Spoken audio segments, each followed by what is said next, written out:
So, good evening, my fellow earthlings and monkeys and primates. It is the 22nd, it's kind of evening, Saturday, 30th of July. And I just finished this painting of Maria. She is a beautiful girl. I really loved painting this painting because her skin is also so white and soft and right. Of course, when I do paintings, it isn't actually becoming like a photo, but it's kind of it is a painted rendition of it. And I'm not a photorealist, so I don't do photorealism. As you can see, I go deep into textures and brushwork, and that is what I am in love with. Also, I kind of am in love with this girl, but that is a long, tragic story. You can see the first segment, and when I started the painting, the fling or whatever were kind of over, but then we went through a few more months with some back and forth stuff, and I learned a lot, and I think she learned a lot, and I guess it's basically over now, I think, but it's okay. You learn and you paint, and there's nothing that actually you can learn more from than a heartbreak. I always was thinking about that today, that if you really want to go into deep introspection and you really want to evolve as a human being, a heartbreak is basically one of the best tools, because it sends you so deep into despair and out again, and yeah.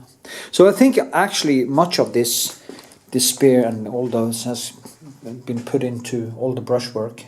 And when something becomes personal, you probably also make bigger effort, because as human beings we are like other animals. When I paint this painting, I also want to show her and other girls probably that I'm good at something. So it is kind of an evolutionary biology behind the whole thing, and that is quite funny to think about anyway. So yeah, well, I will post an update video also at the back to show you more of the painting and the textures and stuff. So go there. You also find hyperlinks or chapters in description, because I put it into chapters so you can jump between all the chapters in the video. It is 12-hour long, so I mean, having chapters is probably a good thing if you want to jump around and see different segments that you like. So okay, hope to see you on my Patreon. If you want to support my work, you can do that by donating on Patreon, and if you do, I will help you as good as I can to make you into a better printer. So with this, I wish you a happy Saturday, and I hope to see you at the end of the video.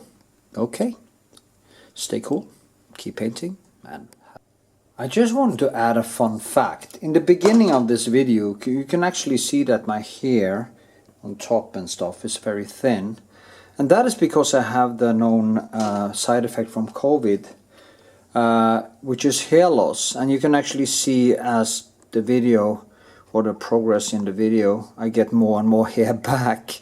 So it almost got all bald, and then it started to come back, and now it's kind of short but curly on top. So it's quite a fun fact. You can actually see it in the video, so that's quite cool. Anyway, hope to give it a thumbs up. Yay!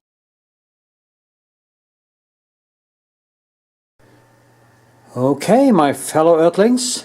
Tonight it's Friday, 25th of February 2022, and I'm about to start a new project. It is of on this canvas. I'm going to paint this beautiful girl called Maria.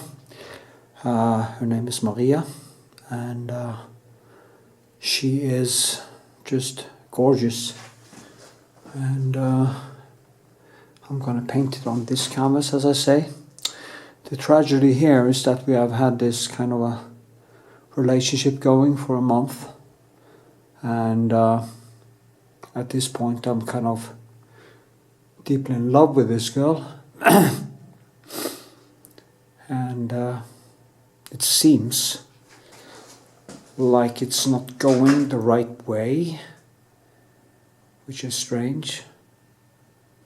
But then again, she is 25, I'm 53, and she has had great issues with age difference and stuff like that, and there's other things. I think in the beginning she just thought it was be a fun fling. I met her on Tinder of all places, and she joked, "Yeah, do you think I have muse potential?" And yeah, you really did, girl. And we have had such fun, such deep connection. Strange. I'll talk about it in the video, in the painting process. Yeah. Strange to talk about it.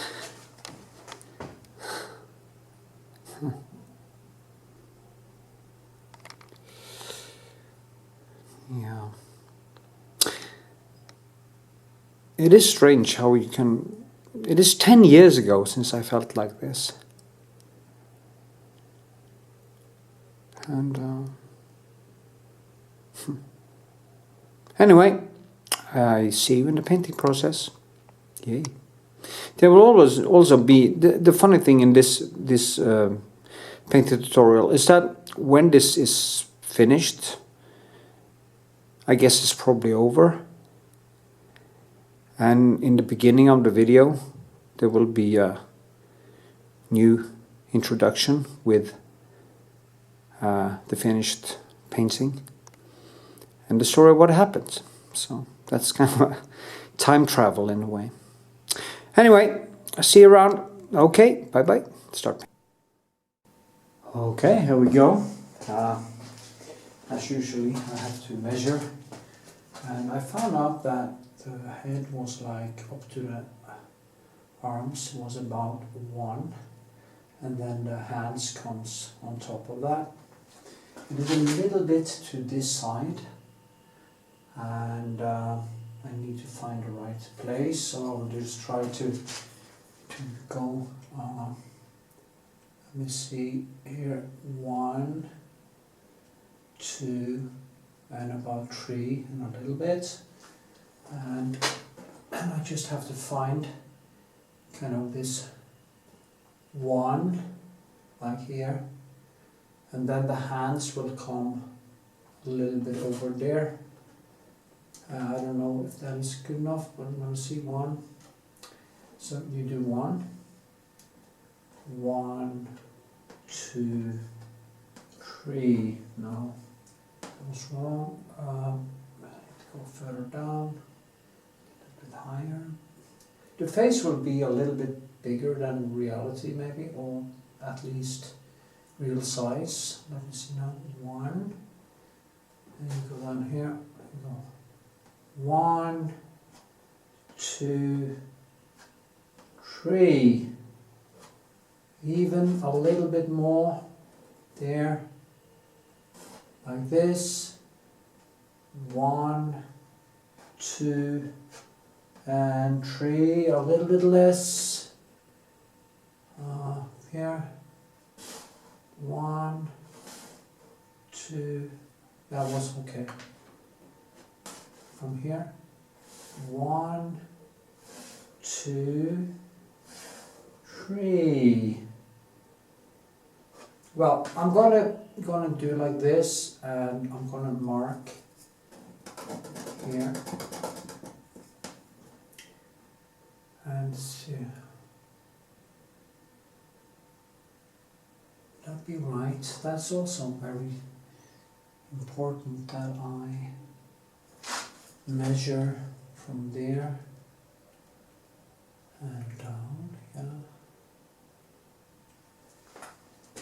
From side to side.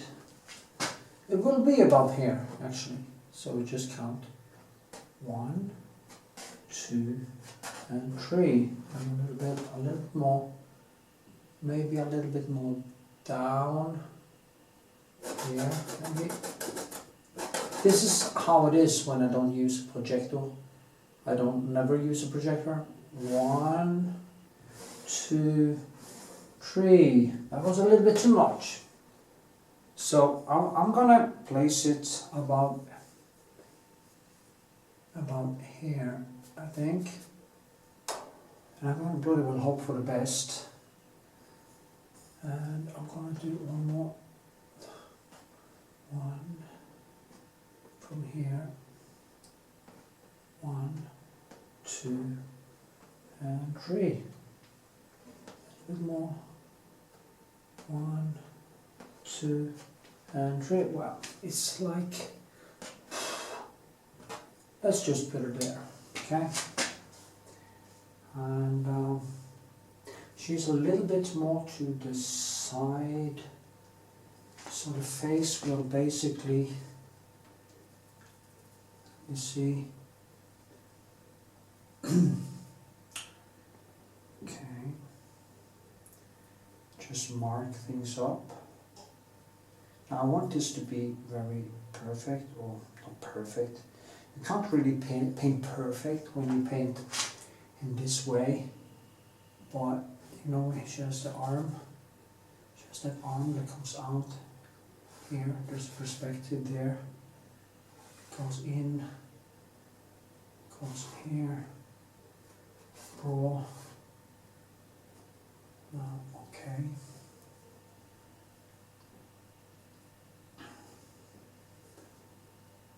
I like this this way of sketching.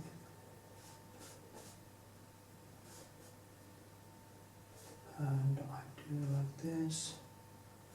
Here, it's just such beautiful hair. It's just amazing. And her face is like a doll. Really beautiful. And as I said, I just have such affection for her. And it's funny because she told me she never connected with anyone in that way before. Never. And the connection has been deep and been so good, but I think she kind of panicked in a way. As I said in the beginning, that she basically didn't expect that, and she panicked. She even, it's so funny, she even told me she went onto the YouTube and watched videos of people being in relationships with large age difference. And as a compliment, you have to take that as I take that as a compliment. It means that she actually seriously considered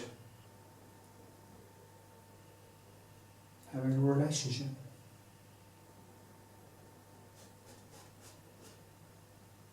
And you just have to kind of take the positive with the positive. As I told her, I would totally understand if she pulls out of it. And the only thing I want, if I should want anything, is that it kind of ends in a good way. Because 10 years ago I was in love, deeply in love with a girl, and she turned into a fucking demon. Okay, she just turned. There was causes for her to be like that. She couldn't take me being weak and showing feelings too early. And my personality is totally ADHD, and when you have this kind of brain, when you fall in love with someone, it's just, what should I say, it is, I know everybody struggles with it, okay? It's very hard. It's easy to fall in love with both, do it at the same time. It's hard enough actually because of the uncertainty, and I actually talked to my daughter about it today. I talked to her about her because I don't really know what to do. And she seems strange too, you know, it's like it's there and it's not there. But anyway, the other girl, which I was devastatingly in love with, she turned into a demon. And I was pathetic. I would be the first one to admit it. I was really pathetic. I've not been that pathetic in this case. I kind of try to hold back, and it's been a month, and we have kind of connected in a deeper level. But she's now pulling away, and it hurts.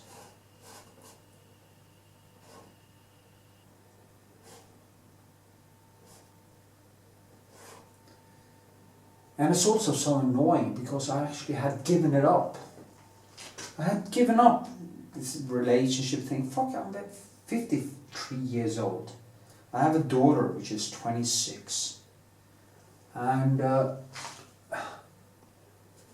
having kids at the age of something, if there became a relationship from this, it is kind of stressful to think about. But then again, why not? If you hook up with a girl that young, she wants to have children. And I wouldn't deny a girl, any age actually. If I went into a relationship with a girl that was like 34 or 40 or 25 or whatever, and she wanted kids, I mean, you know, women has this, at some point they can't have any kids, and I guess that is why my kind of age group is kind of underneath that age where they for relationship, not for sex. Sex is, you know, if a woman has taken care of herself and is sexy, I have no problem having sex with an older woman. But for relationship, I would stay within the realm of her being able to produce eggs, as I say. It's kind of like this. If I'm gonna give away all my freedom to one girl the rest of my life, I might think it would be a nice thing to have a family with her. And yeah.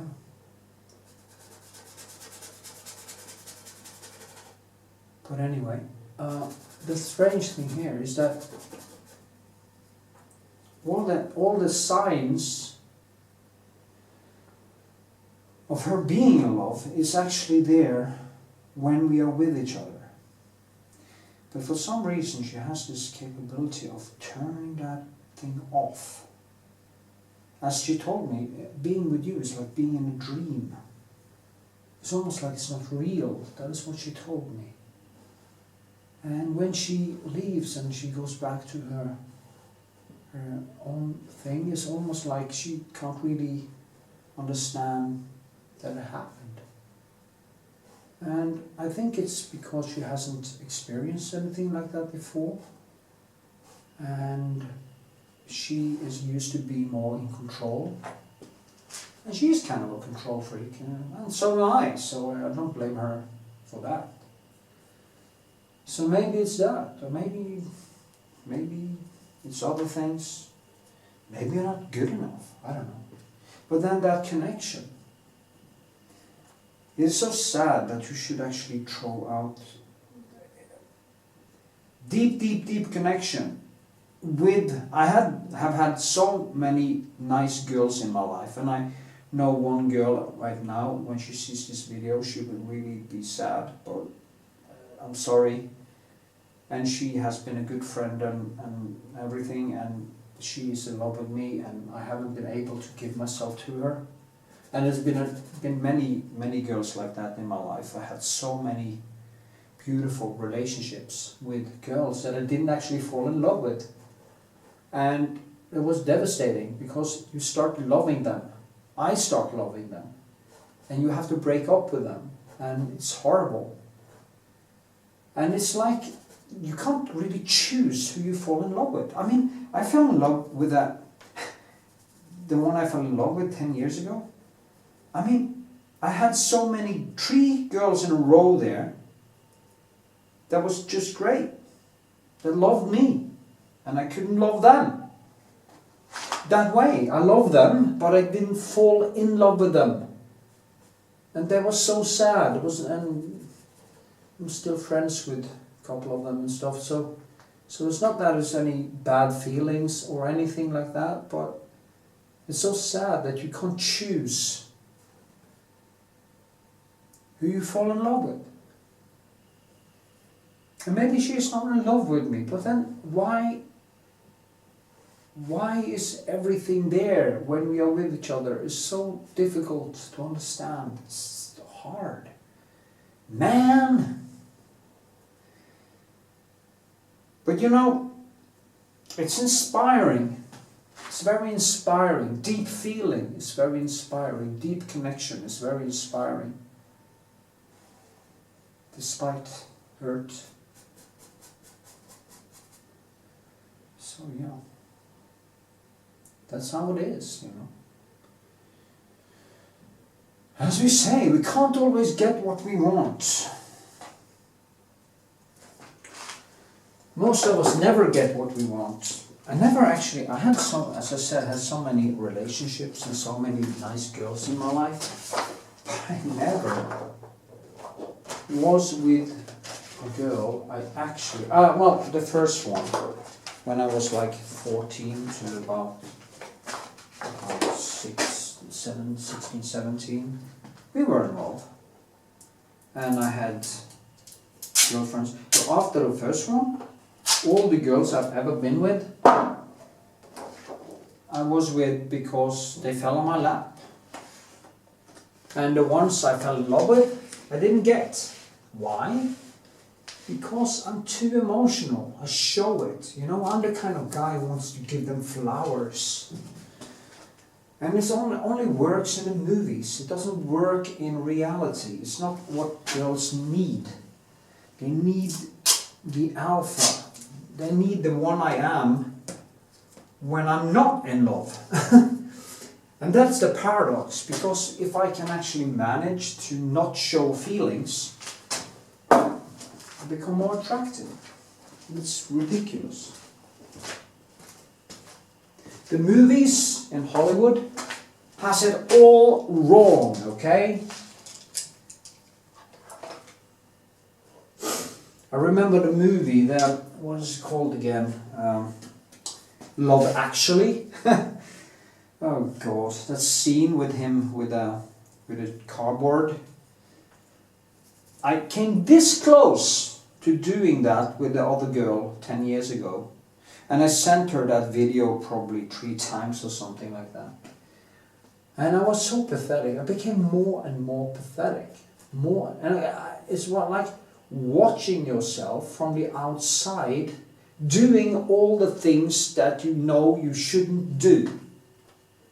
Now, it hasn't been that dynamic with this one, because we have had this connection and we kind of went over that threshold where both actually feel that deep connection when we are together.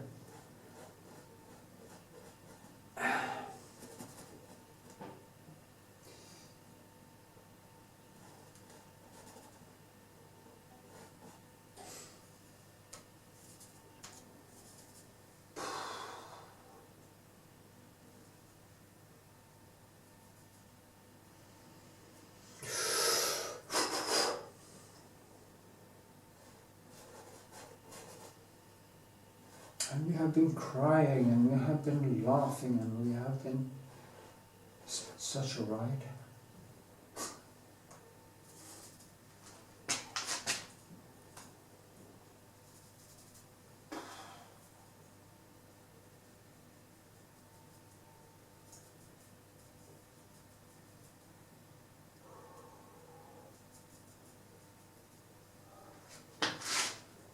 Yeah, sorry. Maybe I should talk about painting for a while.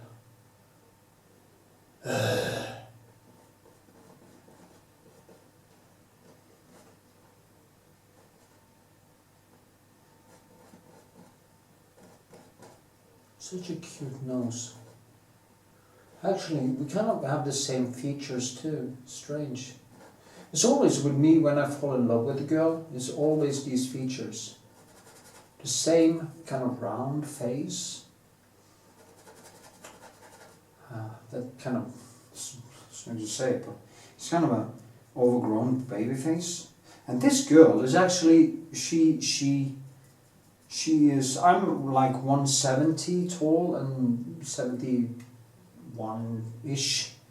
And she's my height. We are the same height actually. So she's not a small girl, and she has this grown aura. So in a way, she feels like she's not a 25-year-old in any sense when you meet her. But when she brings out that girl in her, she is a girl. And she kind of has these two strange things that intertwine. The one is kind of have some hardness, and the other one is just totally sweetness.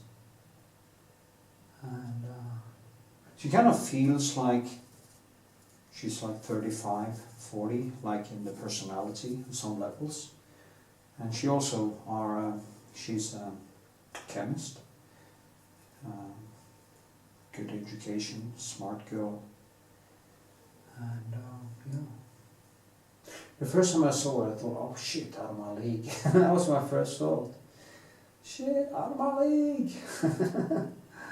You know, I never had any good self-esteem, so that is also maybe the reason why I could never get to girls I actually fell in love with. So yeah. Anyway, it was a nice experience. It was a nice thing. It came out from the outside, you know, from nowhere. Of all places, from Tinder. I almost gave up the Tinder shit. The only thing that happened on Tinder is that I have met some kind of a little bit crazy women or girls that I had some sex with, and it never panned out to anything. And this thing shows up. And I almost couldn't believe it, you know, is it possible? But she was kind of just out to have some fun and stuff. And as I say, we started to connect. And it scared the shit out of her. And the thing is, you should never blame anyone for not falling in love with you or not want to be in a relationship. That is a very honest thing. You can't blame people for not wanting you or not wanting to go further. That is just narcissism on a level that is not fun at all. So you just have to accept the facts of the matter and walk away. Deal with it, you know. You can't, but as I told her, and I probably said in this video, I want a good end. I want to be able to paint her with good memories. And at this point, most of the memories are good. And we'll see what happens. Hopefully, nothing bad happens. And hopefully she doesn't turn into a witch. Because she has some witchiness in her. I've seen that. But so most girls do that. We tend to idealize the ones we like. We tend to show our best sides. We tend to do that. And that's a problem with a lot of people, also friends and people in general, that when they want you, they only show you their best sides, and when they suddenly find out that they didn't want it so much after all, they basically turn into demons. And that is also with friends. I had a lot of friends in my life, and I've seen people that I helped a lot and people that I really trusted turn on me. Maybe something with my personality. Some of it I have to take the blame myself. There's no doubt about it, you know. But I don't break up with people usually. They break up with me. So. And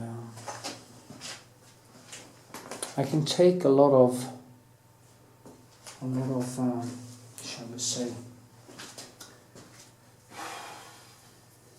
I'm a very raus person. I'm a very giving person, but I also come with side effects because I have, as I say, my ADHD and my hypomania, and I never seem to shut up. And she's funny because she told me that she loves listening to me talk, because she said it's almost like I have just it's my pure thoughts coming out of my mouth when I talk. And the same thing I do now when I talk on this video. It is basically me thinking out loud. And she loves that. And all the pillow talk we have had, you know, it's like for hours and hours and hours and hours and hours. Last time she was here, I was following her out because she had to go to work. And she kind of didn't want to leave. Earlier that day, she wanted to break it up because she couldn't felt that she couldn't give it all.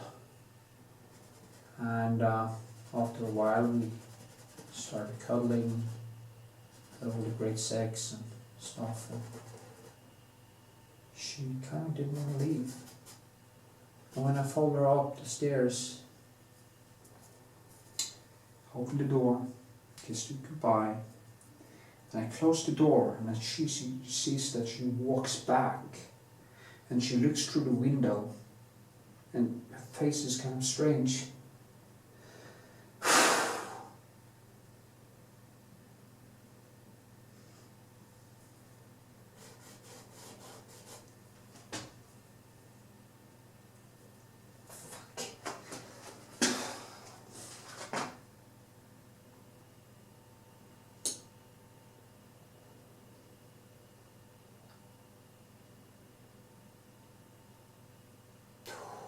Yeah.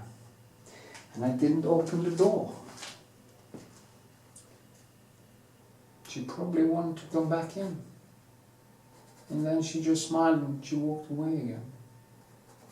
And it happens so quick, you know. And it's almost a moment there.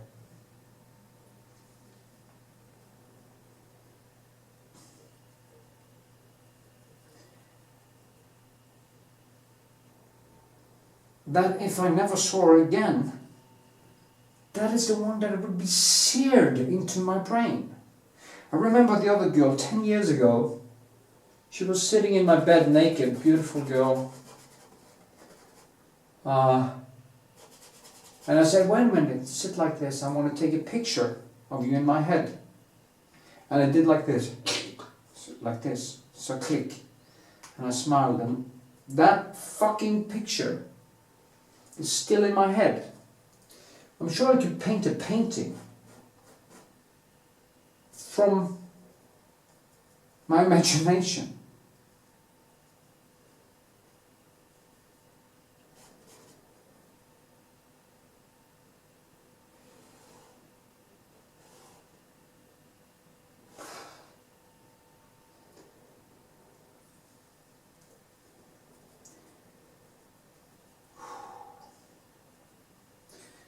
And actually, there's still 3 huge paintings of her I haven't finished yet, and I'm going to also finish them.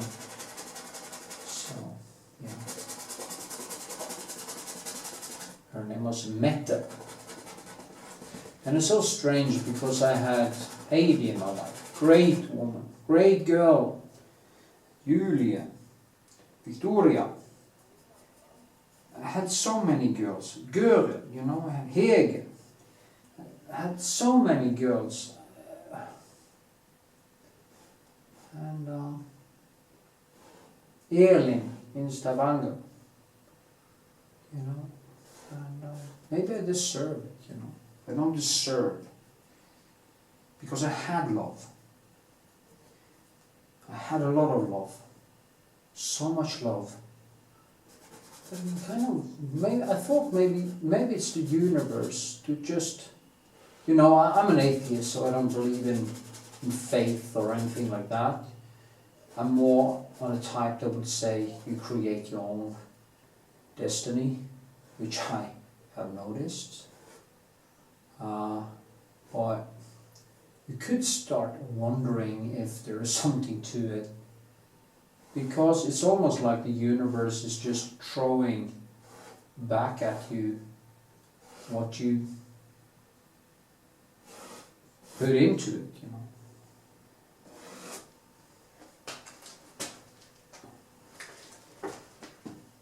Strange. Anyway, I think this was about love. I'll probably touch on it later. Now 28 minutes of love talk. And it's quite hard for me to talk about these things on camera. It's very personal. And yeah. But I'm pretty sure that a lot of people will recognize these things.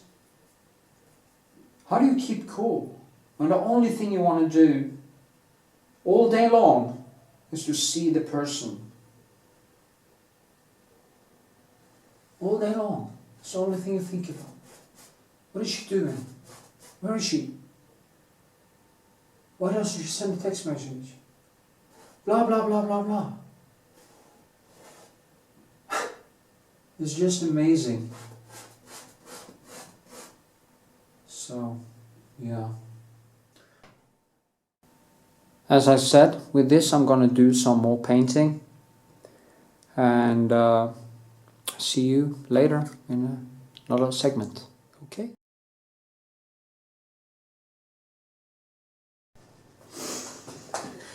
Yay, the sketch is going quite nice. I have to say that it's almost like I know her face and body in a very good way. We also sent her a small video of this painting process. A small video with some music she likes, and she called me and had a very nice conversation. So that was nice. So now I'm happy again, so that's what I say. Anyway, try to talk a little bit about painting. As you can see, I just crisscross. What I like is, of course, this background here. It's very nice because it's so. It is kind of it has a lot of cobalt in it, but also the alizarin that I like so much. It's a nice contrast to the reddish in the hands and stuff. I think this is going to become a very, very, very nice painting. I can see it already. It actually has great potential. And yeah. Now I will try to build the textures in this. Build some textures in kind of crisscross and build all this plaster or that wall. Kind of get that simmering feeling in it. It's going to be quite exciting to work with. Yeah. And I noticed I haven't gotten done so very much lately because of many reasons, but when I start, it's almost like my brain just says, "Yekidakidoo, I'm back, honey," and then it's almost like my brain is just wired and it doesn't take me that much time to get back into it. I have to move that a little bit. So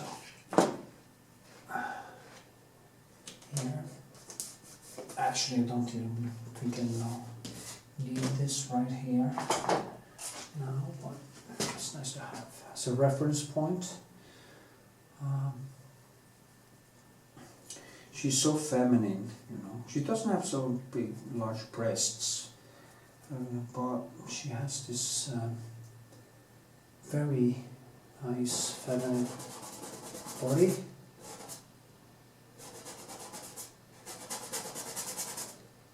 Feminine skin.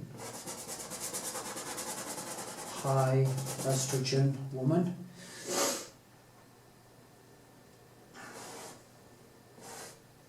And it shows, you see that baby fat, that healthy look.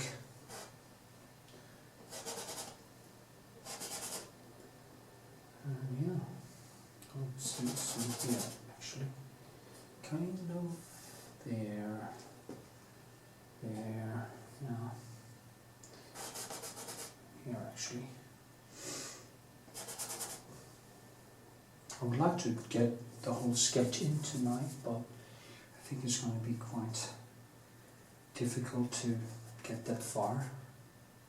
But I'm going to try, because I can use at least 5 more hours on this tonight.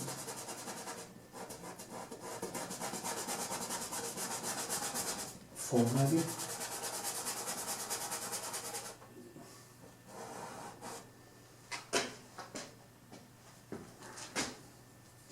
Need more black.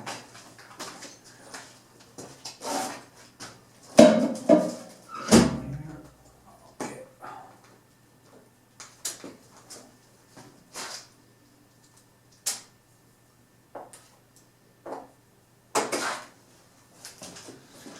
So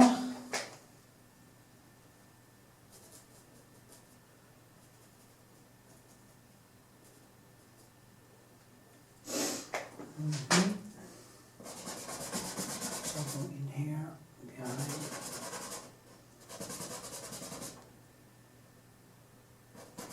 Just love these shadows. It's like a object within the object. I used to, in my other studio, I used to have these windows behind, and this is actually even better in many ways, because it's kind of cleaner, and the model is even.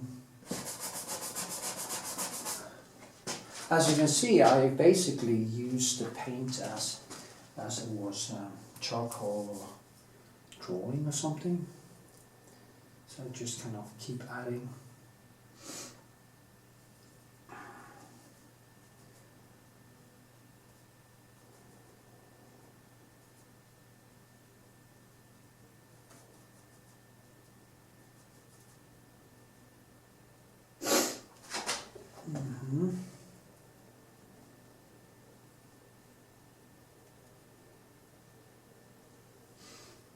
So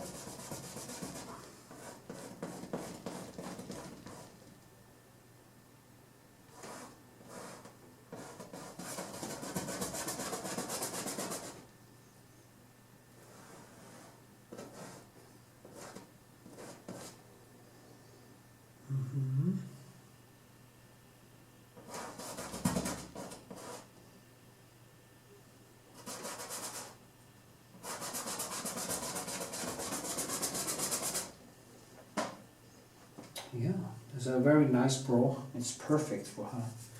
She has this these flowers, and it's better also for YouTube, because if she was totally nude, it would probably be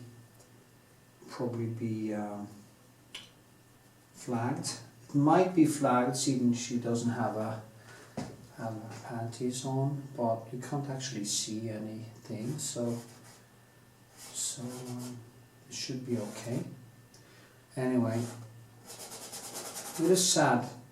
Actually, I had a conversation with her. We're talking about YouTube and stuff and censorship of art, and the problem is that there is an algorithm who actually decides, but they all also go through the videos manually after the computer has picked up some maybe nudity or something. And I honestly think that YouTube could make exceptions for classical art and stuff like that. I had some of my videos flagged as age related or whatever, and it's kind of annoying. And it's always my most viewed videos, because kind of figure paintings like this attract more views, of course. Should be natural.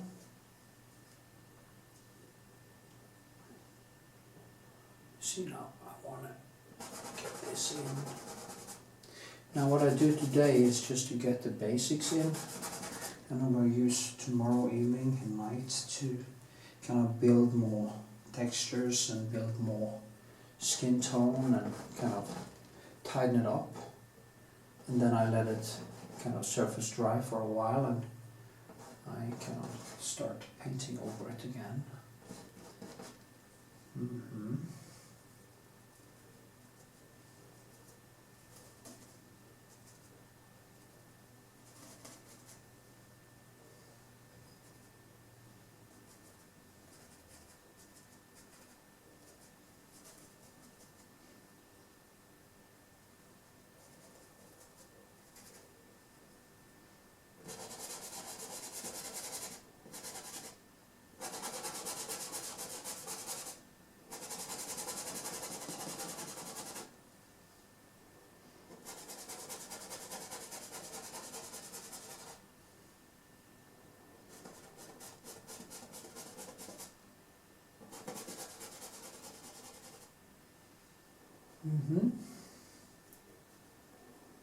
I'm working fast. My brain is really kicking back now. I can feel that it's waking up. That's a good thing.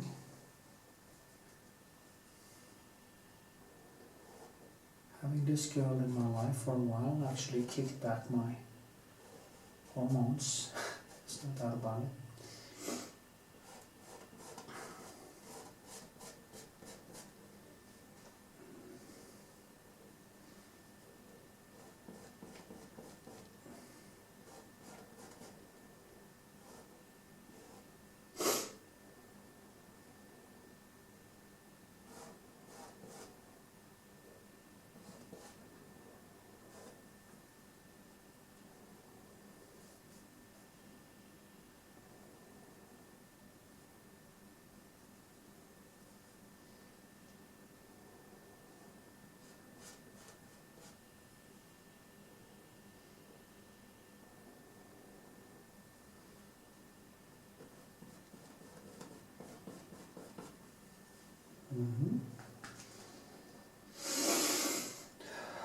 To get this right, do something like this up here.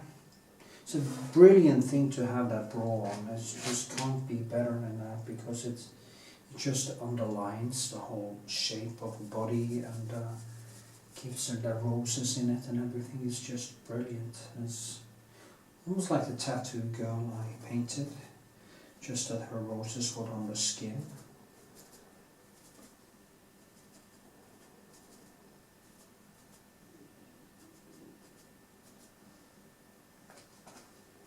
Beautiful face. I just love that face.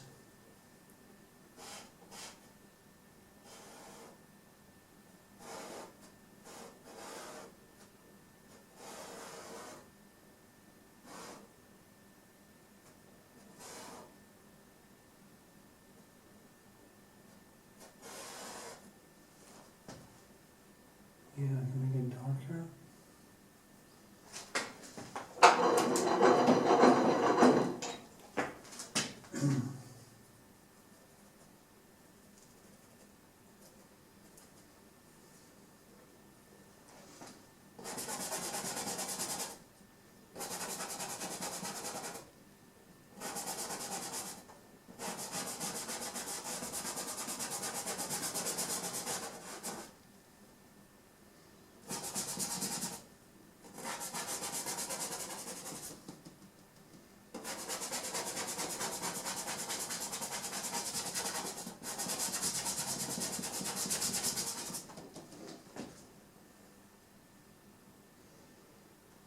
She has to go down here, I think. I should use that mirror so I don't do any huge mistakes wherever I put that mirror. Where did I put my mirror? My mirror.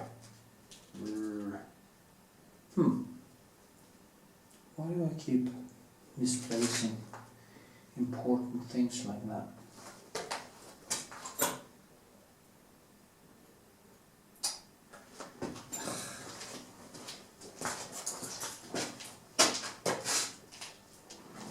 Where's my mirror? What is it? Yeah. No idea. Huh. Oh, there it is.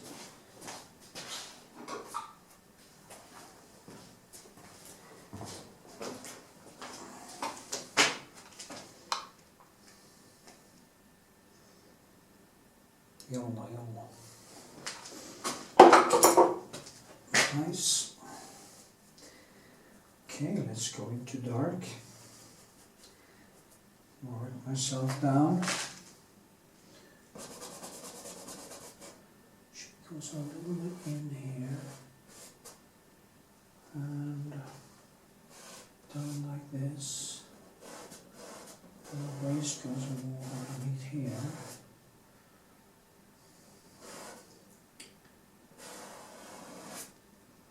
Buttocks.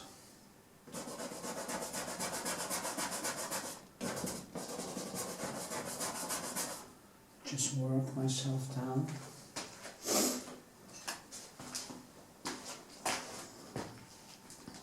Yeah, that's good.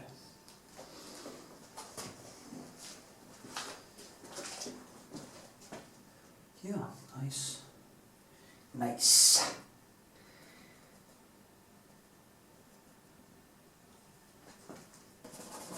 I use blue black here actually from Winsor Newton. It's one of the few Winsor Newton colors I use.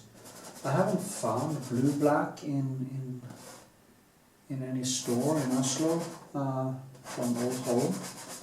So I'm using blue black from, as I say, from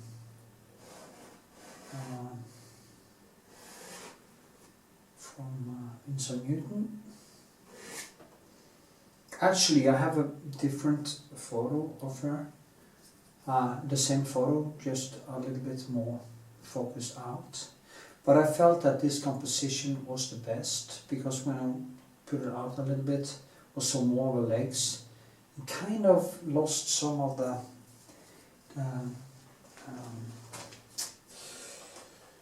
composition, became a little bit different. But if I do some mistake or if I need some more here, I have actually a photo. I can prolong this a little bit and stuff, so that's good to have. But I try to actually get the painting as accurate as possible from the beginning. But as I say, I do not use projectors or projector, and that's why it's easier for me to do some mistakes and stuff, and maybe I paint something bigger and then you lose some space. And sometimes it's okay, it doesn't matter, it's not a catastrophe, but sometimes you do some mistake that you actually need to. I even have a couple of times made a canvas bigger. The problem then is that you get these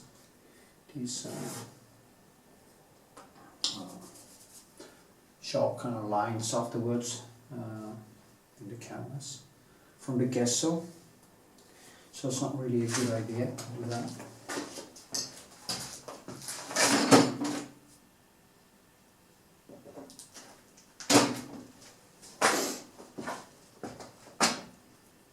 Okay.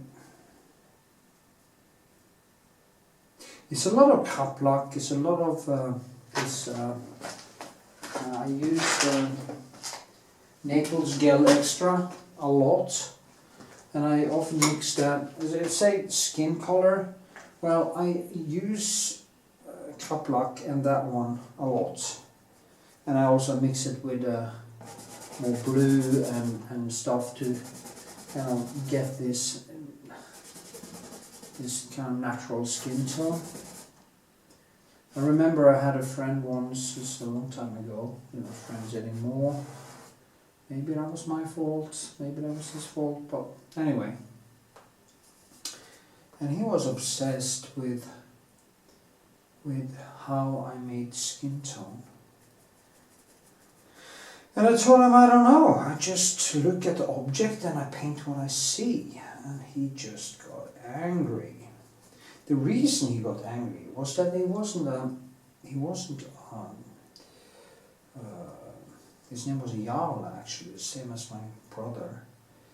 He used all these fan brushes and everything. He wanted everything to be kind of smooth and stuff, and he didn't understand that much of the natural skin tone or natural skin feeling when you're done with a painting actually comes from the brushwork. That is actually isn't perfect. That it feels like it has some motion in it. But he didn't understand that, so he got angry because he thought I had some recipe. And in a way, I use, as I say, this Naples Gel Extra as a yellow. But it is basically, as you can see when I'm painting now, I'm mixing these colors on the canvas. It is a very loose process. It's not rigid, it's not perfect. And as I said in many videos before, it is basically the laws of nature that in the process, all the overpaints and all these things that actually in the end create the painting. It's not that I have a recipe, not conscious anyway. I just look and then I paint and then shit happens. Of course I have the same palette all the time. There's videos of my palette where I explain my palette on my YouTube channel. So you can look up that if you like.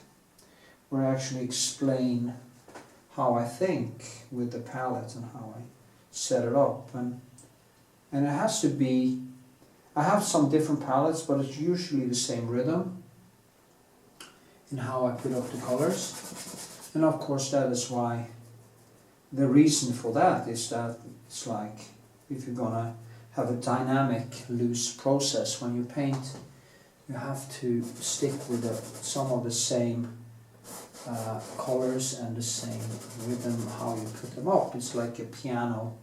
You wouldn't create a new kind of keyboard every time we're going to play some music, because your brain works in patterns and it really needs some predictability and an amount of skill to get into that deep flow. And that is also proven by science. So, deep flow, the thing that can make things virtuose, really are based on a set of skills that make the process quite automatic. And the more skilled you get, the more automatic the process becomes and the more dance-like it becomes. Actually, it was a person who I put on some sketches on Instagram and TikTok, and he said something I have been saying myself, you know, you have to think of painting as a dance.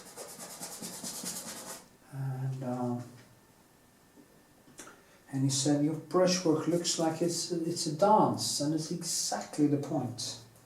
It was so funny that he said that, because it's exactly what I'm kind of talking about when I'm painting. That it is a dance.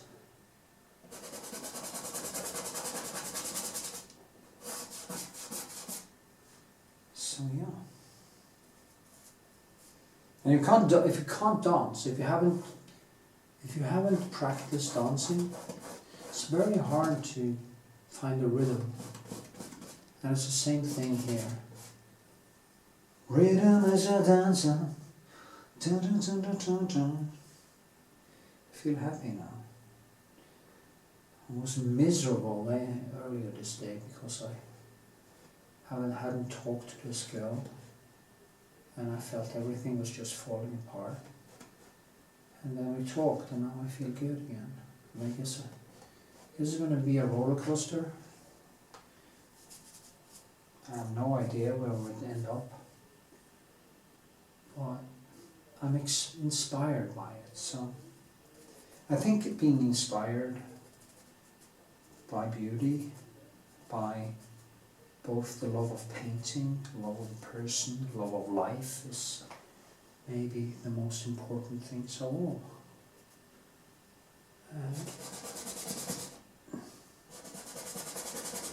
This girl came into my life as a whirlwind and might go out the same way. In some sense it's just the way it is. Actually, I listened to some Stoic philosophy about attachment and love and stuff, and you can see it like this. You are borrowing, I am borrowing her for a while.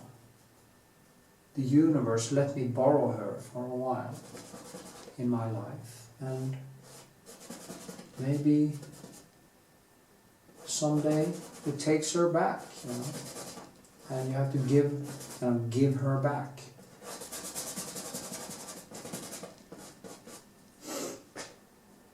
It can be a breakup, it can be whatever.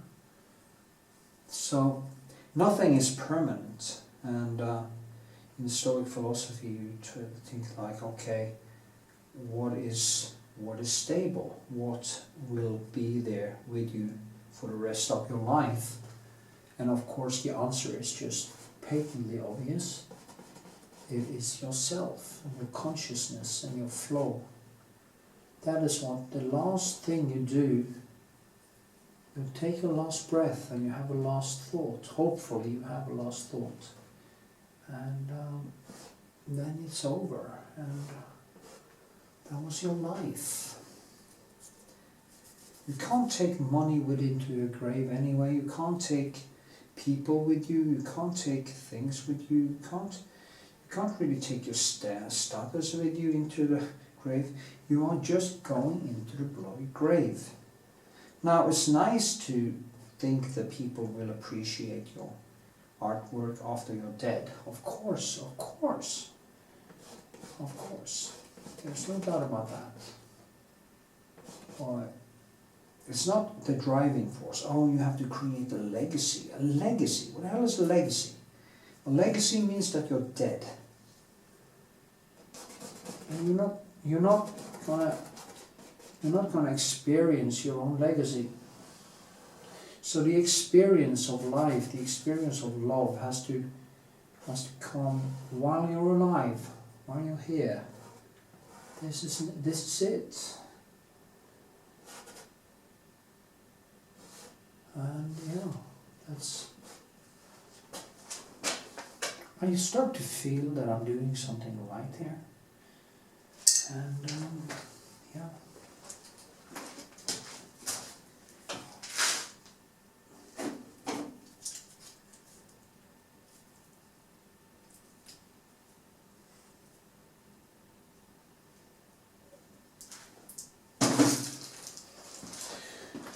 So,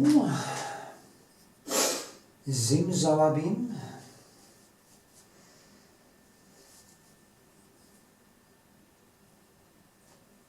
Okay, I just love her stomach. I always pester me, oh, I have to get rid of my stomach, she says, and I say, no, if you don't have a stomach, you just have some sweet, plump, kind of, I can make a baby fat, and it's just beautiful. And if she would lose too much weight, she also lose her butt, and that is not good.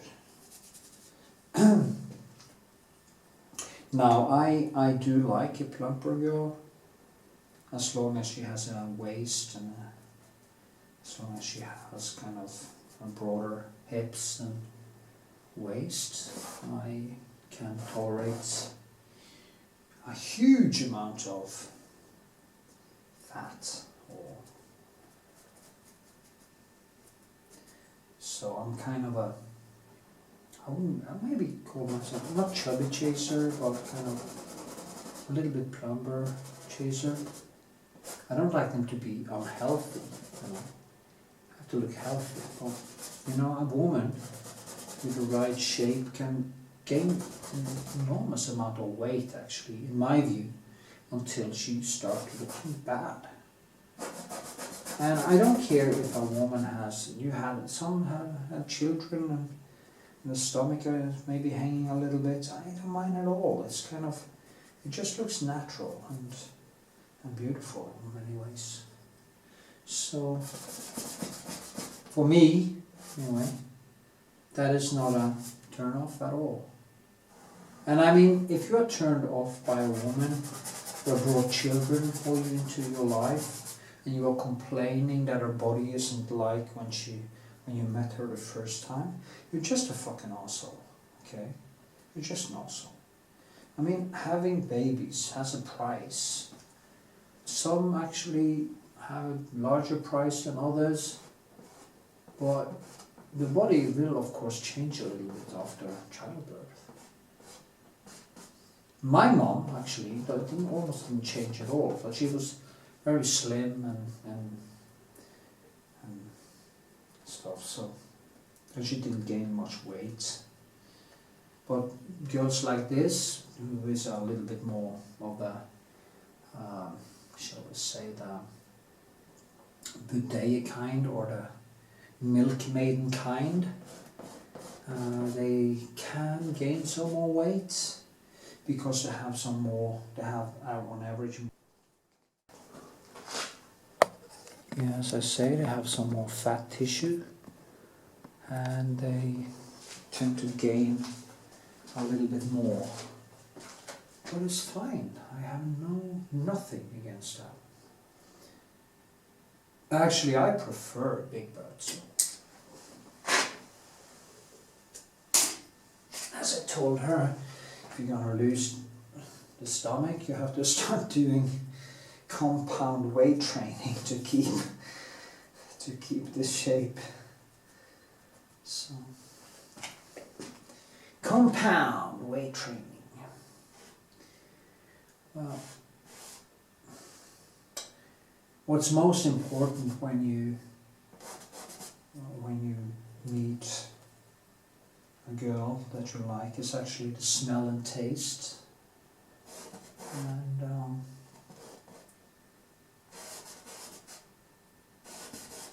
And when you kiss, you can actually taste the hormones in your mouth. I've been thinking about that because I love kissing, and I actually talked about that in my Valmier, or Girl with an Earring video. The taste when you kiss somebody that is kind of genetically compatible, or whatever you call it. You can actually taste their hormones. You can taste that this girl is right for it. Or this man, if you are a woman, or gay, or whatever. Yeah. I don't know how that would actually work for gay people, if you have the same thing. If there is some... I mean, gay people can't have children, so why should there be a genetic match? Well, I guess so. Maybe there is, I don't know. Maybe I should study that, Google it actually. Or if this only works for people who can make pretty babies.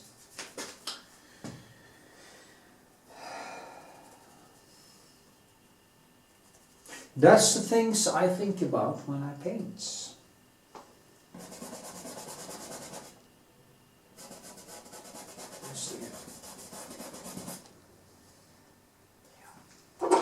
Mirror. what I do, I just look in the mirror and I look at the model at the same time. And I can actually see if there are some discrepancies. I need, because I can't really see, like this, and like that, and like this, and like that, and like this. Yeah. I think the products has to go, yeah, further down here. I thought so. Her buttocks kind of comes out and goes more down here actually. And that means that this probably goes a little bit further down, like this.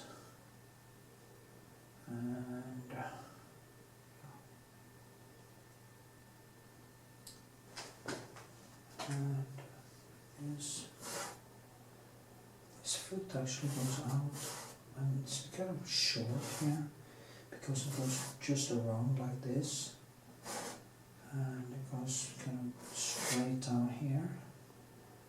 And this one goes more down here, and we have this one, and this one actually goes all the way, yeah. So I think I actually have to, this have to be a little bit slimmer. No, her buttocks is actually going further out. So I was correct the first time. So it has to go further out like this. And then maybe this one goes a little bit more in. Here. This one here. Maybe this one is lower down. Yeah, this is lower. This is lower. And of course, then this is also lower. Lower.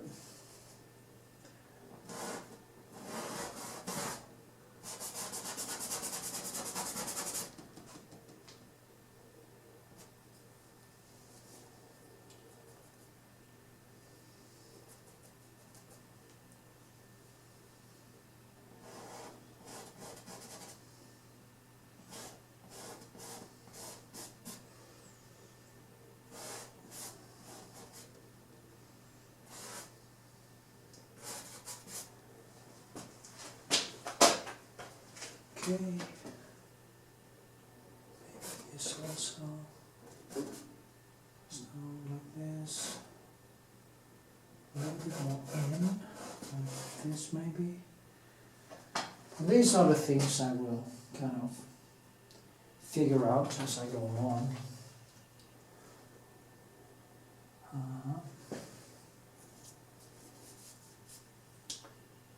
And yeah. Okay, I'll stop now and I'll just keep adding in things.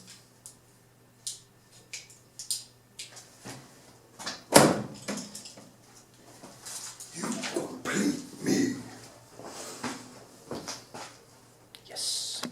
Okay. See ya next.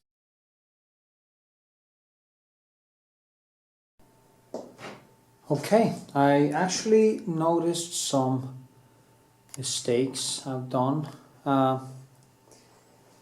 That's kind of crazy. I have done some... That is the important thing, because I thought this was a little bit too narrow.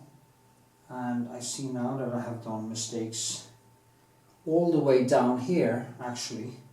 So I have to... And I thought it was a little bit too thick. So... actually I have to go all the way in here, about approximately here, so yeah, and I just have to follow that line.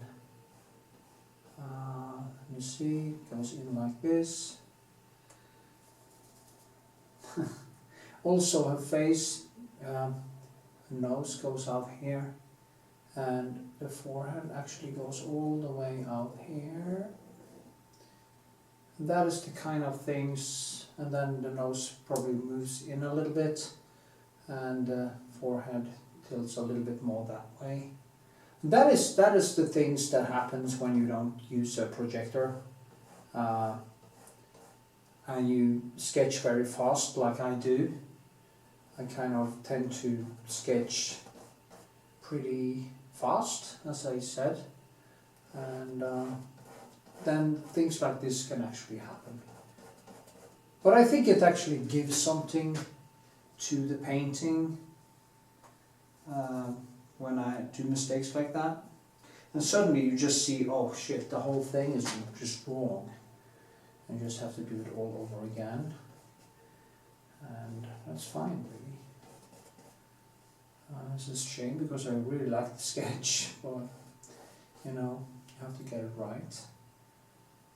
And then actually this also can go out a little bit, and this one goes more down here, stuff like that. So yeah, it doesn't take me much time to fix it, but I should have noticed that in the beginning. I should have measured the whole thing, but I kind of get too, shall I say, too optimistic, as I call it, and you do mistakes like that,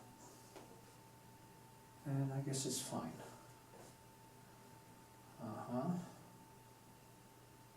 And this, well, I'll fix that later. And then I have to go in here, and I have to go all the way in here actually, and so it comes down here. You see now, it gets slimmer. That wasn't what I reacted to. Well, isn't it slim? Shouldn't it be slimmer? And yeah, the breast is basically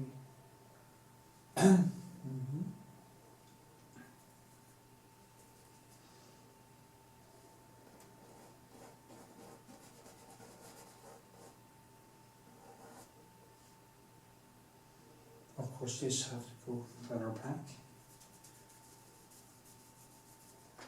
So the whole thing in a way has to be moved all the way here, actually. I don't wonder why didn't I see that? Maybe it is because I tend to exaggerate the shapes of women. I tend to make them a little bit bigger. And I think that is kind of a preference I have, more a sexual preference, that I tend to make their shapes a little bit bigger. If they have big hips, I tend to make them bigger and stuff like that. So that might be it. It's kind of hard to know, so anyway. So here.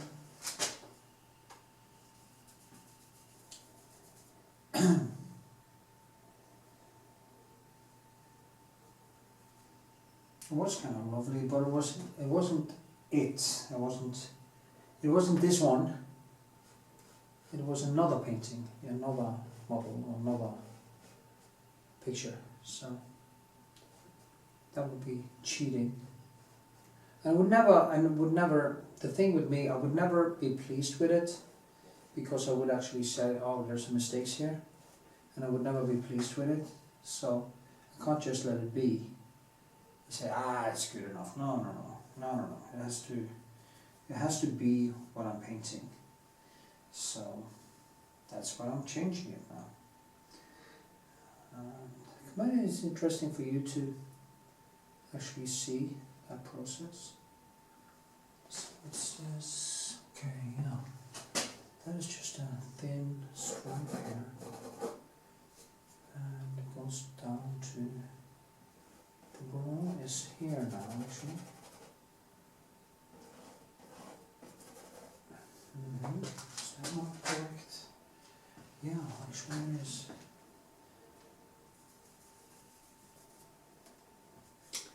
And of course the face has to be a little bit more, the nose a little bit smaller.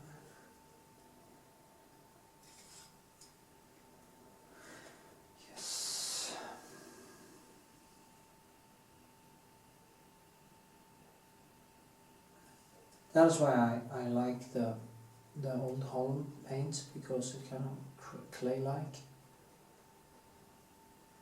Oh, see that? I have to kind of move the whole thing, the whole eye, everything, almost everything must be moved.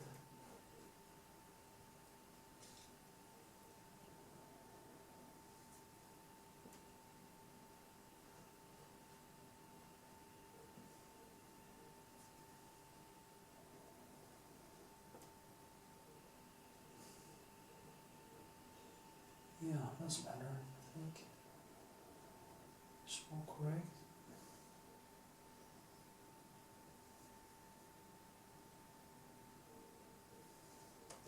Because she's more like this, and I painted it like this. And it's kind of a stupid mistake I kind of keep on doing. It's not the first time I've done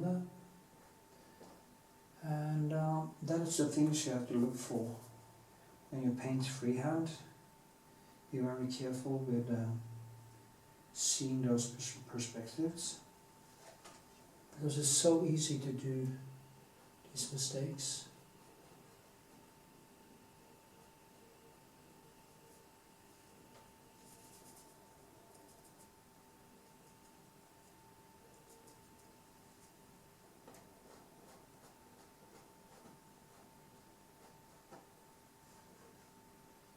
It was so sweet of her to call me today. And yeah.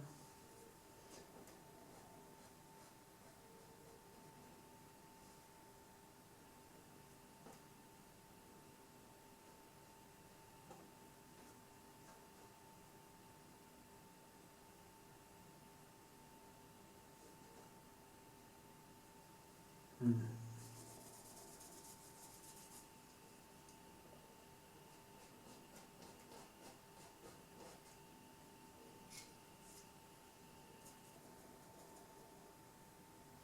The thing is, when you do paint over things like this, it's actually a little bit harder to get that lovely first sketch when you do it over it afterwards, because you kind of lose some of that first sketch spontaneity.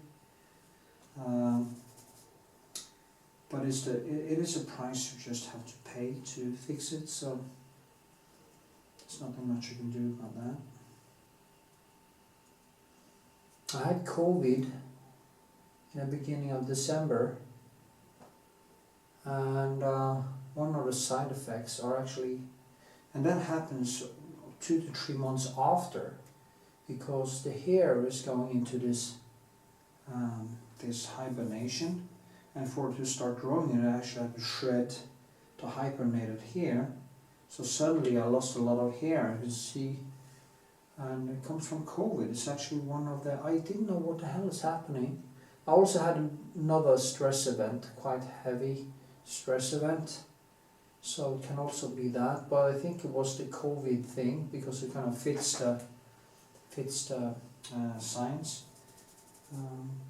So I lost basically 40% of my hair, and I have like I don't have thick hair in start with, because I have some male baldness, well, not bald, but some male pattern baldness. So suddenly, and it looked good actually before Christmas, because I had my curls back and treated it well, and then boom, gone. But I'm just trying to treat it nicely now and see if I can get it back, especially in front and here. It's thinned out like crazy. It hasn't been thick, but it has been kind of intact, and now it just, you can see the sky through it. But I can see there's a lot of new small hairs coming out, so I guess it probably will start growing back soon. And in the meantime, I just put it up in like this and use different remedies, like the finasteride I use, and I used the mixodyl, and I do my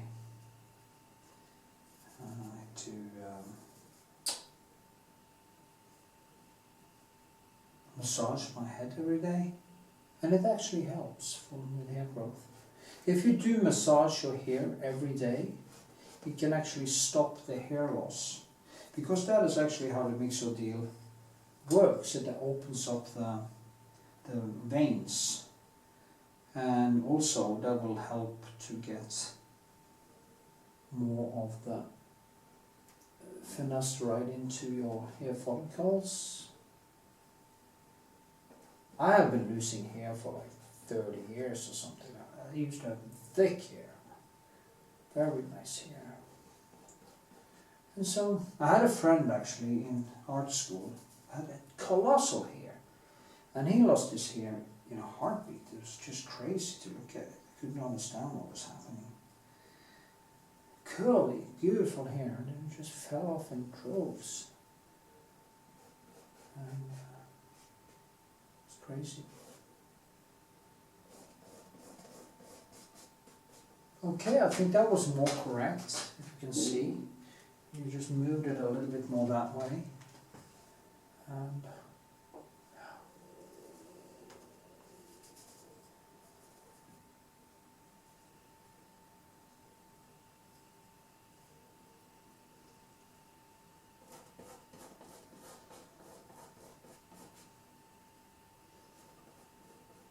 I was actually standing in I have had long hair since 1990, the 1990s. The only thing I do is let my mother cut a few centimeters every time I'm home, in my home Iceland, Cali. And suddenly it was falling off like this, and I was standing there with a razor, or not razor, but electric razor, or electric shaving machine. I said, do like your father. Just cut it off, you know. My father lost his hair quite early, and he just took a machine to it, or a razor to it, and just wiped it out. But my shape of my head is not that nice, I think. So I want to keep my hair as long as I can. So I hope it will come back. Go back here. And it probably will. So.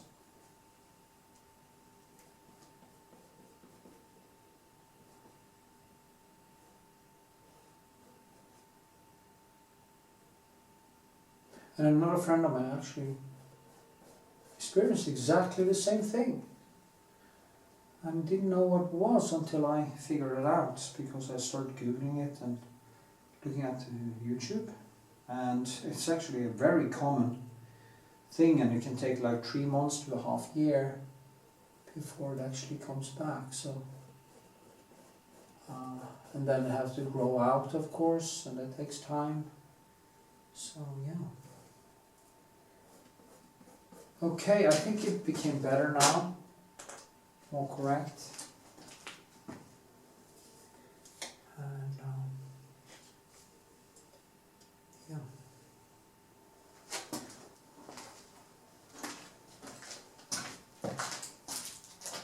I'll probably move it around even more.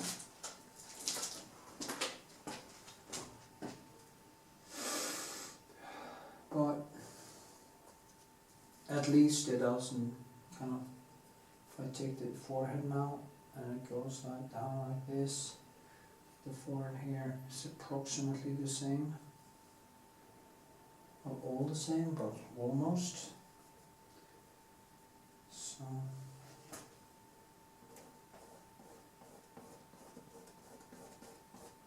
yeah.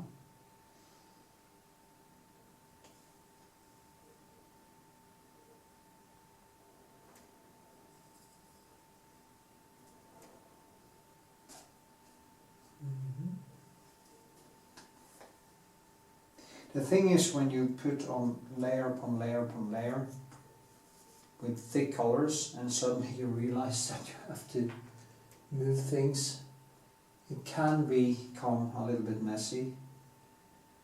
as I said in the beginning, you lose that first brush stroke.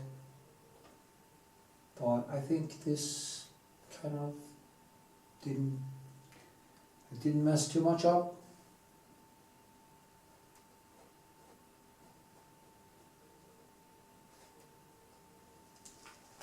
Yeah, I think this is better.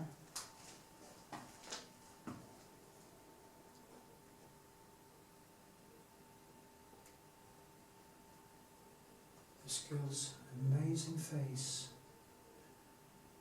Amazing face.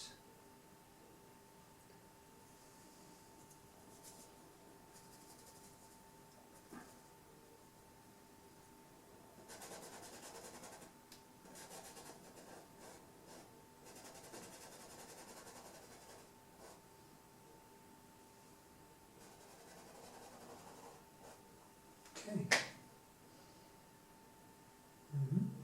Yeah.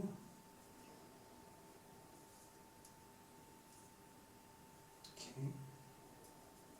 You can hear my thinking out loud, and I'm having this dialogue inside my head, and I'm answering my own questions.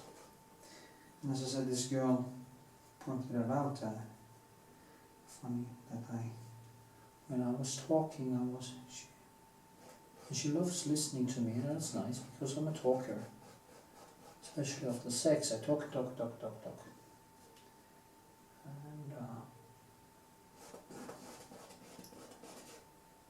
because I get so high that I start talking.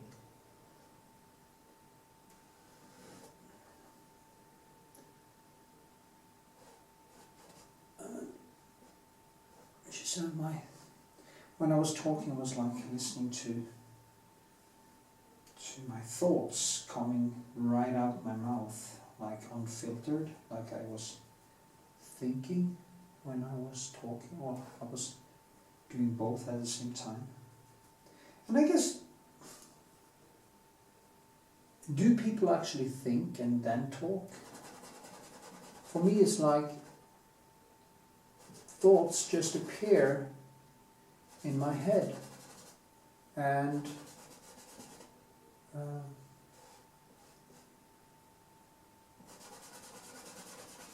it's almost like they just pop into existence from a pool of a reservoir, or a pool of kind of relations between things, between cases, between knowledge. If you have enough knowledge, you can actually keep up flowing conversation, because as you talk about the topic, there will always be another topic that pops up that has a relationship to the topic that you are talking about at the moment. And that is why maybe conversation is more like painting. When you have enough information to keep up conversations like that, it becomes a dance. It becomes kind of back and forth between a web of knowledge and digressions and links between everything. Yeah. That is why knowledge is so beautiful to have, because you can keep up abstract conversations about basically most topics.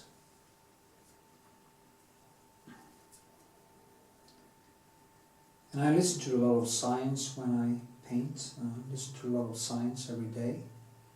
For some reason I love learning. And yeah.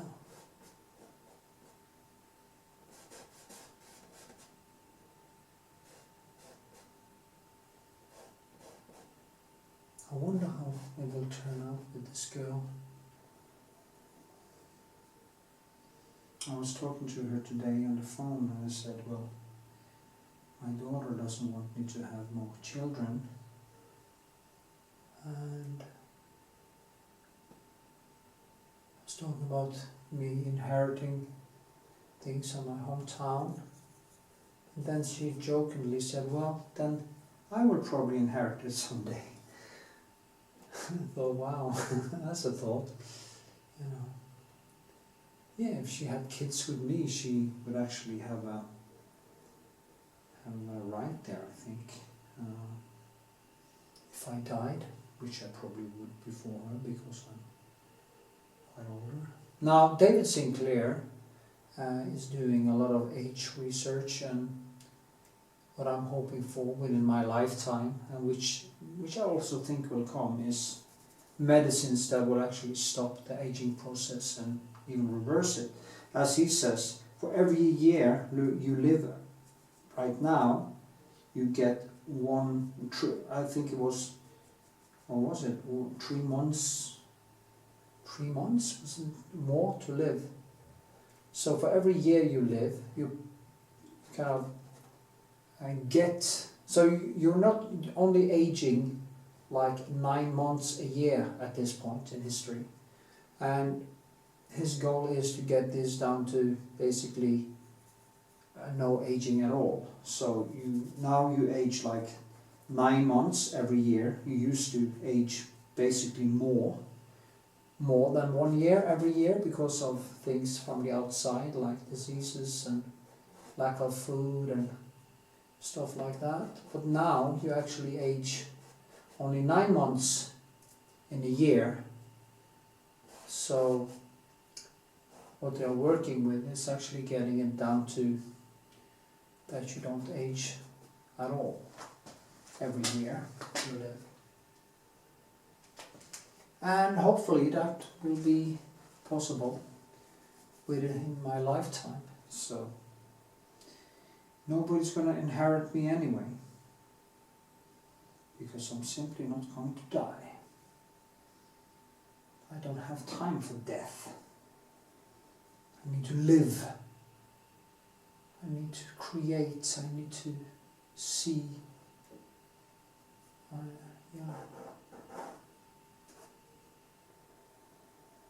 The beauty of existence. See, I'm going to put in some under here.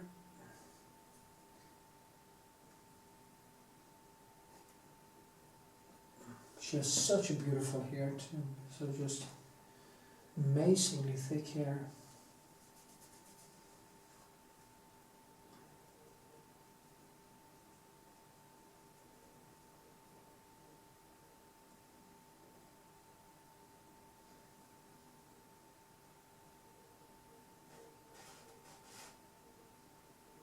Okay, flowers. And the leaves. Just do this approximately now. And leaves here. Flowers. Leaves like this. This. I think this was actually way better. There's still things I have to do with the shape here and stuff, but I think I managed to save it.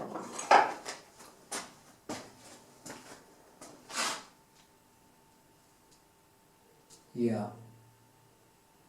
Looks like I managed to save at least some of it.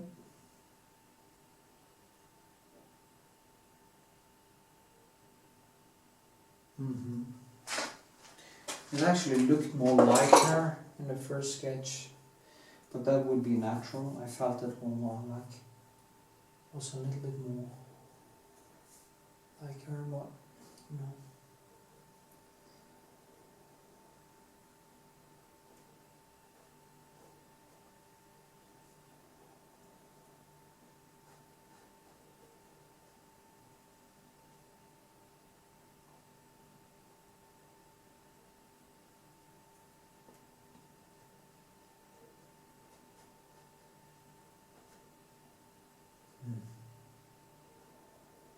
So I'm going to put in her.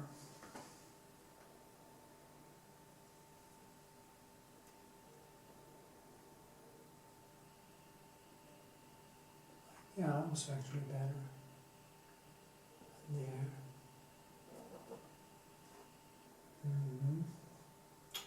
Her lips. Her lips are kind of like mine. We have both kissing lips.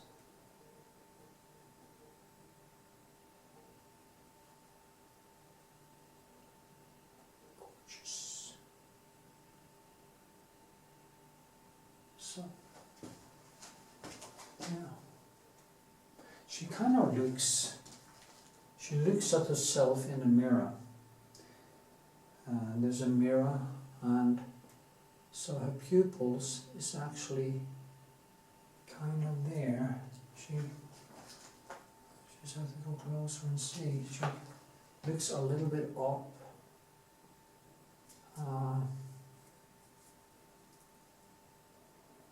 So her pupils is actually kind of in here. So that. Has to be darker, dear. So it kind of looks up and in. Yeah.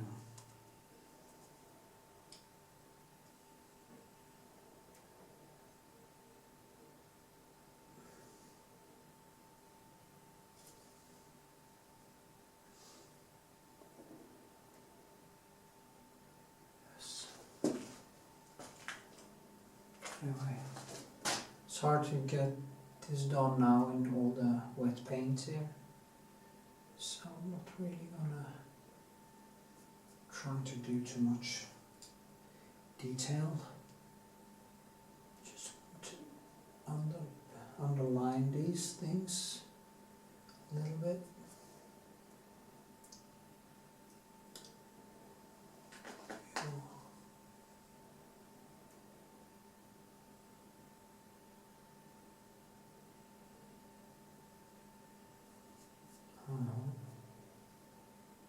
Then we have this.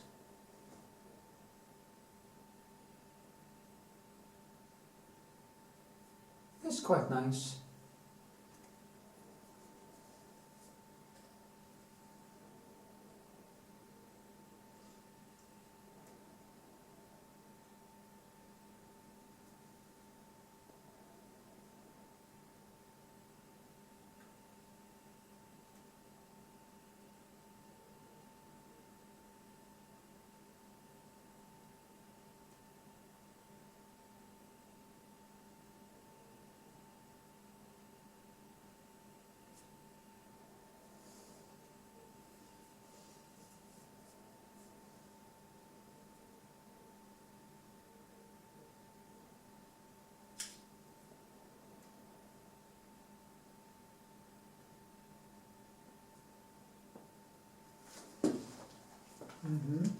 Is that good? Say yeah!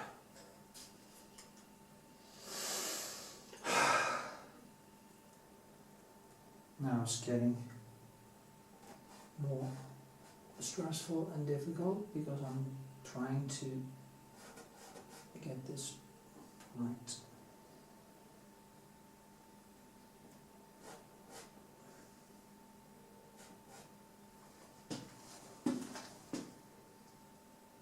I do think that was a little bit better, yes.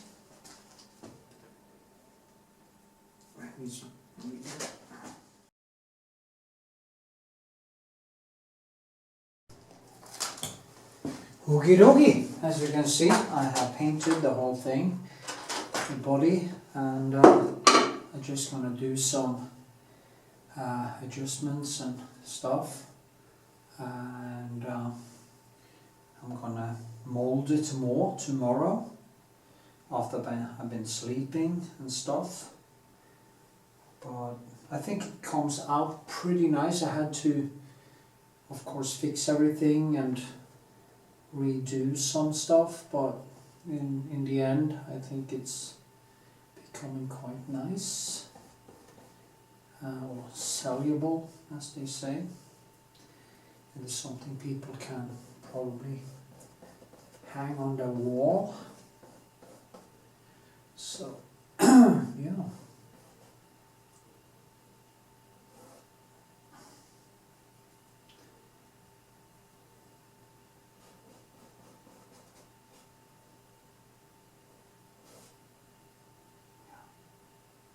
such many nice details. The stomach here and stuff. This goes kind of behind, like this. She has some. She's strong, you know. She has this a little bit thick thighs or legs because she has a lot of muscle. So strong. She's bicycling a lot, so stuff. Training a lot. Like me.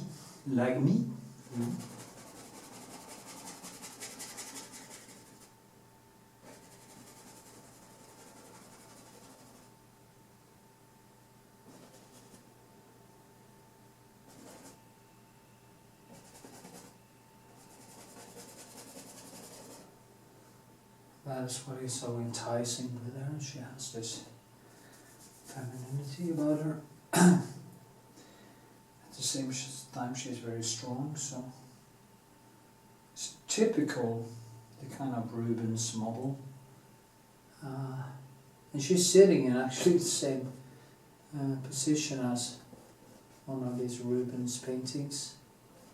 Or Rembrandt painted one, where a woman sits like this, kind of with some cloth. I didn't bring the cloth. Actually, that is a coincidence. I just realized that now, that is how she sits, and almost anyway. I think it was Heinrich Stoffels. That was a model for it. I don't know. And there are some. Rubens has some also. Anyway, it's a very classical pose, a classical model, and yeah.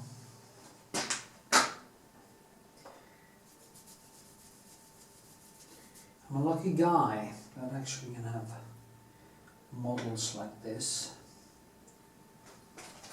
Paint beauty.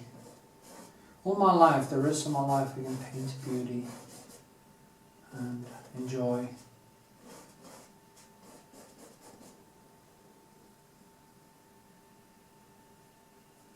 So, I could actually finish the whole thing today, just roughly, just for fun, but just see what I do.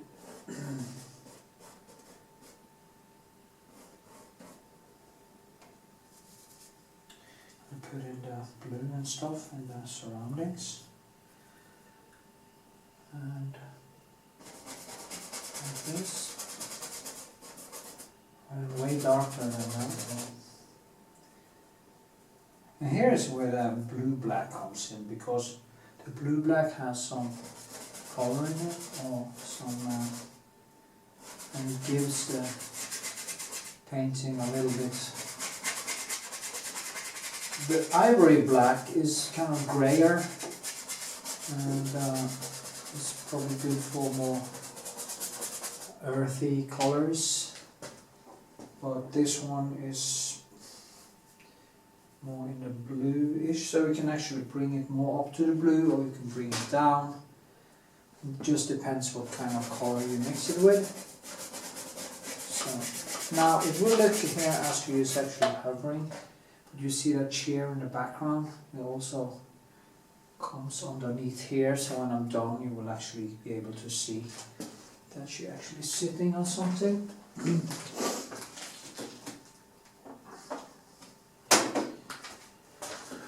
Ooh la la la la la la la la. Ooh la la la. It's funny, I kind of never go tired when I do stuff like this.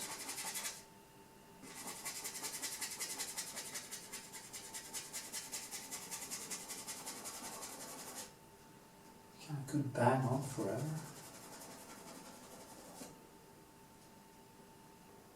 Huh.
forward to creating her stomach and the skin and everything here.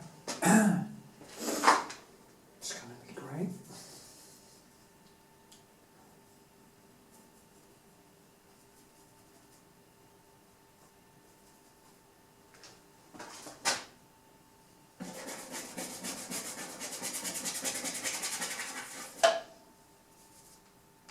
It's to be much darker. But it's fine as a first stroke.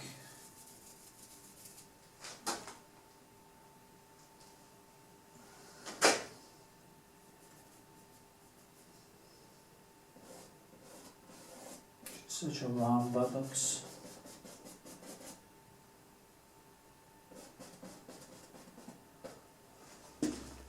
Buttocks.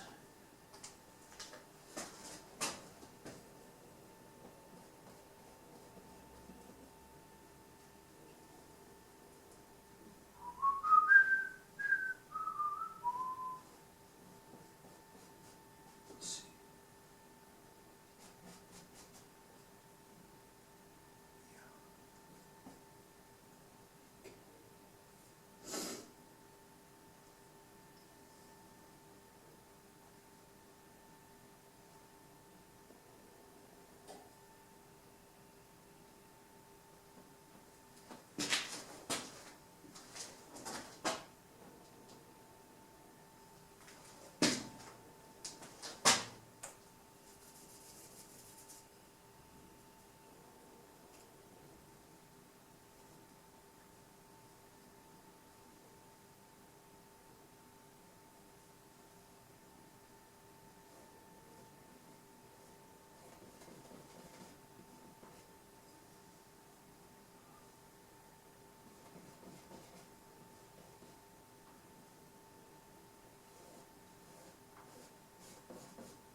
Yes.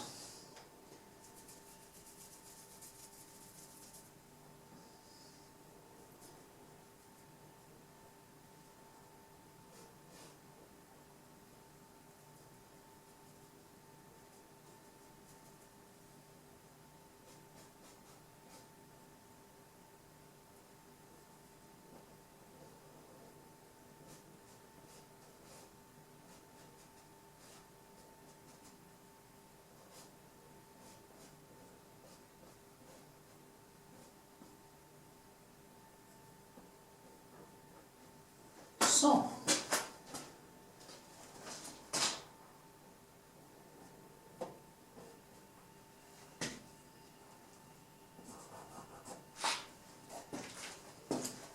yeah, I'll stop filming now, and I think, yes, that was 10 minutes, and it's almost out of battery anyway, so I can actually see what I did. Yeah.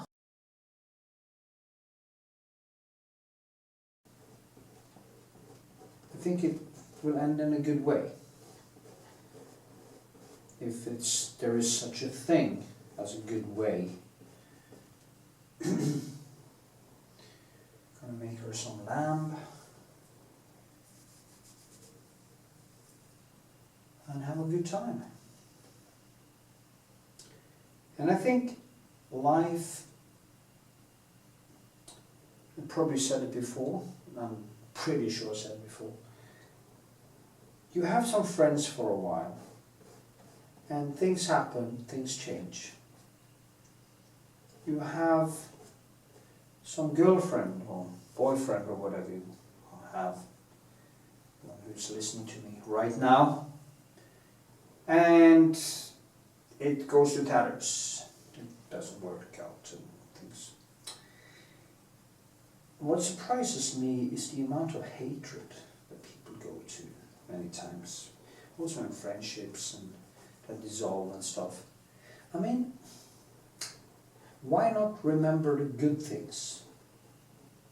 Why not just say, you know what, we had such a good time in the beginning there. Despite this has deteriorated into something that doesn't resemble how it started, maybe we should not regret going into a relationship with someone despite that thing's not working out. That we just remember, you know, life's a process. Let's remember the good things. Maybe it's easy to say, you know, people. That is, of course, if there is no real malice, if there is no real, real shit, you know, people just changing totally personality and are really bad steps on everything. Maybe it's a bit more difficult to do that, but if it's not too bad, if it's just that you kind of became different over time and maybe in a relationship you lost first sexual interest and then you stopped talking and then it just deteriorated and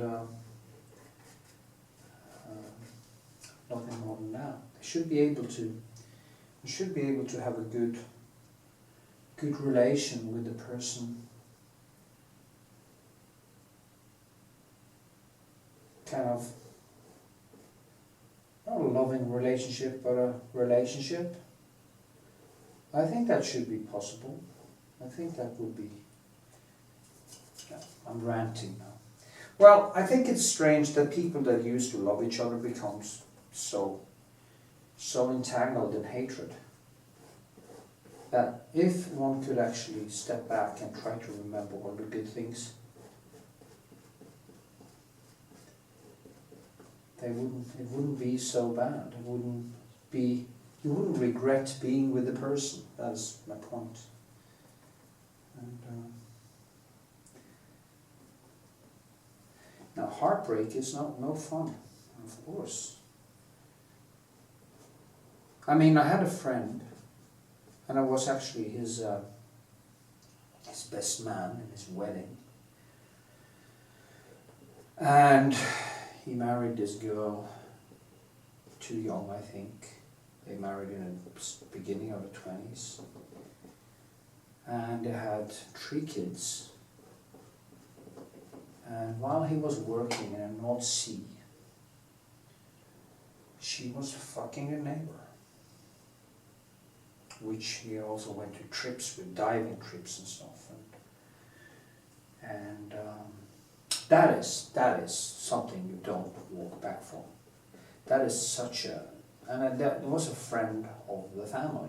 Okay, it was a couple, and also the wife to this guy suffered under it. And that is malice. That is so bad that I wouldn't be able to. That would change my perception so much about that person that I would never get over it. I would never look at that person as a good person again. Never, ever. That isn't a mistake. That is a deliberate deceit. It is a deliberate. It is basically not. It was as bad as. I mean, this guy was a friend of my friend, and you know. You have heard the word crime of passion. I mean, I wouldn't hurt anyone, but the temptation to take some kind of thing with me over and knock on a door would be overwhelming in that case. You know, it's such a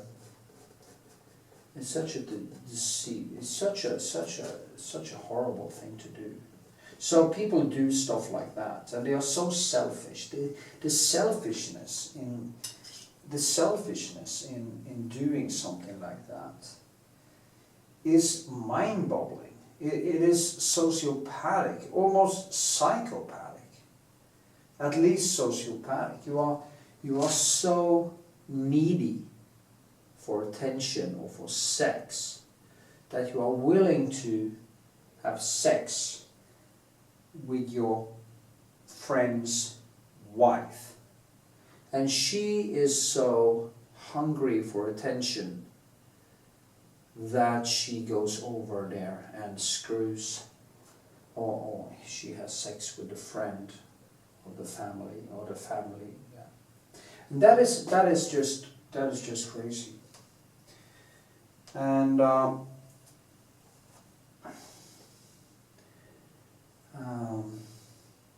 that's a point. And my friend, no, we're not that much friends anymore, but I haven't seen him in a while.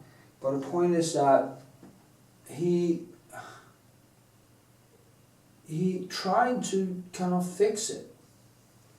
He tried to stay in this marriage for the kids or whatever, and he started being unfaithful as a revenge. And he just started to do that. And I told him, you know, if you're going to stay in this, you have to forgive and walk. You just have to accept it and walk away from it. Because you can't do both. You can't keep on doing the revenge thing forever. If you need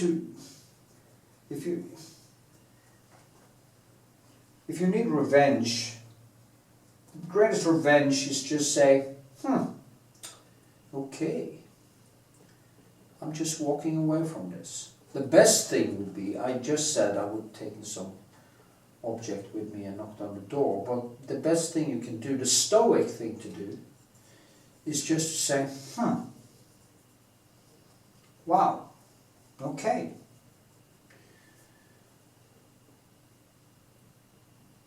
I'm walking away from you. I'm not even going to discuss this with you. I'm just going to walk away. I'm not going to listen to your excuses or to anything. I'm just going to walk away. And of course the marriage of that guy who did that with his wife, of course that relationship also went to tatters in the same process. And they also had kids. So there's so many victims. There are, like, you have all the kids, and then you have the both spouses on the both sides, and that was just to have some sex. And if you're that dumb, if you're willing, and I've been unfaithful myself when I was young, but there was never any kids involved. It wasn't long relationships. It wasn't stuff like that. I wasn't even, basically, when I was mostly unfaithful, if you could call it that, I wasn't even in a real relationship. It was one of them I was quite unfaithful in, and I could regret that today, but I haven't been in that many relationships since I was in my 20s that I would actually call a relationship. And the relationship I was in was kind of just having a mistress or over time, or something where I told them that I couldn't really go into a deep relationship.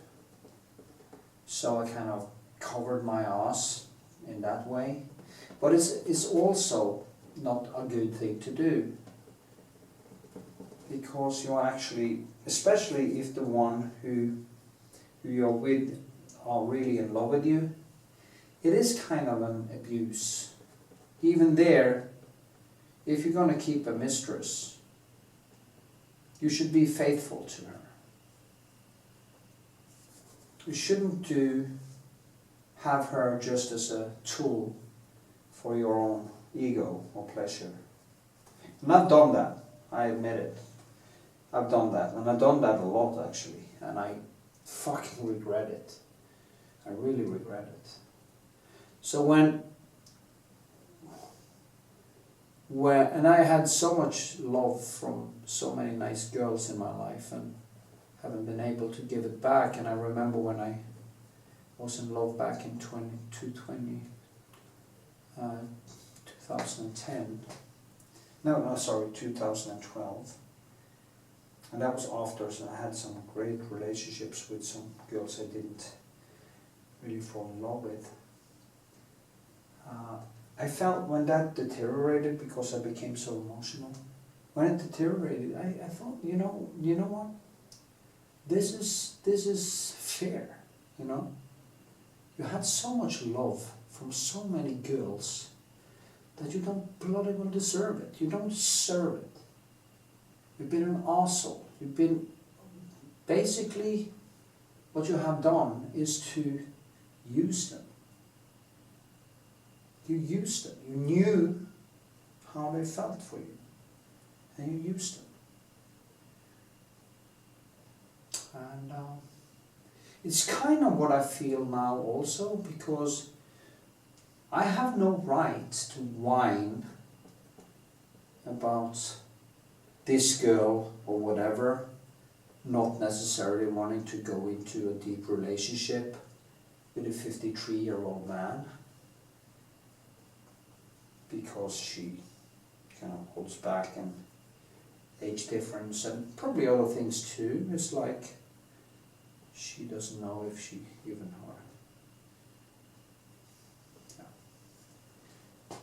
if it's enough, you know.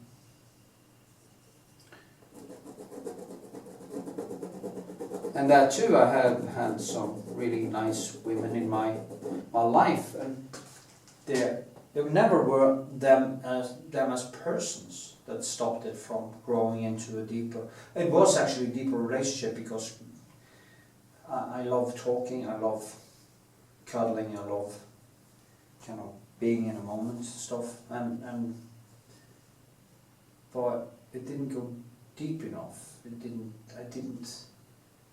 didn't trigger that thing that this girl or this woman I'm gonna sacrifice my freedom for. And my freedom is really dear to me. But this girl, no problem. No problemo. I told her that, you know, and maybe I shouldn't. But that's the way I am when you really go deep, you know, when you really connect and stuff. You tend to say things and maybe scared her away or scared her too much. She wasn't ready for it. And that is also a dilemma for men. You say too much, you're screwed. They panic and run away. You don't give them the space to actually feel. And you also seem weak, and girls hate weakness. Actually, this girl is very nice like this. She's very emotional and supportive and everything, so she's nice that way, not like the other one who was vicious. But you know, some girls kind of hates men who shows emotion. They see it as a weakness. Strangely enough, they see it as a weakness. I remember one girl, her name was Ina. That's probably back in when I was 32. No, I had my 30th birthday actually. So it was when I was 30. 23 years ago, wow. And I really liked that girl, and we were fooling around. Also, actually I was doing some painting of her, but I painted over it with another model after that. But I felt for her, and she had this cynicism over her, and I remember there was some episode and I just started crying, crying. She said, "Yeah, what are you crying for? Stop crying." Sorry about that. Well, when she said that to me, "What are you crying for?" There was like a switch in my head that I just saw how vicious this girl was. And this girl was really charming. She was the kind of, but she wasn't what I would call an extreme attention seeker. And that is a problem with them. But I just lost interest. I just turned her off. And of course she then kind of got a little bit pissed off and angry and stuff because she didn't get the kind of, I just took a step back and I just played it cool. And in the end, it of course disappeared. Now, and that is people, if people have feelings for you, you have to respect them in a way, you have to, and that is a problem because I have been in these relationships with girls that was in love with me,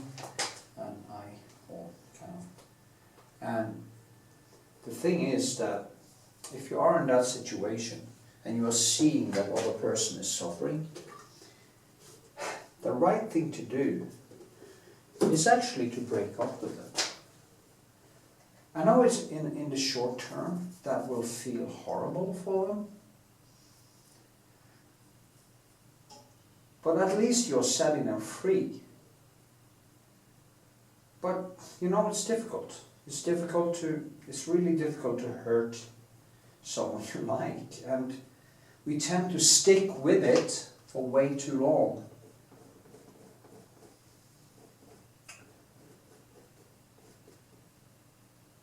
Now, with this girl, I feel that connection or that kind of thing. I'm not that, I'm not as in love as I was 10 years ago.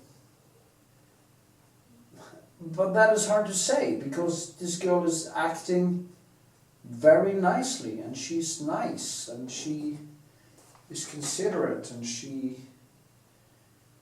we have a lot of good times together and stuff, and you have the age difference, as I said, which of course holds her back. There are probably other things too, but maybe that is why you don't get that horrible feeling. Because if you are in love with someone and it's mutual, then you don't have to suffer, and it's just bliss, and that's of course is a problem because it's going to last. I mean, falling in love is basically you want to make pretty babies. It's evolutionary adaptation to make us make pretty babies and to create attachment so the babies can survive. It is simply a survival mechanism. It's not as romantic as in the movies. Who was it said that love is basically that you overrate one person over another. It isn't really a real thing. It's just a emotional overrating of another person. And of course, most people aren't even close to being as good as they show themselves when they are interested in someone. They show all the traits that they know would give them what they want. So you have to test them. You have to kind of test them and see their reactions. And when you test them, you have to be willing to lose them. Because if you have a girl that is kind of narcissistic, and you kind of pull her leg a little bit, you disagree with her in certain things, you tell her some truth that she doesn't like to hear, and she gets angry and vicious and stonewall you, it is a very, very, very bad sign. Because there will come a time where you actually will meet the wall, and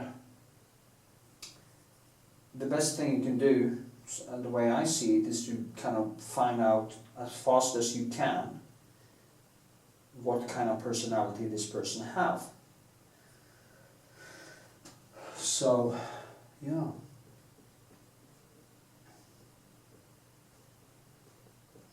And I did actually find out the hard way with the one I was in love with 10 years ago, because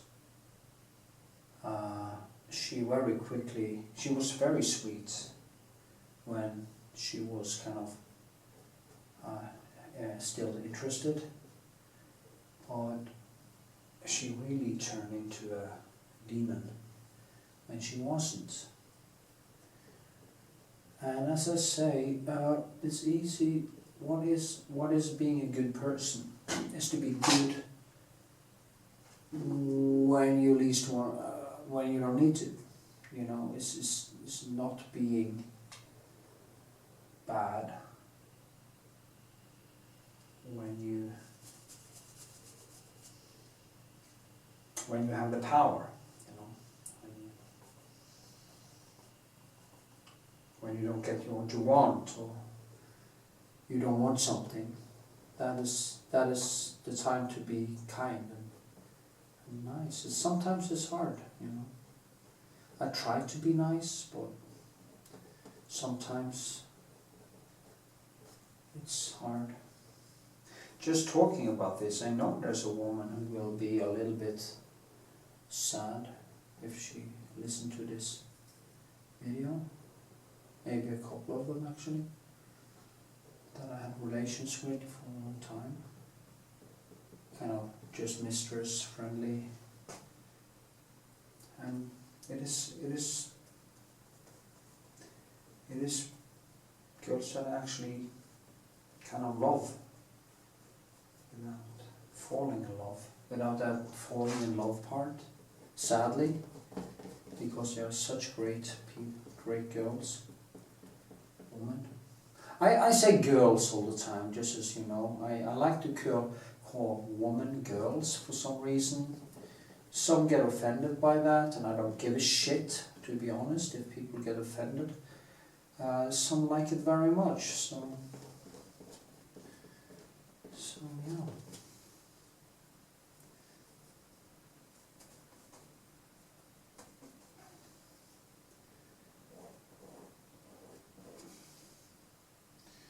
Me and her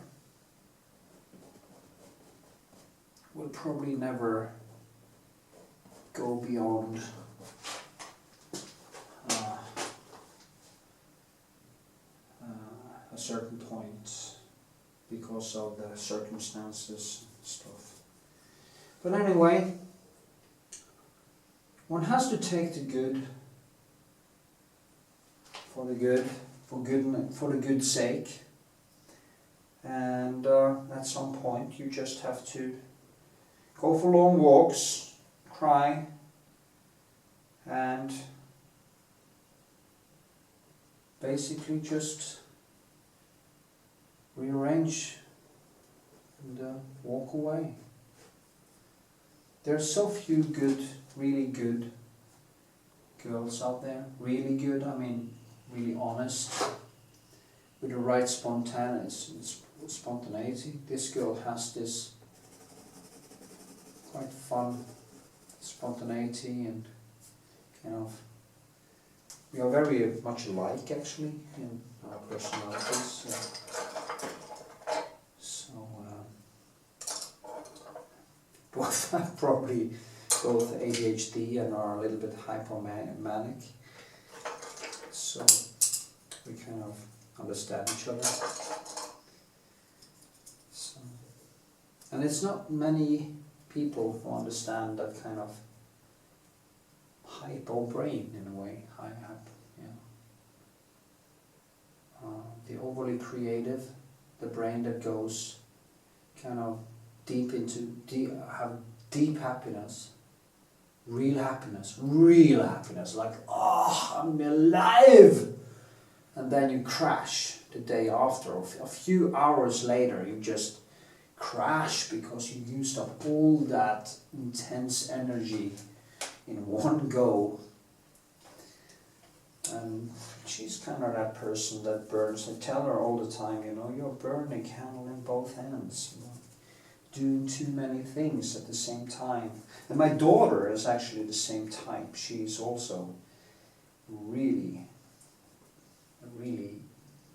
doing, I think, too many things. And I tell my daughter that, please, you know, try to slow down a bit, because you look at me, I burned myself out, you know. I had a few years, I had just such hard time doing the work and everything, because as Christopher Hitchens did say, when he got esophageal cancer, I burned the candle in both ends and it gave a lovely light. And yeah, it gave many times. I had a lot of fun. There's no doubt about that, you know. But also I abused myself, both physically and mentally and everything. And in the end, you smash your head in the wall. And kind of don't want to do that. I would not recommend people to burn out, because it's very hard to rise up again. It's really hard. It takes a hell of a lot of effort. I'm a science geek, so when I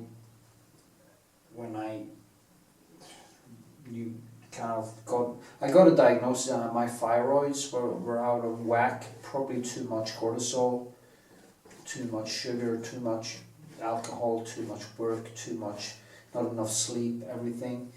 And instead of going on this thyroid medicine, I just studied what to do, and I kind of bounced back from it, because I started to change a lot of stuff. But then my hips started to hurt because I had arthritis, and it just kept on going down, until I had the operations. And then I started to feel good, and then something else came in from the side, which was a result of foolish things I had done when I was depressed, and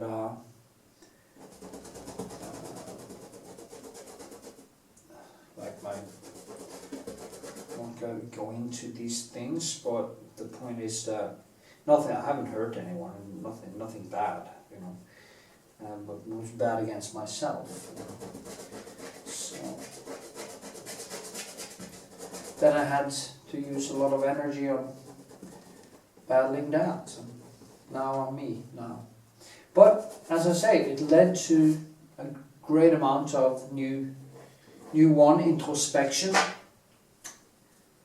And I wouldn't be without, at this point in my life, I wouldn't be without it. So, because I wouldn't be me. I wouldn't be me if these things didn't happen. I had to confront myself and start basically rewire my whole brain. And as I say, if it didn't happen now, when would it happen? You know, I'm 53 years old. And when are we going to grow up? It's like Jordan Peterson say, if you keep on doing the wrong things over enough time, sooner or later there will be no way back. You will have burned so many bridges that there is no bridges left. You're done. You're done. There's no more to build on. Luckily, I didn't come there, get to that point, because I have this skill set and I love my work. I still love life.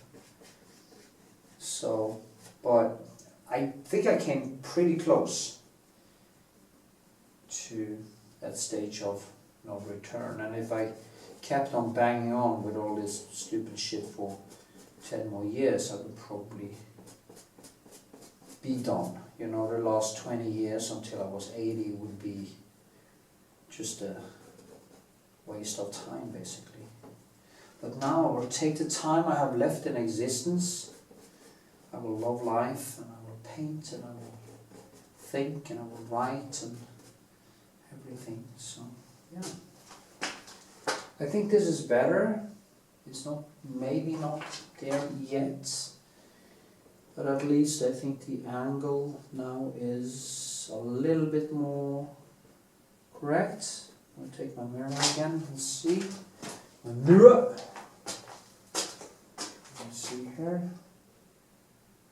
And voila! Yeah, I think it's better. Absolutely.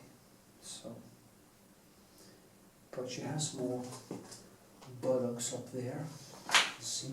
So that is things that I will go back and forth, back and forth, back and forth with many, many times anyway. So I don't need to. My videos are probably not the greatest for people who want to learn how to paint. Since I'm talking about a lot of other stuff, personal stuff. And this is kind of a personal painting for me, because I actually planned to make a portrait. I made a portrait to that girl in 2010, and I gave it to her, and she was pleased with that. Small one. But the point is that I also wanted to write down a story called Falling, how it was to fall in love. Now, I won't go into any details about what happens, because maybe a lot of her kind of anger also came because I was so needy and pathetic. But I mean, the reaction to a needy and a little bit pathetic person shouldn't be scorn and ridicule and stuff like that. It should be sympathy and empathy and understanding. That is how the reaction should be. It shouldn't be like that, eating a girl. Why are you crying? So yeah, it should be sympathy. And this girl is a very sympathetic person. And she keeps on surprising me when it comes to her personality and the way she reacts to things. And also, not often people surprise me, because people are usually very predictable, but this one is not that predictable. And sometimes I think, nah, this is going to happen, and she surprises me, and it's strange. It's a weird thing. Anyway, yeah, so at this point, at least, I have nothing but good things to say about her. And yeah.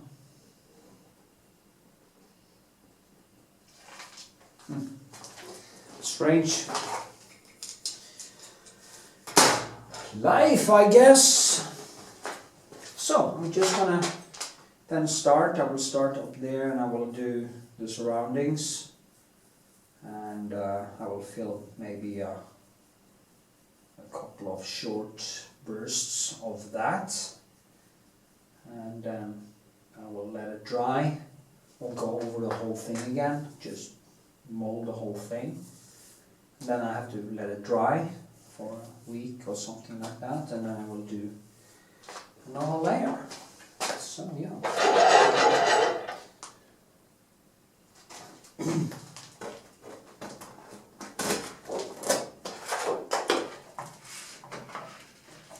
Some people, they want you to, they're using iPads or something, but I prefer the prints.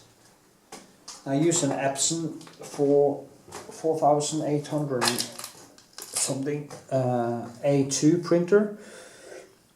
So anyway, okay, see you in the next. Okay. I'm working with the surroundings, as I told you.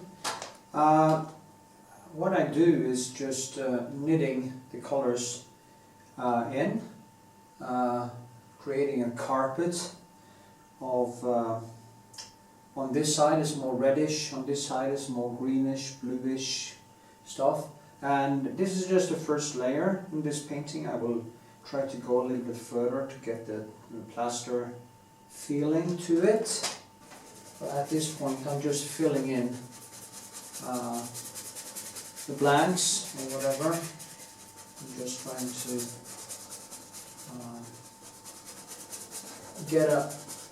get everything in, get some oversight.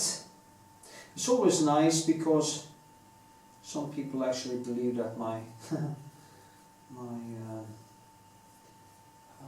sketches are finished works, but of course they're not.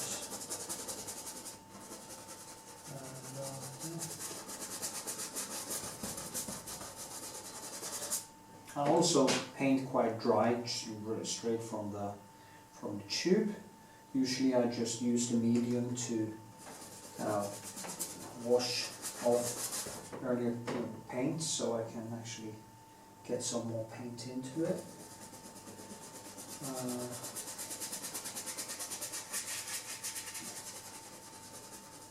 Now the thing is, to make this work I have to create different textures, maybe in directions and compared to the skin tones and stuff. And of course that will be one of the struggles. But right now I'm just kind of, as you can see, I'm mixing, basically also mixing colors on the canvas.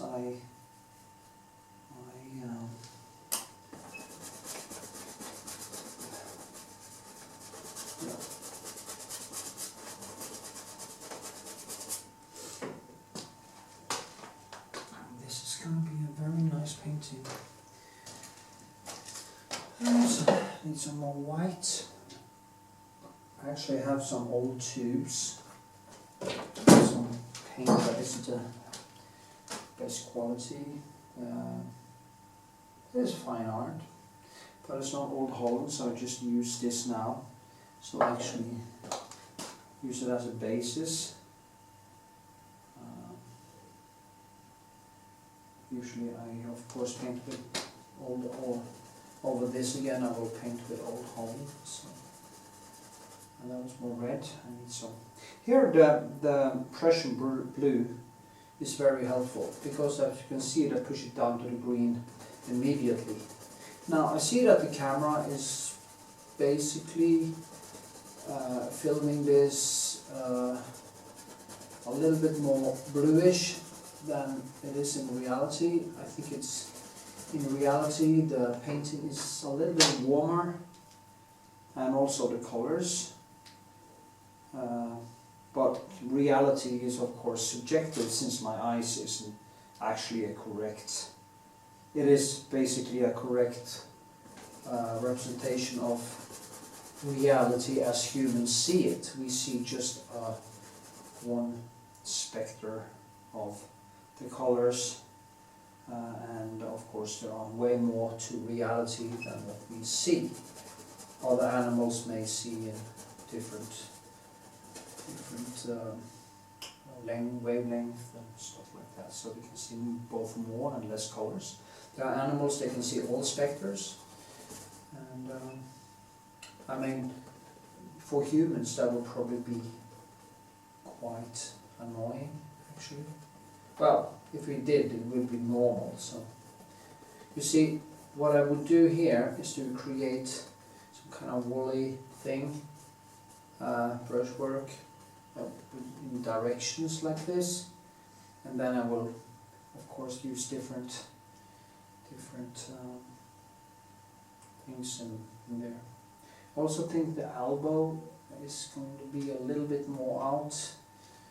I'm wondering if I have to go a little bit further out here. But that is the things, when I start up again with the face and I start molding this, it is way easier for me to see the other things. So this is just a first draft. If this was a sculpture,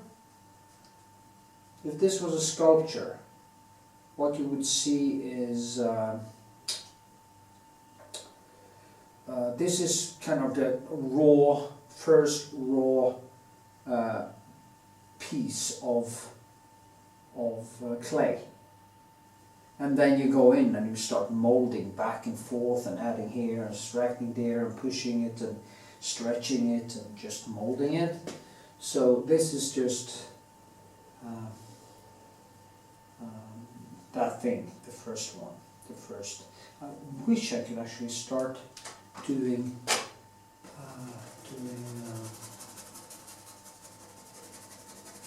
sculptures. I'll ask her if she maybe wants to sit for a bust or for a face. When she puts her ponytail on top, it's just brilliant. So might do that if she wants to, if we survive. Anyway, it's funny because at the same time that I'm kind of in love with this girl, I kind of see it as a threat too against my independence and my life, because I've been single for so long. I think I've been single since I haven't really been into the relationships that I've been in. It must be since I was 17 or something. So it is, you become a little bit strange because you are used to be so independent that, well, I had relationships, I had, of course, girls I had to relate to, but emotionally I wasn't really there, and I was there, but I wasn't there. It's kind of strange. It's even strange for me to understand because it was so. But anyway, to give away one's freedom to one person just because you find that person more attractive than all the other persons is in itself quite absurd. And there is nothing I actually need in my life. Sex is of course great, cuddle is great, conversation is great, friendship is great. Now I can't have sex with my friends because most of them are men and I'm not gay. I also do not have sex with my female friends because I used to have it and we broke up, or I don't find them attractive in that way. Of course, if you got drunk enough, and of course men are quite simple when it comes to sex. You know, only thing a woman has to do to get men is basically be in a room. So it's yeah. But anyway, it's not something I really need. I think it's just something that feels right. Strange. I don't know why I start ranting about that again. But anyway, but she has this classic aesthetics over her, and she would be the perfect muse or model. It's the kind of girl paint over and over and over and over and over and over again. Every time she kind of shifting her head or moving, there's another painting. And yeah. I have a quite high standard for the amount of beauty for the models I choose to have as my models. Or aesthetics, not necessarily beauty, but it have to be very feminine. And I guess one paints what one likes. And, I said that in an interview many years ago, because there was this journalist who said, well, I'm painting a lot of women with curves. And I said, yeah, I guess I do. I guess I paint what I like, I told him. But then again, slim girls with kind of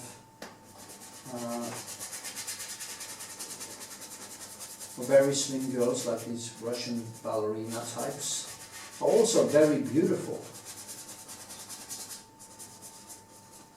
because they have the classic shape and the classic face, and that. So it's not that they have to be fat or anything.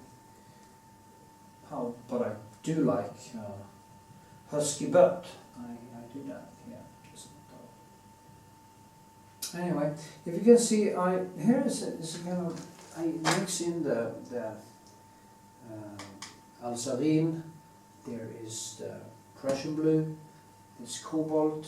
It is French ultramarine, and my blue black, and all these colors kind of is mixed in here to create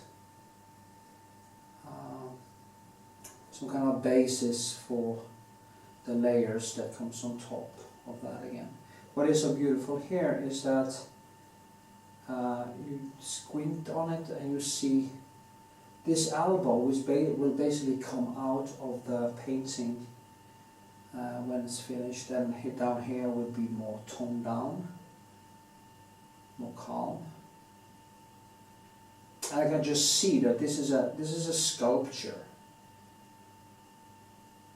And also, I'm not interested in introvert paintings. I want things to come out.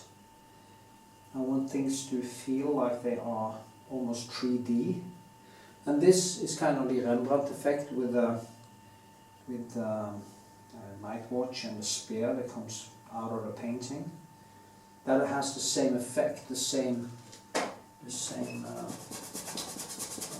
shadow and light getting there, so you can create a very strong 3D effect.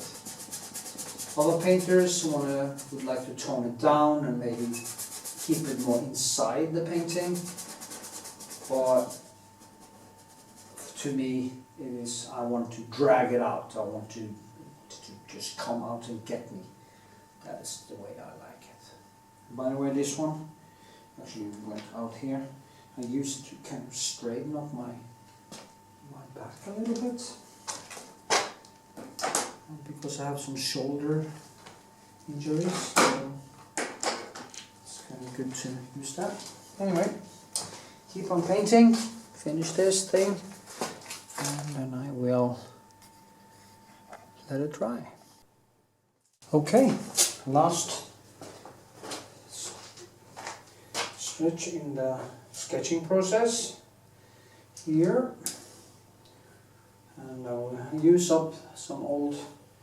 The good thing about when I buy my pencils, I buy these sets of pencils, and many times if I don't paint any big paintings, over time it piles up with pencils that are have a big size. So it's nice to kind of be able to use them. You see, I'm just gonna. The shadow goes down here. Also has a lot of Prussian blue in it, and there's some shadow nuance, and one shadow going down there, and different nuances and the different shadows, but that is also things that I will add in as I go along. Yeah. The light, more light in the shadow out here, and her body comes down there, so it's kind of a thing happening also on the shadow front. And that is very important. You don't just pour in a little black or stuff when you paint. You have to understand how shadows actually hits the wall there. That there have to be textures in the shadow area to create some kind of more natural illusion.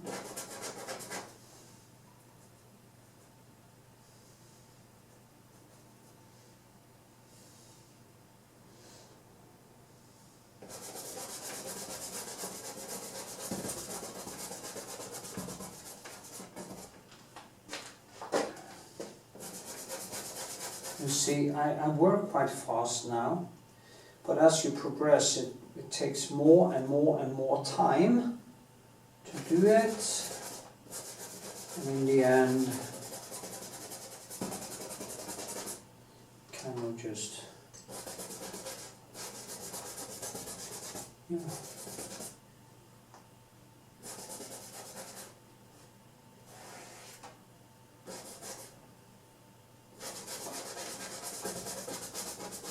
So,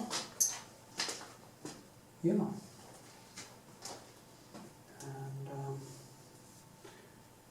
go down there with the whites, and put in more thick colors here, and more in the red actually. I love that alizarin, as you can see here. It has that red in it. And I see that all over in nature also, you know, these contrasts. So.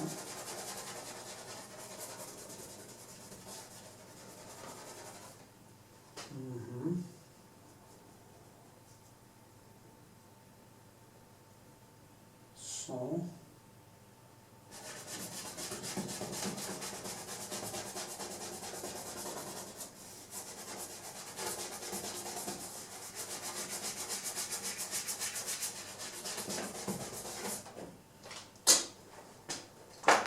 Yeah.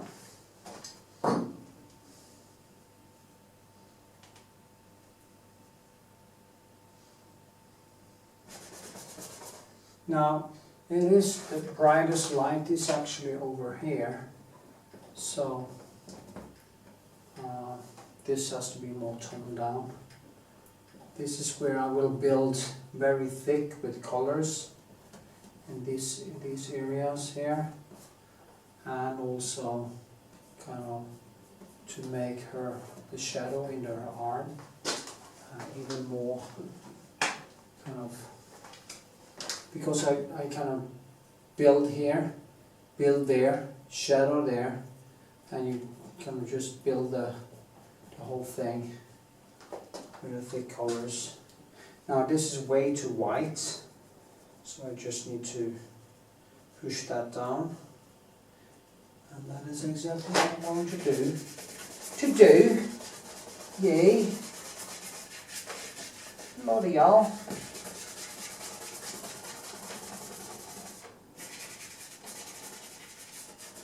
So I talked about so much about love in this painting tutorial until now. So maybe I will probably touch on it again, but maybe I will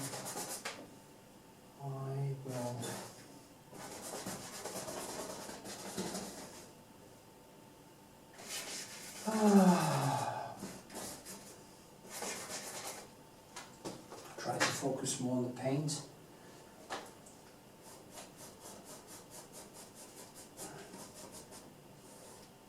I guess I have got my point across.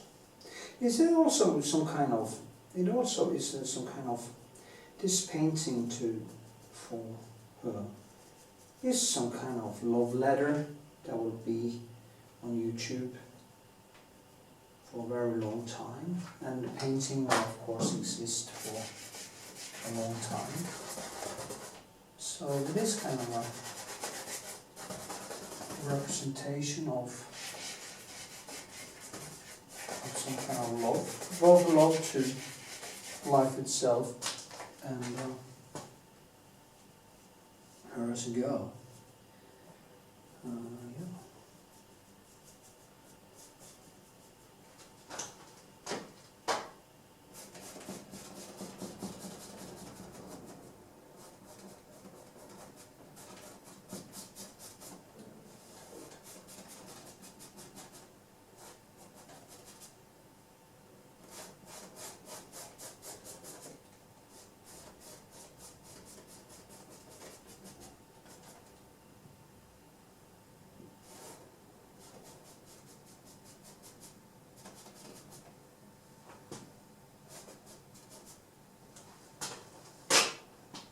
So,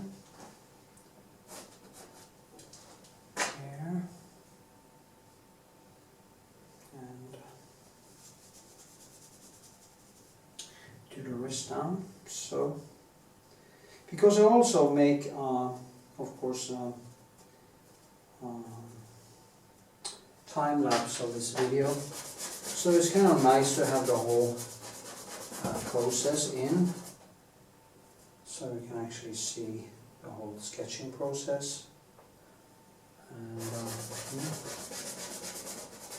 also wondered if I'm going to start to make shorter renditions of the videos, or shorter versions where I only talk about painting and I focus very much on the paint. But you know, it takes time, and the money I earn on YouTube is not up to the task. I have some more on PATRON, luckily, so it kind of yields a little bit of money every month. But the goal is to get to a point where I basically can make a living of YouTube, PATRON, teaching through YouTube and stuff, and then I can paint what the hell I want. There is no limits on me, and that would be amazing. And that is why it's so important for artists to take care of their money. If they have some money, don't spend it. Don't be like me, be totally crazy, as I was for 10 years, maybe more, 15 years maybe. And I could have had so much money in the bank right now if I didn't use it like that. I do have enough, but I mean, I used money like there were no tomorrow. Almost like tomorrow there's a nuclear war. Let me just go buy the most expensive hotel room and the most expensive watches and the most expensive, you know. And I was so stupid. Hypomania. You can actually get addicted to spending money. And I was addicted to spending money. There's no doubt about it. Spending actually gives a dopamine high. And if you're kind of depressed, you know, buying shit easily becomes an addiction. And that is what I had. So, but now I'm not addicted to. I don't think I'm addicted to paint. I don't have any other addictions at this point, and I don't think I will adopt any more. So the painting is, in a way, if you paint every day, and you paint as often as you can, and you get that good feeling from it, it will be as addictive as anything else, just as a positive thing, you know. It's like training. If I could exercise all the time, every day, I would do it, because it gives me that high. But so does painting. And it's also problem solving at the same time, so it gives me that existential or the meaning of life. It gives meaning in the meaningless. How was that? Am I done? Am I good? Is that okay? Tell me in the comments. It's actually very important that you comment on my paintings, because it pushes, or on my videos, because it pushes my videos deeper into the algorithm. So please do that. And yeah, just even it out a little bit. Yeah, okay. It's a good start. Now, see, now that, since I moved it this way, I need to have a little bit more there. And now, when everything is in, it's easier for me to see the whole thing. So, immediately I saw that this have to go all the way out here and down like this. So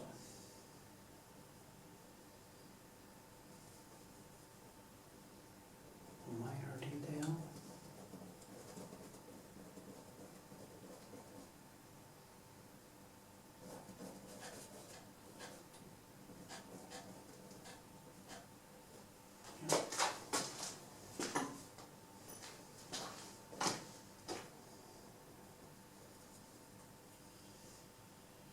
She's always pissed at me about that stomach. She doesn't even have one. So silly.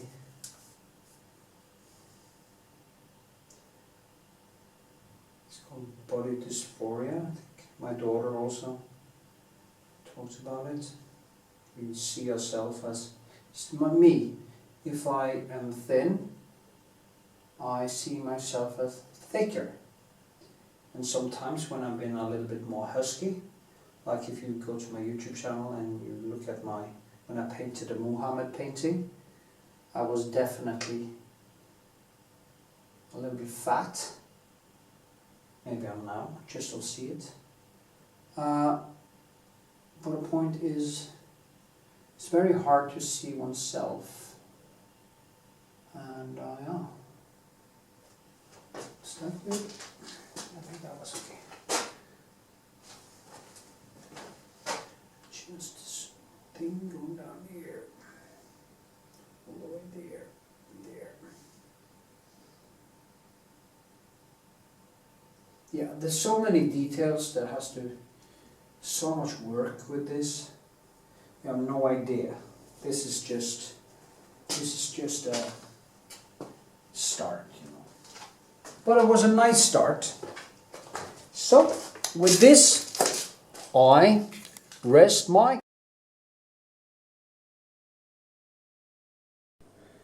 And so, here we are. We are now going to paint layer number 2 on this painting. Yeah. And I will just kind of start straight on. Without any glaze or anything, I will just go in and start painting. I will just... I wonder if I... maybe put on some retouching varnish, just to kind of see the... I don't think I need that, actually. Usually I would do that, but in this thing I don't think it's necessary. Okay, here it is. So I'll just, you can see the photo and the painting at the same time. Some people actually want me to do more of that, so I will oblige a little bit. I will also make some some videos here of, you know, the skin tone and stuff. Now I have to adjust it a little bit like this. Okay, so layer number 2. I'm actually scanning some photos today.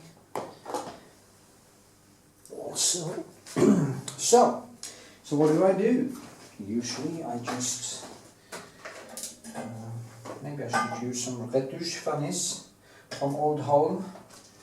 I take this. Now I'm not gonna use any glaze because it's not necessary. A little bit of retouching varnish maybe can be helpful. Just to see some of the shadows here, just to see pops out like this. And yeah, it's a very rough sketch, so I love the brushwork. It's a shame actually, every time you start up and you paint over stuff like this, it always feels like kind of a loss, because you have to basically kill all your darlings to move on. Well, that's how it is. And if you're not willing to kill your darlings, you will never evolve as a painter. Simply. I'm using these Da Vinci brushes, flat. These are really hard. Gee. I'm gonna have to make it so fucking.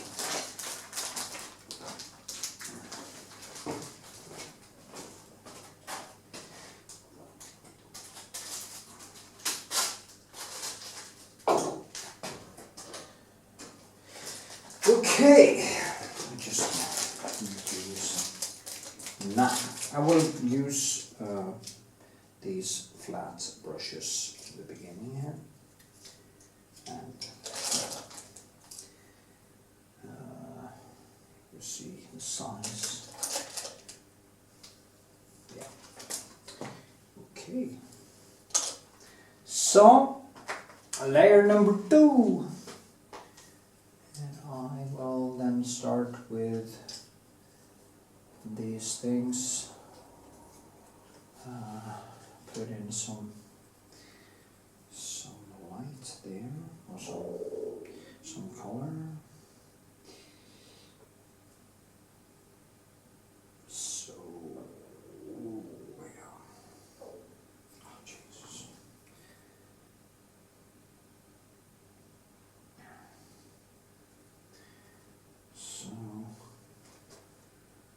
Now, it's always a challenge to find the right color, but that is what I'm going to do here. And it actually is quite toned down, so I need to. At the same time, it doesn't actually work putting in more white, more. I need to kind of basically take this down. I think that is more rational to take it down, because it's actually not brighter than I have painted it. It is darker. And yeah. Now, as you can see, maybe you can hear that sound, the scanning sound in the background. This one is, I'm not sure if this is done. This is probably digital, but usually I use my camera is a Pentax 6.7 RZ with a handle. It's a very known equipment that I photograph my models with. And yeah, that is like what I like to do. You see now her eyes. I know this face very well, so it's kind of. I actually wanted to do a sculpture of her, but I kind of never got to that point, sadly. But that is, yeah, and she has a very sculptural face. I really like the face.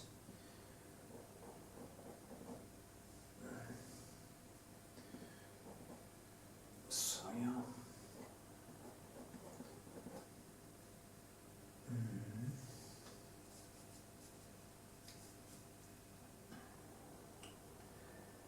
See. Now this thing is, it's not that many colors I use actually for the skin. I use my blue, I use the alsarin or kraplak as it's also called, I use the vermillon, I use the cadmium, and I use I use a little bit of blue and maybe some black, but to kind of tone it down.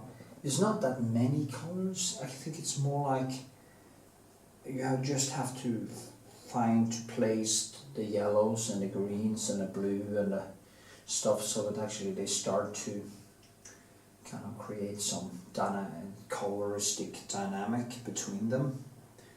I do know that most colors are represented in most surfaces, but it is the amount that kind of decide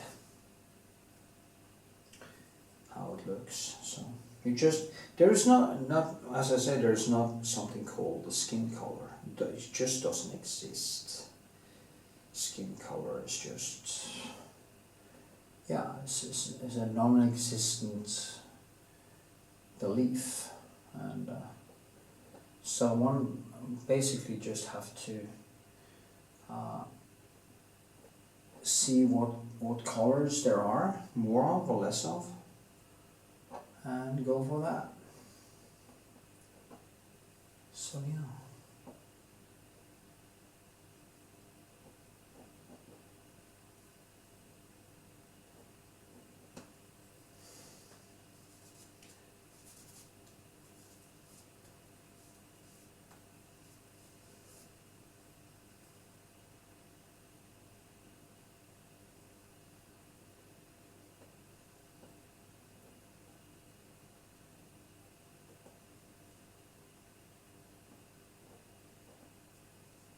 Yes.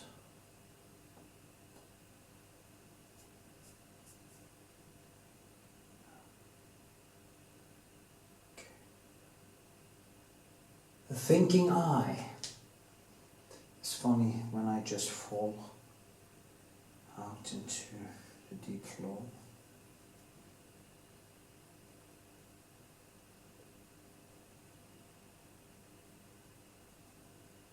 So yeah.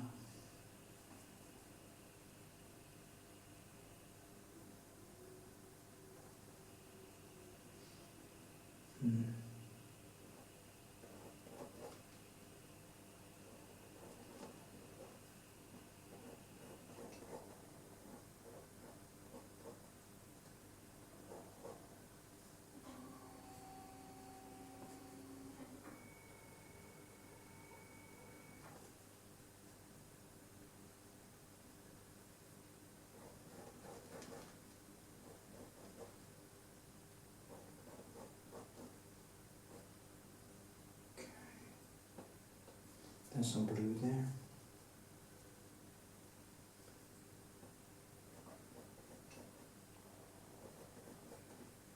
And there's kind of darker inside there.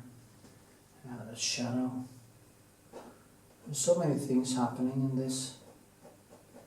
Maybe I should just quit exercising for a few days and just paint. Just paint. Don't exercise. Don't do any heavy lifting. Because that is very typical of me. I go to the gym and I train so bloody hard that I can't really focus on my paintings afterwards because I'm just totally worn down. I train and train and train because I love the kick, and then I have to rest and I kind of lose a lot of time. So actually exercise for me was something I should have done after I've done all the work. So you may do only work for a few days, then you take a day or two and you just exercise as fucking crazy, and then you get more, I get more time into the painting, because I've been, sometimes I feel I've been to the gym more than I've been on my canvas, so it's like, and that is the kind of compulsive behavior that is very typical for me. And yeah. So.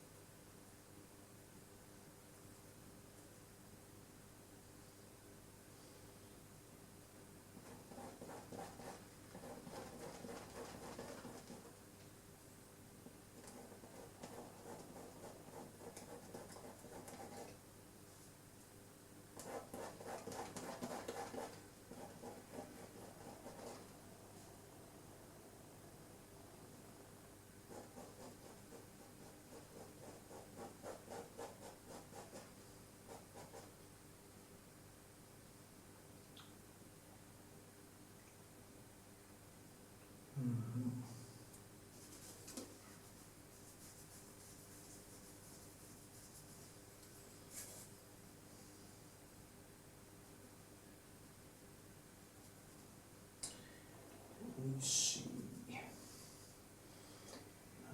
Cheekbones.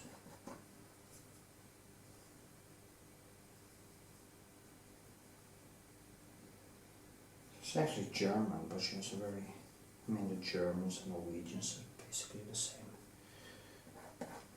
genome. She looks very Norwegian, but she's German. Or originally half, at least, German. She looks like a Fräulein. Yeah.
In the wrong one. See what I can do. Now her eyeball is actually all the way here. It's very bluish, very dark, and you just see it from the side. And there's a little kind of white light hitting it. So she kind of looks. She actually looks into a mirror. And I need to get that look, you know, that she actually looks at something, looks at herself there. So I think it's going to be basically something like, I think it's going to be approximately there, somewhere. Now it has to be more, because it's like, here it's like, it's right over the nose. There. These things aren't easy, you know.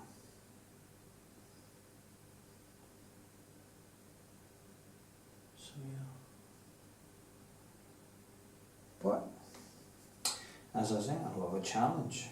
A challenge is the most beautiful thing.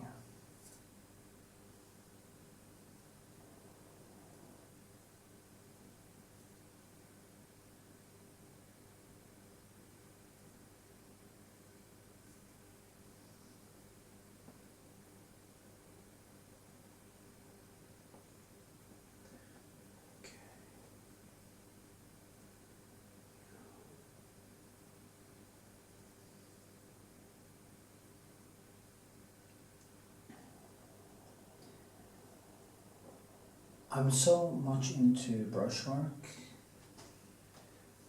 that detail is great, but I want them to kind of be very painted. I remember in the beginning when I was painting, I always kind of tried to make everything very flat, and there wasn't much textures and stuff, and brushwork were just a nuisance. But now it's all about the brushwork. It's all about the paintedness, the beauty of the motion in the brushwork. That is what I love. That is what I crave. So yeah.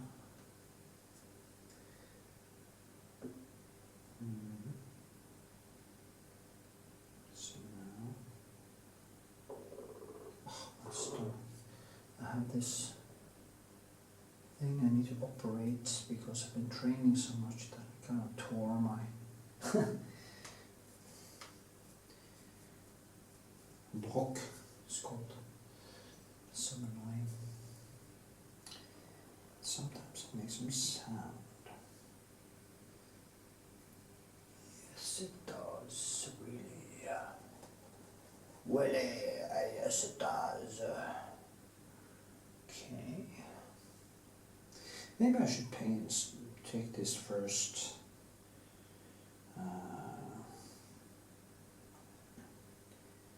This first layer on this thing, and post it as a standalone video. Do we deserve that? Maybe. So you can actually see how I paint over the first sketch. I should zoom on it. Go deeper in to it. So, it's easier for you to kind of see what I'm doing. It's like 18 minutes. I can do a half an hour, so maybe I should do a half an hour. And just show you how I start up the sketch, or from start the second layer.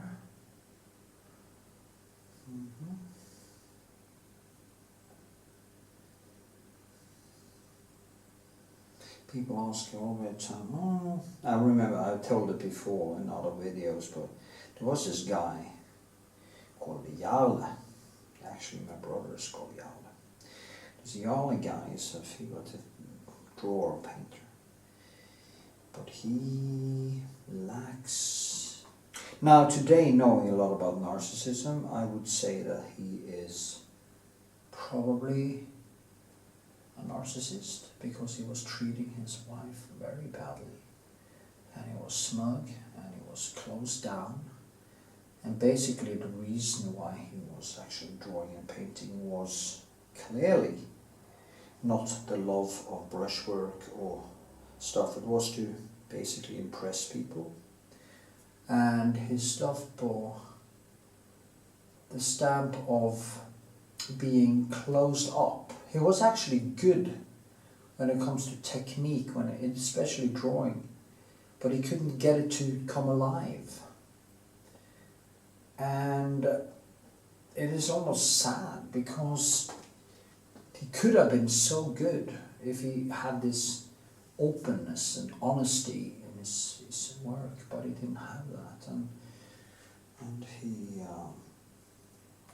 he was a friend for a little while. He was always kind of trying to put me down, always. But he was actually in my studio, and he looked at them. I knew that I had been painting, and I use the laws of nature, or the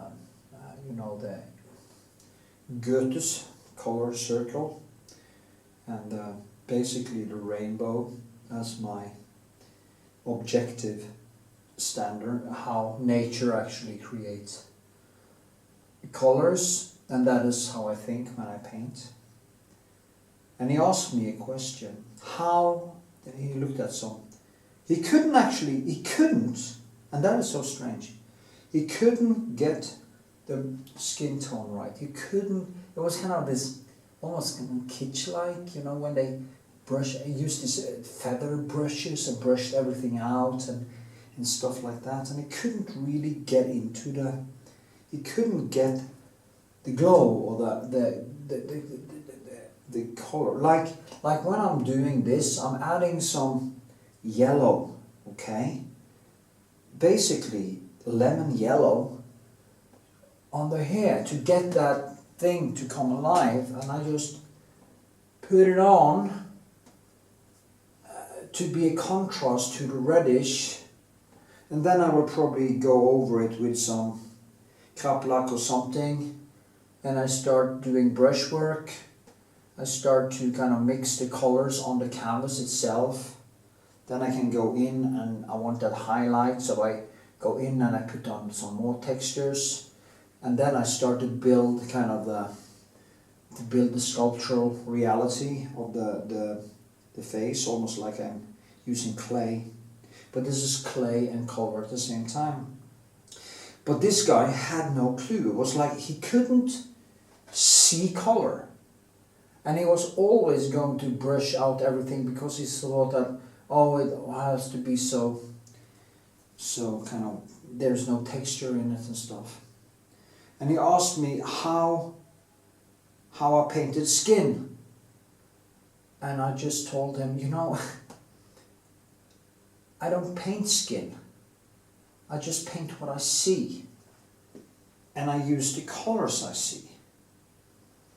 And he got so angry because he couldn't understand what I was talking about. He thought there wasn't a recipe for skin tone, that I had this recipe.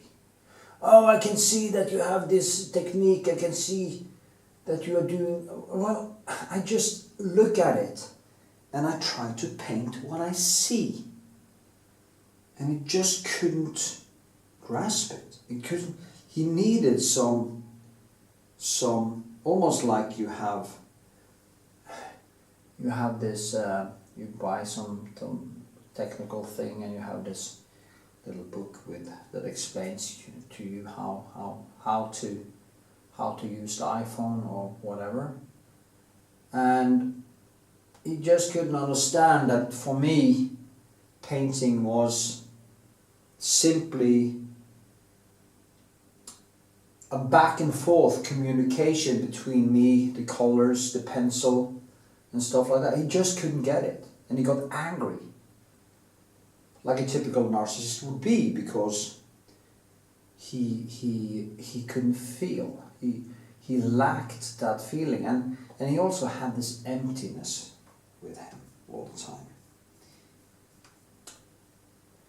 Exaggerating that we were so good friends, and I remember telling him, you know, it takes years to become a very good friend of mine. You're just an acquaintance. And you know, it really pissed him off, because I have this bullshit detector. If I meet people who are too grandiose, give me too many compliments and stuff like that, tell me that they love me too soon, or that they, you know, you meet these people and meet them twice and they call you a friend, and then they basically get a little bit drunk and they suddenly love you, they met you twice. He was kind of that type of guy. The hyperbole, and he treated his wife so badly.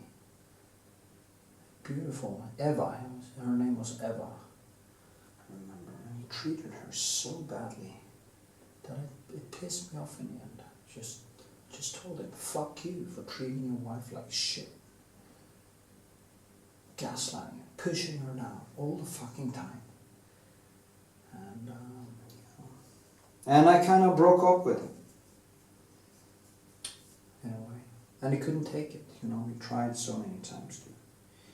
Oh, you were such a great friend, and blah, blah, blah. I supported you, blah, blah, blah. No, bitch. But anyway, he was so closed off, he couldn't really... And he was good. He could have been very good if he opened up his heart, if you know what I mean.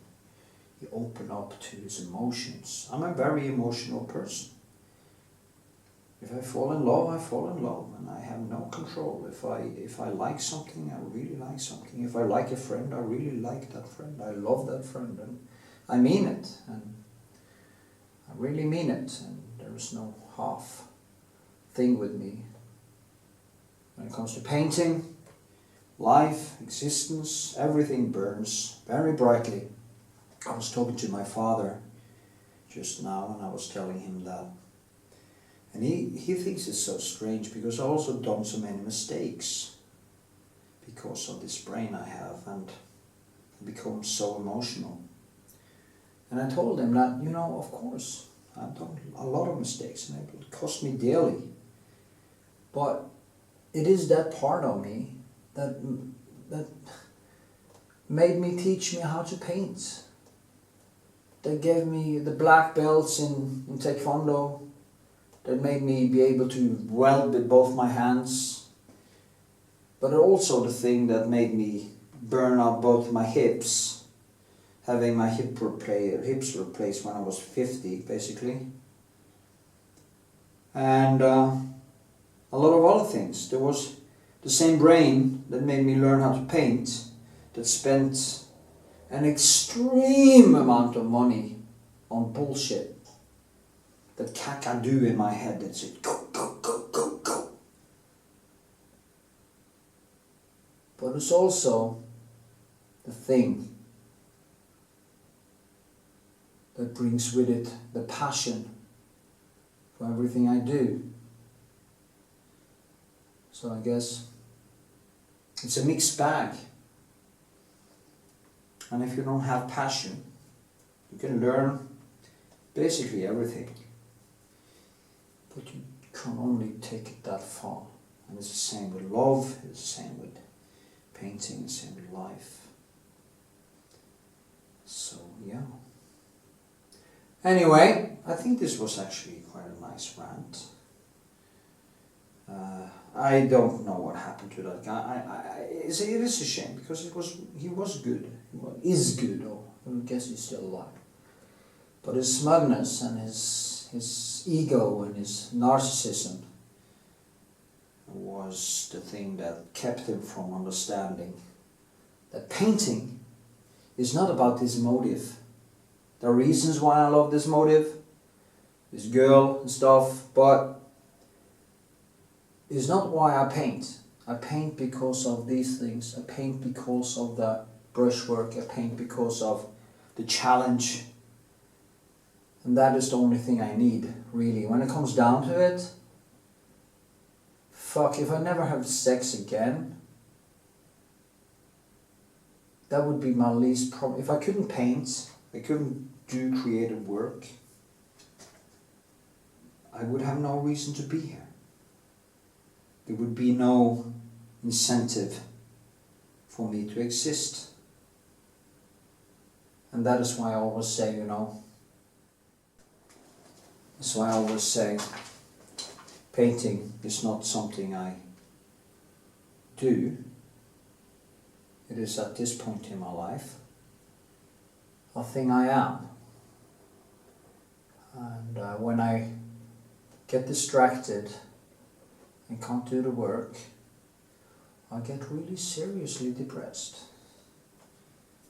So yeah. So I should avoid people who distract me. I should avoid so many things. And focus on what's important. Results. The thing that process and results. The thing is that the results actually don't last. The results is just a byproduct of this thing called process. And it's process and problem solving, as I say, that is my main driving force. And it's also the main driving force for any scientist or any musician who actually deeply love what they are doing. So, yeah. That is why. So if there is any why do you paint? Why is why. Why? Well, I paint because I like it. That's it. That's all. And why do I paint this girl? Because I love her face. Yeah.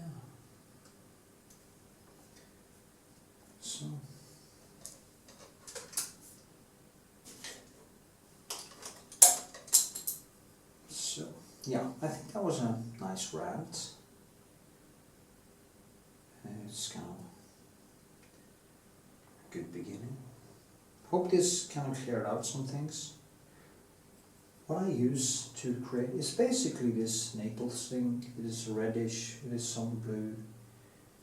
You just have to look at it. Learn how to see color and repeat. And learn how to use the brush. Learn that brushwork, texture is not an enemy like this guy thought. I also had a friend in Stavanger many years ago, and he also wanted to be a painter. He was also a brilliant drawer, Kevin his name was. And he had the same problem. He hated brushwork. And even in 1990, basically 4 or 5, I started to understand that painting was about paint and not motif. And he always babbled about the motif. And what happened? He never became a painter because he couldn't fall in love with the paint. And any artist who is actually going to make paintings has to be in love with paint. So yeah.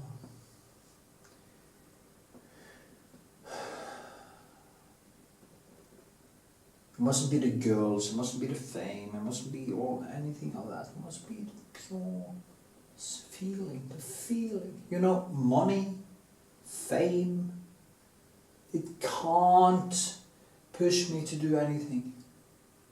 Oh, I could have done so much, earned so much money if I had just a fraction of the economical brain as a couple of Norwegian painters that has used basically print as a printing press, no, as a money press. So one of them actually said it. I'm not going to say his name, but he said, you know, prints is just money, printing money. And people buy it, you know. They buy things that aren't really worth anything.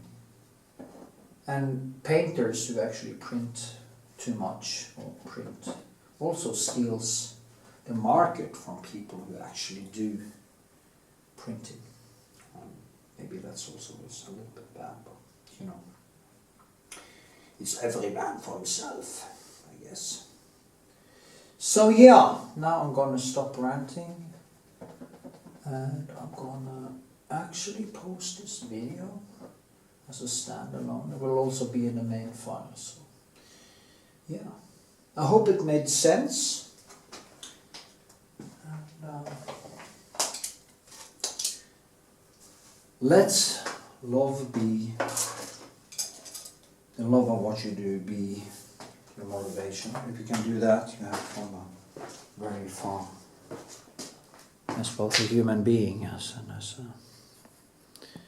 yeah, looks a little bit strange, but fuck it. Okay.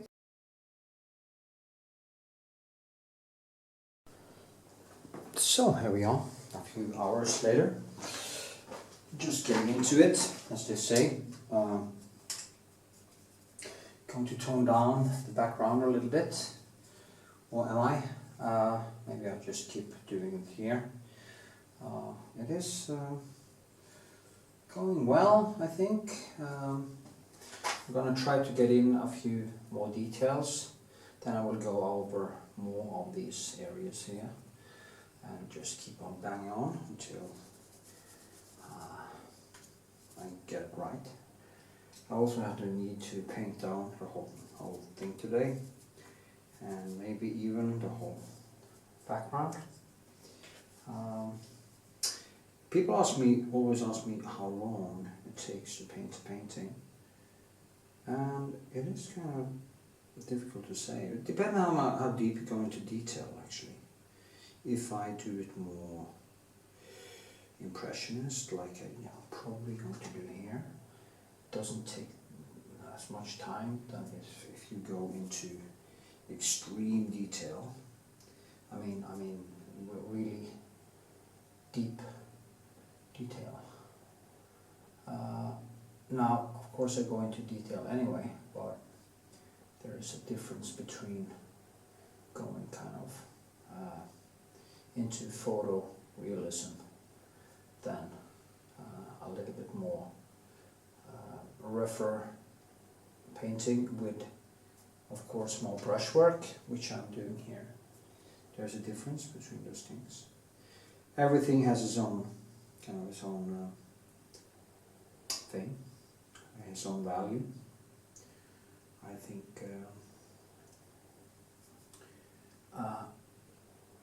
I think a mix between those two is the best. More like the classical Rembrandt kind of feel to it. So yeah, that's how I see it. And yeah. Now there's a limit to how many layers I can actually add to the second layer. I can go in and I can kind of make things.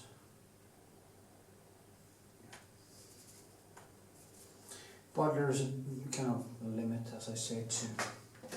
I should just try to keep this a little bit and work with the arms. I see the face from here anyway, so I don't really need it that close. There's points of lights here, so I have to calm down the background and stuff to get these things to really work against each other. Also, we have this very sharp shadow underneath there, which is actually very important to get this feel to it. So yeah, see what happens. Reddish.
Oh, my thoughts were going off into other things.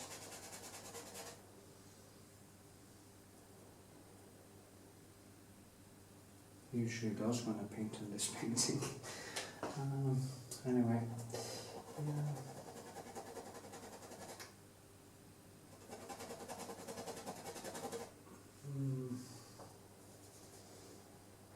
Now you see, it's not really, when you take a photo, it becomes a little bit different than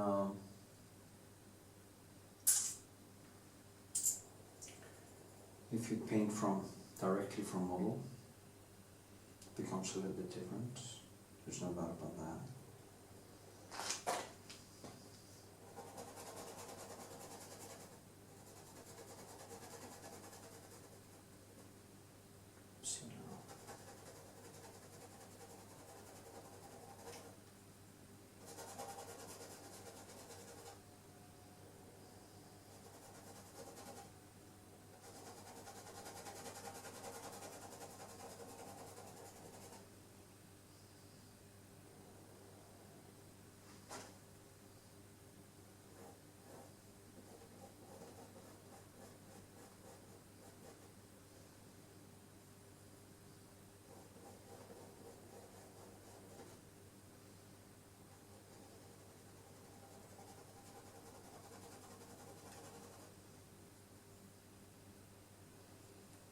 Okay,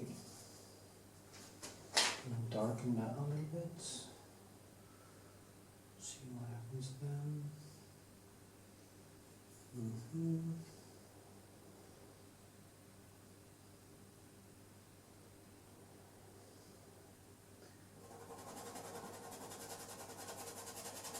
The funny thing, I do get a lot done when I actually start these long painting sessions.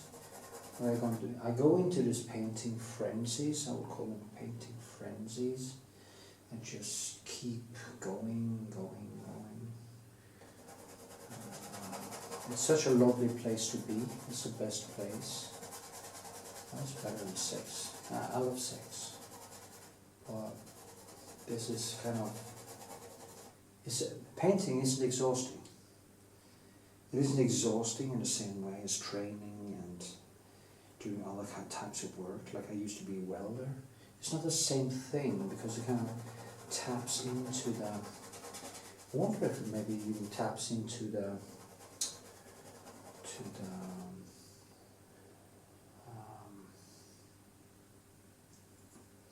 serotonin receptors, that it taps into serotonin.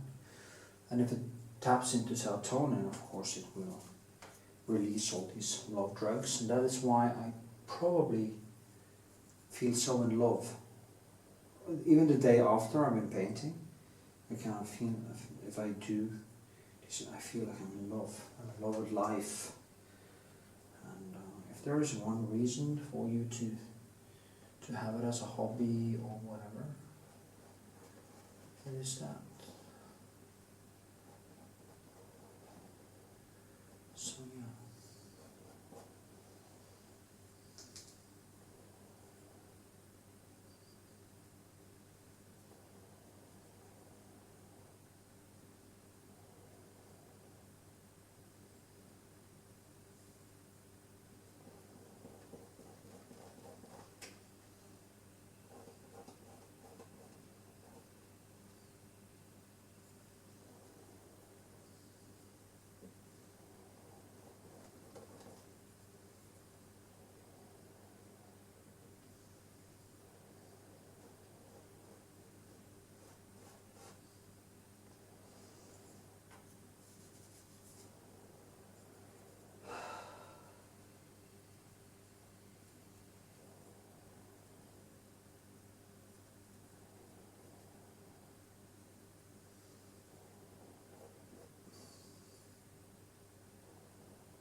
see in there is yellow, so I'm going to put in. Then I actually used cadmium lemon, yellow, because there's some yellow here, so I just put on some yellow, and then I start evening that out with different reds and blue and stuff. And I kind of mix the colors on the canvas.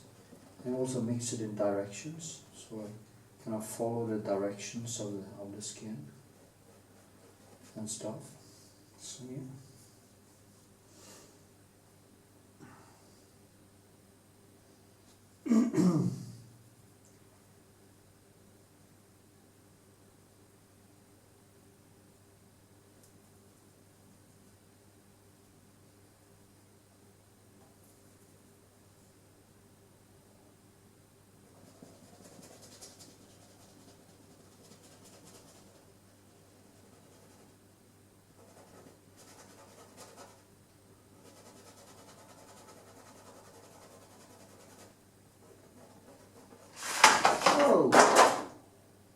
Maybe that was a sign. I think that was a sign.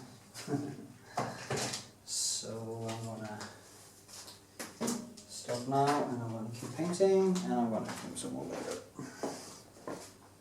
That was only 13 minutes. Wasn't that much. But I think it's enough. Okay.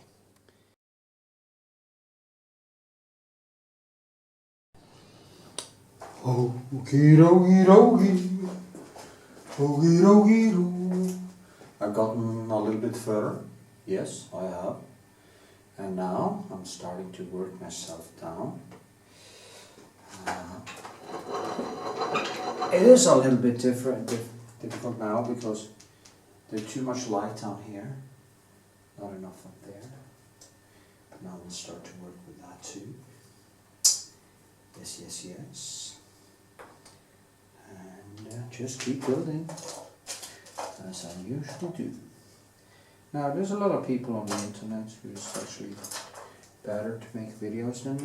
There's no doubt about it. My long videos maybe bore people.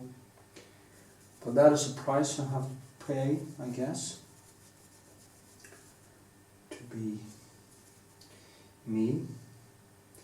I like to kind of just go with the flow, and when people, if people watch my videos, they can actually just learn by watching.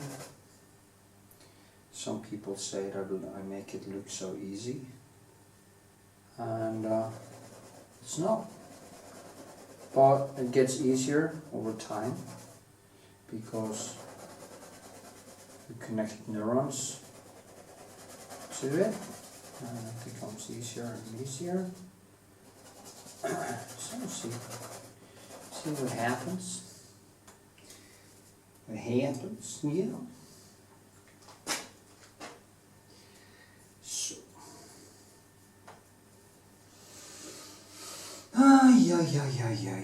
yeah.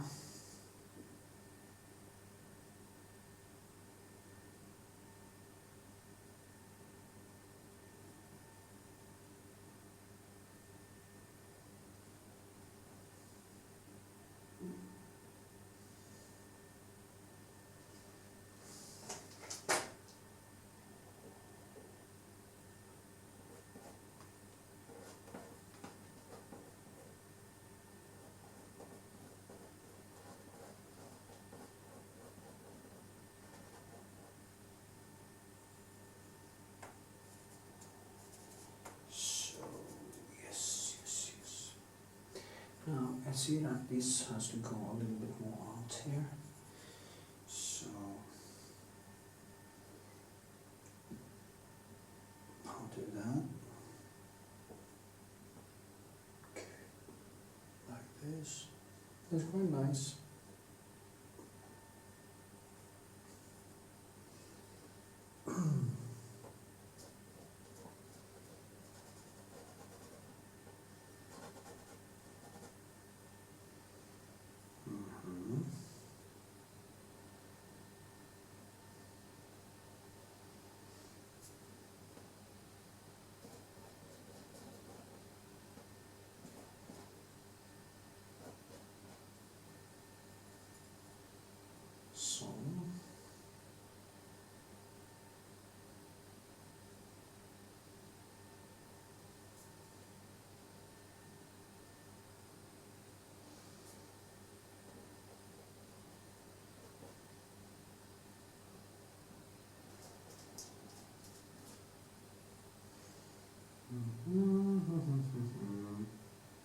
I'm thinking too much.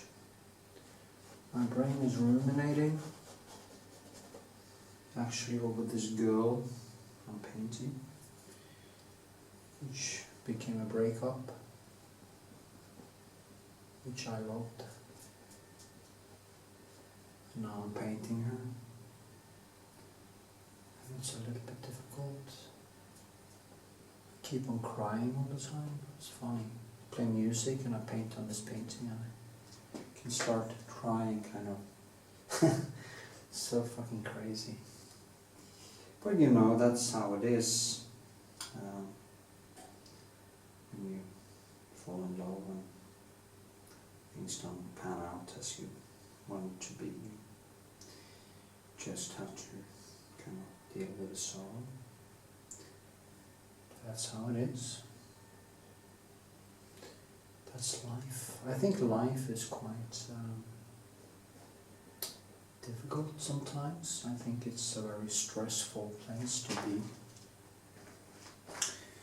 And there are really days where I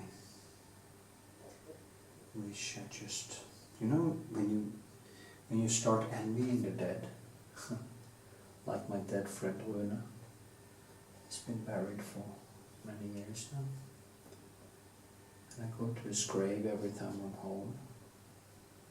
And I look down on the grave and I think, you lucky bastard. Almost like he had a voice of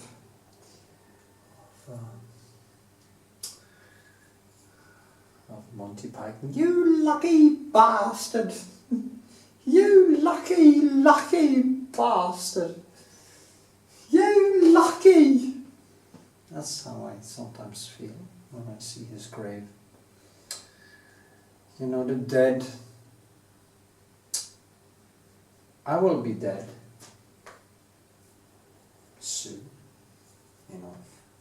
This water actually was a breakthrough in cancer now. They had actually managed to use antibodies to kill off 100% of cancer in all the people who was in the trials. So, hey, probably not die of cancer anymore. That's a good thing. That's a horrible way to go. Now, if I wanted to leave existence, I would do it with I think I would buy just a big dose of heroin or fentanyl or something like that and just whammy, go on. But then at the same time as I feel tiny bit suicidal without really being it, it's very hard to know actually, because you never know, maybe I am, maybe I'm not, it's difficult to know. But I do sometimes envy the dead. Man, a lot of times actually.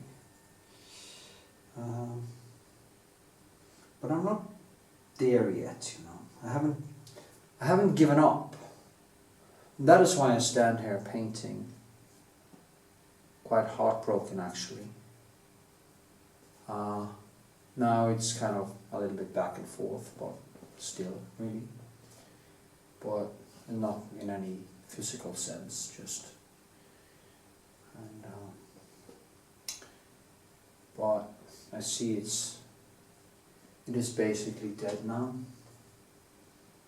I think it's very hard to bring it back to what it was, even if you tried, because too much has happened.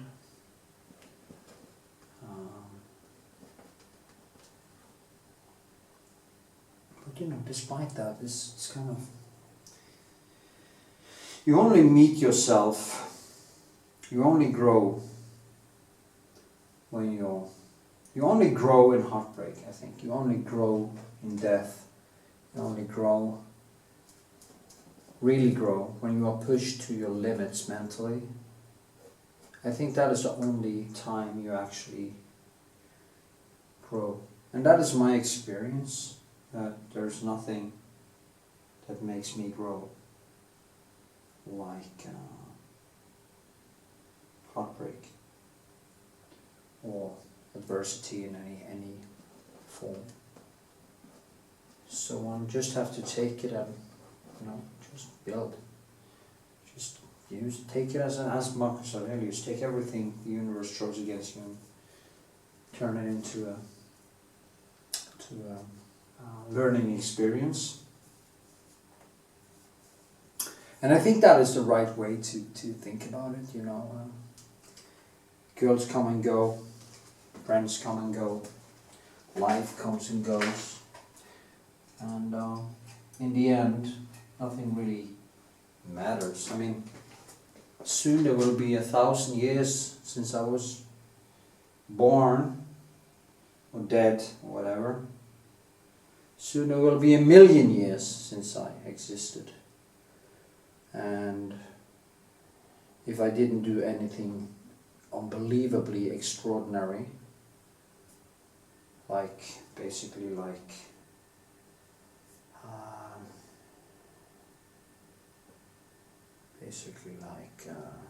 Leonardo da Vinci or some iconic stuff. So many things will happen, also geologically, with the planet, just in 1,000,000 years. So, what will survive? What art will survive? What memory will humanity survive? What will actually survive? Will we be? I mean, in 1,000,000 years, you know, it's not that far back, you know, that we basically started to kind of look like Homo sapiens. And maybe 250,000 years ago, we started to make these. I think it's how long that was since we made the first art in caves. I don't know how far back that I can't remember right now, but it's quite far. And boom, here we are. I mean, there were people in the caves who painted these things.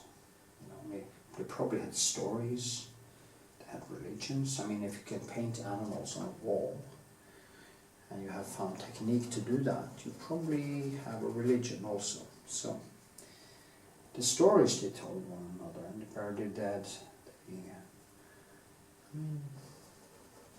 they were just as alive as me. If you go to the graveyard and I look at the grave of my grandmother, or even go further back to people, not that far back, and nobody knows who they were. And yeah, it's a shame, really. Soon my father and mother will be there, and then it's my turn. It's so strange, because it's almost like death doesn't really sink in. I've noticed that. It's only other people who die. So how come that is? There's always the other people who dies. It's not me. Even me as an atheist and a realist, I can't really grasp the fact that I'm fucked. And it's so funny how this brain is creating this delusion of infinite life. And also in this lies the problem. That is why we waste time. If we actually knew, if you could look into the future and see how fast your life actually went, how fast it was, you wouldn't spend a single moment watching some horrible show on TV, or you just wouldn't waste any time, because I mean it's what you have almost nothing, no time. Time is just it's the currency you have so little of. And yet you go to Marcus Aurelius, or was it Seneca, that says that, you know, we throw away the most important currency we have on the wrong things and wrong people and wrong focus. And that currency is, of course, the most important is, of course, time. Time. That is the most important commodity currency you have. You won't get it back. You might live a little bit longer life than other people. Maybe you do that. If if you take care of yourself and are lucky on top of it. You have to have a little bit of luck, actually, to get to 100 or something like that, because you can die in an accident, you can get a disease, you can, so many things that can happen. And when you get over 60, you say that people start dropping off like flies. And that's true. I mean, for me, I've seen so many people die long before that, so those people I knew, well, the same thing, you know. They are there, and no more problems, no more worries, no more nothing. Just nothing. And nothing is nothing. Nothing is actually nothing. Nothing isn't that long sleep. No. It's just nothing.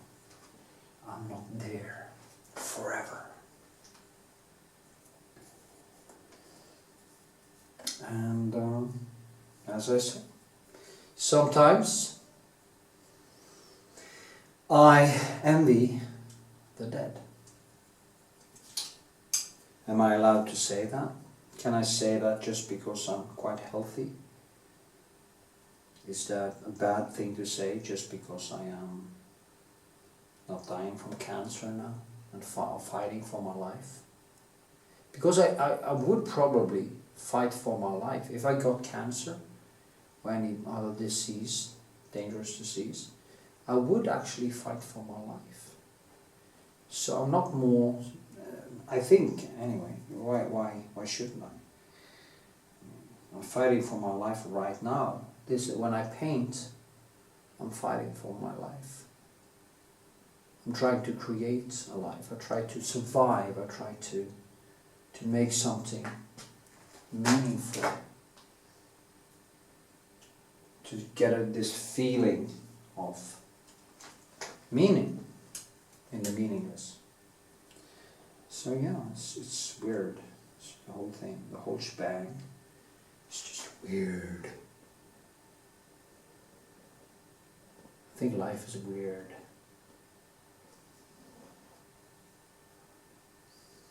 As Christopher Hitchens did say, picture you die and go to heaven, and you have to praise God for eternity. This is kind of a big party that you can't leave.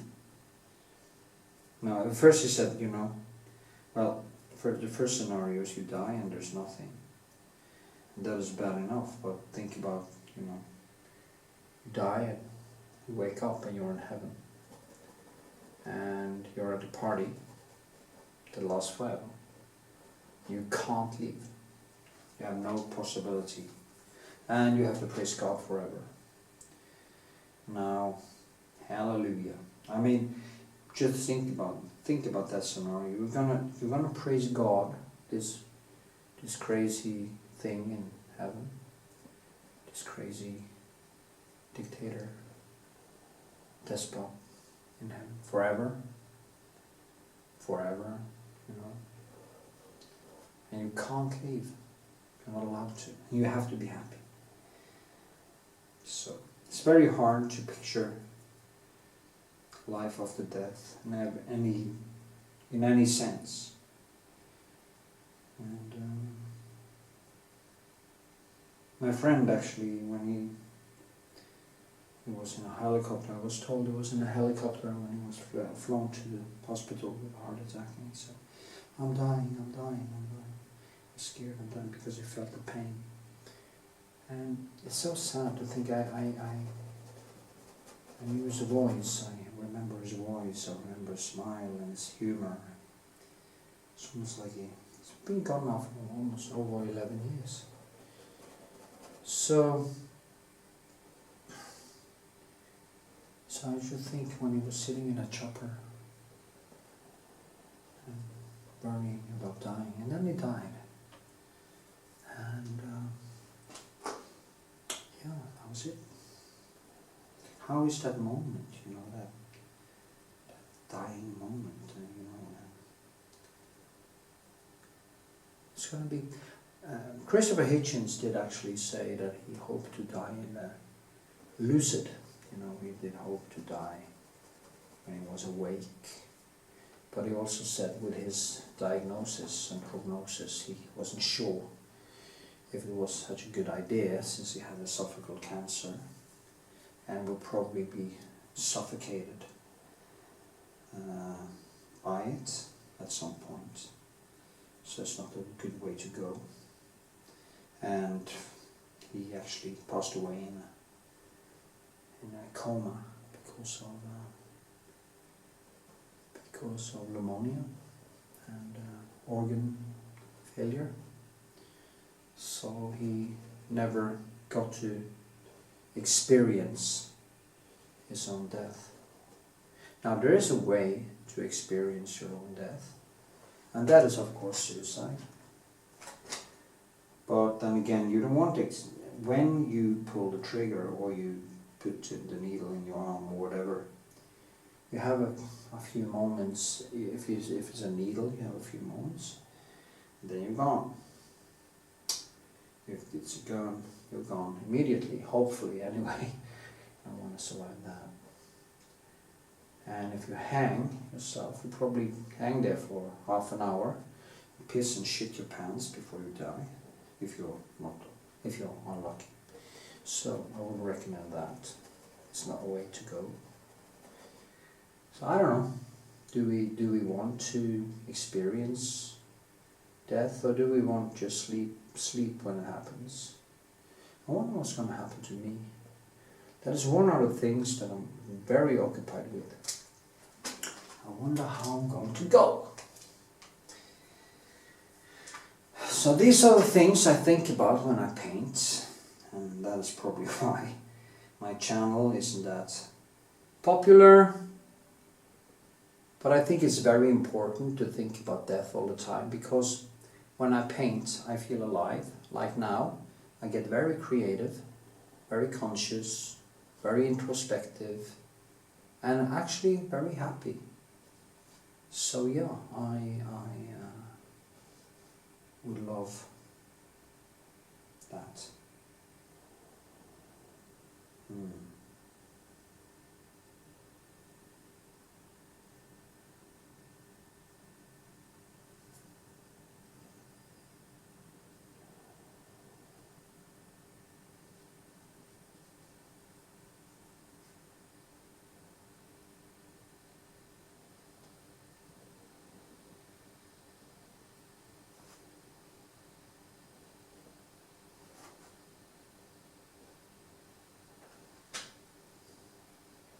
So, that was about death and painting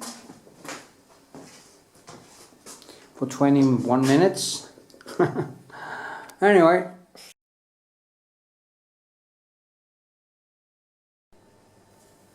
So, I'm gonna do some work here. As I see, I'm removing kind of a lot of the textures and stuff and just working on top of it.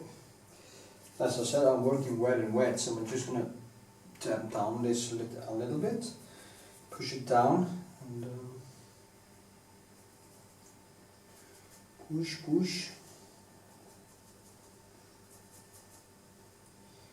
to kind of give it a good place to kind of start, because this is just too light or too bright, so I need to get it down in the amount of light here.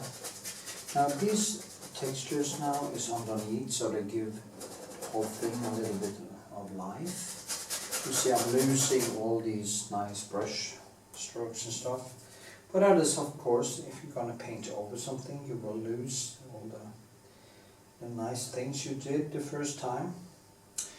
And the first choices, I call the first sketch, the first choices, it's a bunch of choices, big and small, that you do. And yeah.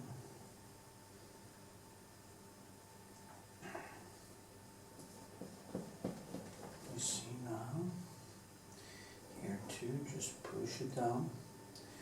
And tomorrow I'm gonna start working on more detail, then I'll start up here again and work myself all over the place.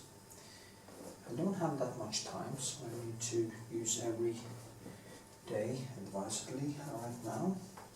It's very important I do that. I have this torso muscle here, but it's kind of growing back. It's nothing to do with it actually when you do that. If you train too hard, shit like that happens as you age, I guess. Things starts to, it's like an old rope, you know. Sooner or later it's gonna rot. Then it just bam, and it's over.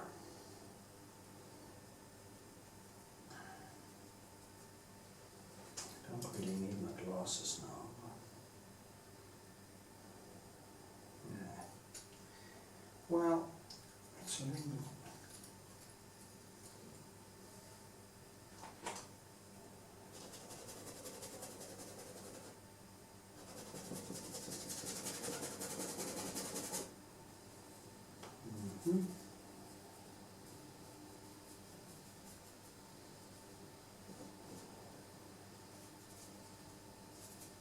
Okay, I need some more. I don't know how many paintings I will be able to paint until I'm gone. I have so many sketches that I sketched up in 2014 and I haven't actually finished many of them. It's huge stuff, it's a lot of nice things.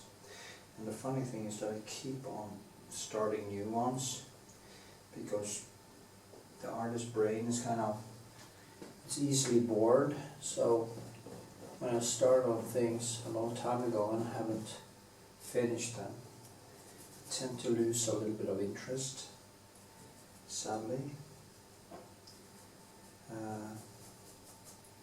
There's no reason to lose interest because there's so much beauty. Just need to start digging into it, I guess.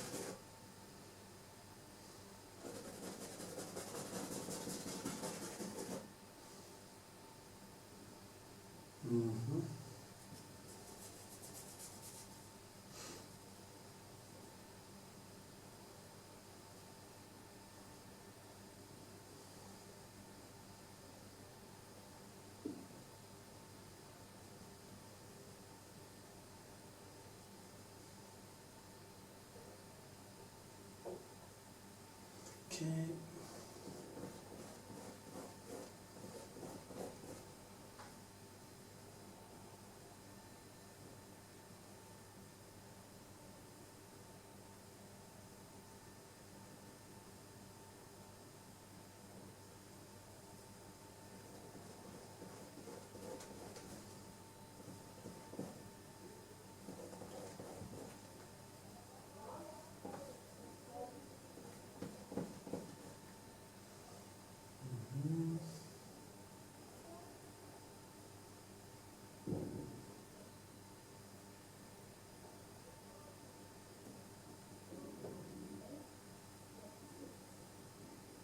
See now.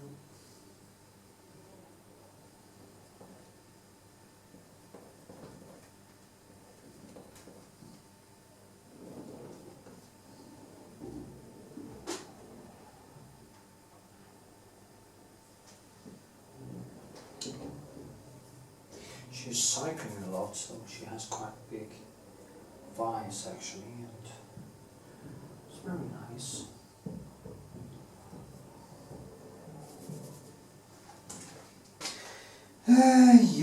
Yeah, I'm getting tired actually. It's like 7 in the morning. I've been writing, and I've been painting, and listening to music, and sharing some videos on social media. It's been a good night actually. It's got started a little late, but the thing is that when I get started, I will usually get a lot of work out of the hours I actually do, because I'm quite effective when actually get started. It's a good thing. Happy now, it's quite hot actually because it's summer.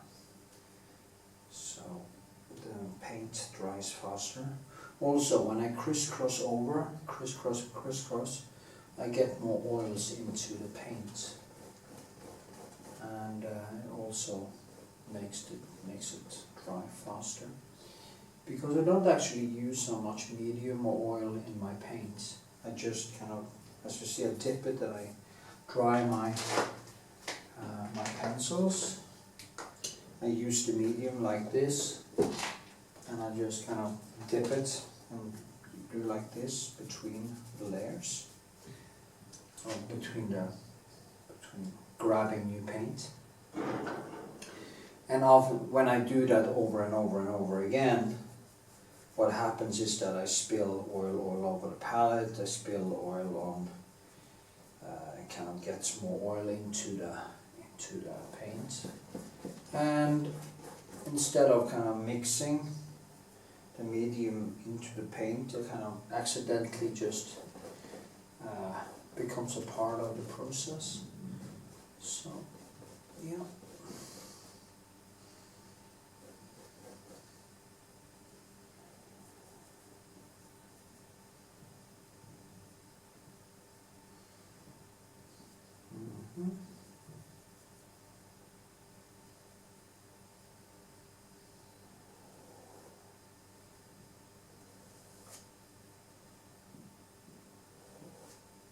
It's very nice with that stomach. She has a nice stomach actually. Kind of like that.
Okay.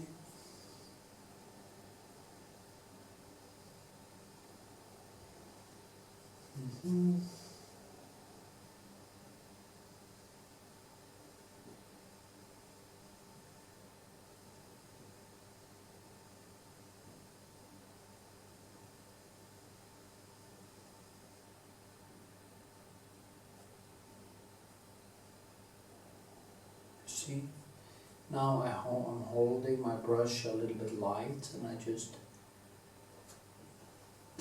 make make it happen.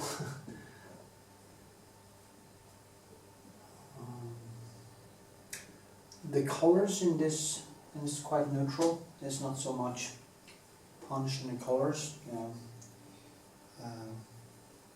I think that's a good thing. Usually I paint with more color contrast, but in this it's going to be more subtle. You have the yellows up here and more bright light and stuff, but just going to keep it down. There's not going to be so much blue in the background also, that will also be kept down. So I think it's, it's going to be quite nice. And yeah.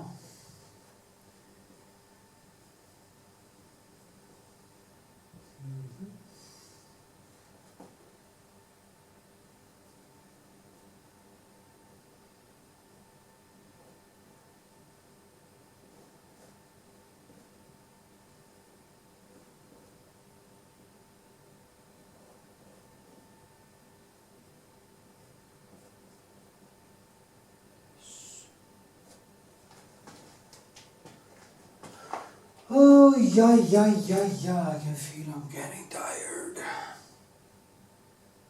So maybe I just should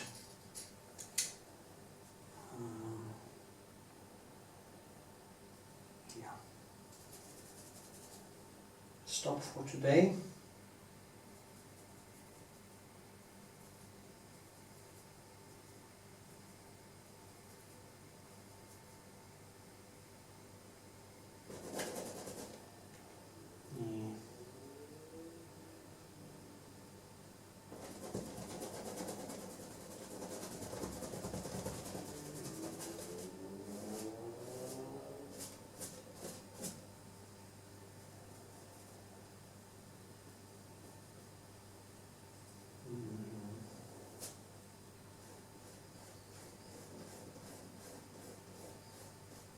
This is how you do it, you just cross over in that manner.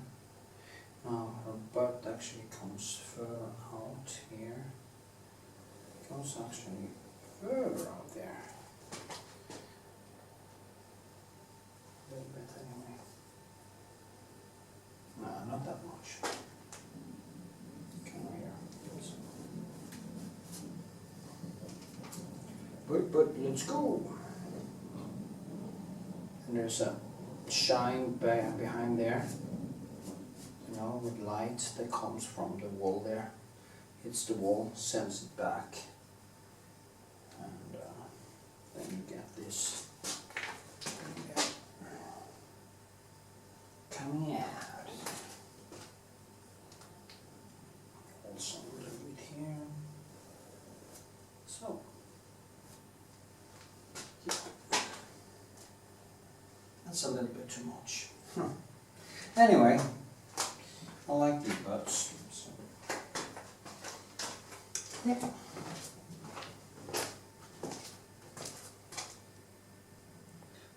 Okay. It's not too bad. Anyway.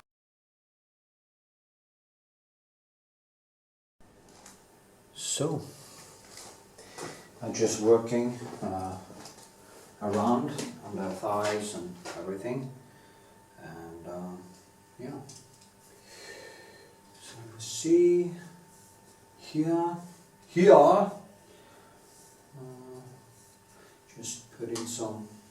I had to do some adjustments in the shape and the direction of the eyes and stuff, because you know when you do some quite rough sketches, they tend to miss the point sometimes. That is just how it is. More light there. The most of the light is up here, so I kind of need to keep this down, and that's what I'm trying to do. There's a lot of blue in this. Maybe I should actually let it be for a while, and then, because the good thing is that, as I said in a different segment, there is it's quite hot. It's summer, and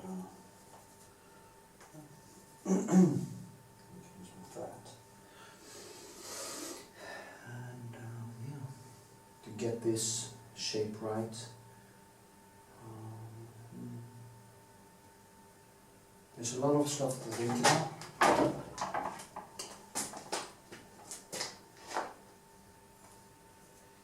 But I will make it happen.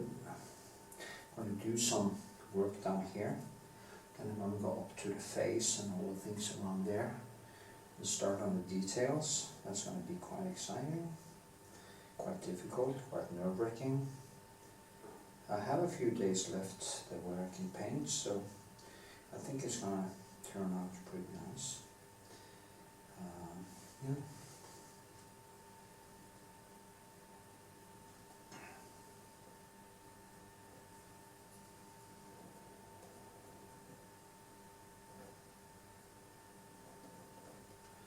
Just a sweet belly, folds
Where's this one? Here.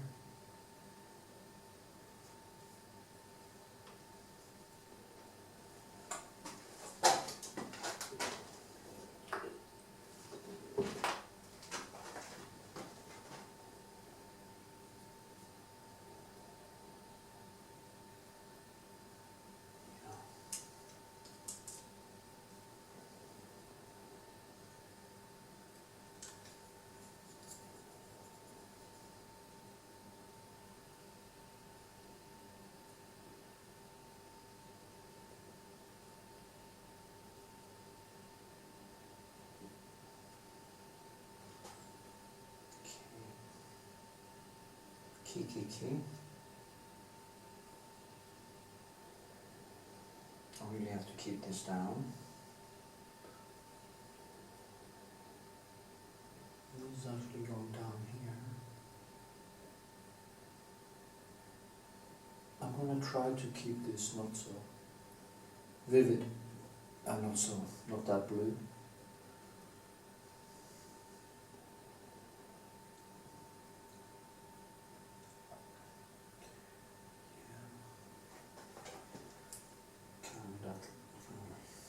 Thing there. It's very important. Shape. It's kind of limited how many colors I use. It's the mix. I think it's kind of the mix between. It's basically much of the same, but it's the amount of the different colors that is important in stuff like this.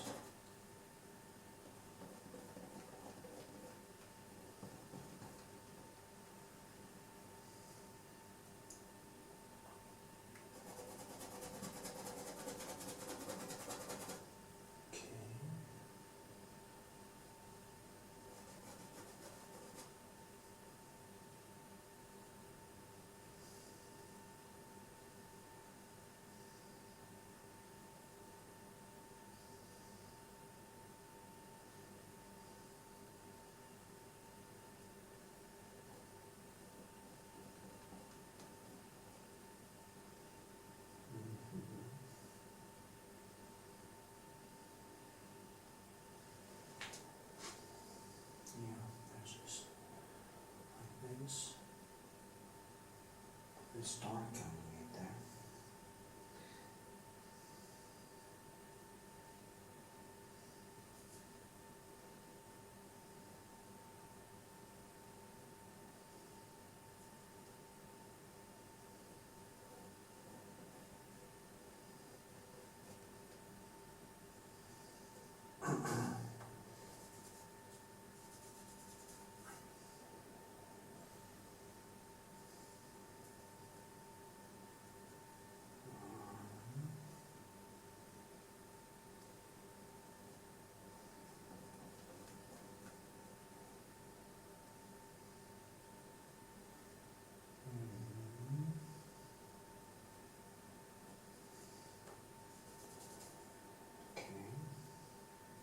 It's not much to say, is it?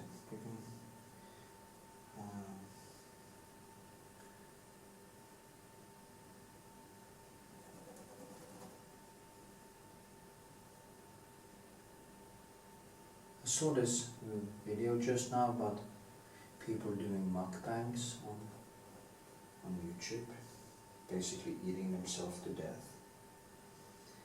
And it's just weird. How people watch people kill themselves with food. What is that? Why do people do that? Why is it kind of interesting to watch people die? I don't get it.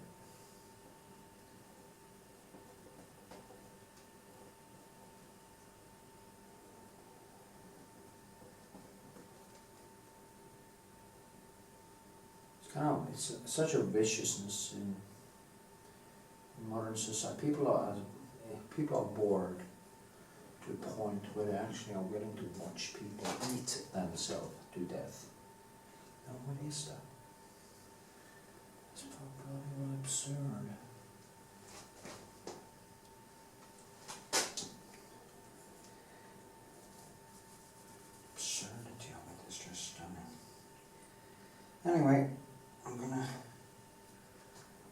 a little lumpy here. Of course, this was wrong, so this goes further down, like this. So that stomach is kind of a little bit lumpy. Actually, it goes more down like that, but I think it's here. The problem is up here. It's not that this has to go in much, or maybe a little bit, but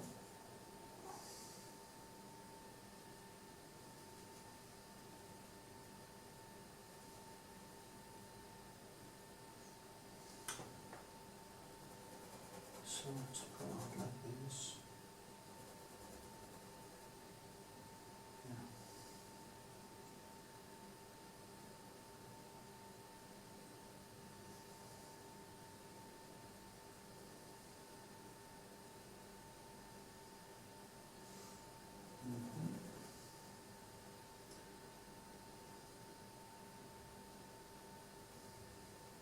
When you do wet and wet, you can do different directions like this.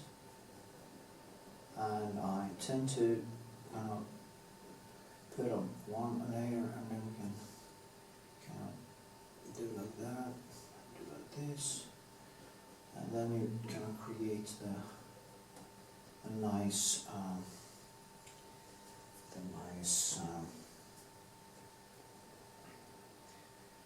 what's it called again? When you go from this to this, translucent something.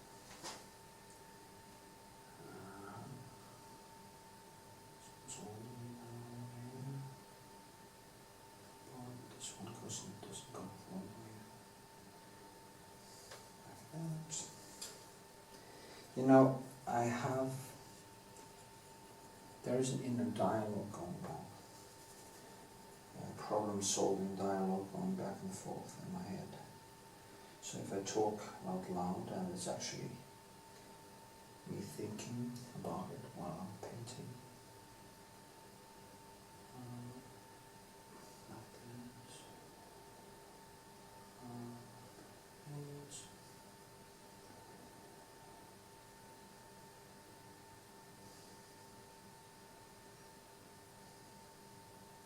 There are a few places where you have more light than other places.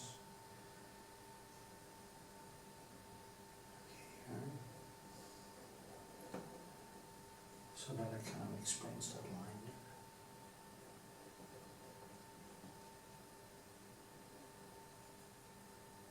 This goes a little bit up, I think. Up like this. Kind of very difficult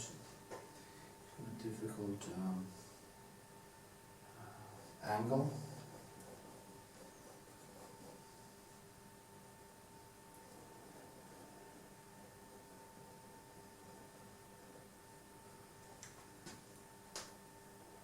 Yeah.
All my friends are out, and because I throw away a lot of time, when I have time, I'm actually in painting.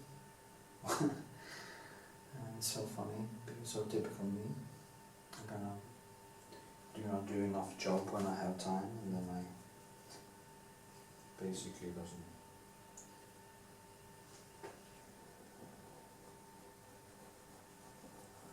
this. And like that.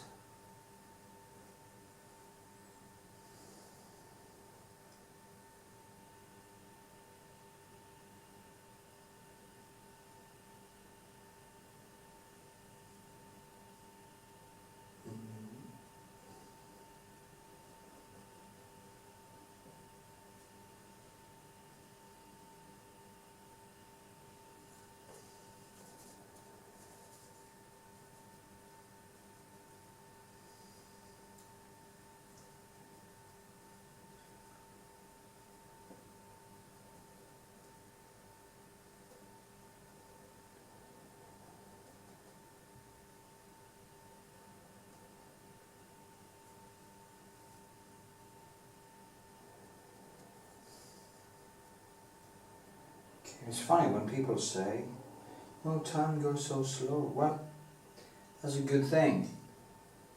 If you can actually stay somewhere or be somewhere where time actually slows down and you feel the time more in your face in a way that you it should be the place to be, not the place to avoid, because time is the thing we don't have so much of in existence. So actually, but as we know, when time has gone, it's gone, and that's it.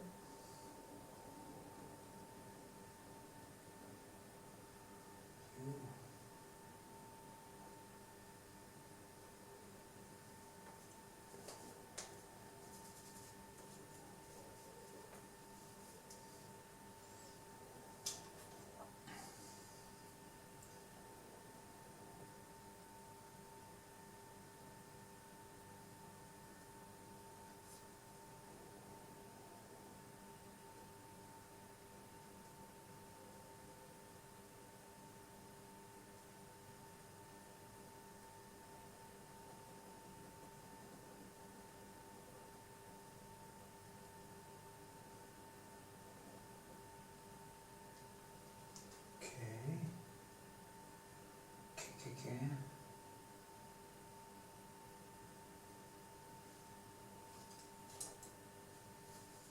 That looks correct. I don't know. Maybe it is, maybe it isn't.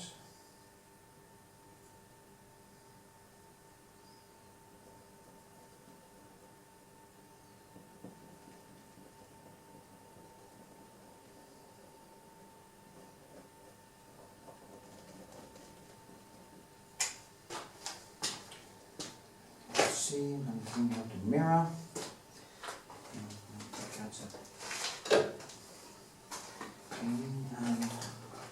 When you use a mirror, you just look at the painting and the photo at the same time, and you can actually see if there's things that are totally wrong. It's easier. To be honest, it actually looks quite good. Yeah, it actually looks quite good. Seem to be pretty correct in the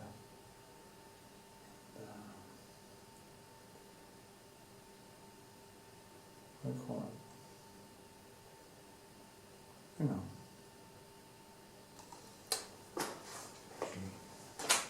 Proportions.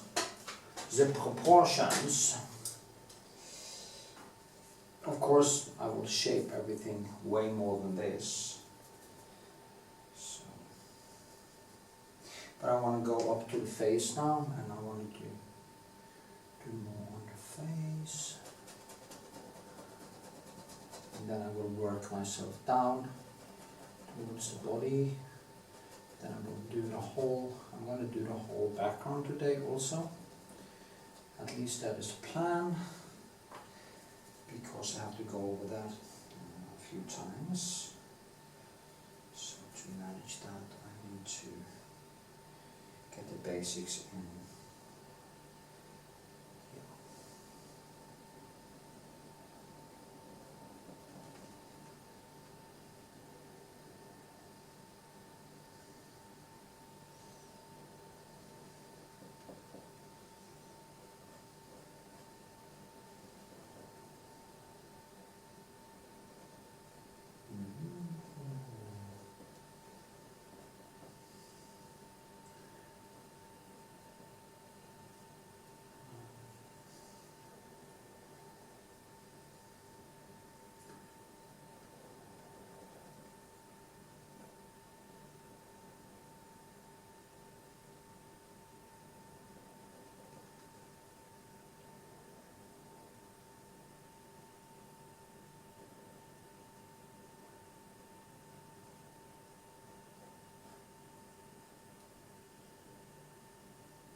I'm gonna go back and forth on this thing anyway many times. That is kind of where the fights usually start. You go back and forth on kind of lines and details like that. So for now I just keep it open.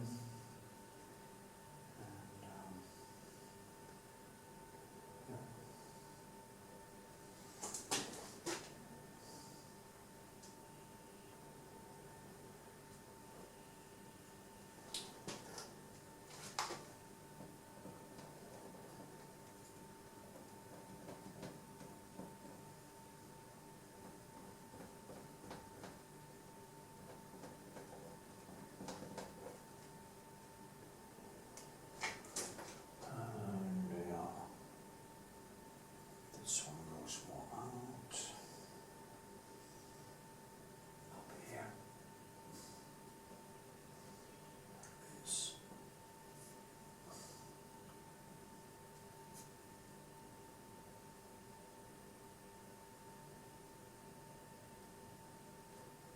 Always think about where she is. Where's this girl? What she's doing?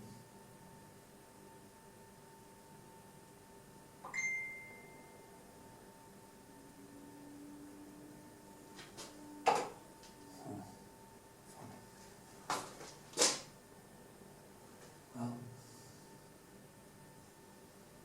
I think I have to go a little bit more out here. But, you know, I also want to make a new palette. I need a clean palette when I start on the face. And I can just transfer the clean colors over to, or the other colors over to the other one when I start doing the rest. So. Okay.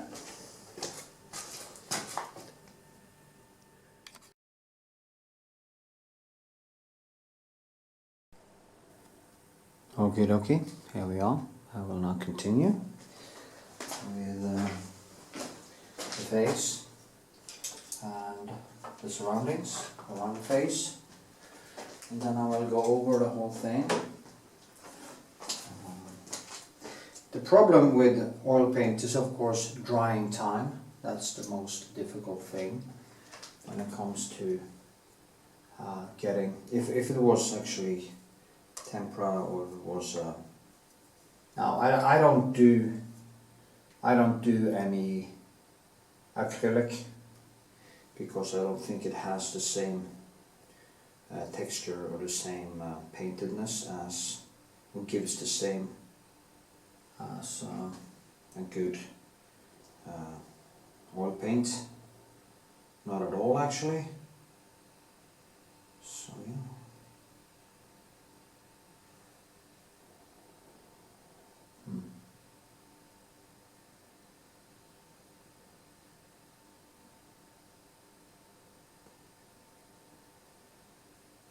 I have to create this depth. Now, when I'm kind of a little bit out of time when it comes to this painting, what happens is quite funny. You know, what I do when I'm doesn't have that much time on something, I just try to focus on how much can I actually get done, instead of thinking, oh, I'm not going to get this done. I'm thinking, okay, how much can I actually get done? How much is it possible for me to get done in the time I have? And I think that is the right approach. Instead of thinking, oh, I'm not going to become finished. No, just do what you can and see what happens.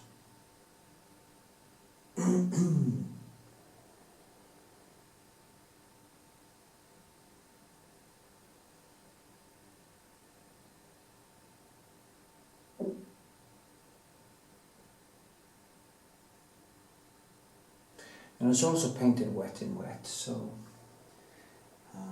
I can actually kind of knit all the colors on top of each other. It's a different technique than going very, very deep into detail. It's a little different take on it.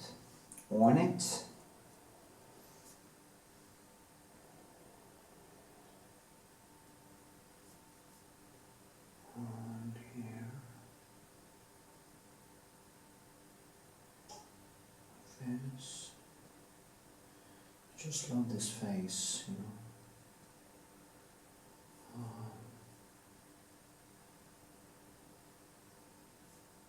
Kind of such a shame that we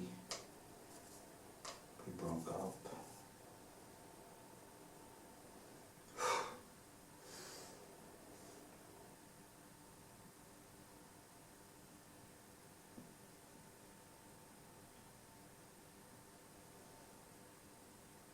I guess I shouldn't talk about that.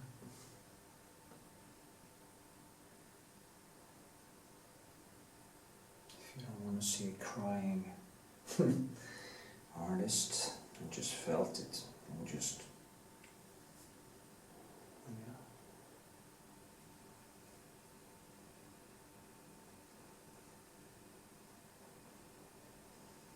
Anyway, that's life, you know. You can't always get what you want.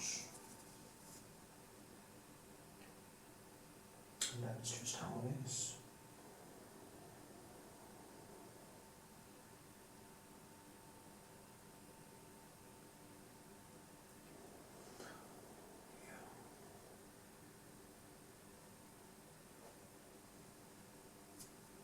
I like this brushwork. It's kind of gives it so much. I couldn't, when I started out painting many years ago, I couldn't have understood how to do something like that. I didn't, it's something you basically realize over a long, long time. I actually like these palettes better than the other ones. Maybe I should just start using these ones. Anyway, yeah.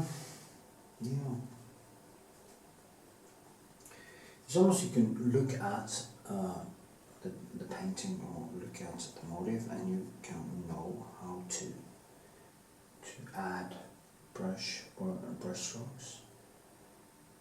There's no. It's all intuition. It's all.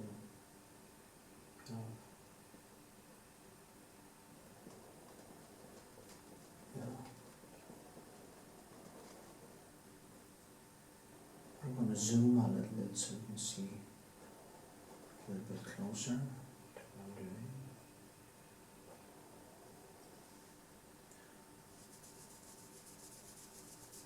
She also has this. See now. I like these round pencils.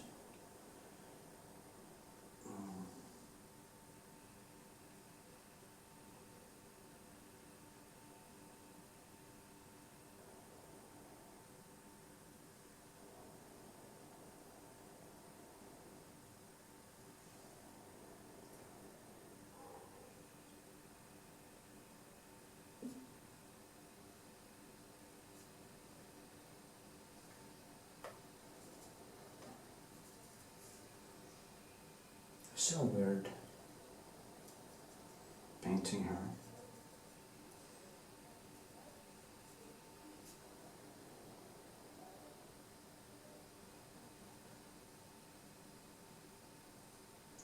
I've looked at this face so many times.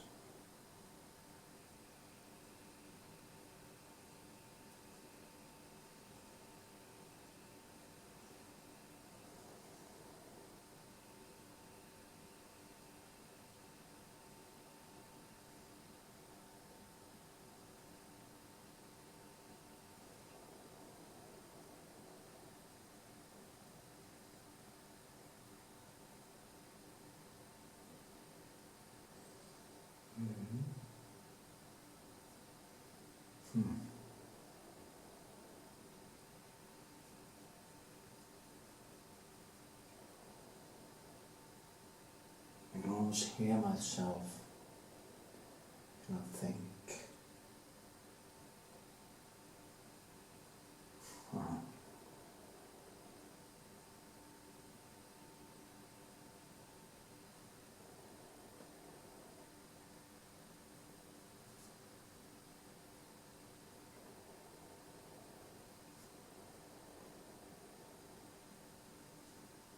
yes.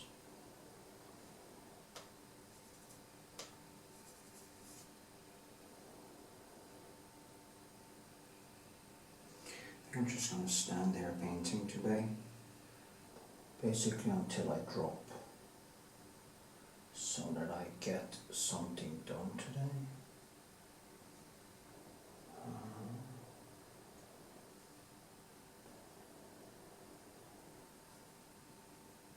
The thing is, the more you paint, the easier it gets. As it is with everything actually in life.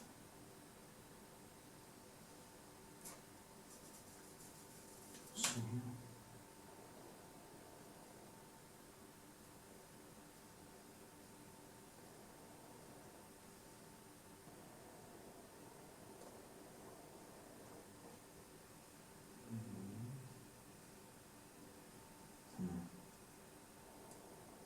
It's a little bit too big now.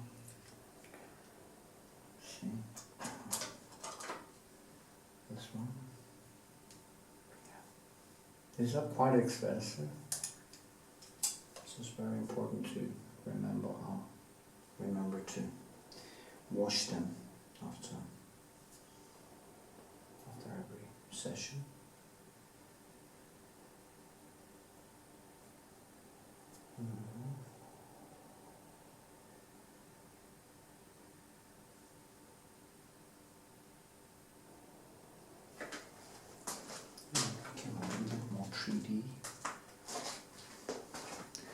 Zoom in a little bit so you can see better. Maybe like this.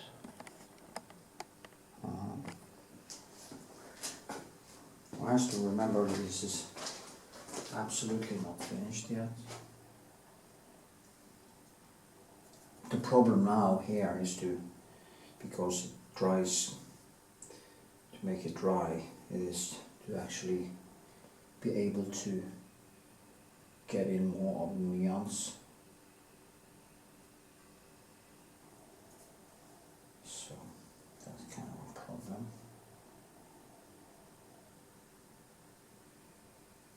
Okay.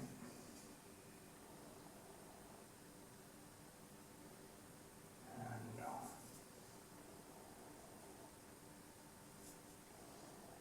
here.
Getting the lips right is very hard, because you have this symbol in your head that the lips are actually red, but they are not. There are nuances of red. as everything else, as nuances. So, yeah.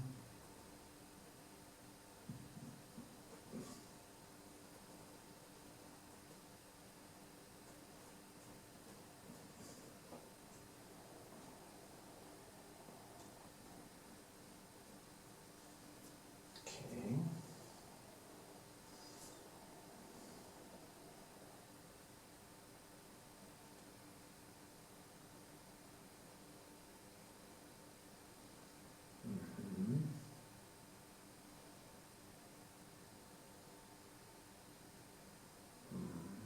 Is this longer?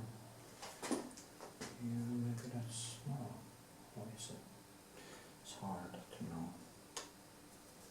I think I kind of made her a little bit fatter in the face than she is. Maybe I have to do something around that.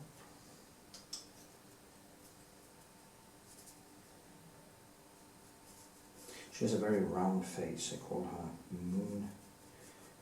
Moon Ray, Monosword, like there was a cartoon actually, Sölpil, the silver arrow, and his sister, you know, was this Indian thing, and his sister was called Moon Ray, Monosword, and I was kind of in love with that character when I was a child, and it was quite funny. I called her Moon, and she has kind of a very round, quite round face, kind of overgrown baby face. It's funny really, because when you see her in pictures, she seems like a baby, but when you meet her in real life, she has more of a kind of grown woman kind of character, or feel to her, or manifestation, or maybe sculptural presence. I don't know how to say it. It is. She doesn't look like a girl. She's only 25 years old. But she kind of feels. She doesn't look older. She just kind of feels older. Well, she kind of looks older too, but not because she looks old. If you know my point, it's not because of her skin or wrinkles or anything like that. It's just the feel to her, the manifestation of her. And she is not that small girl. She likes 172 or something tall. So she's not a small to big girl. And I'm not tall, so it's kind of basically the same height. Maybe she's even a little tiny bit higher than me. But when I met her, I at least used to have a big ego. But that also took a hit, so what do they say? I get weak in the presence of beauty.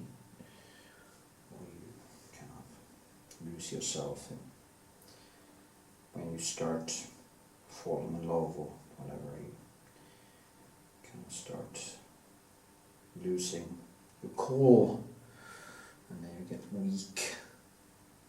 And then shit happens, and then you get weakened, and then you turn into a pathetic lump of emotions. And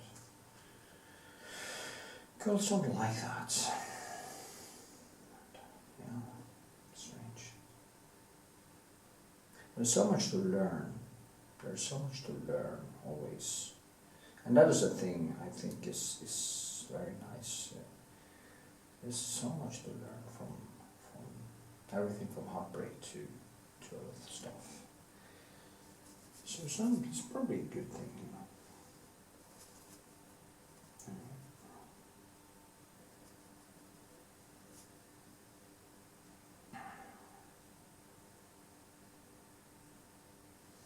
Okay.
that was better.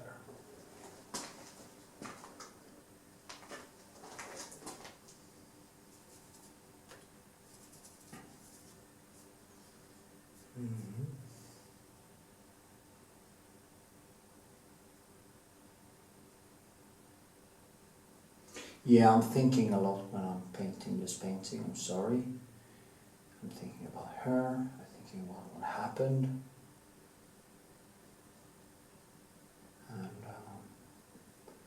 my mind is kind of drifting a lot, as you might notice. I'm not that talkative that I usually am. And basically has to do with the things that happened. Now we shouldn't do any blaming or anything like that. Those things that happened could have been done differently and stuff, but you know, it's like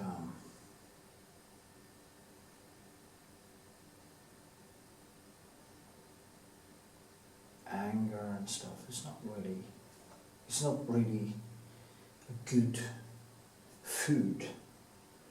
It may feel like that in the short term, that you get angry for things that happen, things that are said and stuff, but it doesn't really work over time. For that to work over time, people have to do horrific things to you. Then I can understand anger if people are really like cheating or doing, acting very, very intentionally bad. Then I can understand that people get angry, and angry can actually have a good place for people to get over someone. But I think, you know, that was bad, but not that bad. Not enough bad to justify any hatred, if you know what I mean. It's more like a sense of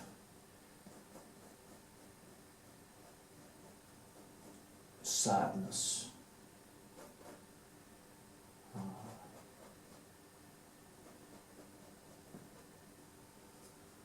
Yeah, I don't know.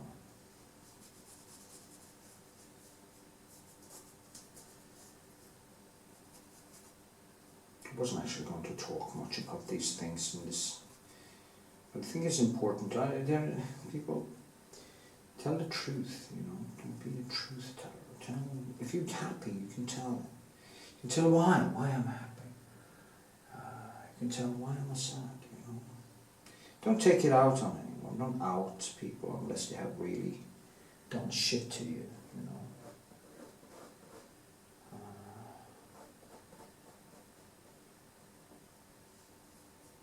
So yeah.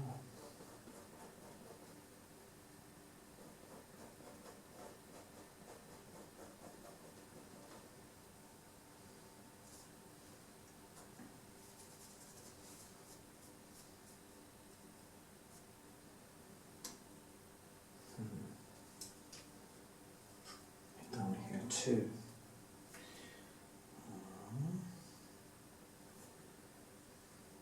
I like this much better. It has this way better composition for that. So from now on I'm going to start using these palettes. I feel that is so much better, give so much better routine. I was actually wondering about making a video where I actually paint one of my palettes on canvas and explaining how I use the colors. Maybe that would be fascinating for people. Maybe. You never know.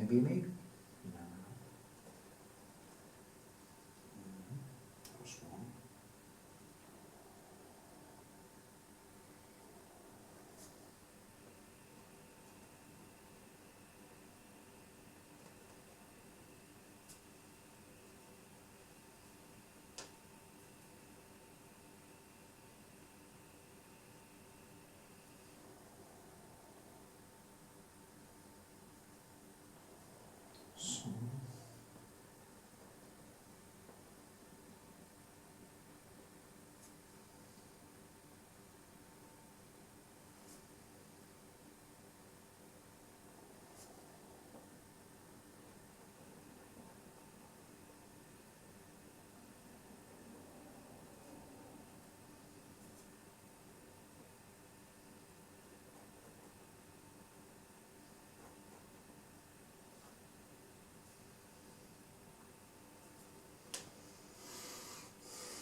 really start looking like that.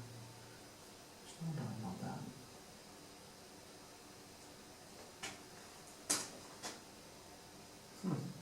Yeah. When I start damping this down, the lines here will start popping out in a way better. Okay. So.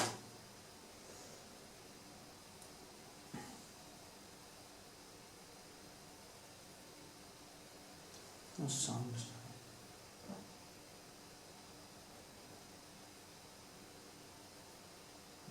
And put on some music.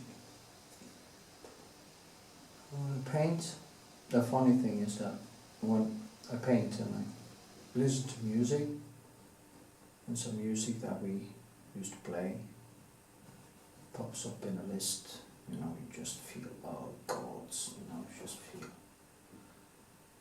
how deep love was. Yeah. Well, that's how it is.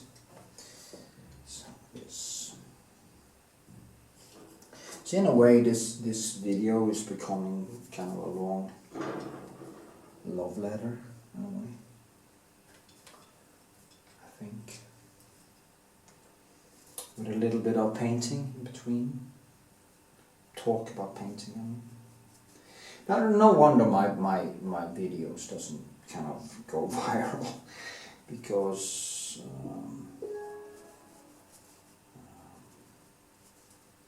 they are kind of slow.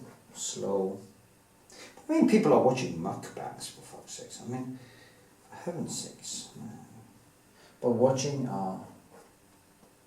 weird artists paint and talk about love, or being in love, falling in love. Yeah, that's a stretch, I guess.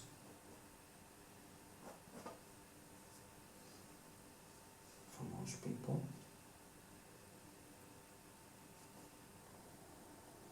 Falling in love with you. La la la.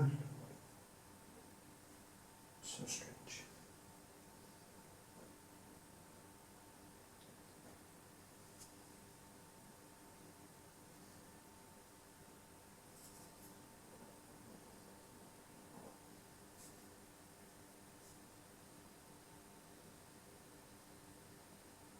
Well, she did actually come back a couple of times. And she's kind of still unsure. So it's not kind of totally. But at some point, you know, you have build up. There will be so many fences or leaps to jump over to kind of restart something that it just can't be done. And I kind of feel that it might have come to that point now. Well, I'm not even sure if I want it back because it was so much noise. So, but you know, feelings are feelings, and they're not rational. There's nothing rational with feelings. People believe that feelings comes from you, but feelings just appear as basically randomly. Even they're worse than thoughts, because you can pinpoint where often the thoughts comes from if you think over where they actually come from. But when it comes to feelings, there's different centers in the brain that actually gives you that feeling. And the heartbreak and the loss, sense of loss, according to science, is basically the same trigger in the same parts of the brain as a death, an addiction. So it's not a voluntary.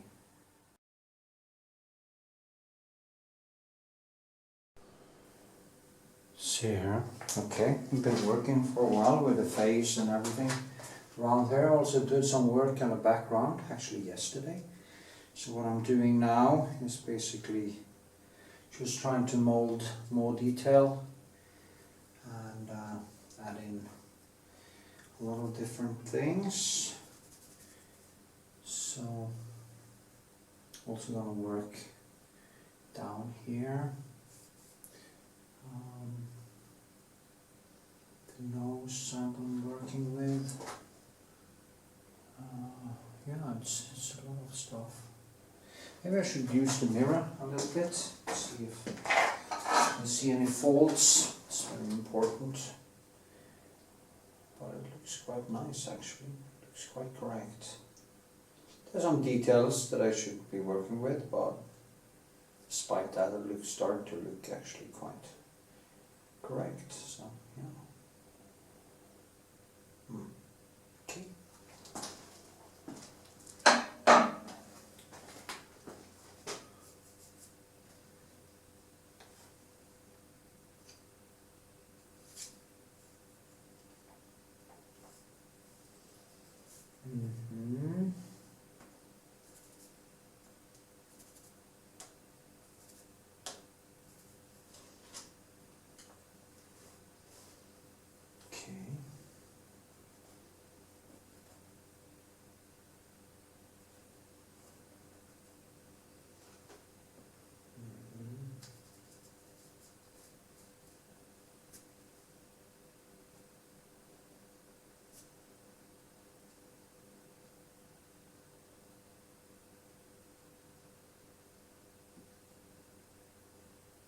See here.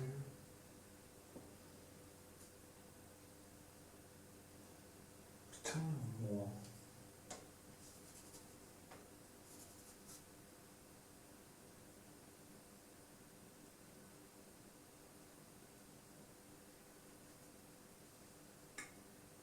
I think I have to work with this one until early tomorrow morning, and then I should take a break and then go back to it later. I'll sleep and then just paint. That is what I'm going to do for a few days. And it's a good exercise, I guess. Getting in the knuckles here. This. Now it's getting kind of. What happens is that it kind of dries out some places and then it's not dry at other places. So it's kind of, yeah.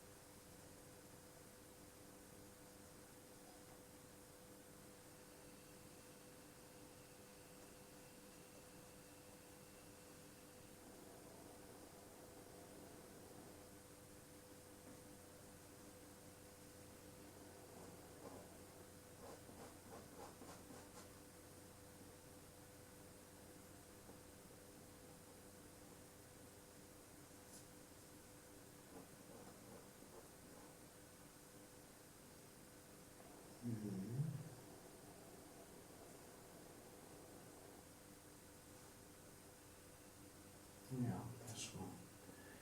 This one has to come out here.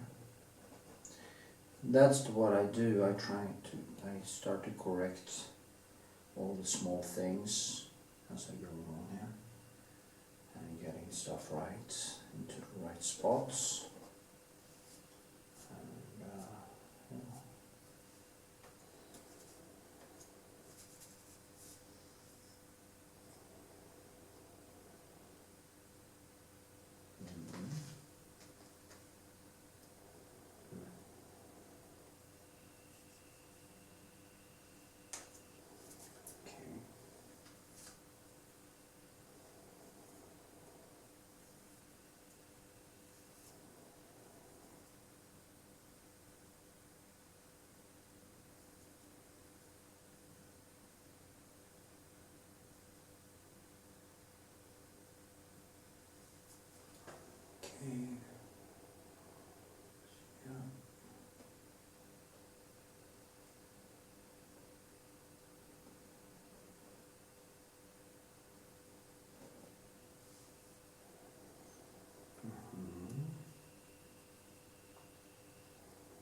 Okay.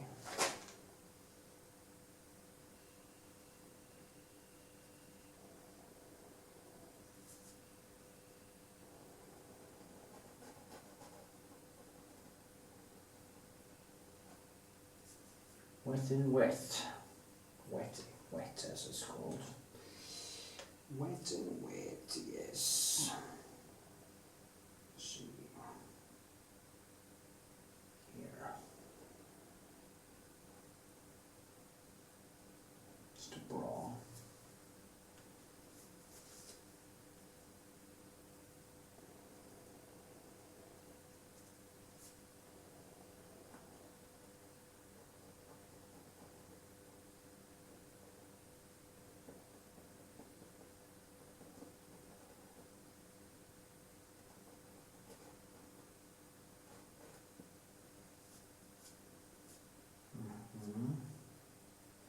This one goes all over here in a way, and back there. That's very important details actually to get in.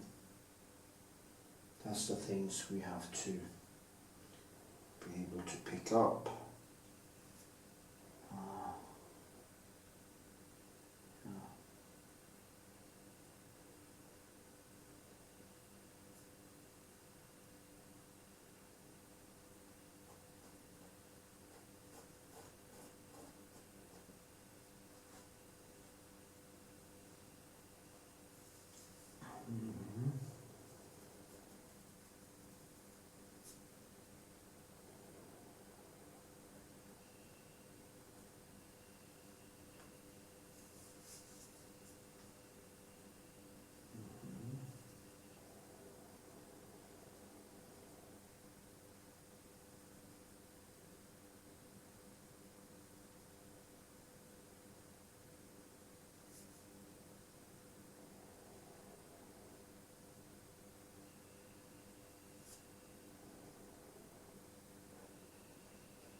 Okay, yeah, I'm going silent because I'm concentrating so much.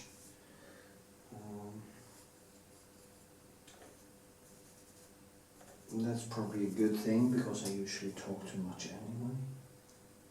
So now I can actually get give it some rest. What I need to do is just to kind of go over it again and again and again until I kind of find that sweet spot, that right shape and the right hue and the right everything. The brushwork is kind of crisscrossing over, as you see. I go this way, I go that way, and I try to mold the paint together. And basically as a carpet of paint, a carpet of brushwork. So in this carpet or knitting, things starts to kind of go into one another, and they start to create some natural, translucent, or natural kind of, from dark to, the lines, I blur the lines more and more and more. And the more I blur the lines, the better it becomes. So,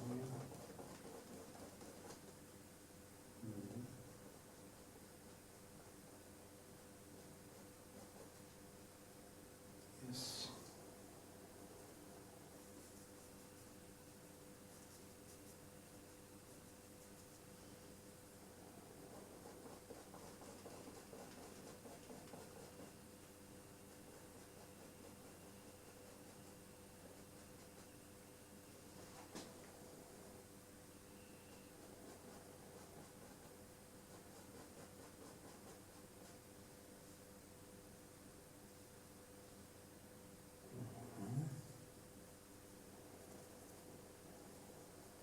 The thinking eye.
When you go over it again and again and again like this, soon it almost starts to dry between, because we get so much medium into it. So it kind of gets sticky as I go along. That's a very good thing.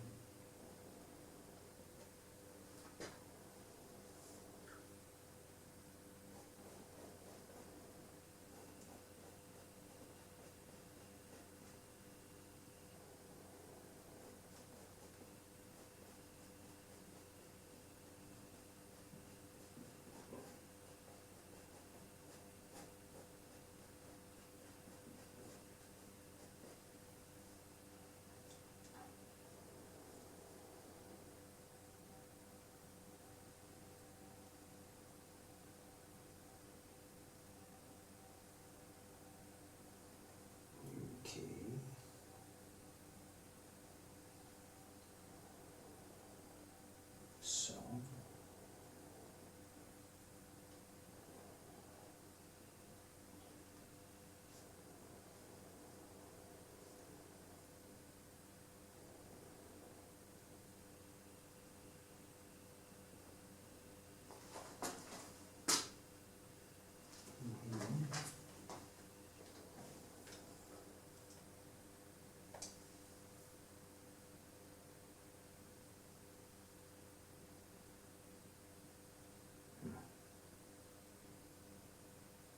yeah, I need to start working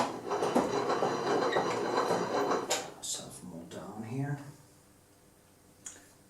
and start underneath the here. Then get the brow right, the shadows, stomach, everything.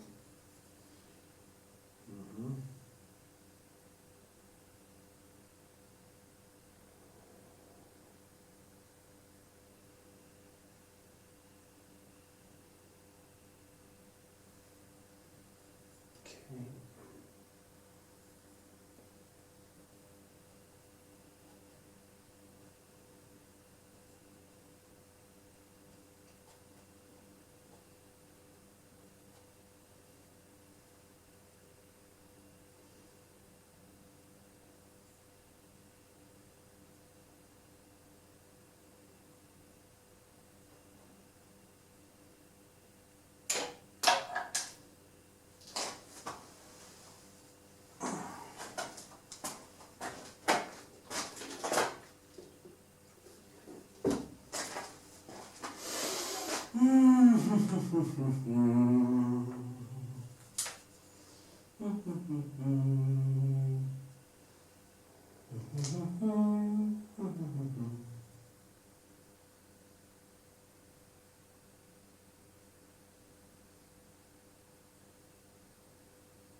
I'm painting wet and wet,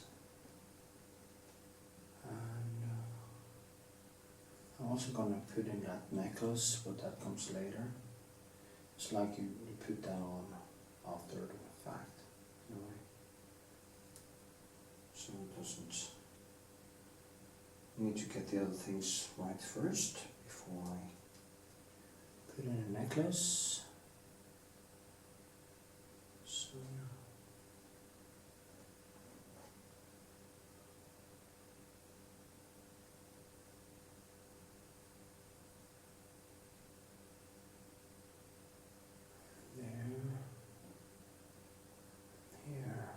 this actually,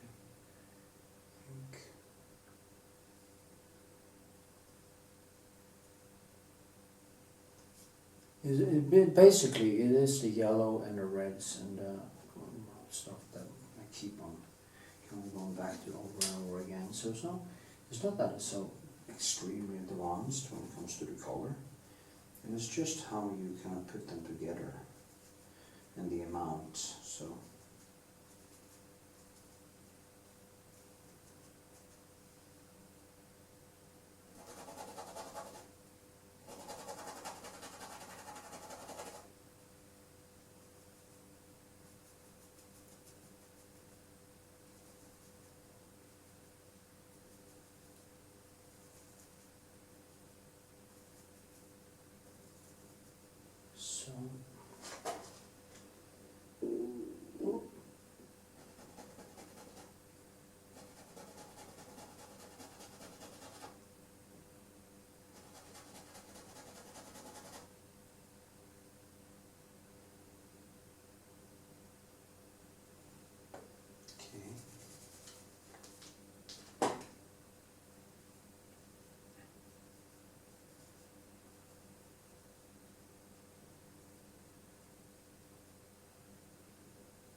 Need some more yellow there.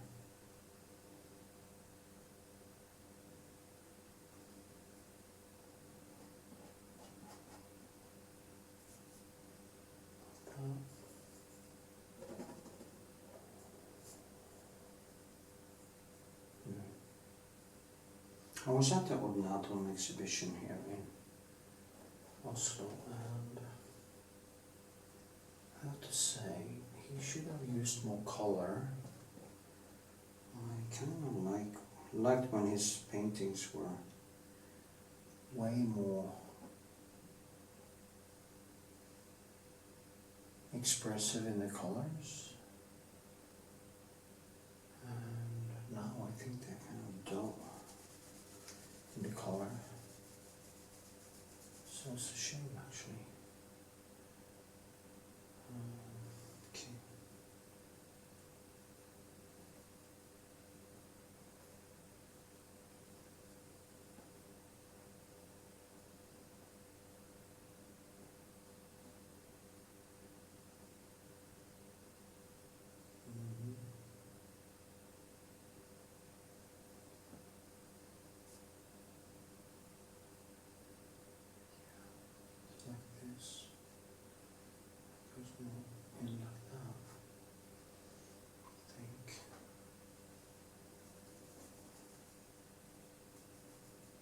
Funny what you can do with paint actually.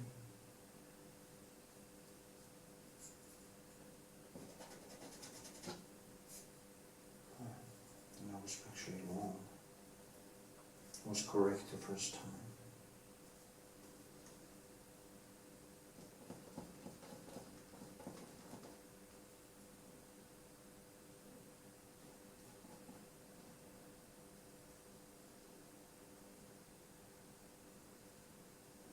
There has to be a light down here to explain that shape, and it's in the bluish, reddish or violet kind of realm, like this.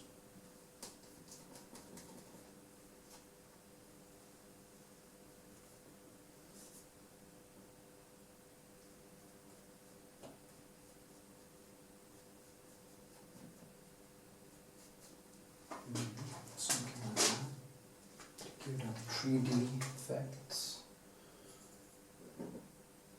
It's going to be hard to get this to come and get that right shine, because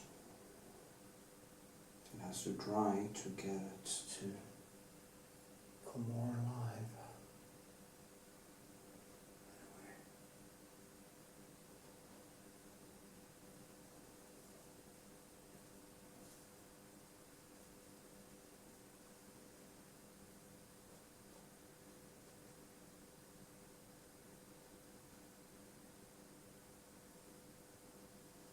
And the hands is very important. I haven't touched the hands yet. I should do some more about that. It can be a little bit more rougher. I'll fix that in a heartbeat, so that's good.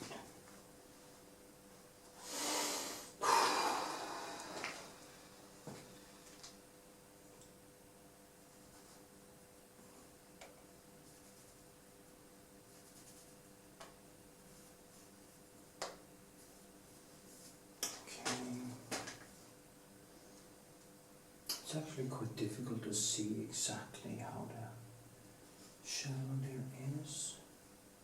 It's a lot of shine. The problem in this place is that it's very hard for me to see the colors, because there's so much shine from it everywhere. So I use a lot of time on actually trying to figure out what's going on.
Sorry, I'm forgetting to talk. Let's see what I do here. Maybe I should have had some music or something. But I can't do that because then you get into these copyright issues. They demonetize your stuff and stuff. So, I mean, it's not much I'm earning on these videos on YouTube. So, if I also put in some interesting stuff into them, they'll probably demonetize them.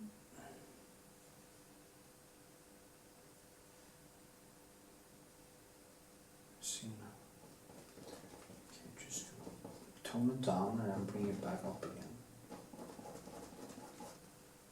That's what we want to do.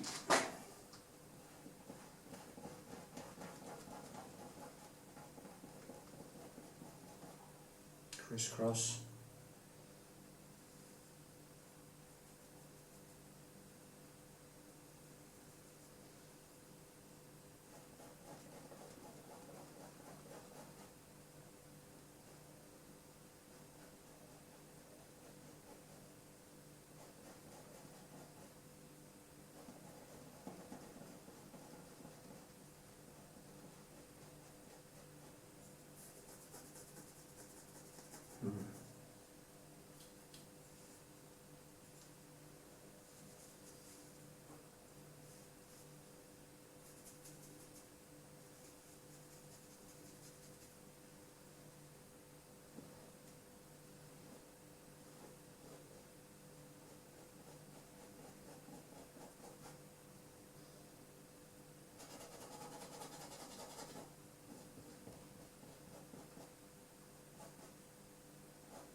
so, trying to get the right shadow.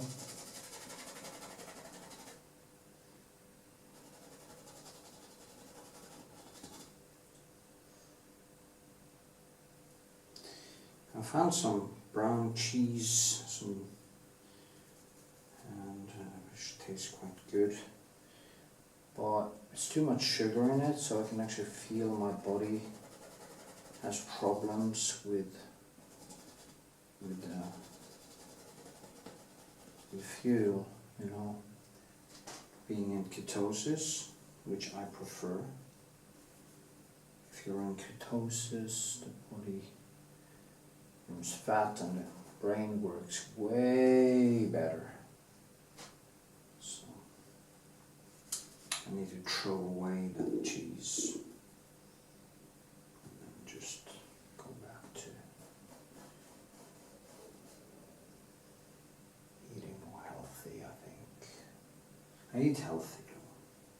Anyway, what I'm using here when I do the shadow is basically French ultramarine, black, a little bit of black, and try to mix in some cleaner colors and stuff. So I just see what I can manage to get. It's quite blue actually, so there's kind of a bluish shadow there.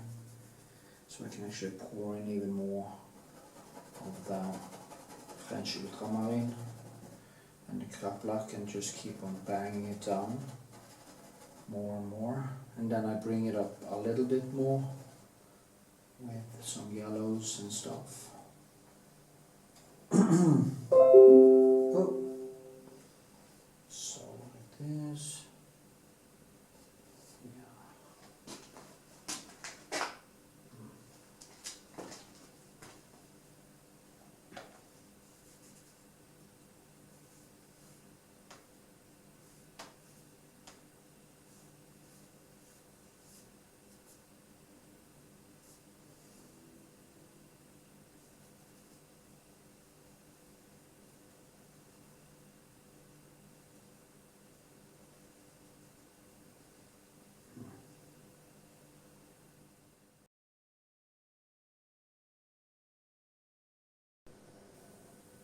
So, been working a lot actually, and maybe a little bit too much. I should have filmed more. It's getting kind of better, I think, and I am building and building and building, trying the best I can to find the right hues, find the right things, and voila. Yes. You see, I'm doing a crisscross. What I do is crisscrossing, almost like a scabut, nice to use, and I kind of tone this all down, and then I will bring it back up again. You see here, trying to get this, or get some, shall we say, yeah, something. Anyway,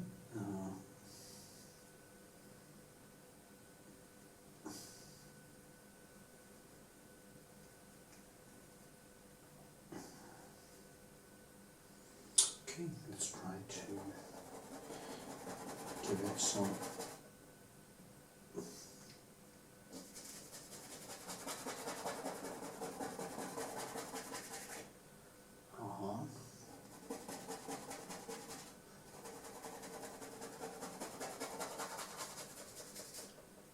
then it's a lot of blue, as I said, black in this.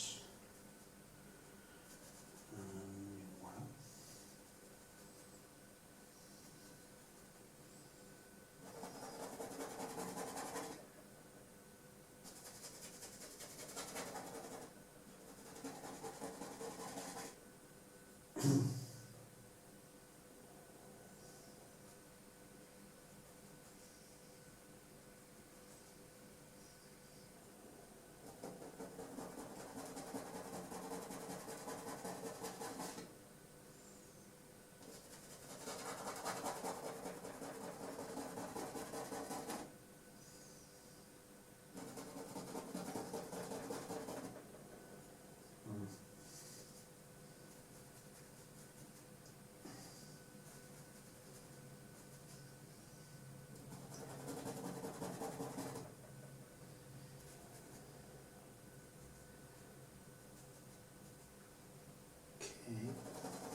find some way to kind of, these thighs were a little bit too, felt a little bit too big, and it's actually how the light is hits them, and therefore I have to build with less texture. As you go down into the dark, there needs to be less texture, and more up here.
To find this balance here.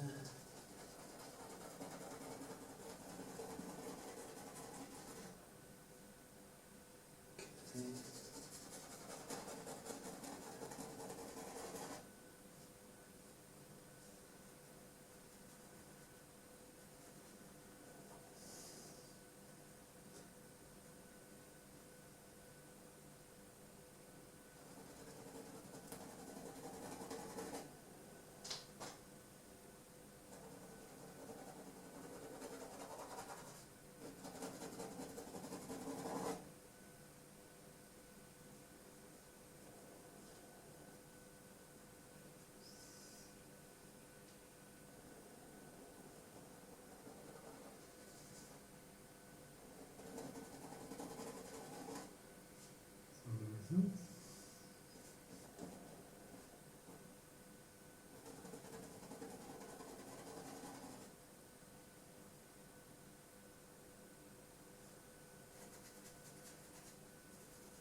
this became quite silent actually.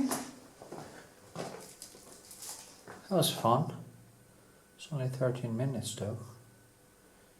But I went into a deep silence. Forgot how. I actually did forget that I was filming. It's funny.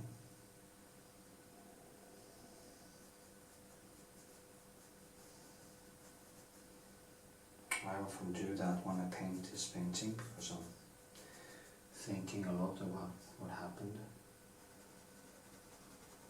All the things that happened. And you kind of try to figure it out, but it's nothing to figure out, you know. Yeah, it's strange. But then I also go back and forth here with the colors.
Zo, zimzalabim en zimzalaboom.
Okay.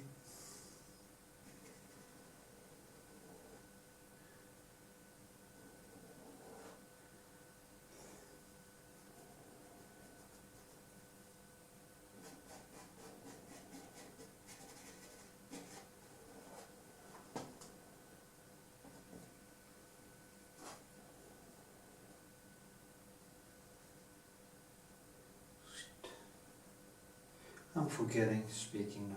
Probably a good thing. Uh-huh.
Yeah, I forgot you were there. Sorry.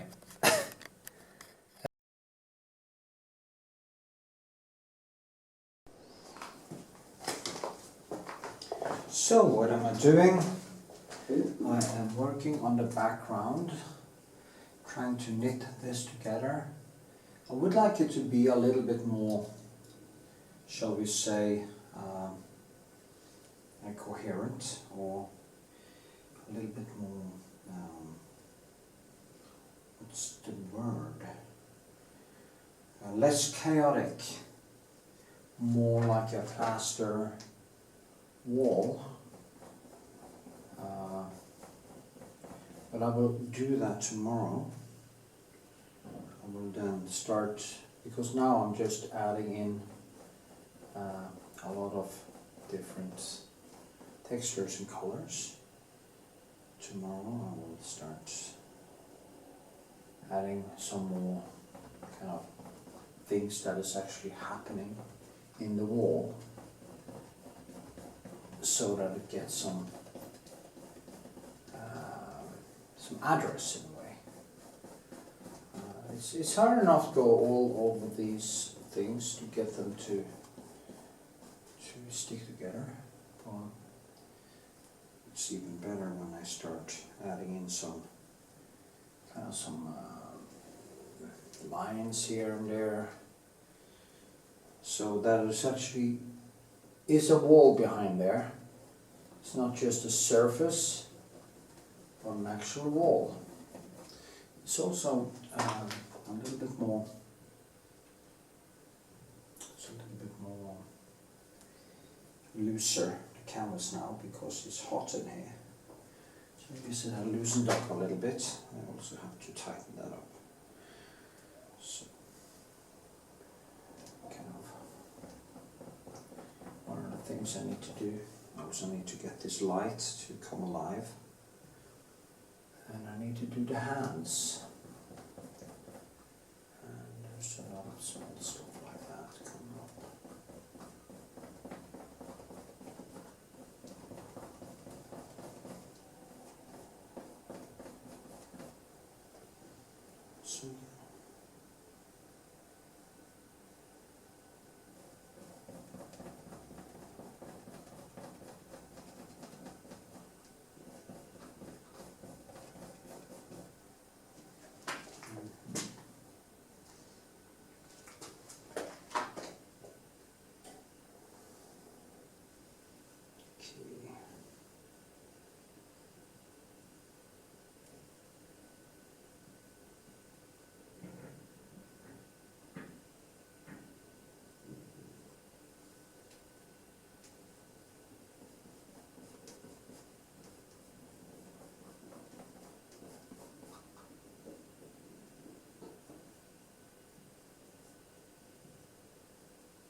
So see, I'm building on texture. And that is what happens when you start working over different things here.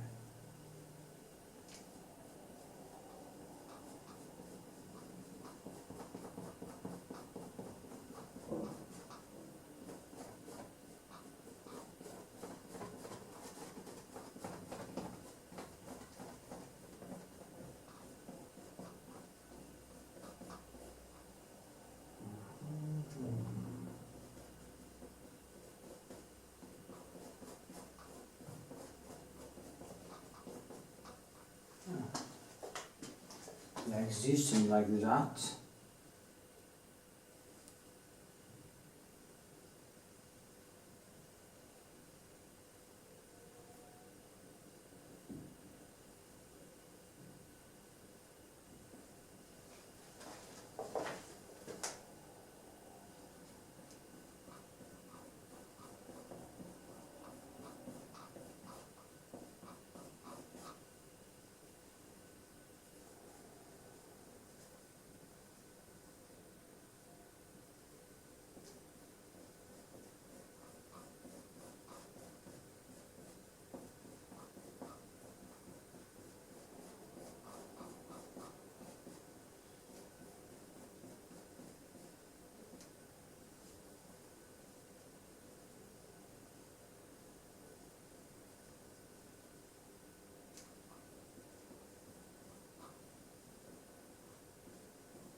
I'm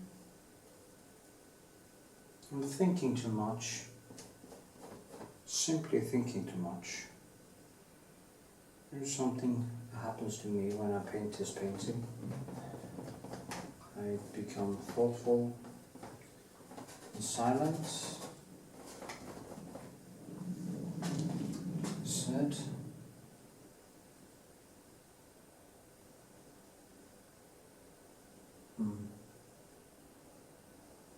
Yeah.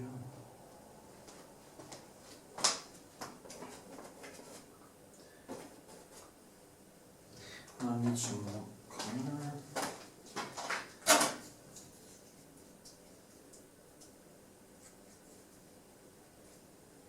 I think I'm going to try to do the hands. And then just to get it a little bit right. Just going to hang this one up.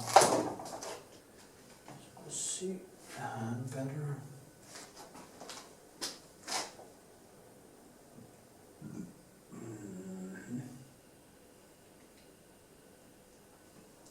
I just want to give it a layer, something to build on tomorrow.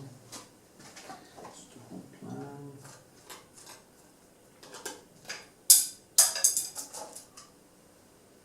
Giddy up, giddy up.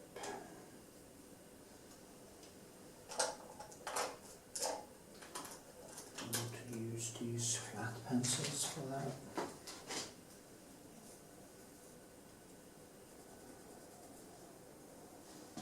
Actually, I think it's better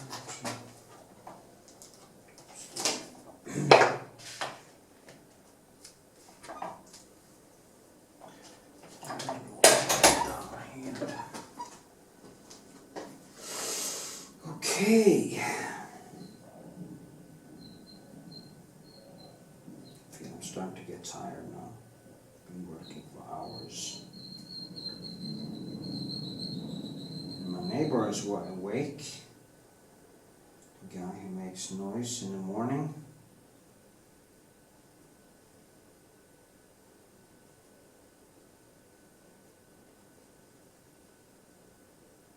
Yeah, I should use some cleaner colors here.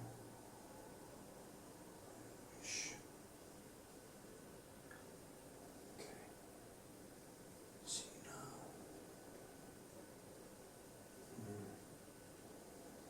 Need some yellow.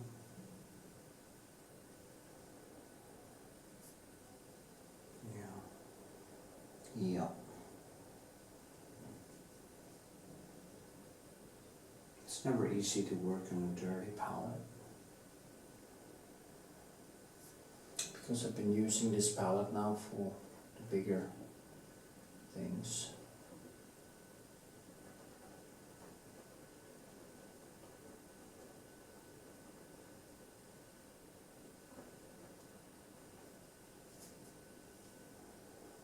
See now what I can do.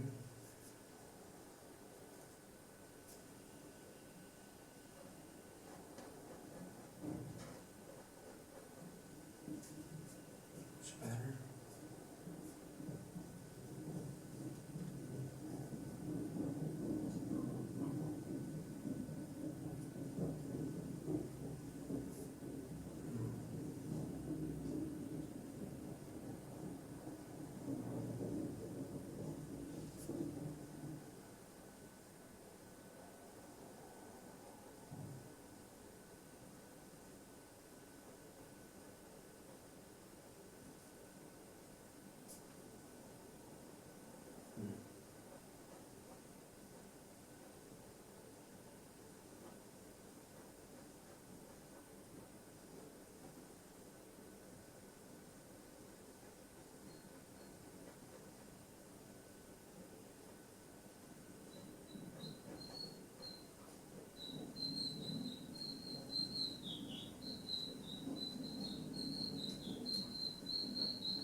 Yeah,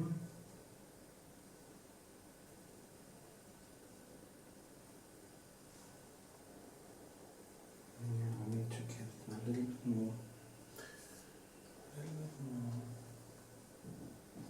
Subtleness.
Yeah, it was actually better.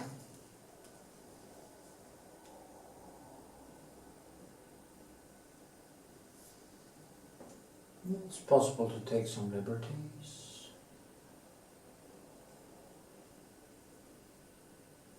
Definitely.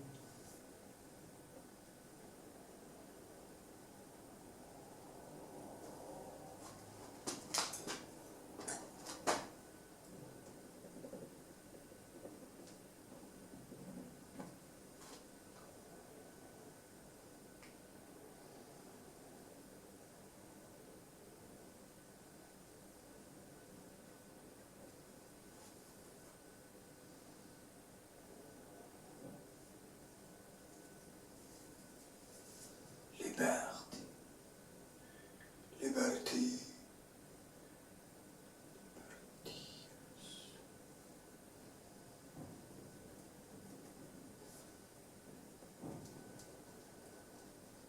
So.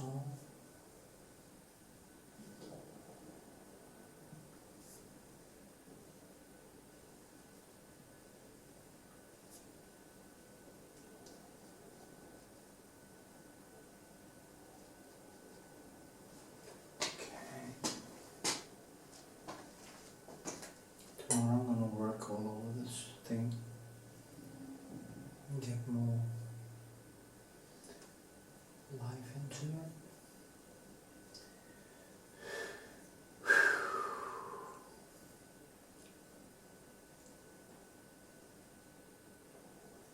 And a necklace. I need to paint in a necklace. So important.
work a little bit more. I want to do some work down there because I lack some.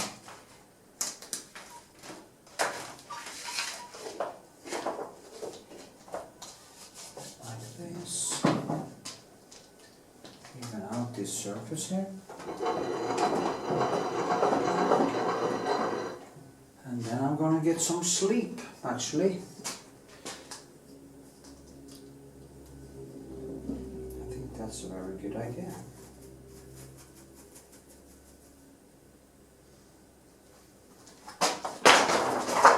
Yeah, whatever.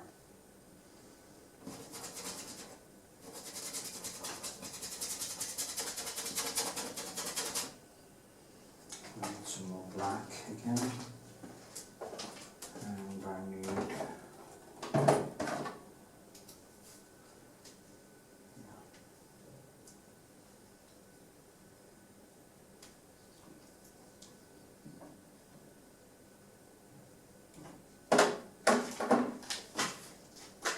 what I'm using now is actually a color called blue black.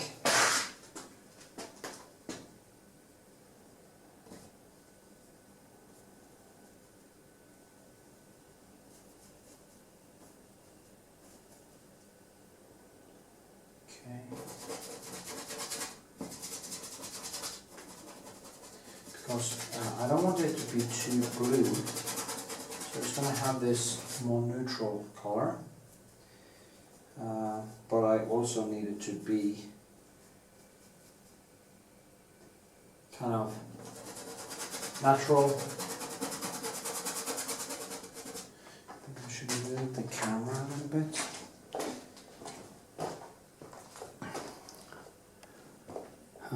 So you can actually see a little bit better what I'm doing.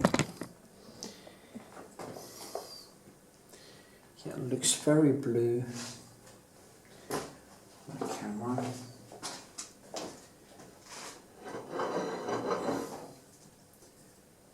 That's a problem, but okay. I think some ivory black will actually dampen this down. I'm using the blue black from Newton, but also I'm using now lamp black from Michael Harding. So try to kind of get kind of more grayish. The lamp black is more grey, and as you can see here, kind of dirty. So just mix in these different colors. That black is very much an earthy color, and to even that up I need to use some more French ultramarine and cat black again to bring it up. Is the wall behind here, or her, is way less blue. In reality, it's actually quite kind of not a dirty color. There's no such thing as a dirty color unless you mix too many colors into one another. That can actually happen. You shouldn't mix too many. You need to have some control over mixing. It will turn out quite bad, actually. I just want to put on some kind of a layer here, which is a little bit wet, but tomorrow evening, I guess, or today evening,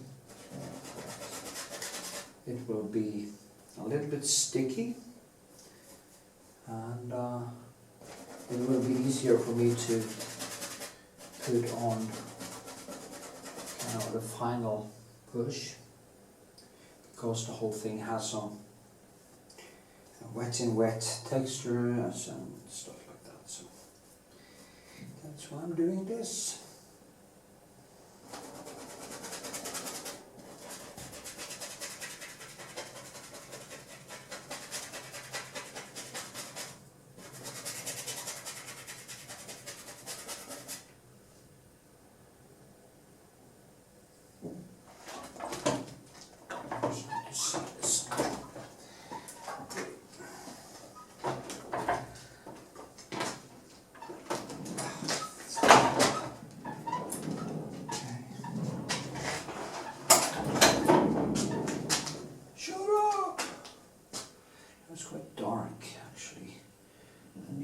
push it down tomorrow.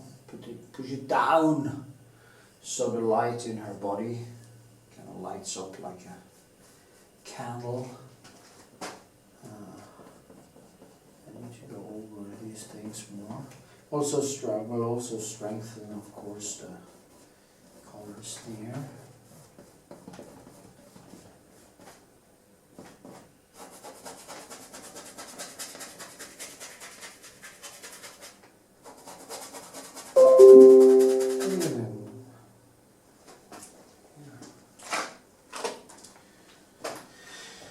Ooh, white. I need more white.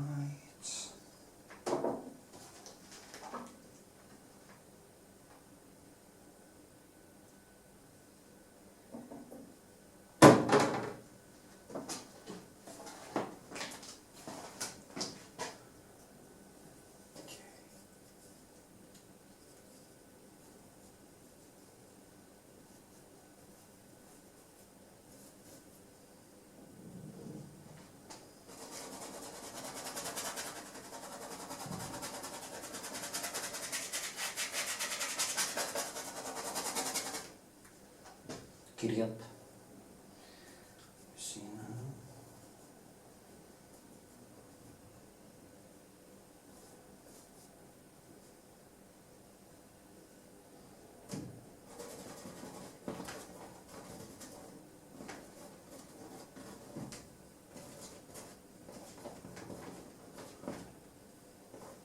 Finding a way to make it more neutral.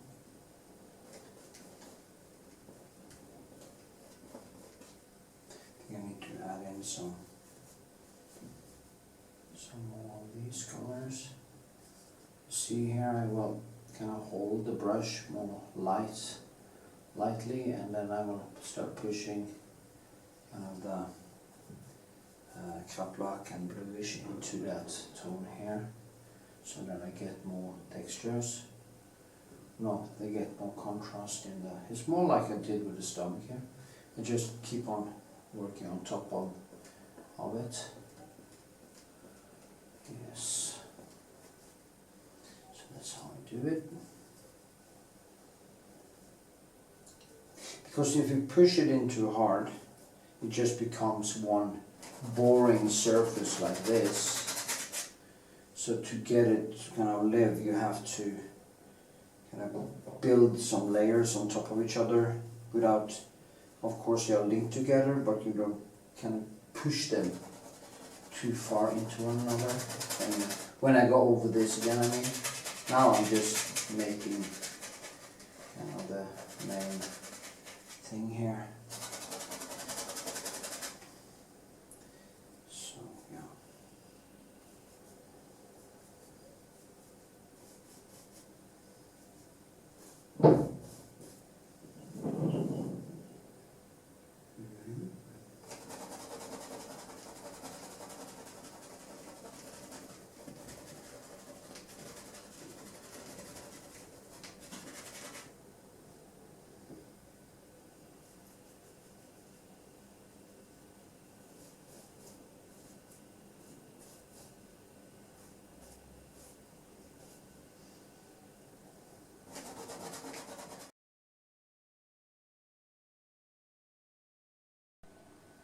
Okay, I'm going back to do some detailed work on the face and stuff. So now the thing is that I haven't the possibility to do any glazing on this. Now if I actually finish this now, I will post a file of it. And I will probably, if it's not sold, that's silly to say, but sometimes, you know, there's always something more you can do with a painting. So if I don't sell it on an exhibition the first time, I'm very tempted to take it back. And my eyeglasses are so dirty. Take it back and actually do some more work on it. and maybe go into super duper detail, and that would be a totally different video. It would be a video that was kind of more focused and more,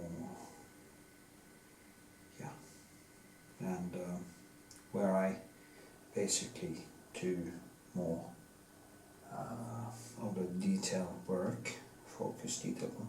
What I will do now is to make segments that are shorter and more to the point also, so I don't rant for half an hour or just stop talking altogether because I go into this thinking frenzy.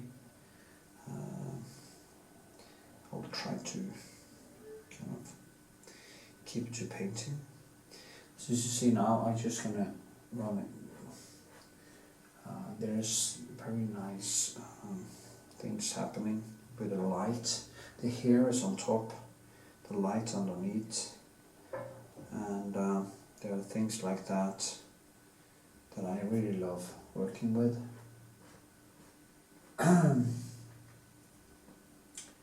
So yeah, that's what I'm going to do.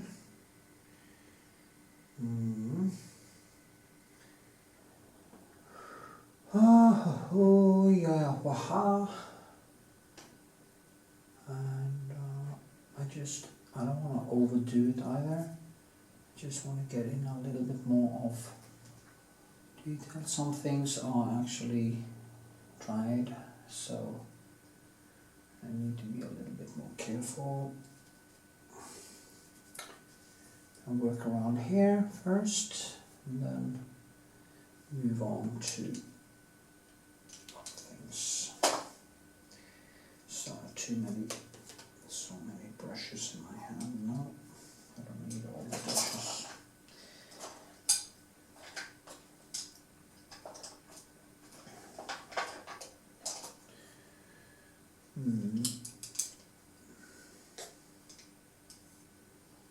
Let's see. So.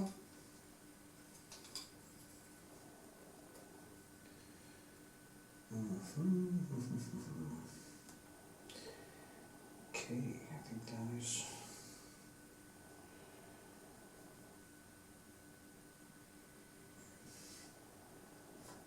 So I will go with the direction with the hair, because underneath I have already the textures.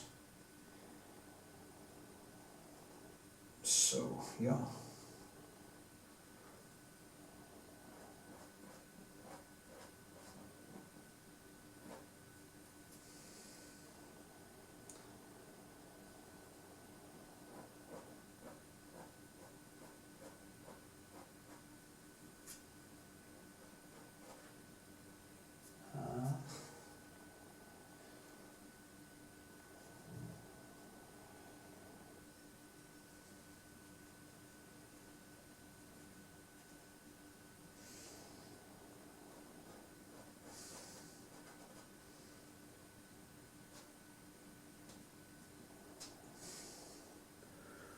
So that was nice actually. She has the thickest hair. That was one of the things I really thought was very beautiful. Thick hair. But you know, memories. Anyway, so what do I put into the hair? I want to keep it kind of open, dynamic, so I need to kind of go in and add kind of quick bursts. It's a burst of light, so I need to kind of paint it as a burst. In a way, think like that. And that actually worked in a way. So bursts, light bursts, bursts, bursts.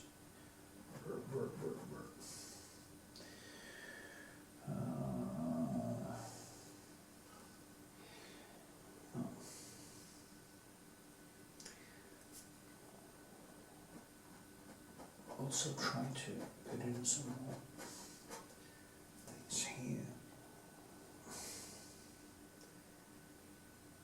there's a lot of space to go over tonight. But that's how it is, and I will do my best, and I will work on this until I drop, maybe even all the way to the afternoon, where I actually have to send it off to the gallery. I might even paint that long, and that would be like 12 hours or something like that. But that's okay, you know. I am very good at setting my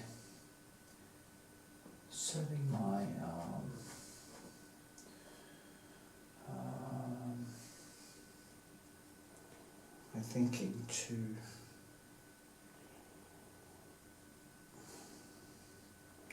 if I have a deadline, I'm very good at kind of putting my head into I would almost call it a war mode.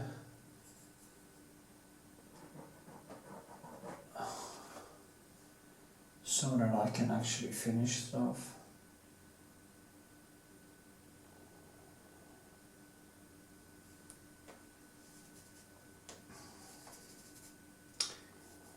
It's funny because I'm usually so distracted, but immediately when I start to come to that point where I have to focus on things, I get really good at focusing, strangely enough. That is why it's so difficult for especially my parents to understand why I seem to have such problems with finishing stuff, because it seems that I am so focused when I'm focused, and of course I am, so it's just a different state of mind actually.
Okay.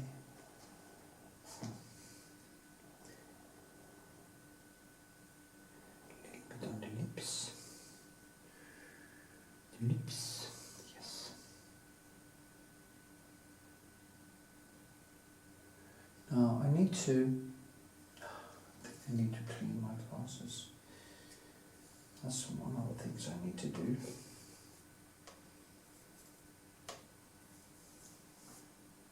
And I need to shape these lips correctly.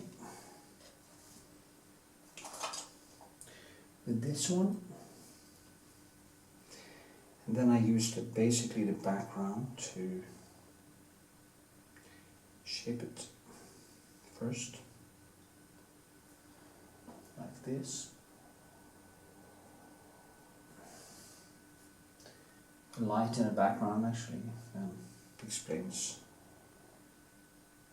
what's in the foreground.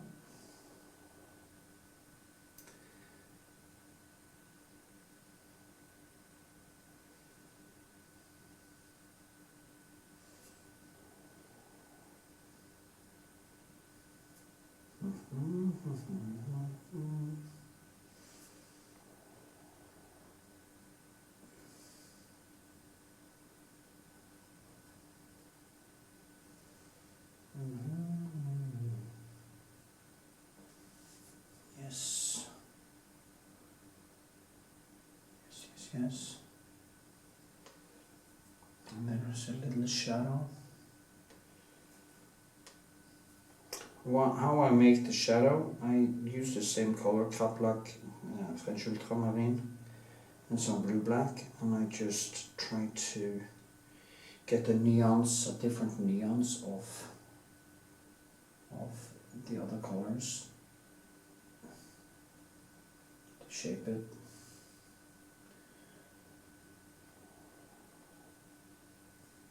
Yeah.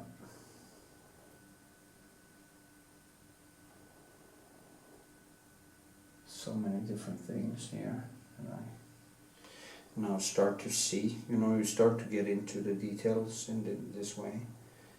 It just, things just keeps popping up, you know, oh shit, that is wrong, this is wrong, ooh, what is this, you know, you just keep on finding new mistakes and finding new hurdles. And in the end, what is problematic with working like I do is that I have now no time to fail. Absolutely not. And that's of course is a huge problem.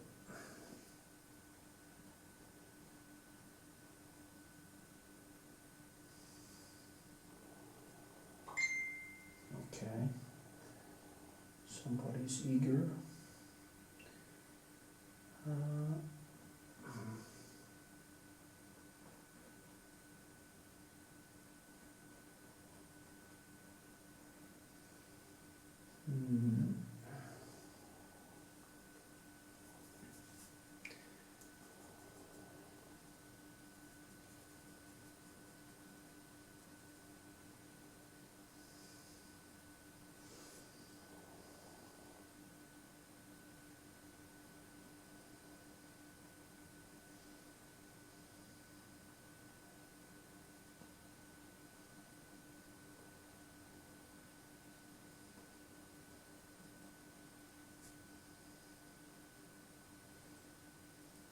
So.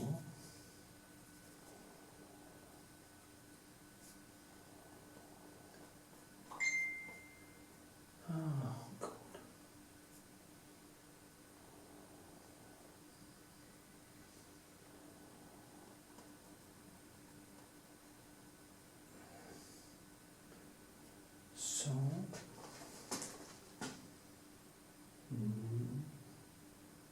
well, I will continue and film more later. That was actually 14 minutes. Yes.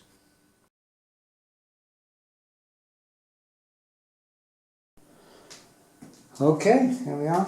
I'm going to do some more around here and also on her necklace. I need to get that necklace in and kind of down about here.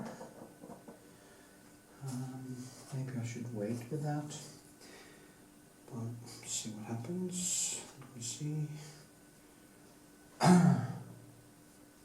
So I need to tone down this first. Maybe I should just do finish the shadows around the neck. Might be a good idea first, so there's no conflict between these things.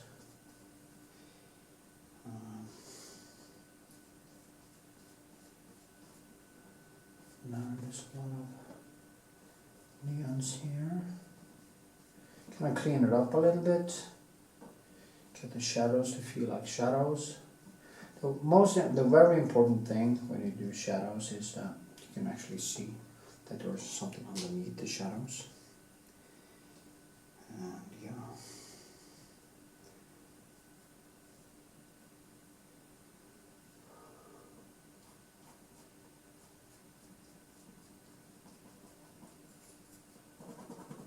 Okay.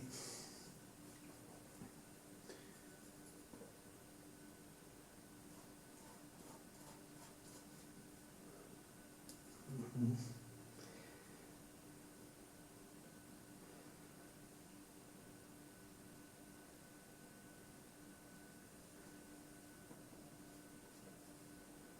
Okay.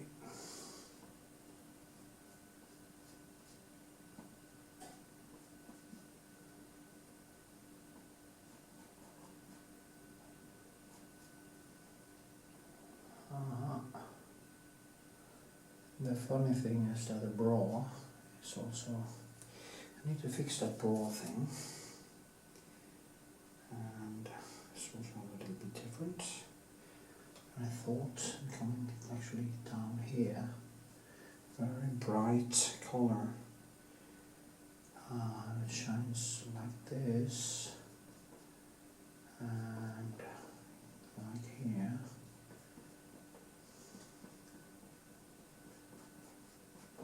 This is the point where, when you work, you know that it's going to be very hard to finish it in the time I have. But you kind of just have to stand and do and fight, and yeah.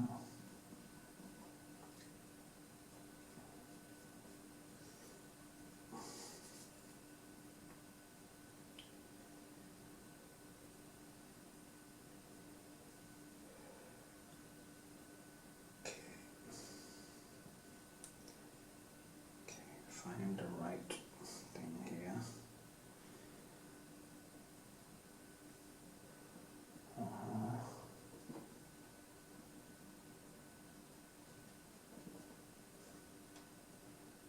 Then there's this bump.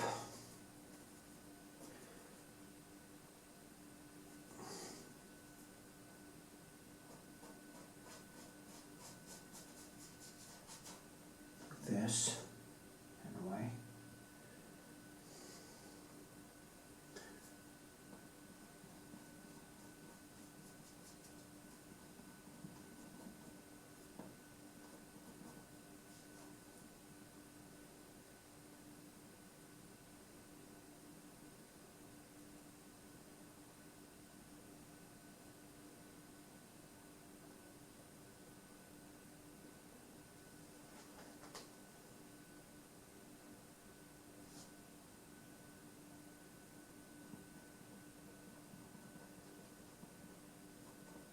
Okay.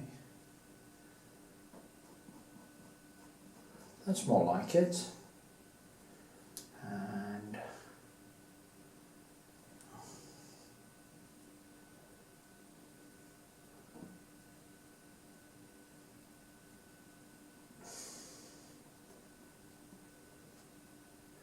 it's good because I can actually just kind of imitate the poor thing with the shadows instead of actually painting the thing.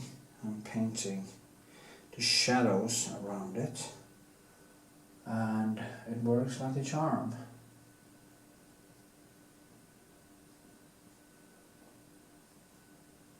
So yeah.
use.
Okay, so a little bit more.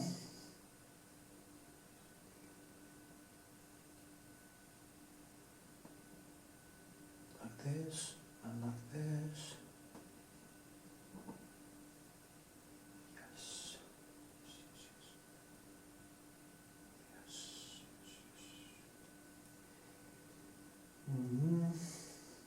Now, maybe I should try to do some of the necklace. Maybe I should just do this first. Maybe.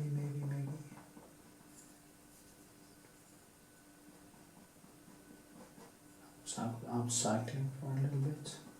I thought it was a full moon. I heard yesterday there was a full moon. And suddenly I remembered that I called her Moon Ray, or Månestråle, and I want to go out and see the moon. It wasn't there, because it's like 2:30 in the morning. So I guess I didn't calculate the fact that it's summer, so I didn't get to see the moon.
So I also want to do the details in the bra.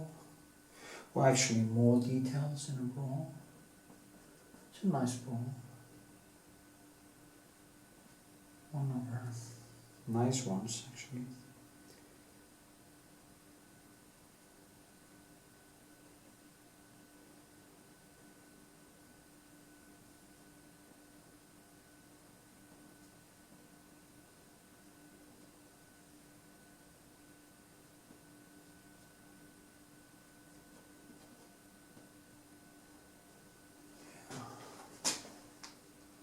Maybe like that. And then I need to kind of get this and very thin brush. Put on a little bit of light here.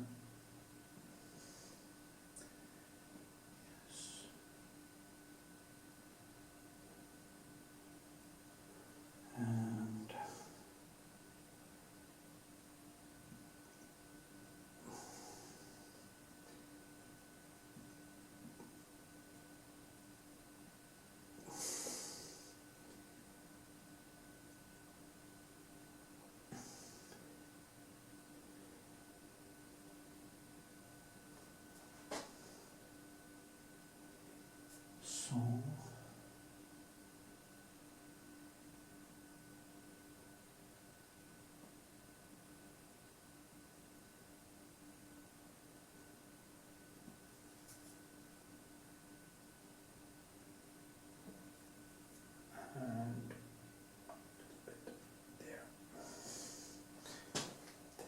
think that explains it quite well. Oh, fuck.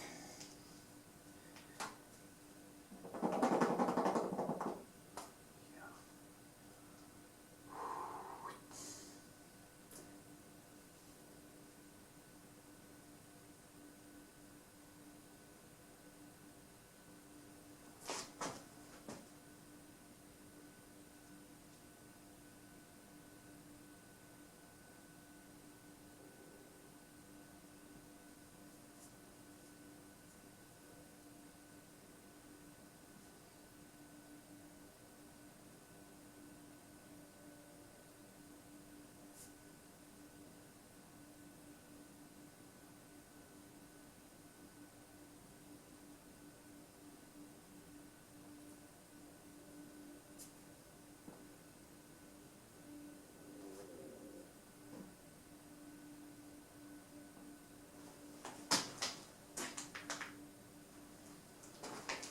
Okay.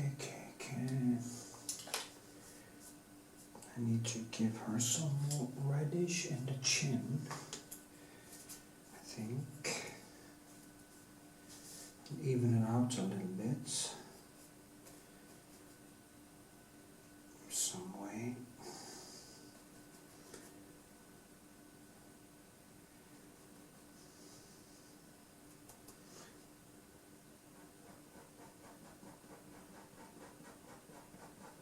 She has this beautiful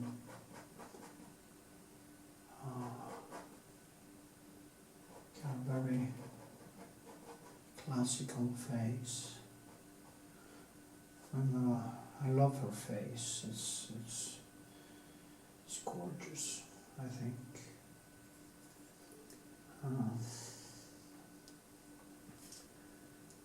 So that is so important to me.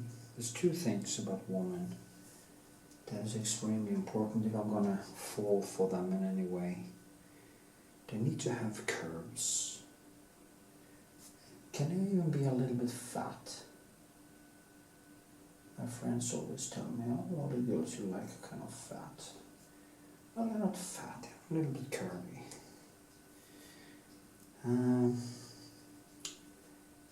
And yeah, they need to have this classical symmetric face. I can't really get there. It's almost sad because there's so many nice girls out there. I even had girlfriends that didn't have that face, and it's really beautiful girls, but I couldn't really fall in love with them because there was not that deep aesthetics. And people say, oh, that is so superficial. Well, the problem is that our genome is extremely superficial. Our genome do not kind of comply with what we wish. So I might wish to fall in love with someone, might wish to be with someone, but then the genome comes in and says, nah, not so much. And it's kind of a tragedy when it comes down to it, you know. But that's how it is. It's just how it is. So, yeah. And also looks a little bit lumpy. No, it's not that lumpy.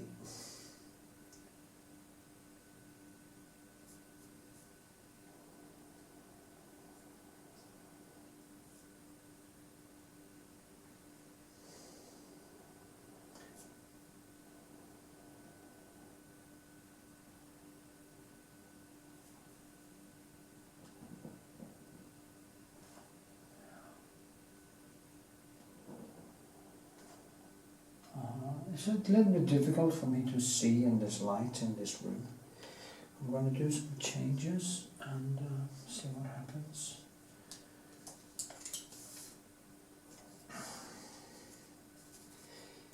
Now, I was that's actually going to do the chain. So I'm just going to put in a little bit more contrasts. And here.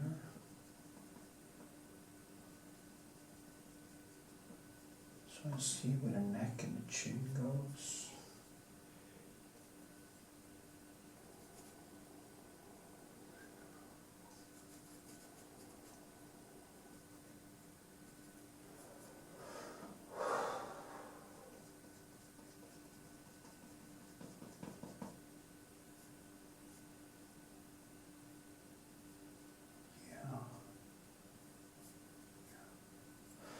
Good, because I need to do more shadow there, because there's some hair coming down, which is actually quite brilliant.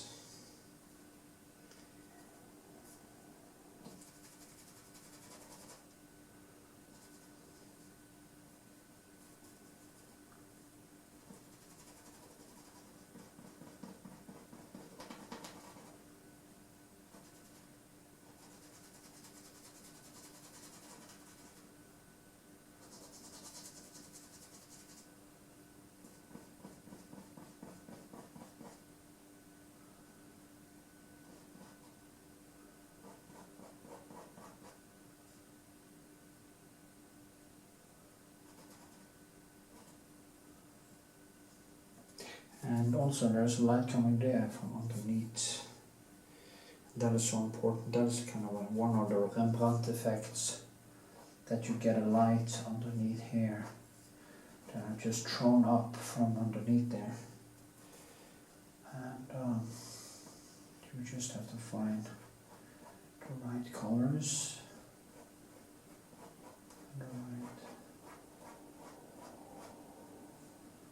So it kind of explains some of the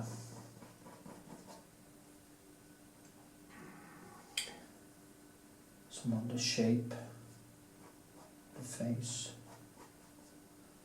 Underneath like this, get my point.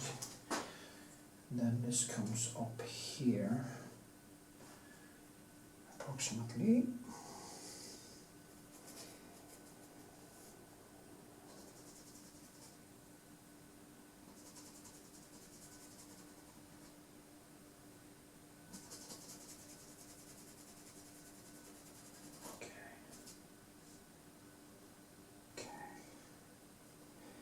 This is so tiring, so intense, difficult. Starting to sweat. I'm scared of screwing it up too. That's also a part of it, so I don't want to screw it up.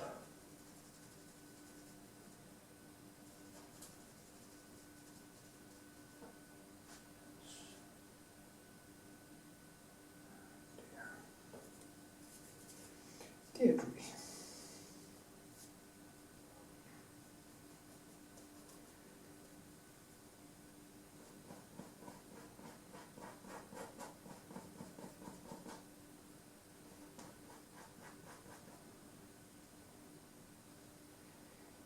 And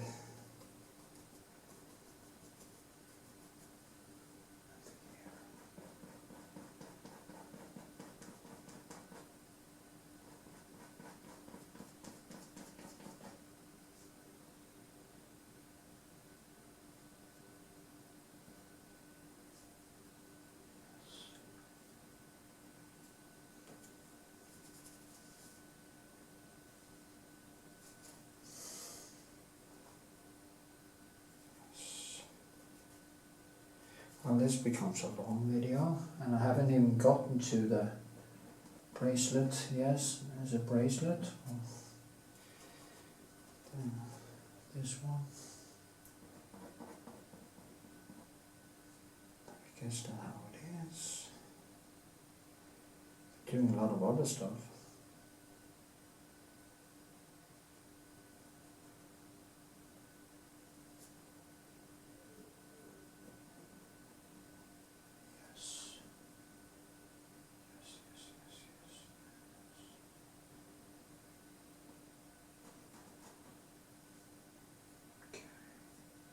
Okay, I'm gonna do that bracelet.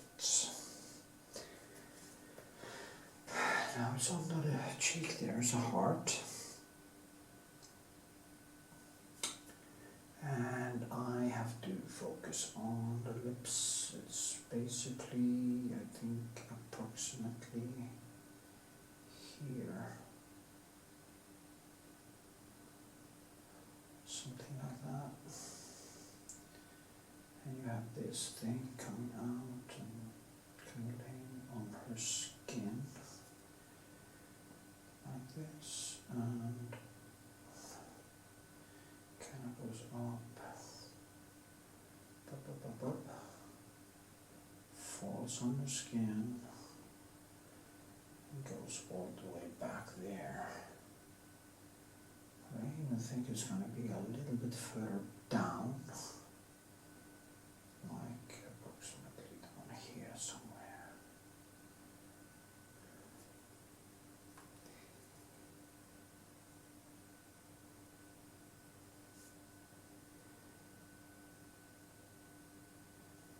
It's not a bracelet, is it? Is it kind of, what is bracelets called? Don't remember. Don't know. Bracelet is not what we have around her arms. Jewelry. Well, let's call it jewelry. Her jewelry.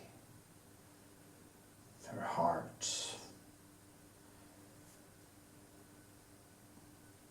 That was also totally wrong. That's a bloody wrong.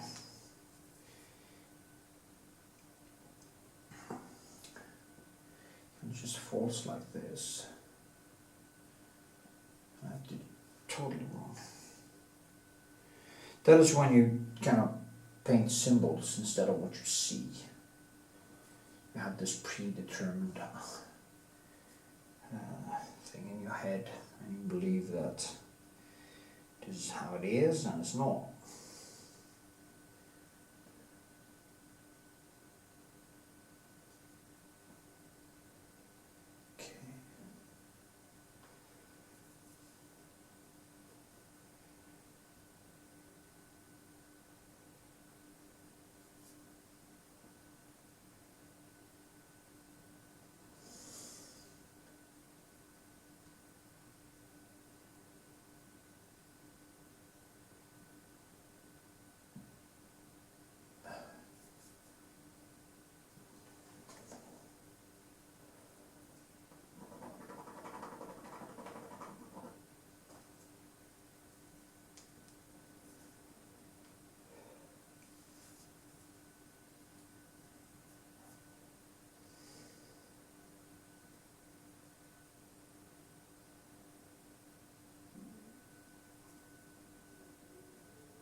That's nice.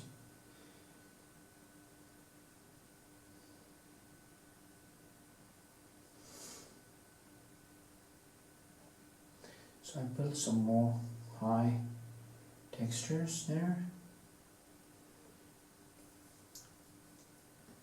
Now this one is not dark, it's actually some pure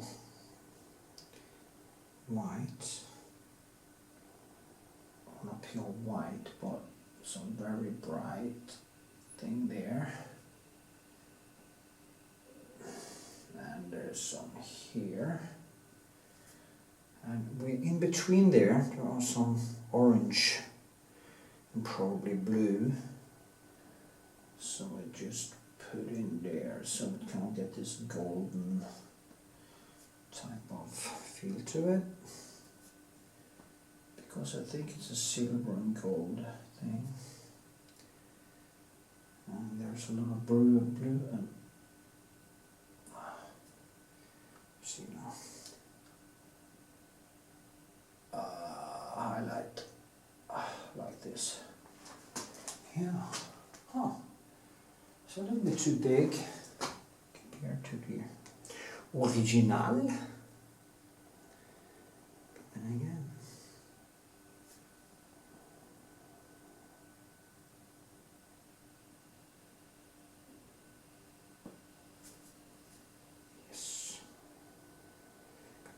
break now because this is intense.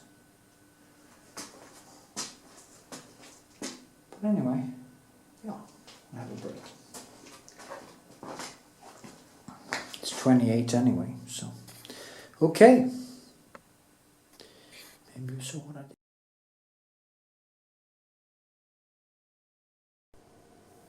So here we are, back again. I'm going to do some layers and do some more work on this little beauty and see how far I can get today. It's becoming quite nice, I have to say, and see what happens. I'm just going to do some more details and see what, yeah, as I say, see what happens. I was actually going to be finished with this week, but stuff always seems to happen, and it is postponed and stuff like that. So. But that's okay, you know. Yeah. It's okay. We see now. Give it some more shape in the face. Give it some more, because she has this very nice face. Funny, yeah. Okay, enough about that. When you look a lot at a face, when you also paint a face, sometimes you actually feel what you paint. You can actually feel. When I touch it, I can actually feel it in my own skin. It's quite fun. Yeah.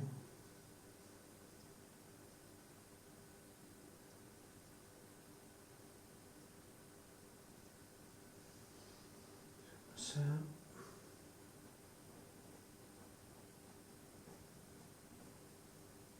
Okay.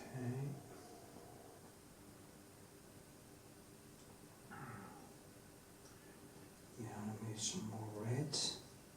It is quite limited actually in the color spectrum. As I say, it's usually yellows and reds or blue or something. It's basically, but it's all, as I said before, it's the combinations between these different colors that actually creates the shape and a natural feel to it. So yeah. Mm-hmm.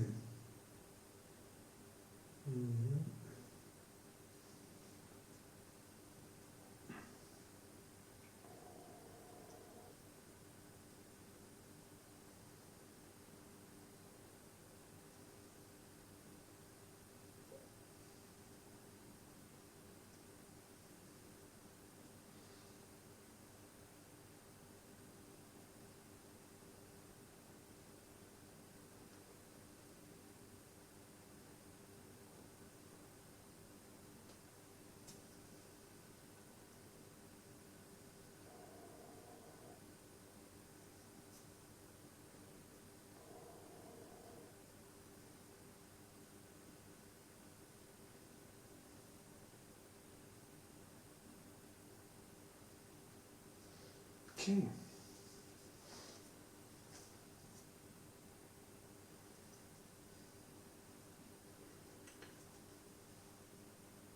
So reddish, create this shadow.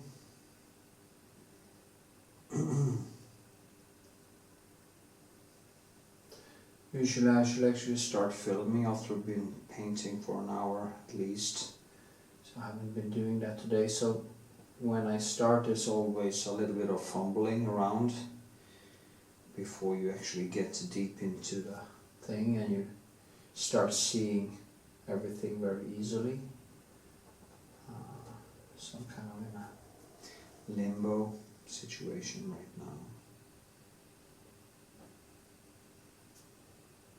Mm-hmm.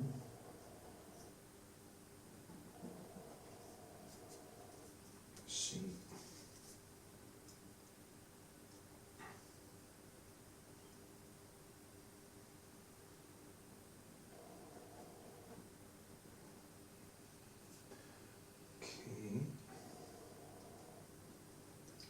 K. K.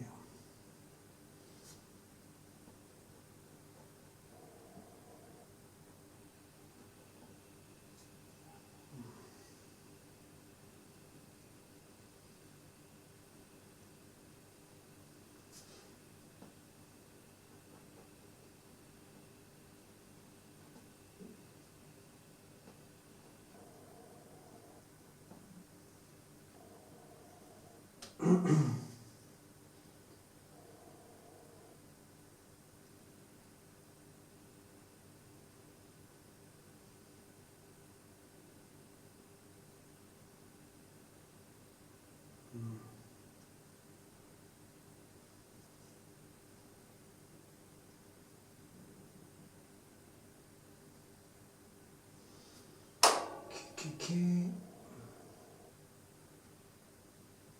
It's kind of getting that rounded shape, that natural, natural hues. You see, now it takes so long. The sketch is pretty fast actually up, but then you start painting more, and it very fast starts to become a little bit more, it slows down, the process becomes basically slower and slower and slower.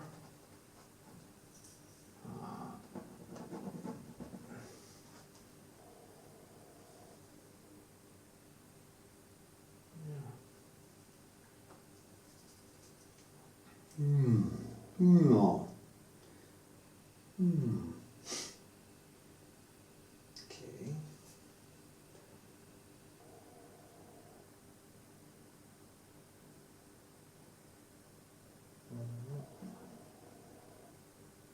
There's a kind of light that hits there.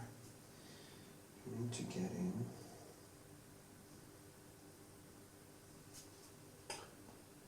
What's also important is kind of to, if you're in a hurry and you need to finish things, then paintings never become as good as if you have a lot of time or have some time on your hands, so you can actually do more overpaints and concentrate in a calm manner. And as I always say, it's a few things that I want to do, changes to my life that I want to do to make me get more out of the time that I put in to the painting process, and that is of course taking more care of one's money, which is basically the source of freedom. It's very important to have some control over the money situation, and I've been horrible with that, so I've learned the hard way. Time to grow up, time to take responsibility, and that is exactly what I want to do. And then measuring my time, how much training is healthy for me, how much, when do I exercise, what do I place first. I used actually to, because I'm kind of an emotional exerciser, and kind of there's some wounds in my childhood, basically bad self-esteem, which are compensated for with excessive training and stuff like that for many years. And of course it cost me my hips and stuff. So that is basically a thing to also get under control, the art of less is more. And I found Stoicism to be extremely useful to get one's focus onto the things that really, really matter, and not all these bullshit distractions that is just time thief.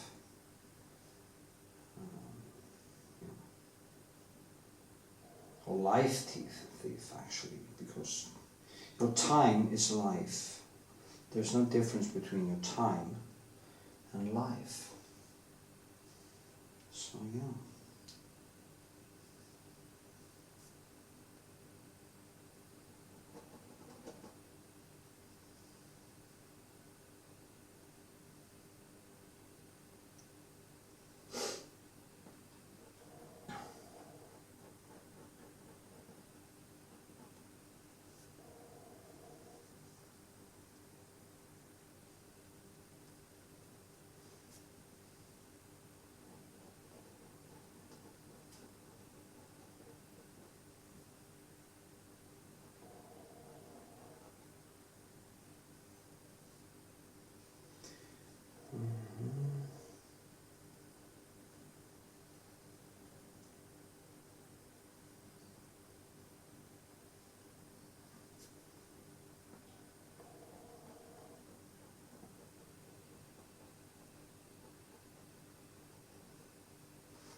Funny how we can stand here year after year after year doing the same thing, basically getting a little bit better, but never actually get tired of it. It's so funny, you know, the painting is the thing that I never ever got tired of.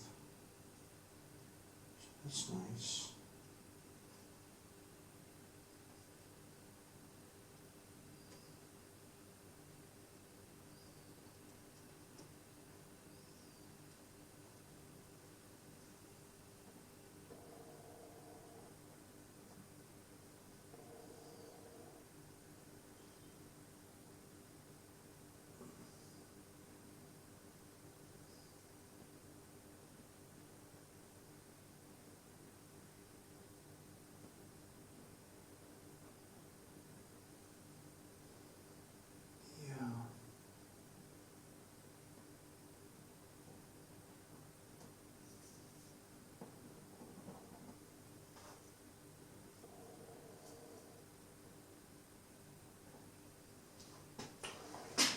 This became a little bit better. I'm going to work with the whole thing here, so kind of push the shapes and stuff. And I think it's gonna, and I will just work myself downwards, getting closer and closer to something whole. Every time I kind of touch it, I tighten it a little bit up, removing it from basically a more rough impressionist painting to a more classical Rembrandt-ish painting. So yeah.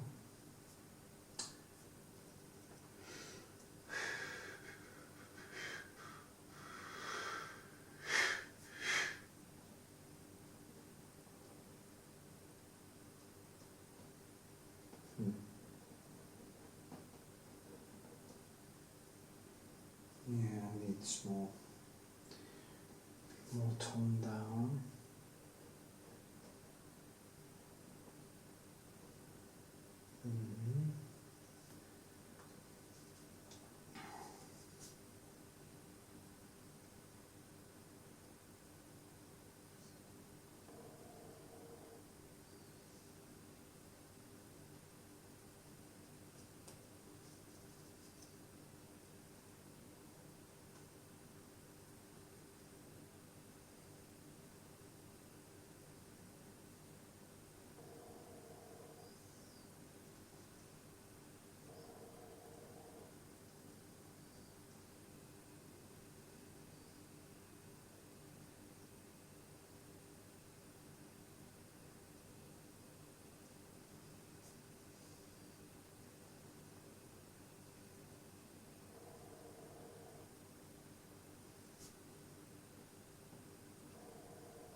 This thing, I have to do this with the whole thing. Slowly, incrementally, building a little bit here, a little bit there, tightening it up, and hopefully it becomes quite well, quite good.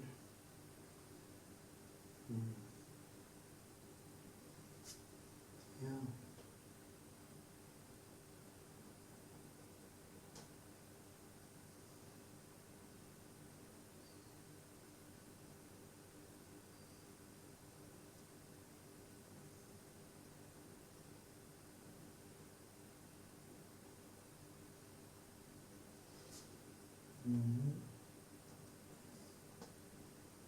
Yeah, getting a little bit more 3D.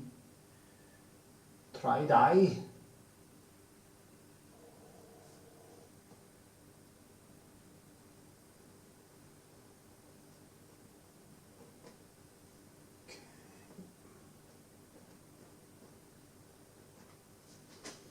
Okay, yeah, I can't film every step, so I have to make choices here. So, yeah. Anyway, it looks better and better. So, that's good.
So, okay, I was silent, thinking about something for 4 minutes.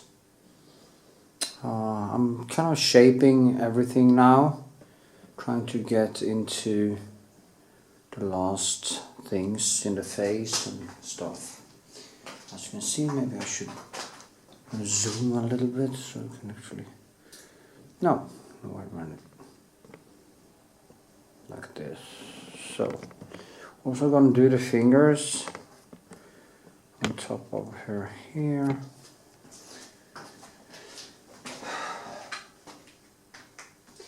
Maybe I'll never get to actually exhibit this painting because I might have a customer for it, and that would be great. Show me the money. Anyway, I'll see what happens. To do her nails.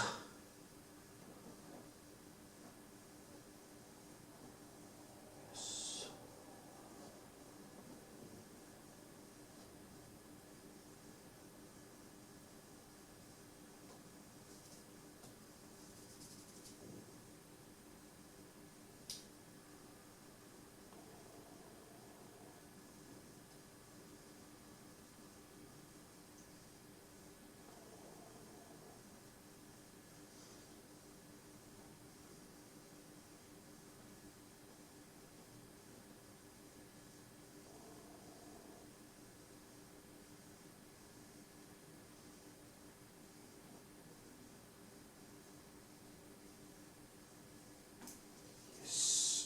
Fingers, small details I think is quite important, but I do try to keep them kind of, I'm not going into the kind of detail that a super realist do.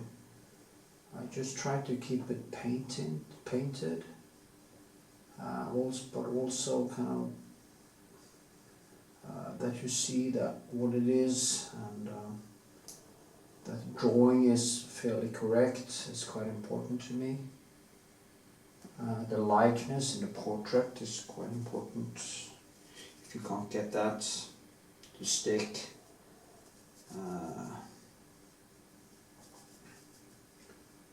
things aren't necessarily that good.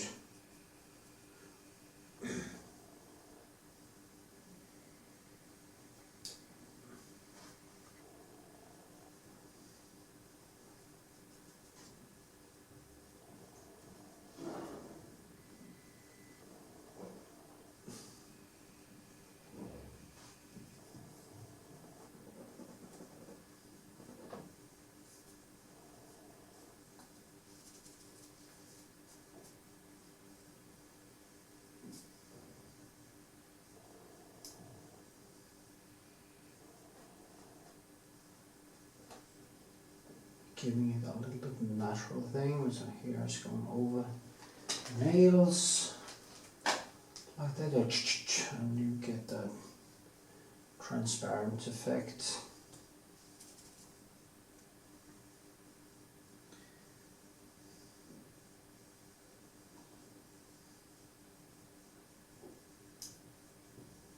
It's quite strange to actually paint an X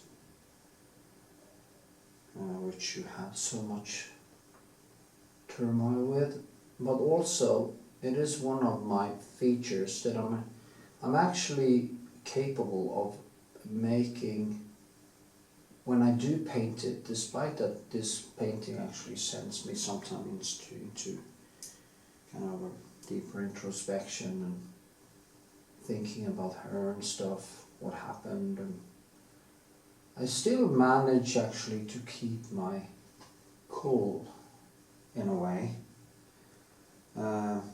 It's harder if I play a lot of music that we used to listen to, but all in all, it is also good therapy because I stand there, I paint, I see the one in a way while dealing with the shapes and stuff of her face and stuff. So you kind of get into this deeper grieving process I think that is helpful because you're kind of breaking the spell, you're opening up your heart to the grief. And grief is quite strange really, because if a person dies, I saw this on the Huberman podcast, it's pretty good, recommend this, like how we deal with grief and loss. Now if you get heartbroken, the process of grieving is the same as if the person actually died. And my father actually had problems understanding why I was kind of grieving so much over this, and there's many reasons for that the grief was actually strengthened or made worse. But the point is that I tried to tell him that picture, I guess you miss your dead dad or mother, I told him. And he said, yeah, sometimes I do. And it was worse when he just died and your mother, yeah, it was okay. Picture that you could actually, you bury the people you love, you grieve, you feel like shit, you know, you really feel bad. But you can send them a text message and talk to them. And that is how it is to be kind of heartbroken in many ways, because it is for the brain like a death. It's horrible. It feels so bad. It's like you're pulled to cut up your heart and you just tear it apart. That is how I felt for over a month actually. Now it's kind of just subtle, more like a subtle grief with some hiccups. You can actually burst into tears out of nowhere, stuff like that. But it's not painful in the way it used to be. But I think as when you're happy, but when you, the thing is that you can actually send her a text message. And I remember she asking me why I sent her so many text messages. And I said, well, for the same reason you did. When you felt this, the same thing. When she felt she'd done a mistake and she panicked and in the middle of the night. And same thing when you suddenly start to feel that urge to talk to me, or the person. It's kind of the same thing, and I find it strange. I mean, the question itself is very strange, because it would be to ask a question, why do you send me these messages? The question is obvious. I think it's an obvious, the answer is right in front of you. For the same reason you do, or would do if you were in the same situation. And if one doesn't really understand that, one has to start doubting a person's capability of empathy to actually mirror one's own feelings into another person.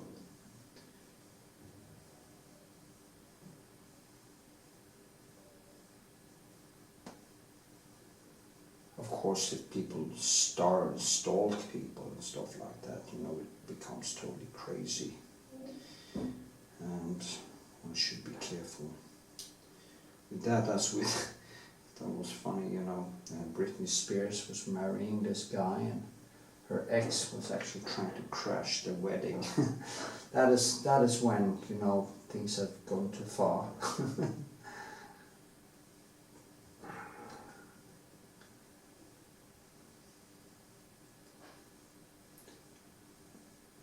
But heartbreak is no joke. It is a profound feeling of sadness and loss, and you know, you believe in something and then it's just ripped away from you, torn away, and you know. But you know, it's you know, you don't want to be with anyone who doesn't really want to be with you either. So So you kind of have to let it go. The only way is to let it go. And I wish you could have done that from the start. It was hard, you know. It takes time. But when it's gone, it is basically, and then you have to have that kind of have that in mind when it's gone. It would be like maybe like a sadness in a way, but it would be like a distant emotional memory. Yeah, and that's okay. If the breakup isn't too bad, if there's no real bad things or anything, that will be okay. A lot of messages coming in. Okay, so yeah. She has a beautiful face. I love that face, you know, I could look at that face for hours. I don't know why, something profoundly, the shape or something that just triggers me. It's almost like, you know, I have this other model right now.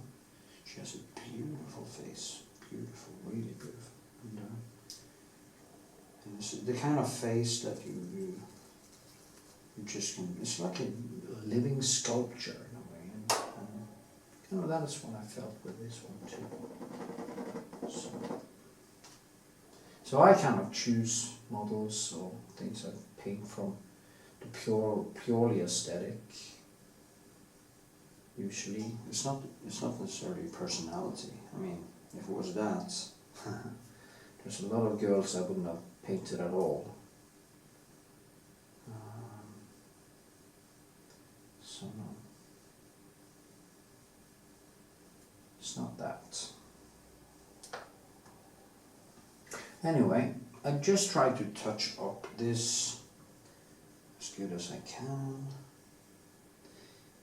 Of course I can always go deeper into details in the painting. But in this one I will try to keep it kind of a little bit more rougher. Rough.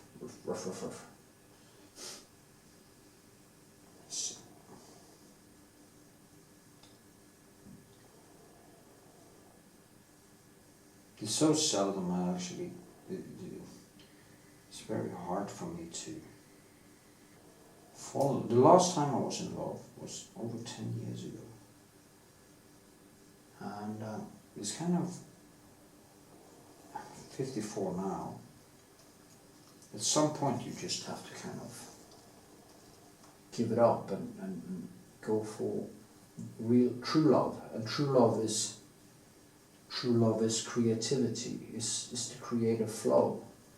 It is the thing, as you age, as you get older, you can't really use attention, sex, and all these things to fill up your emptiness or your sadness or anything. At some point you just have to be content with basically being alone, because you live long enough, all the people you know will die, except if you have children, but you can't base your existence on your children. Now I have a beautiful daughter that I really love and stuff, but she has to do her thing. And when I get old, I need to find that inner peace to wake up and kind of go to work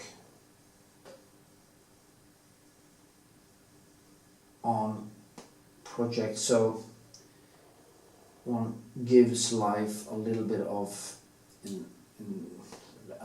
meaning and distraction from the fact that you're basically fucked anyway. So that is what creativity and flow actually, for me, represents. That it is more like creating a distraction that keeps me from basically killing myself. There is no other distraction that can do that but my creativity. And one can say, well, you can watch Netflix until you drop, and you can exercise, and you can have new sex partners, and you can do all these things, but in the end, it is the pure and simple flow and love that will be the thing that will be with you until you drop. I believe that there was the Norwegian Princess Gemahl, Ali Ben, killed himself a couple of years ago. And I already have this hypothesis that the problem he had was that he never actually gave up the chase.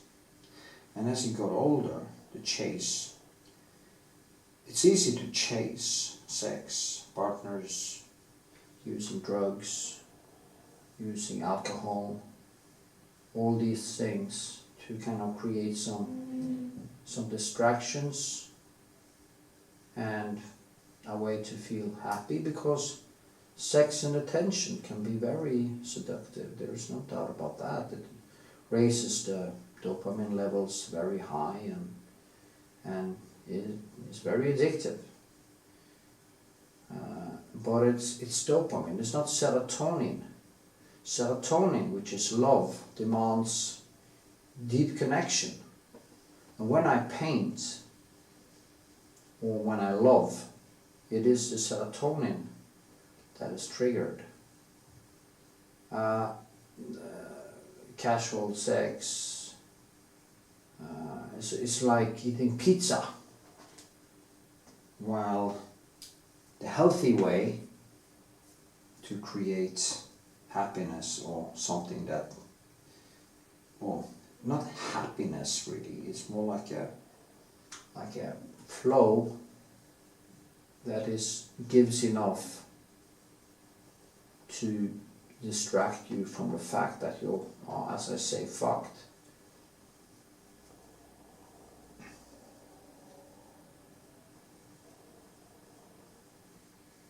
Yeah. So for me, painting is basically my favorite distraction. And that is what will keep you, maybe be able, the more you do it, the deeper you go, the more content you will become. If you try to keep up the chase as you age, you will become miserable. Because it's harder and harder to chase. Chasing dragons, chasing dopamine will not be sustainable over time. So you have to find this tranquility, as Seneca says in that book, The Tranquility of Life. Just have to find that deep flow. I've probably said that many times by now, but that is what I recommend you do. If you want to, being addicted to attention, being addicted to sex, being addicted to drugs, being addicted to drink every time you're social, going around. I tried all that, you know. I didn't try the drugs. Well, I tried drugs, but I never was hooked on drugs. But I've done the sex addict thing. I have done the many partners thing. I've done things that would actually put me in the category of being basically a covert narcissist. And I kind of got over it through falling a few times and realizing the errors of my ways.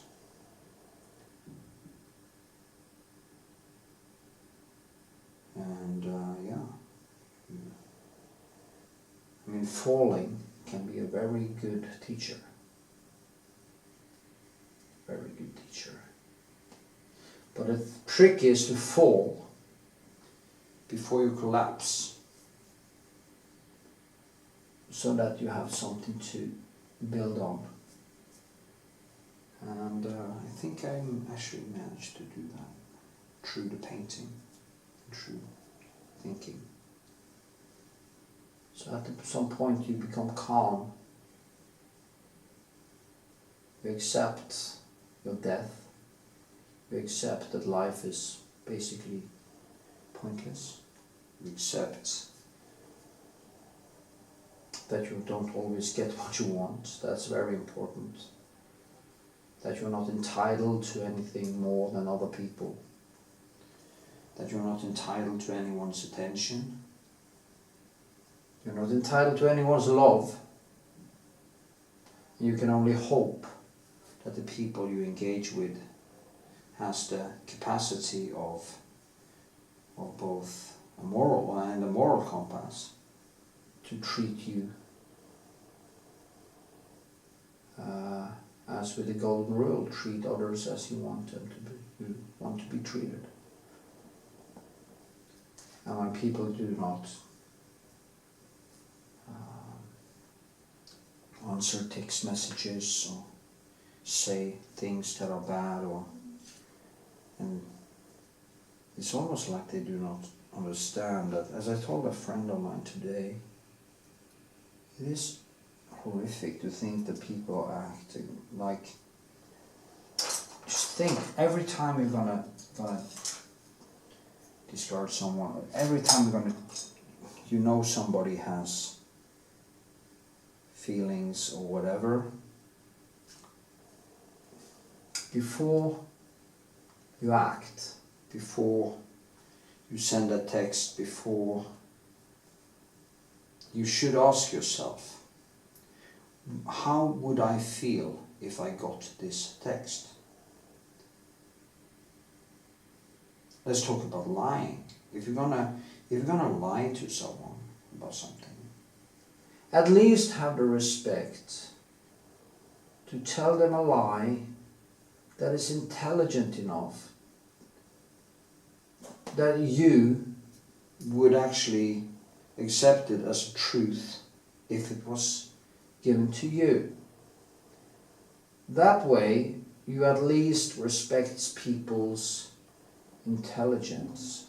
Okay? If you tell lies to people, if you have to tell lies, or kind of not necessarily even lies, but you have to kind of change or distort reality a little bit to protect yourself or even to protect the other person. Do it in a way that is believable. Because nobody in the world is actually duty bound to believe a stupid lie. No one. And if you get angry, people actually react negative to something that is obviously a lie or a distortion of truth. You really have a problem if you get angry. That is a bad sign.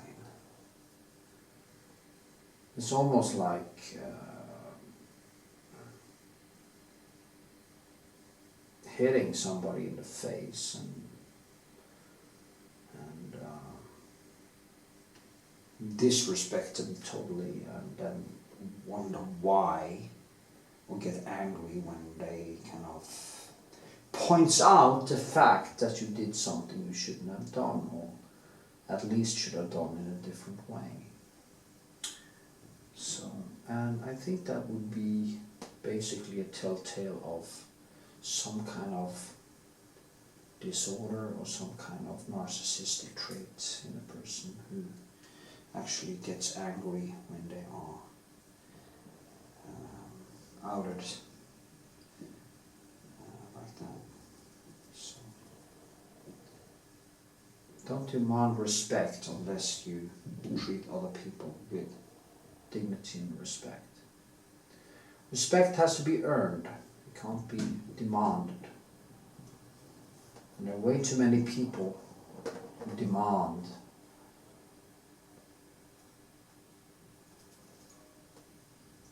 Like my friend, he was dating this girl, and she hadn't answered his text messages en masse. She had just gaslighted him. She had not answered for weeks, and then and then he didn't answer a text message one evening, and she got angry at him the day after. And she didn't even want to be his girlfriend. She actually had already told him that he should find another one, and she got angry because he didn't respond immediately. That is the kind of people you deal with in the world, you know. And it's really sad because it's so easy. If you don't want to be with someone, just tell them. If you don't want people to text you anymore, tell them. But don't gaslight. Don't tell them covertly. Just say it in a polite, humane way. That enough is enough, and then you just. And if the person then doesn't respect that, then you can actually stop answering or whatever. And for heaven's sake, if you actually have loved someone and there were some emotions there once, maybe one should actually have some respect for that and have the love and the respect one once had, and basically treat that person as if the love was still equally strong. I think that would be a good way to say goodbye. You know, you just treat the person with kindness. And it's sad enough that, you know, like me, I have had so many nice girls in my life. I couldn't really give myself to them. I also think I had some narcissistic trait myself, because I did kind of keep them in a loop. I kept them kind of, I gave a lot, then I wasn't there, and then I gave a lot. So I did that push and pull thing. And I realized that now. I didn't know what it was. It was kind of just a normal thing one do, and people do that a lot actually. When you start to look at it, they break up, they hoover, they try to get back in. If they see that they'll suddenly see they are losing people, they'll try to hoover them back, and then there is a discard right after it. And I did that once with a girlfriend of mine, and I really regret it. Her name was Göril, and I did that to her. When she finally managed to pull away from me, I kind of panicked, and I pulled her back. And then after a week or two, I realized it wasn't what I wanted after all, and she just broke, you know.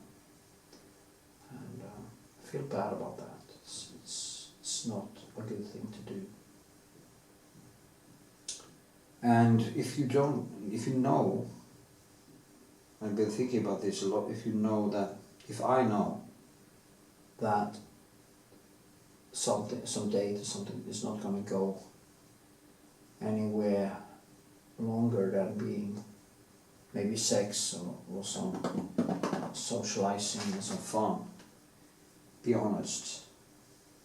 Tell them that in the first place, because as a man, or me, I usually can know very fast if I am really deeply enough into something to be able to establish a relationship with a woman, or girl, woman, whatever.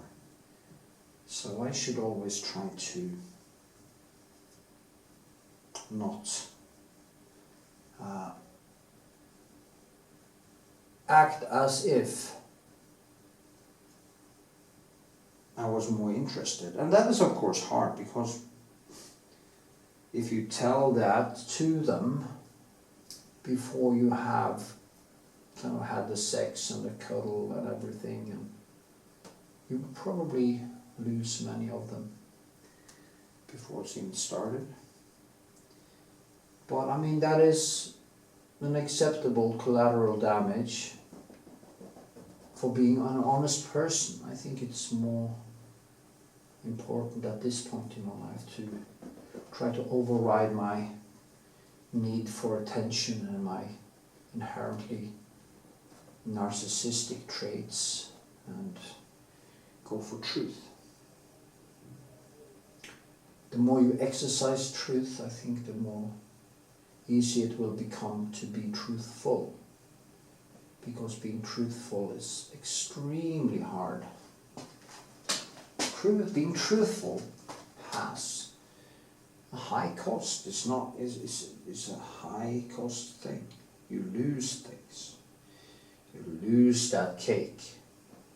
You can't eat the cake and have it too. And that is what lust wants. They want to have the cake and eat the cake. But then walk away from the cake, and then we want the cake back again. And we want some more cake, and in the end we have hurt people, and that is a bad thing. Yeah, I'm sorry for not talking too much about painting, but it kind of makes me think when I paint my beautiful ex.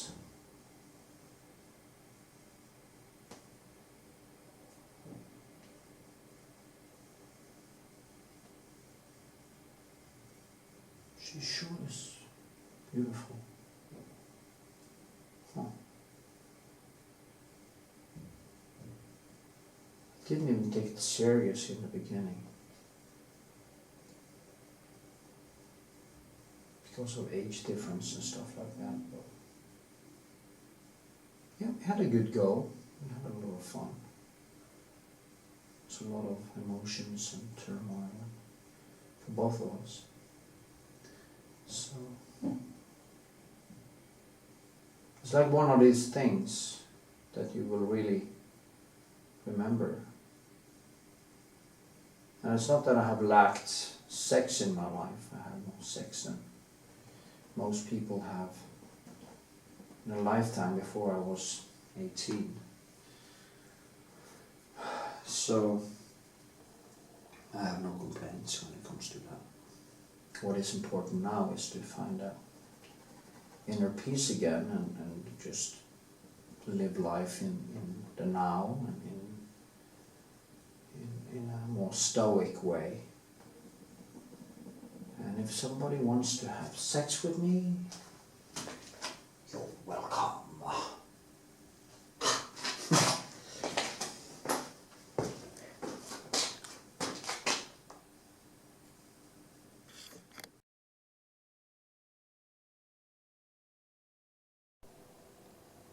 Okay, I'm going to paint some of the details in that bra, so I'm going to zoom in a little bit, and I'm just going to show you how I try to build this thing. It is the flowery thing is actually on top of the other. It's a very nice bra actually. It's kind of on top of the cloth, so it has kind of a 3D. In reality, it has a 3D effect, and that is actually the effect I would love to be able to paint in here. Yeah, Now I need to keep it at the same time as I kind of do that. I have to keep it down. I don't want it has to be open, not stuffed. And there's so many things I have to think about when I do details like that. It's just amazing, really. So yeah. Now I just try to get this approximately right. It is, as I say, I don't use I do not use any projectors or anything when I paint, so to me this is of course totally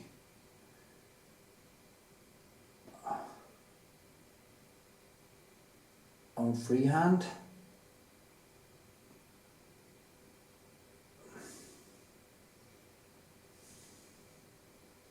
First that, and then I kind of cross over to give it a thickness and to kind of integrate it into the cloth, so it doesn't seem like it just falls in, but it kind of have this 3D thing. And of course when you do work like this, it is quite time consuming, because I'm also very hyper when it comes to detail, and I try to make every detail count, as they say. And yeah, now, there are some small things I have done wrong. The distance between this and this is a little bit off. Stuff like that that you see when you're painting for a while, and then you can ask yourself, okay, how important it is that it just becomes totally perfect. Well, that's a good question. If I would that into absolutely perfect, maybe actually using a projector would be a way to do it, but I think that is cheating. That is my sincere opinion. I think a painting should be difficult to do, and using projectors removes a lot of the difficulty, which I actually like, which makes it into a bigger challenge. So yeah, well, that is me, that is how I see it. It's not an eternal truth, it's just my opinion, as they say. I do try to differentiate between my personal opinion and objective truth. But what I know is an objective truth is that it is much harder to paint from on freehand than using a projector. But there's a lot of good projector work actually out there. But that is not because of the projector, that is because of the painter. It's actually good at rendering the textures and stuff like that, so it kind of compensates for the easy peasy quick fix, which it would be if it wasn't that skilled. Yeah, and that is why I think that this is kind of, maybe it should be totally perfect. Maybe, we'll see. Anyway, I will keep on banging on this until I'm pleased with it, and I will work myself through the whole body, and I will work with the surroundings and see how far I get. How far I get. Now this one should have been longer up there, or maybe it is this one that is too big. It can be both. It can be one of the other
It's so annoying to actually see, suddenly you see the mistakes. And I should be more careful when I actually do the sketch work, because it would make things a little bit more easy for me.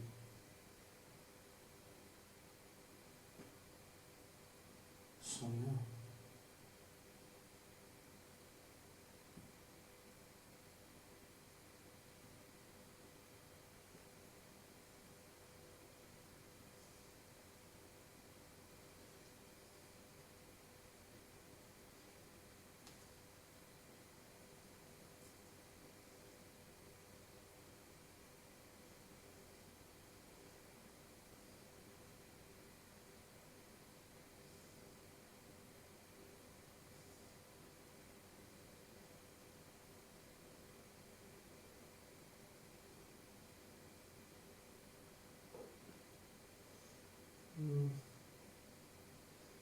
Yeah, almost.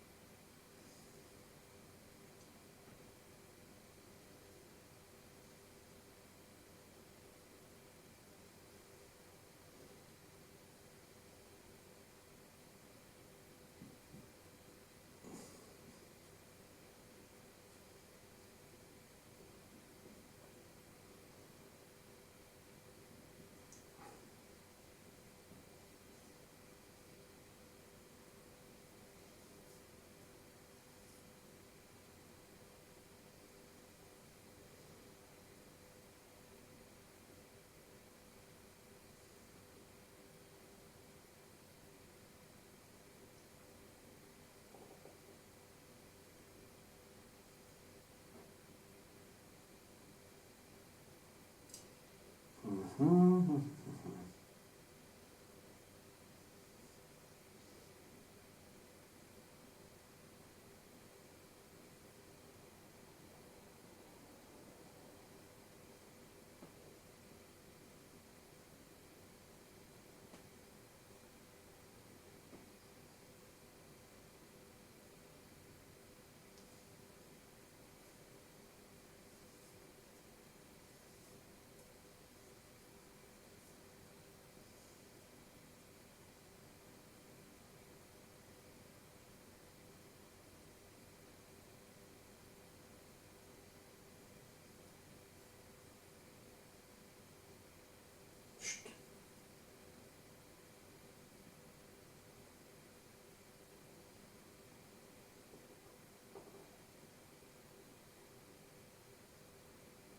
There's a fly in here,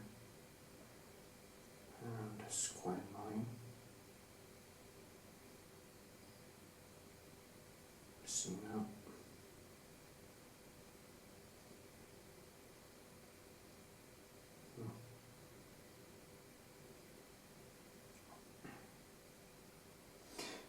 What I'm doing now is that I paint fairly dry. It is just basically piling paint on top of paint. There's also not much highlights right there. There's a highlight down here actually, which is quite nice. But there's not much highlight up here, except from in the flower. Also, the tones in this is kind of more, well, what should I say? They are more or less. So, I mean more or less. Less, more.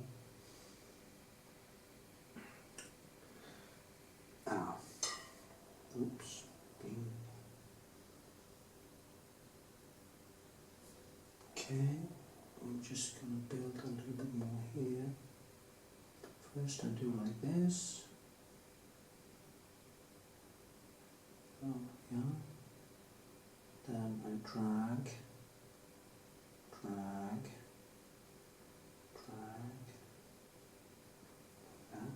And I need some Prussian blue. Yeah.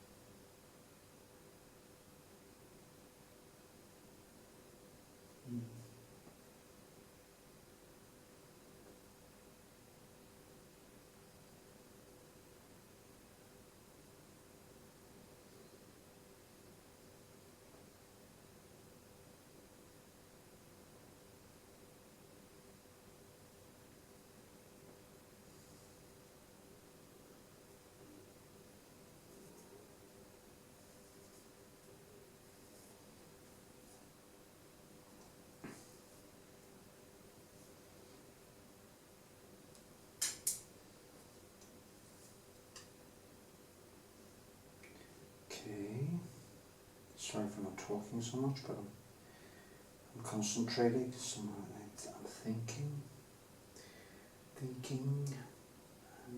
thinking.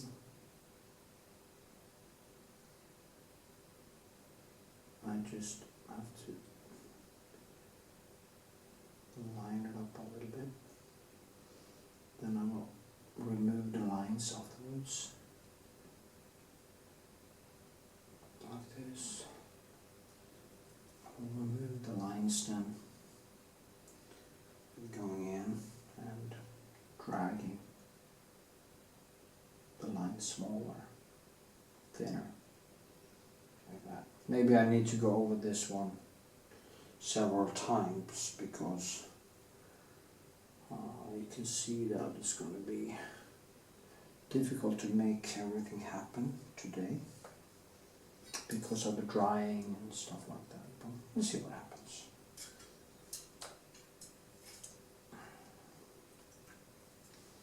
But it's quite intense work with details like that, and fucking fly, I need to kill it. It's so annoying. I don't like to kill anything actually, but when it doesn't leave me alone.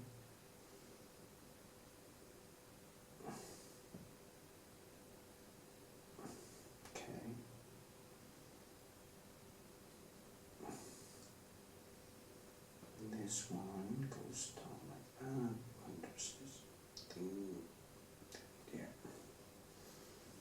and here. Just, yeah. And there's this shadow underneath there, so. Anyway, I think you get the point, so I just go back to painting, play some music and stuff. Yeah, 15 minutes of broad painting. Should do. Okay, I've gotten a little bit further and I'm gonna work down the whole thing. Also, I'm gonna work here with the braw, with the kind of shadows going back there.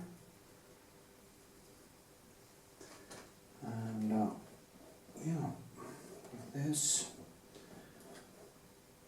I've been doing some texture work here. I have to kind of cross over all the time. I can see maybe this should be a little bit more. Yeah, I can actually see that. This one has to be kind of a little bit more like that. It can't be, because it goes out and in. So that is also things you have to do. You have to kind of follow the shape of the thing. You can't just invent your own just because it kind of looks okay. Invent your own physics in a way. You have to follow the rules of nature. And that is that this goes out and comes out a little bit more. Let's see what happens.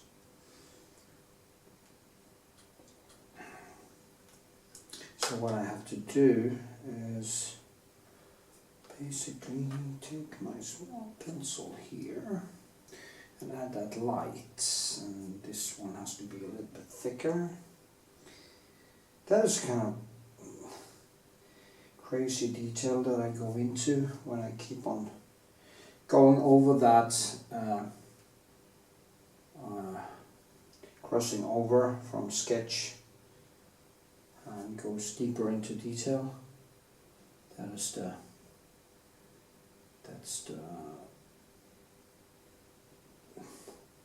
thing I go into. This one also has to be a little bit thicker. Like, yeah.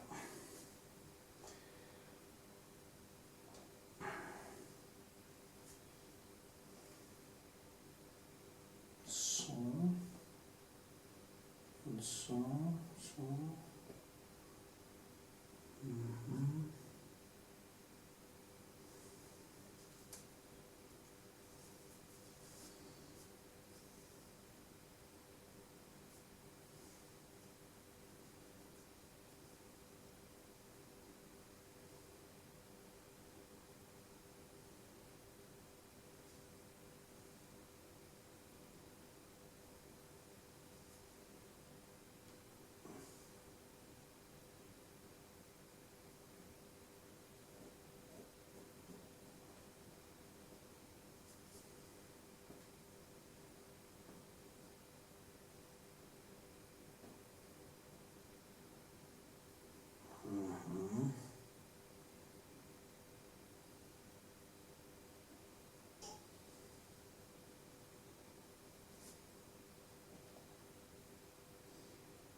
wants to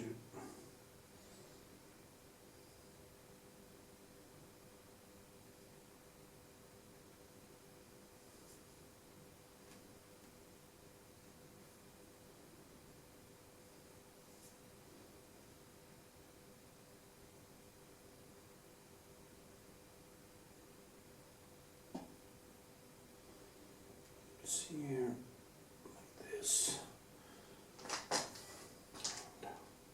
There's some blue there.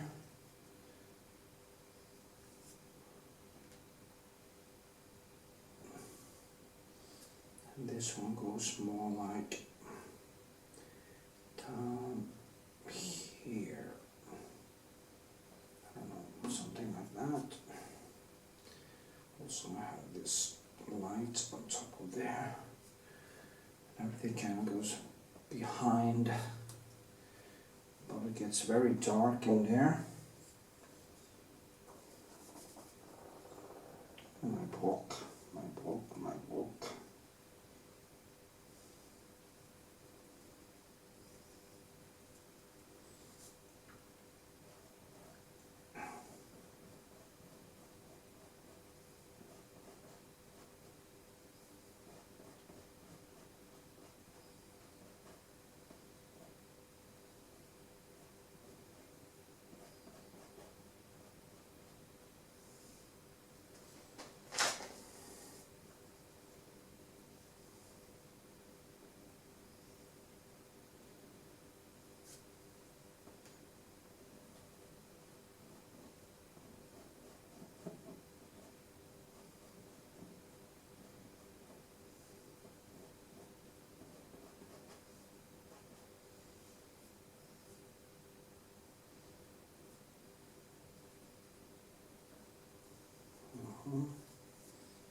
Yeah, I'm falling out here.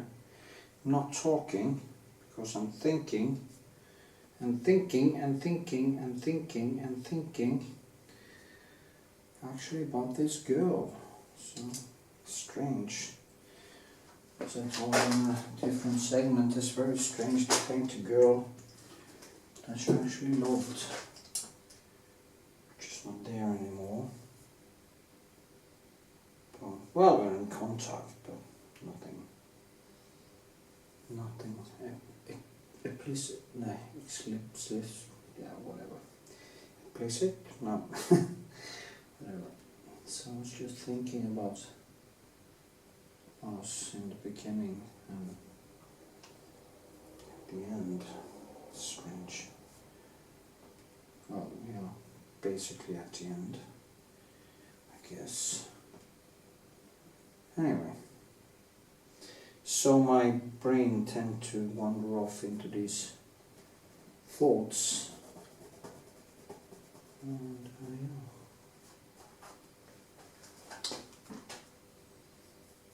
Well, it's a strange thing actually. It is really the strangest thing.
Okay.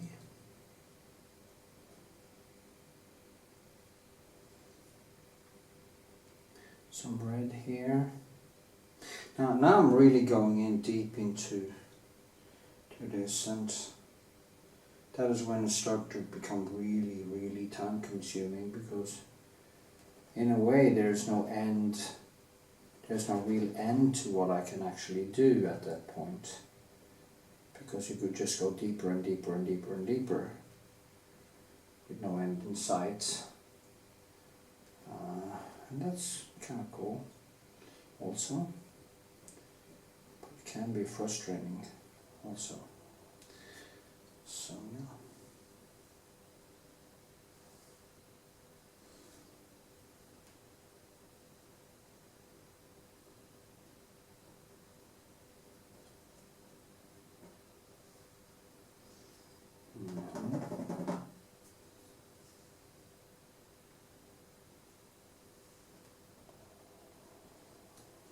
Also I'm gonna work with the skin tone. Just gonna, and the skin tone here is basically a mix between all the different reds and a little bit of yellow and the different colors I used. It's more on the light spectre, light reddish, yellowish spectre, with mixed in with some blue and maybe caplock, and so it's just, you just have to look see and use your eyes and then figure out what color you actually see, and just add it. You know, there's no recipe here, as I told you about that. In another segment, told you about that artist I used to have as a friend. Well, friend, it's not really a friend, but acquaintance. Really narcissistic also, but and he couldn't understand how I could actually. He thought when I put in the yellows and the reddish and everything, he thought I had this recipe, but there's no recipe. It is this color of her skin that I'm painting. And if the color of the skin was a different color, I would have painted a different color. If she was a redhead, now this girl has quite fair white skin, but if she actually were a redhead or a brown girl, you know, brown girls in the la la la la la. Anyway, I would paint different colors, a different spectre. Ah, that was nice. And then I go like this, down, down, down, down, and I try to incorporate kind of reddish underneath here, so that there's some kind of shine. And you see, I use the wet color to kind of make that line. All these two lines kind of merge more into one another. Then I go in there again.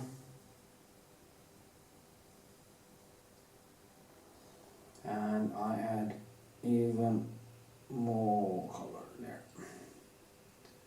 That's how I go back and forth until I kind of merge these things together in a nice way.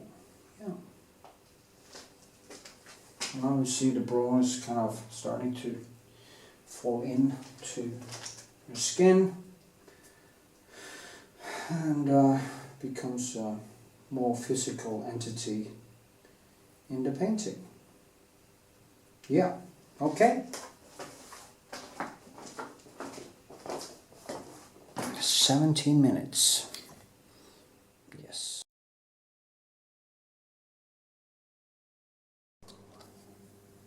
Okay, here we are. I am going to actually let it dry for a while. I'm going to put on the Retouching Varnish from Old Holland, so I can actually see this clearer, because I'm going into the last layers. Hopefully it won't kind of dissolve on me here. If it isn't dry enough, it might dissolve a little bit. Seems like it survived now. I shouldn't go back and forth too much, because then it can actually start dissolving a little bit. You should wait quite a long time until you put on a Retouching Varnish, because you don't want it to, as I say, dissolve. But yeah, I took the chance now. The face is basically finished, and I'm just going to do the part of the body down here and the surroundings, get some more texture into the background and stuff.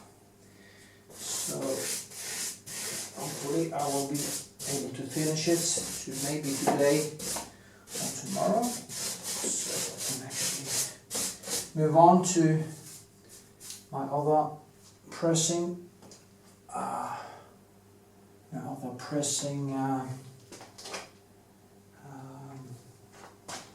things. I have a lot to do, so I think I'm going to take some paper and maybe remove some of it. As you can see, I don't know if you can see, but what happens when you do this is that more of the, you see here, it actually dissolves a little bit. So But that's a superficial paint, and it won't really affect anything else. So yeah, maybe yeah, I think that would be good. So like this, and maybe I go do a little touch up later. The thing that is nice now is that because it dissolved a little bit, a lot of colors actually kind of, I can see the textures better. Something good actually happens if I remove it a little bit in the red, not in the light areas now. It actually works in a good way. It was almost, now it almost worked like a glaze actually, strangely enough. And yeah, so it was a lucky accident I did right now.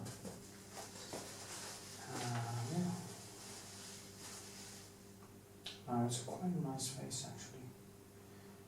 Painting has become quite good. And yeah, I'll just keep on painting on it until I'm done. So yeah, I have to do more on the surroundings. I'm going to try to get more of the plaster thing in. But I can just see what I'm doing. So I'm just going to retouch varnish on it.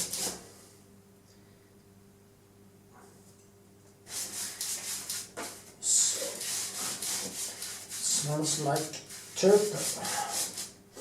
Very good smell. I love the smell. That is why I think when they call digital painting painting, it is so wrong, because it's not painting. Painting smells, okay? Painting smells like oil and turp. You do the brushwork yourself. It's not a computer who's kind of imitating stuff. A computer that had plotted in a lot of kind of imitations of brushwork.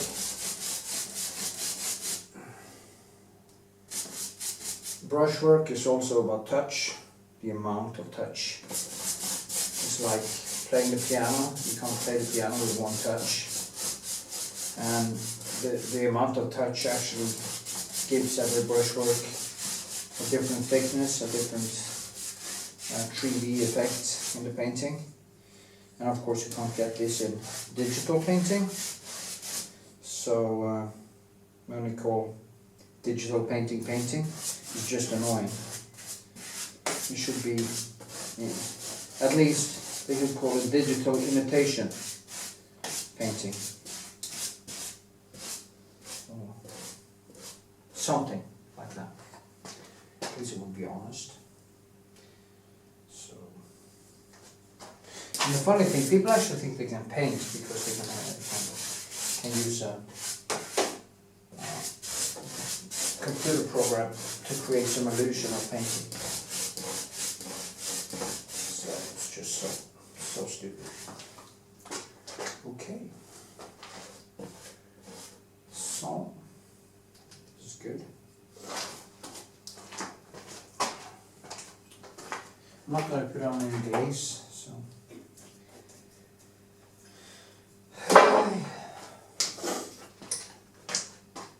So I said the glaze was kind of automatic, and kind of, yeah, even the highlight became quite natural now. Yeah, it's good. It's good. Okay, gonna let it dry for a little while, and I'm gonna start painting. See ya. Okay, here we go, starting to paint. It's always a little bit difficult in the beginning.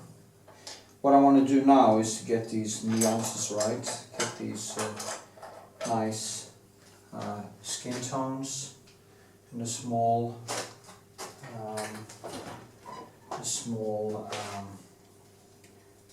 shapes and stuff right, like the stomach, into the right place. I actually don't need my glasses today.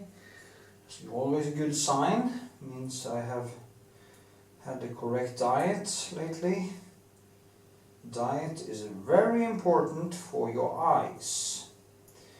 You have too much sugar and your eyesight goes to the bin. Yeah, that is my experience. You see now, like this.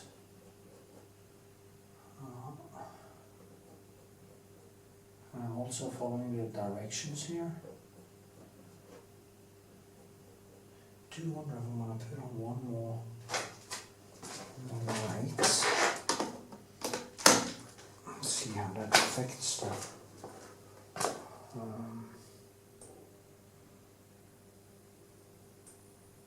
Yeah, almost no effect. It's good. It's very important to have good light when you paint. Also for your eyesight is very good, so you don't get, your eyesight doesn't become too much strained. It can easily be too strained if you don't have good light.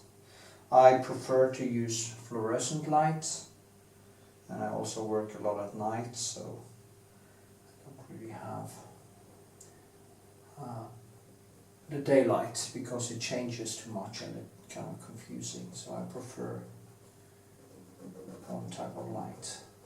I remember the movie Girl with a Pearl Earring. She was going to wash the windows in the studio of Vermeer, and she was scared of actually washing the windows because it could change the light that came in from the windows, and that is actually very true. So yeah,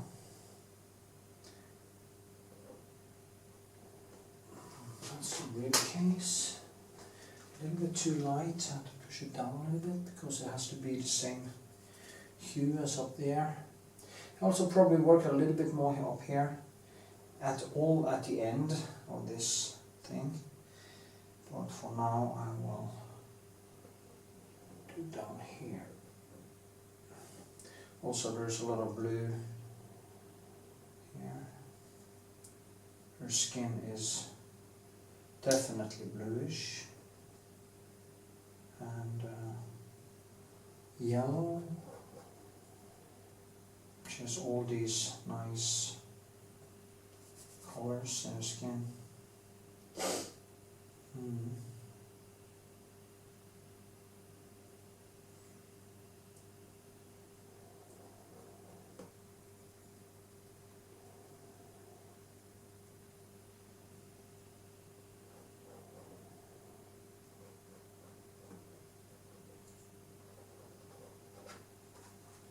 Well, as long as I walk up there,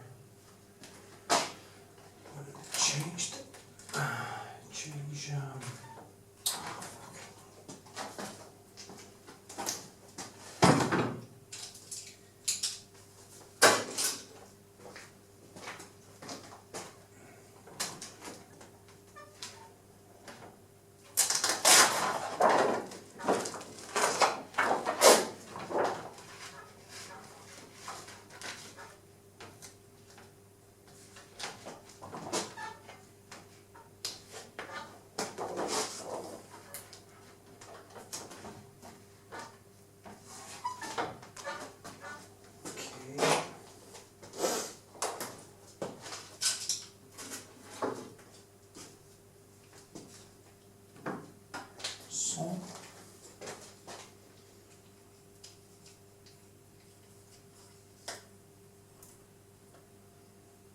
It's easier for me to see when I have two photos that will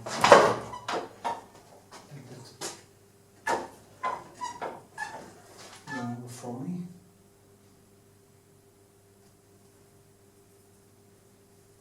use a bigger pencil here. Go over these layers. This is actually not easy because there is no, as I've been saying before, there is no real recipe here. It's just me looking at it and trying to find the right color, the right mix between the red and yellow and blue. That is basically what I do.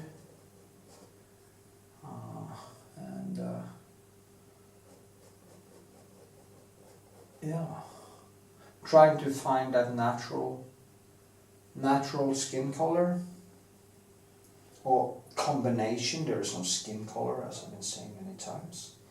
I just try to find the right combination. And it's not necessarily that easy, to be quite frank. Now, yeah. Okay, let's see if I can figure this one out.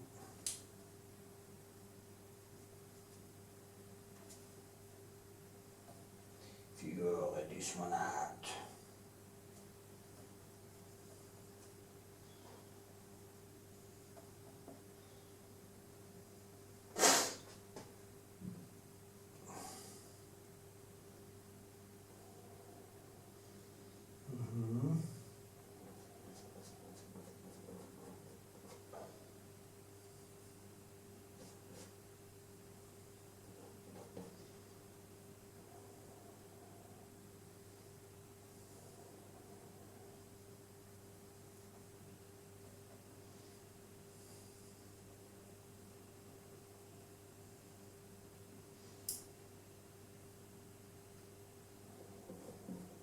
So, the hips.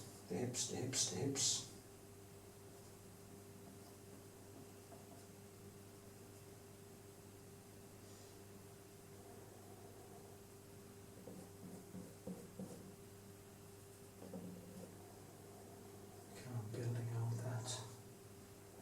There's more shadows behind here. Stomach is more like this. So all these nuances that I will work on all the way down. Then I will go up here, work there a little bit. Then I will do all the surroundings. And probably be done.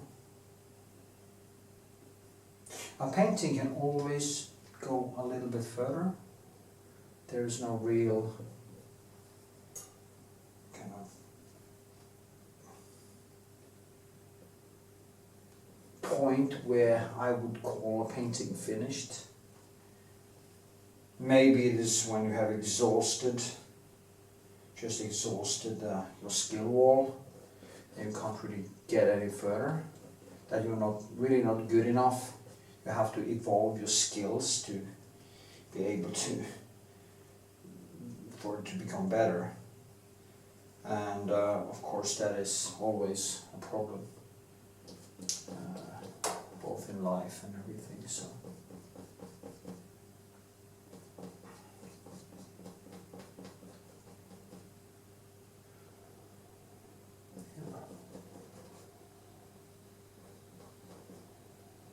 everything we do, yeah.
Or is it?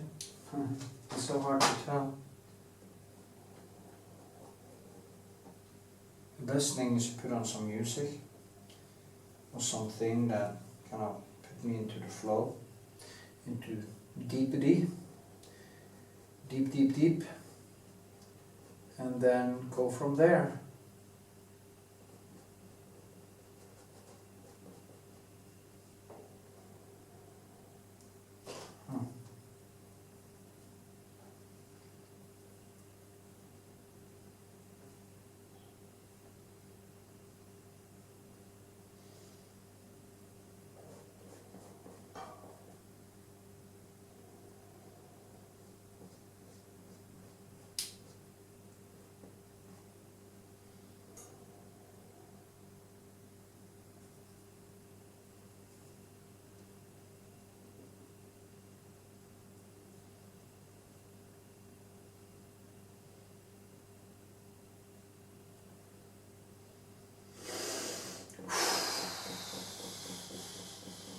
So I'm trying to get it down. People say often grey, but grey doesn't exist. There's no such thing as grey. What is grey anyway? Grey? No, it doesn't exist. Grey is usually some kind of bluish, some kind of shadow color. Tertiaire color, like the secondary, the shadow circle, the shadow, basically there's a shadow,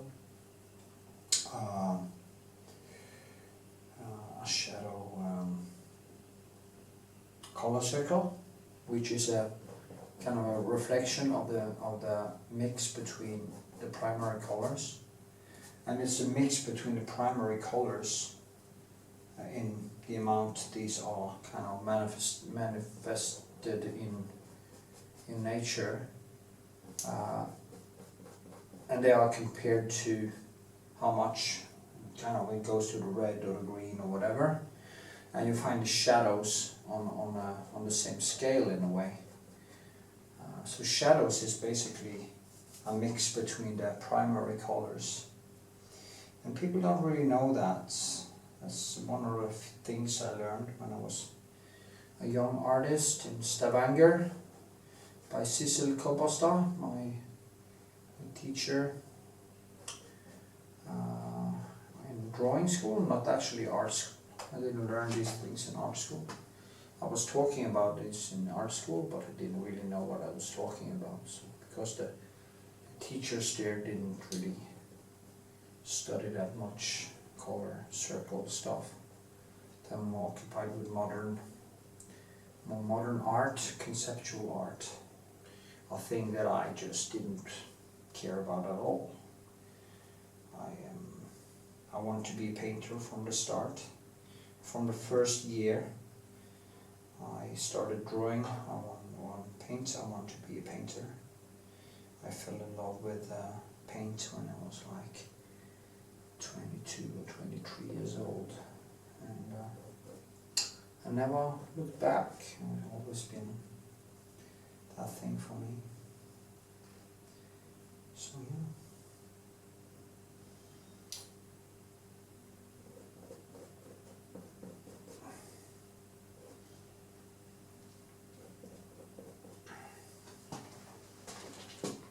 Okay, I will turn off the camera to keep on working, and I'll see you later. Maybe I'll just go a little bit closer. I'll do that in the next segment and go closer.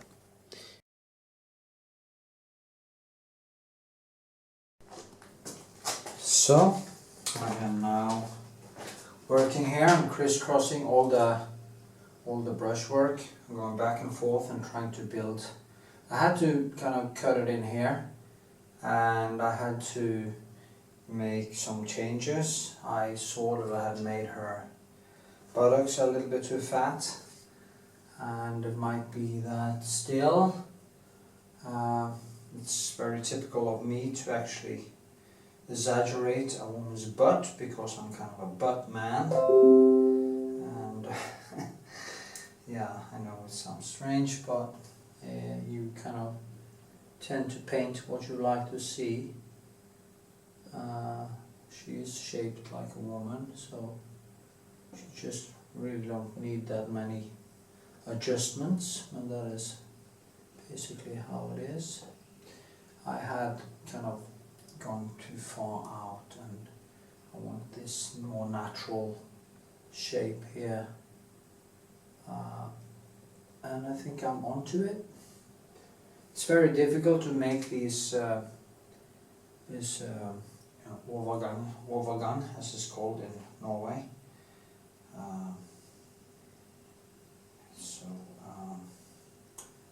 Kind of make this kind of just glide into the background. So there's a shadow here, and yeah. I also see that I need to change the lighting in my studio. I tend to get a shine that is not helpful, and kind of comes from it's very stressful, this shine I get, because I used to have a studio with a higher roof. Actually, I wondered digging down in this place and just dig down for half a meter or something to get a higher, because it's just concrete, and you can actually make the room higher by making the floor lower. Maybe I should do that with the whole place. It would be brilliant to do something like that. But it will of course cost a lot of money, so maybe it's not smart to do that now. But someday I might do that, to get maybe a half a meter something.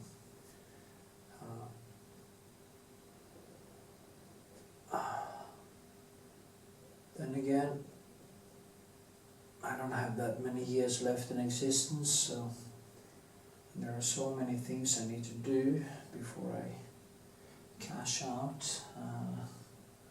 So see what I can get around to doing in that time.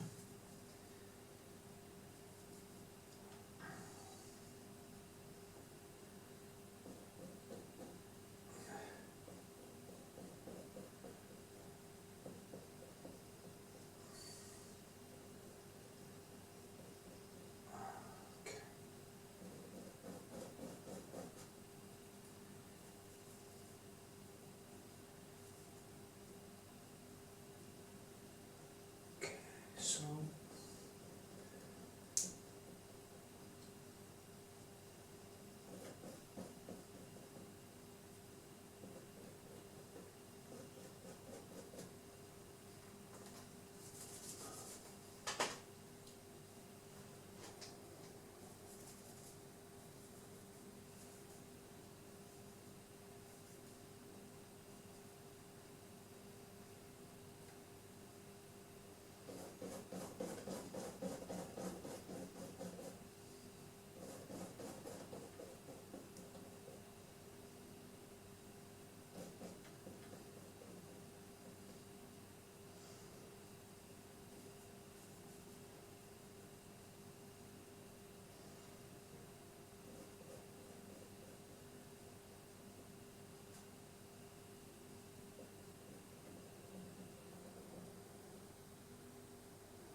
add some eggs, clearly.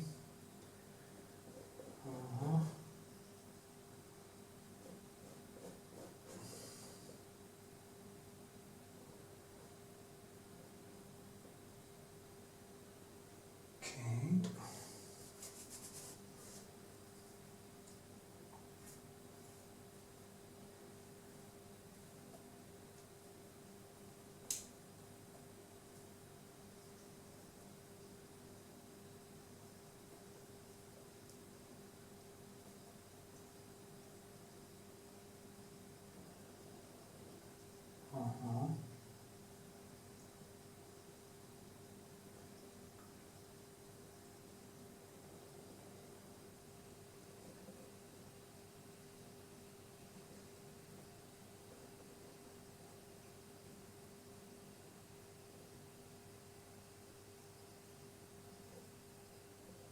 To crisscross over like this, and I get this natural line here. So many things that kind of happens there, and I'm quite manic when it comes to stuff like this. I go back and forth. I really also look forward to be done with these paintings because it is my ex, and it has been a test on many levels, and when you have an emotional attachment to the model that isn't there anymore, it kind of becomes this kind of stoic test, I would say. Yeah.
Ruminating, sorry.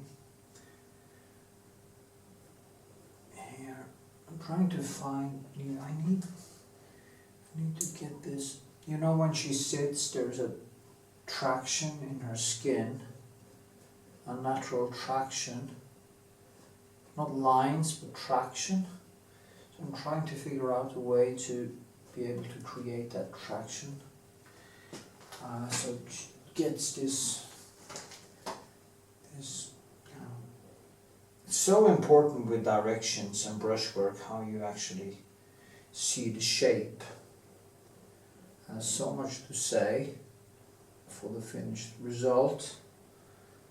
And I'm so picky. I want everything to be just pristine.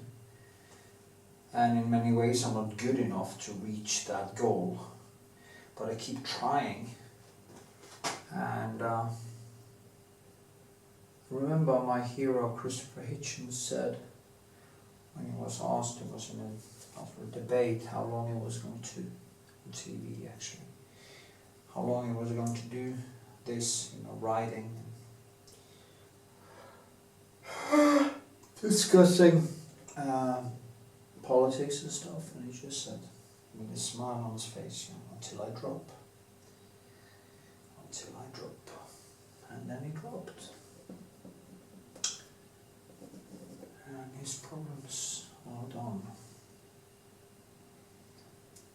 And he gave his body to science. His wretched carcass, as he would have called it, my wretched carcass. Now I think for at least one generation that until people are basically forgotten, like my great-grandmother, I have just a couple of memories from her. I have good memories from my grandmother, grandfathers, of course friends who is dead and stuff, but when the last memories of people are gone, I don't see the whole point in actually keeping graves. But the sad thing is that the memories of these people, they had a life, you know, they were there. And they had a life like me. They were thinking thoughts, they were looking at the sunset and the sunrise and thinking it was so beautiful, and they were falling in love like me, and they fell out of love and they were heartbroken, and they found love again, and they got sick and they died, or sick or old and died. Like I will someday. It's so strange to think about. And maybe one thing, I think maybe there should be some kind of a online, maybe there is actually.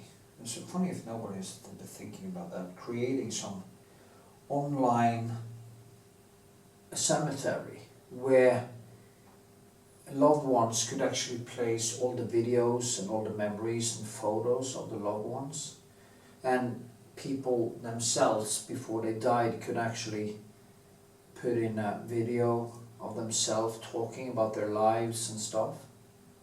There must be something like that, you know, like a life diary of a person. Like that is a good thing for me making all these videos, because now I have my daughter and she will probably take care of my channels when I'm gone and let them roll. Maybe by then I'm more famous, or I have more of a following, so she can actually earn some money from it, and her great-grandchildren can keep it up, or her children can keep it up, and in a way that becomes my legacy. My online legacy will become all the videos and my presence online. Just think about if Rembrandt without me, actually, of course, I don't look at myself as a Rembrandt, or for that matter. But there are people who actually learns to paint for my things, and they also like the way I think and the way I talk. And I got some messages about that, and I appreciate if I only touch a few people and I make the world just a tiny bit better, tiny bit, not much, just a little bit. It is a great privilege. It's really a great privilege to give something like that to the world, and it's my contribution. My contribution is to make the world a tiny bit better before I go. Some of my mistakes has made the world a tiny bit worse sometimes, but I hope in the summa summarum, when it's all kind of done, that it is on a positive side, and yeah.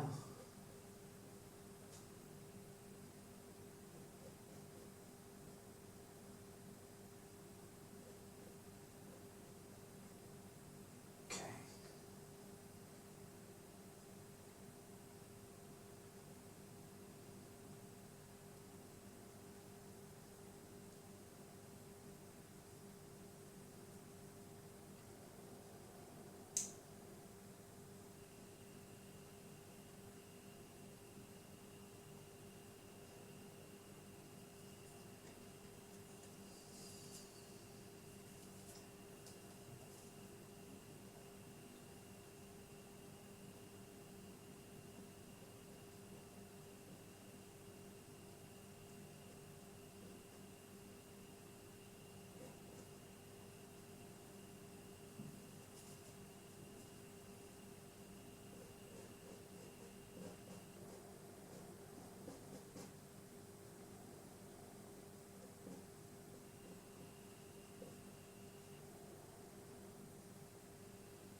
Okay, I'm actually working with the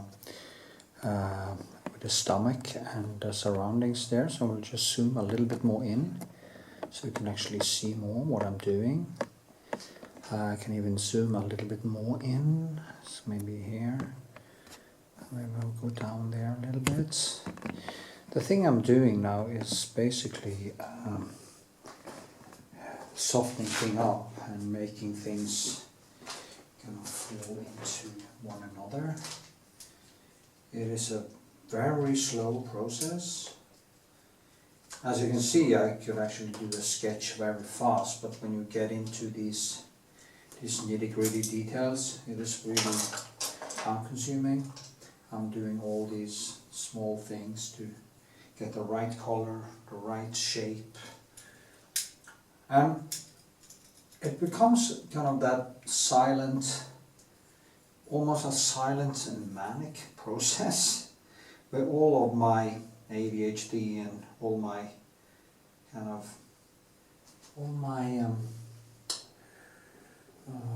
extreme personality traits comes into their best place, because I can actually use my capability of being quite extreme to something positive. The good thing about having a brain like that is that when you focus it in a good way, it can become some good stuff from it. And I'm starting to see now that this is actually becoming better and better. I'm glad I didn't actually deliver it when I should, because I have gotten so much more out of it. Also on the spiritual level, if you call it that. All the thinking, all the dissonance, and actually painting this girl has really helped in a way to get over stuff and think about stuff, you know. If you ruminate when you do creative work, it can be a very good thing, because you are in a good spot both when it comes to the brain chemistry and everything, so yeah. And I love this, you know, I'm kind of working deep into these small things. And I think I want to drag down this a little bit, because I'm going to try to drag it down a little bit here. Maybe remove some of the texture. But then again, I like it when it's kind of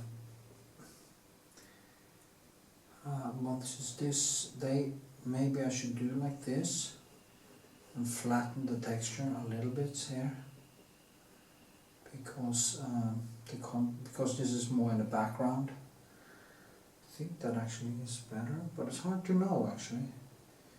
Maybe I should just do a little bit like this, just to get a distance to the skin tone.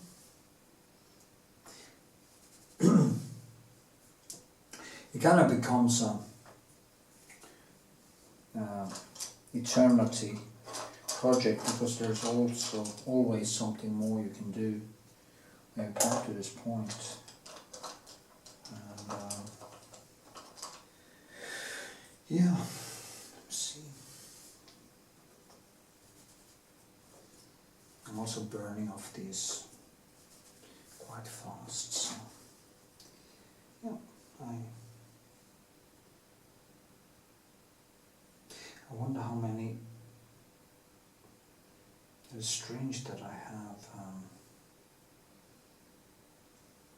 that many years left to live, and I wonder how many paintings I will be able to do. And it's not really that much when I think about it, because it's not that many I've been able to paint every year lately, and I have to find a way to focus my attention way more into this than other distractions. So let's see what happens. Anyway,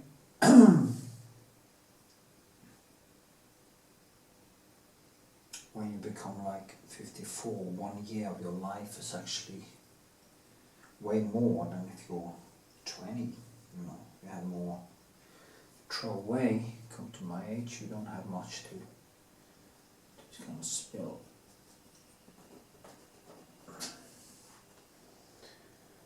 I just also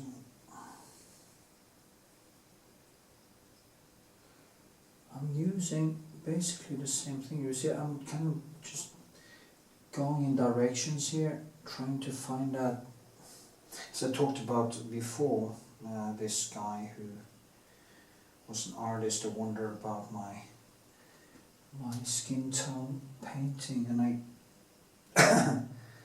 and here, of course, I am in the blue region, blue yellowish when I do it here. But as you can see, I just add more over. And then maybe I see something red somewhere and I go this way with some reddish on top of it again.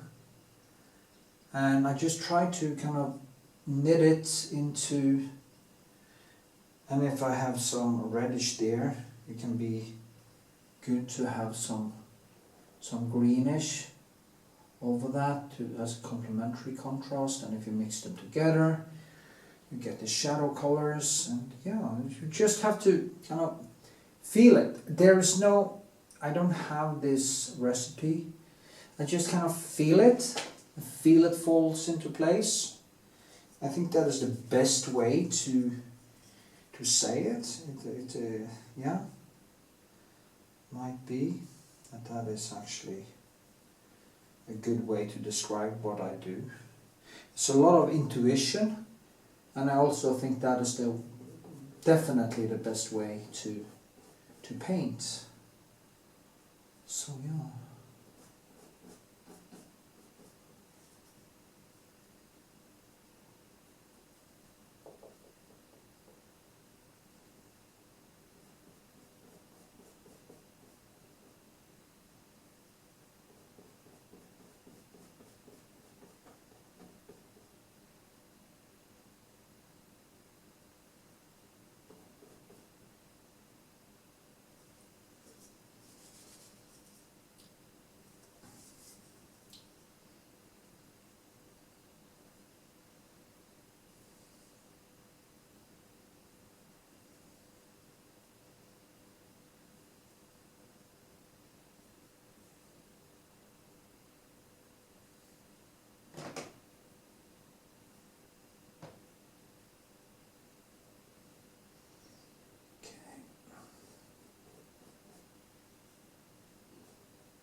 Yeah, and here I kind of just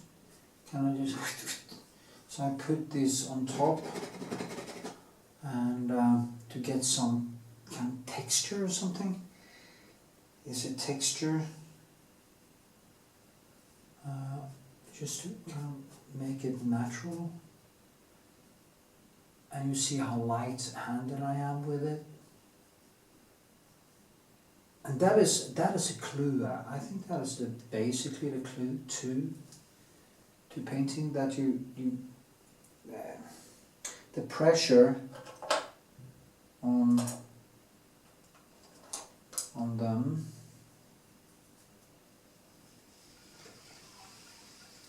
could actually be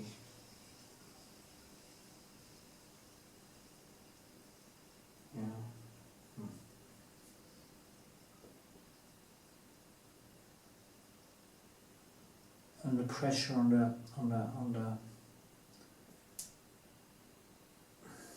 this the brush. There's a lot to say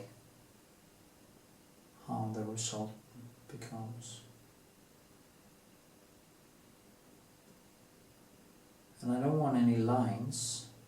that is the thing I've been doing here. I've been working a lot with actually removing the lines, but there is some kind of line there, and I'm trying to find the right hue, the right touch, and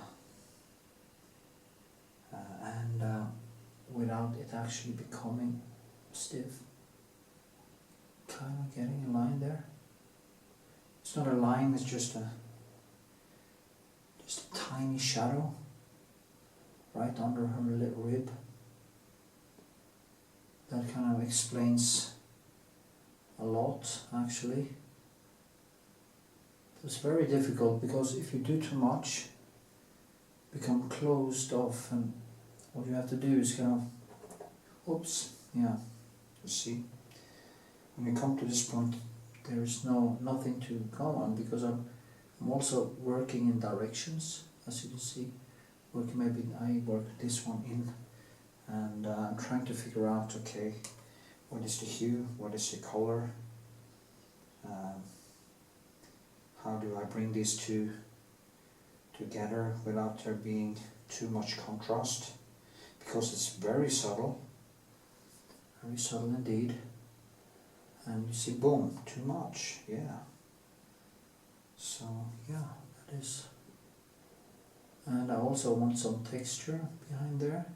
I want to feel that there is something in the wall. That was also why I kind of stopped, because I didn't bring this to an exhibition, because I felt that the background would just be basically color and not have any substance. And I also want the background to have a little bit of substance. So yeah. Okay. Whew. I need some more. But it's very time consuming, and I thought I was going to be finished with this today. And then I see that, yeah, right, you're right, that won't happen.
Yes, so many things I'd like to do. So little time.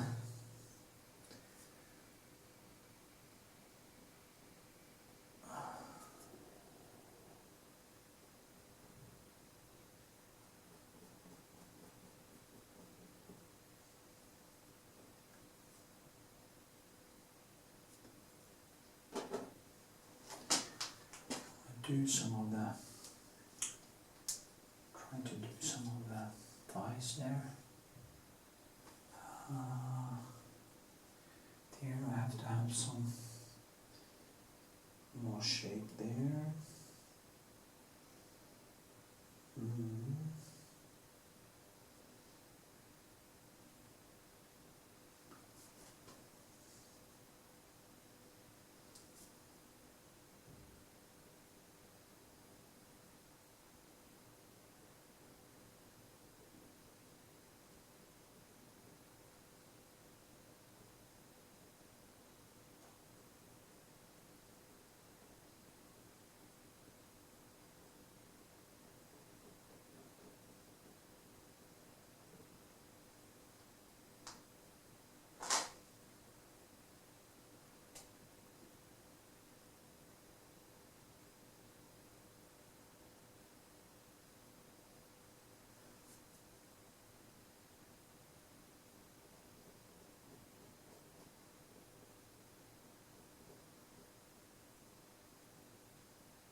There's such a subtle line there.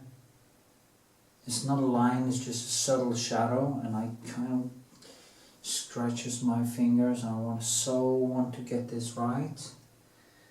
But it's so difficult. And people wouldn't see that if I didn't do it. But I see it, you know. That is all what it is about. I can see this, and that's why I do it. But I'm gonna maybe I will just let be a little bit and do some of the other stuff. Go back there and finish it up. Maybe I should actually just kind of paint the rest of the background and stuff, and go back to that last touch up after that again.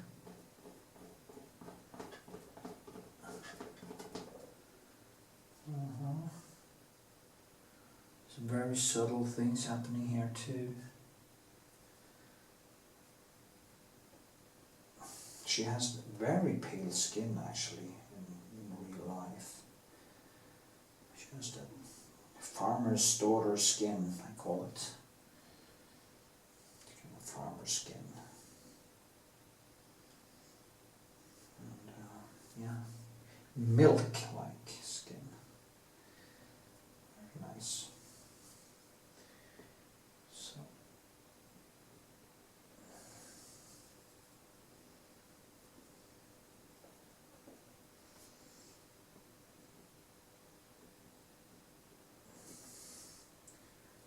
Milk maiden.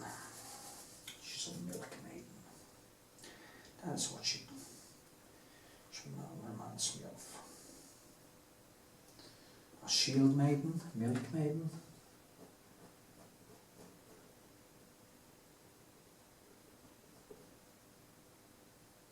A little bit fat, body fat. Sweet, nice, sweet baby fat, which we men love so much. At least I do.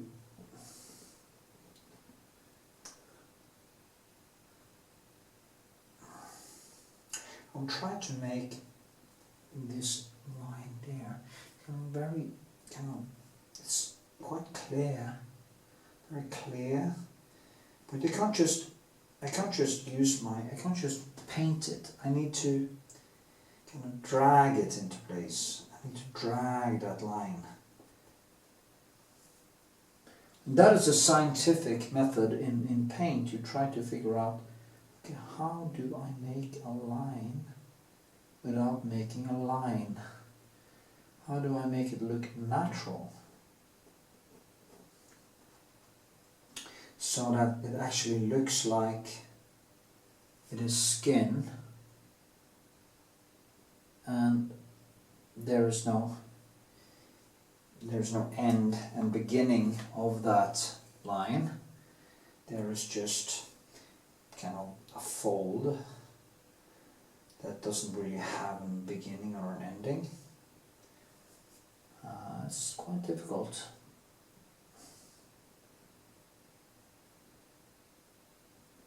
And that is actually what makes the difference between a total amateur and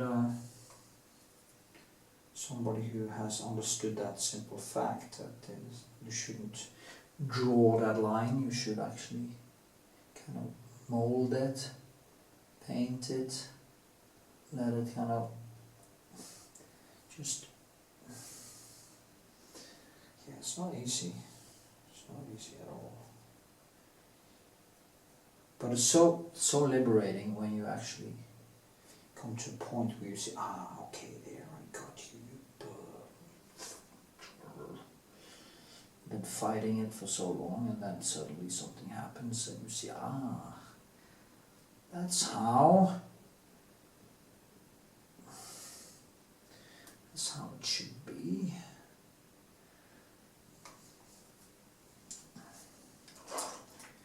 also have some synthetic pencils here. Do the same with them. They're more soft, so maybe I can actually get closer to what I'm talking about here. You know, just touch it like this. Touch it so it kind of keep that woolly feel to it.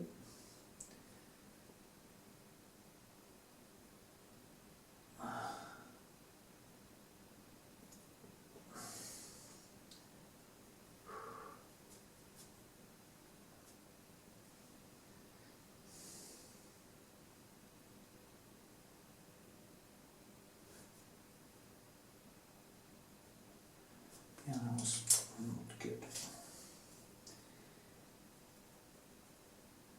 How did I know what pencil to pick? It was totally automatic.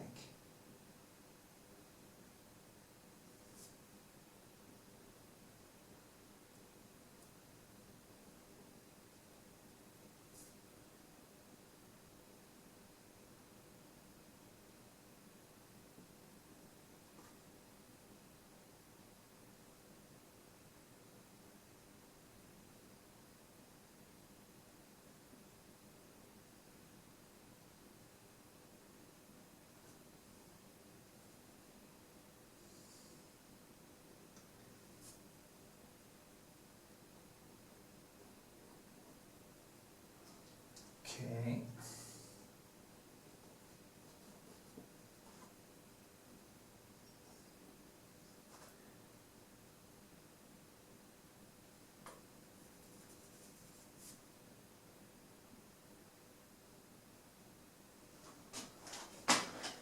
Yeah, actually, yeah.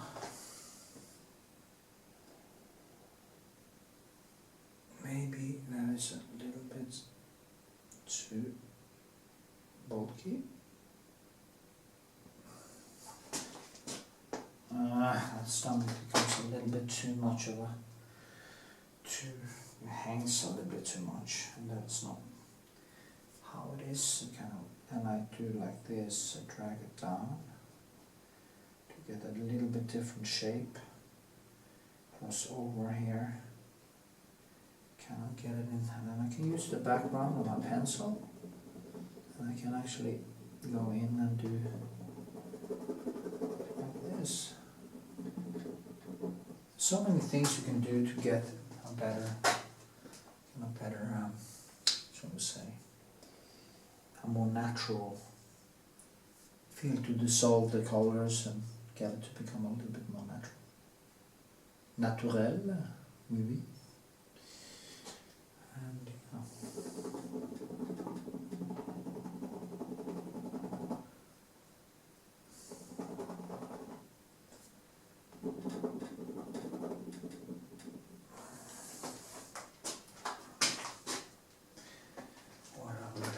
voila.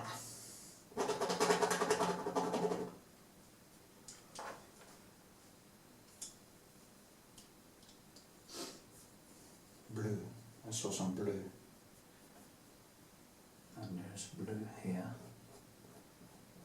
Suddenly I saw blue. Or a red.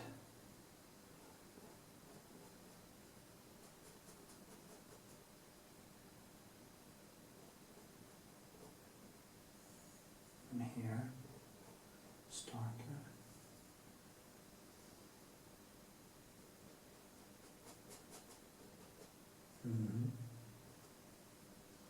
You see how incredibly slow this process actually is. And people keep asking me, how long does a painting take to paint? I have no idea. It just takes time. And if you actually add in the time it took me to learn to paint, it's a lot of time, it's a lot of brushwork to get where I am. And I'm not even close to being where I would like to have been if I didn't throw away too much time on bullshit and alcohol and wrong people and wrong girls for that matter. Yeah. So it is hard to say. You have to. So I've been doing this for over 30 years. now it's like, yeah, 30, basically 30 years since I started doing it. Actually more, 30, 32 maybe, since I did my first drawing. After my childhood, of course, I draw a lot when I was a child. I stopped and started chasing girls instead, in training. And then I started doing it in my beginning of my 20s, because of a girl actually, called Heidi, who thought I needed a hobby. And it calmed down my ADHD. It was loved by first drawing, despite I couldn't draw at all. I have a video on YouTube where I talk about that, how I evolved. Quite strange actually to think about today that I evolved into a painter. Who would have known? I was a welder, training karate and boxing, and was chasing girls all the time. Those times.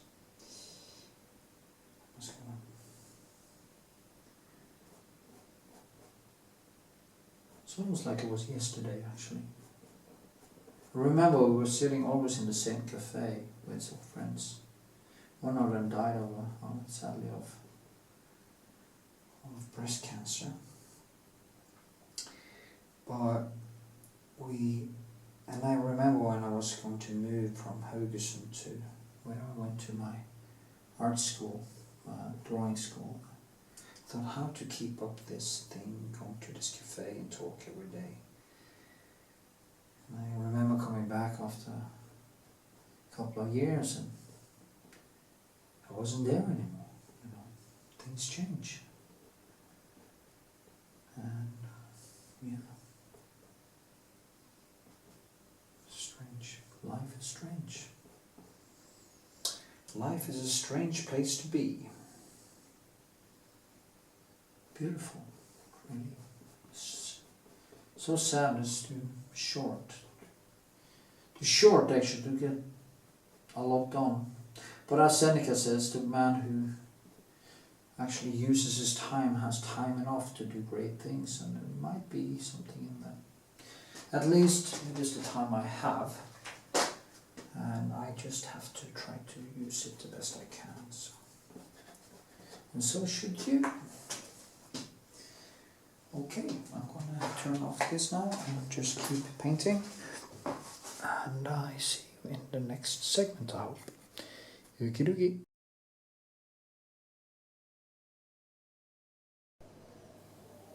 Okay, here we are. I am now working with the wall behind. And I'm just toning it down and getting it more away from the bluish. Probably won't see that in the film because that is actually more blue than it's in reality. Usually I do paint quite blue, but this is actually a digital. I think this is taken by a digital camera, and when you take stock with a digital camera, it comes a little bit different than when I take with my tungsten or my Pentax with film. But anyway, I'm just working with the background. First I will just mold kind of the different things. Then I will put in some things in the background so it actually shows that there is a wall behind there. I didn't want this just to be some kind of a opaque color thing. I wanted to have a little bit of substance, so that's why I will actually paint in some small details in the background that indicates that there are actually something in the background. Yeah, that's what I'm going to do. So kind of darker it is, more red in it, red and blue, different reds. But then also I have a lot of shine here in this studio, and that's a problem. I want to do something here. You can see there's a big blue spot there now. I will first tone this down and then I will go back here, I think. Yeah, that's what I'm going to do. Just to make it even it out.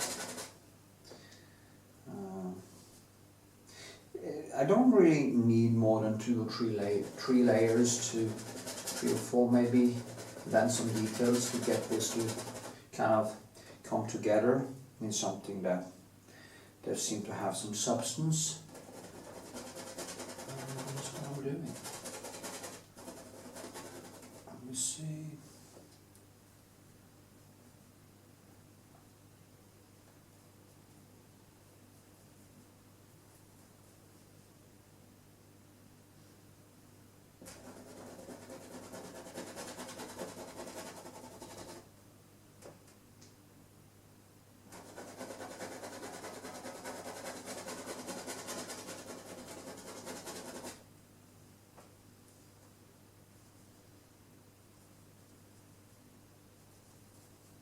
Okay.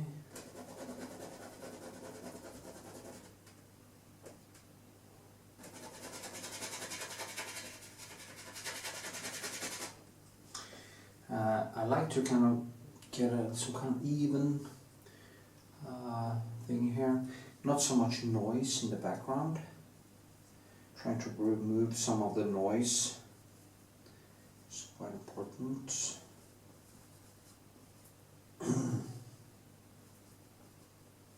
So yeah.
Yeah, well, you see what I'm doing?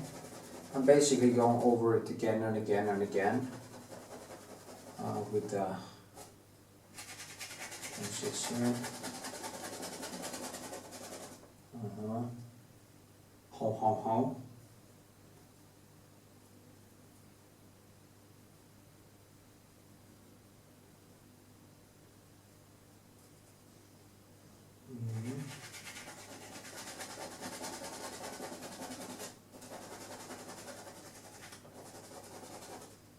I have to tone it even more down. Different red and the blue, then more black, and then yeah. Can I just try to mix a more neutral color instead of the very blue, which I usually do. That can become a little bit too much, even for me.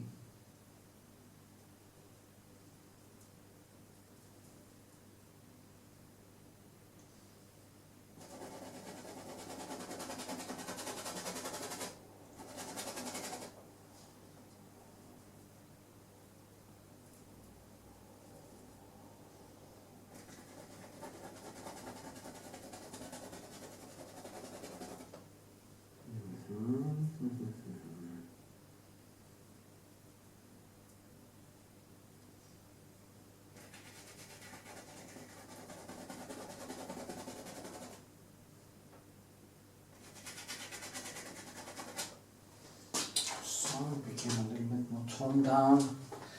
Now we'll go in with more darker colors to tone it even more down. But now it's kind of wet in wet.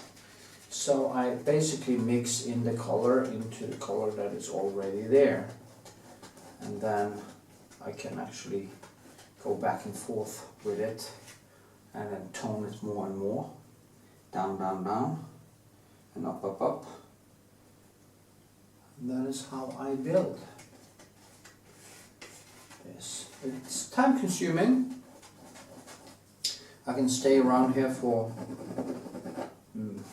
just a background like this, maybe for 10 hours just for a layer.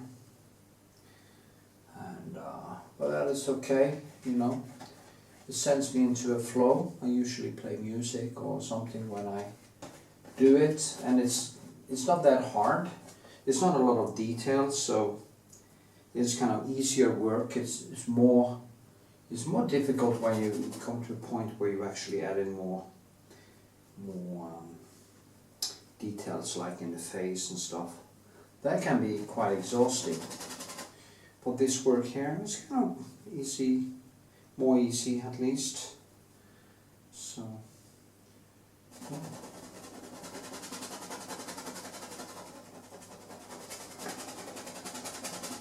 That became a little bit green.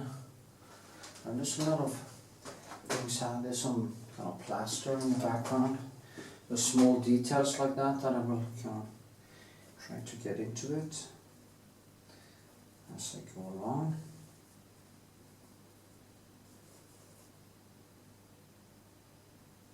Yeah.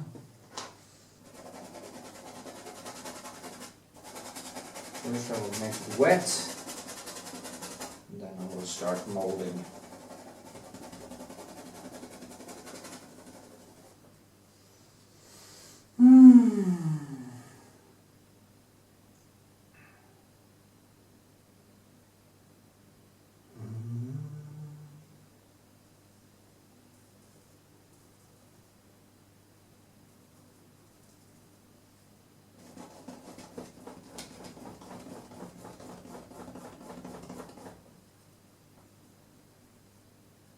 Kind of burning through a lot of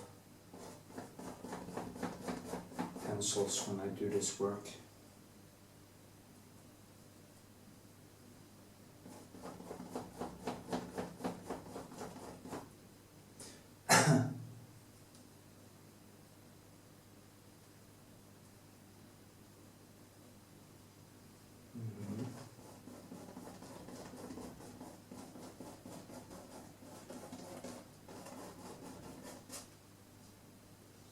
And I want the same kind of tones to be in the whole thing. So it kind of slowly goes from maybe the green to the reddish and yellow, and slowly moving between the different hues and stuff.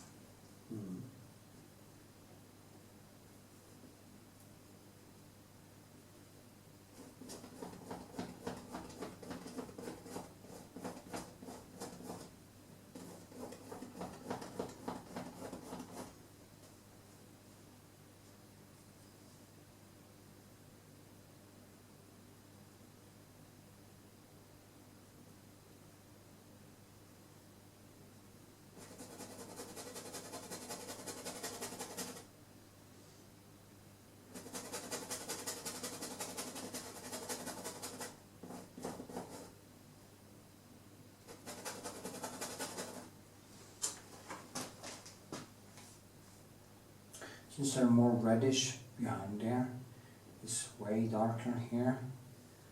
And that is the kind of things that I will start to get right as I go along.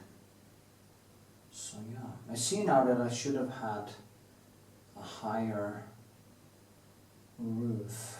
Maybe I should start sitting when I paint things. Is it too high? I see that I'm actually losing some of.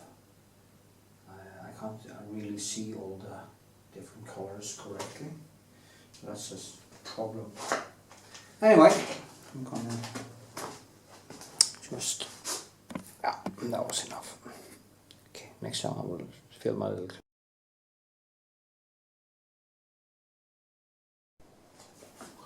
Okie. Yeah, as you can see, a few hours later, it is more 3D, definitely more 3D, and yeah, I'm starting to think it's getting somewhere. Now I need to kind of differentiate. I mean, it's way more brighter here, and that's one, and I just need to tone down the shadows a little bit around here. Maybe give it some, I think it's kind of a bluish greenish thing actually. Hard to tell. Just tone it a little bit. Give it some, yeah, I want to get it up here actually a little bit more.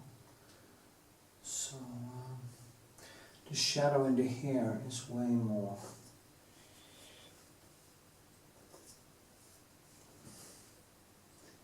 What kind of color is it? Is it more like a warm color?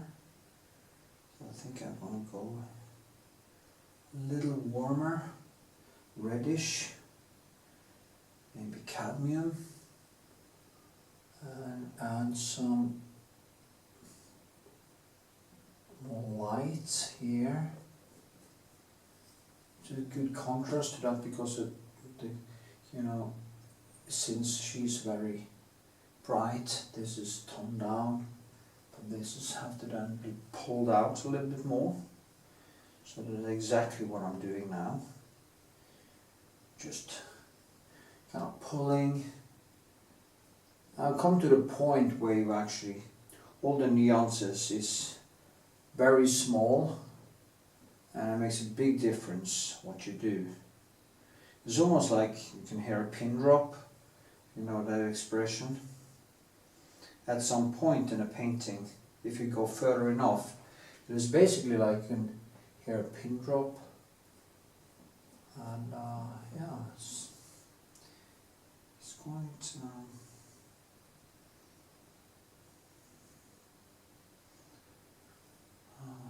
exciting. Then you don't want to add too much. Do too much, it dies. Too little, dies. It's really hard to find that right sweet spot.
All things I have to do here, I have to kind of clean up this, give this a little bit more.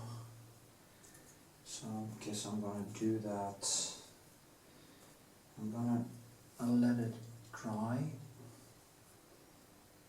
a little bit, and then I will go back into it and work a little bit more.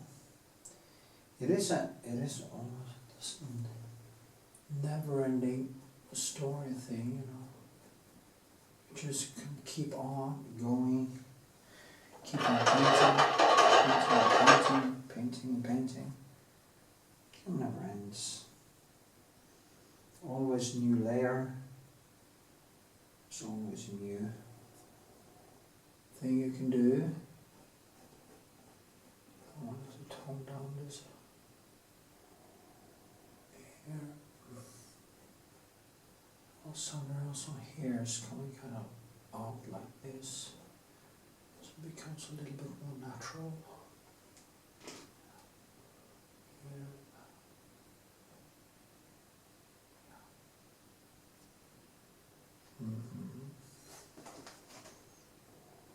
Yes.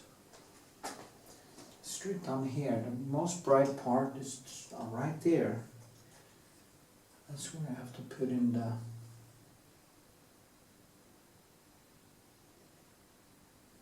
I actually put this too high. It should have been here. Maybe I will just do like this.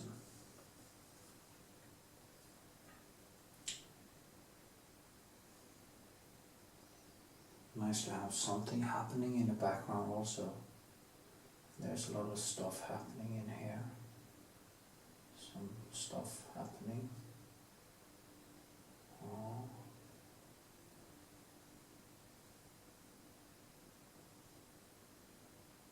That's why you could actually, in a painting like this, you could basically keep on painting and painting and painting forever.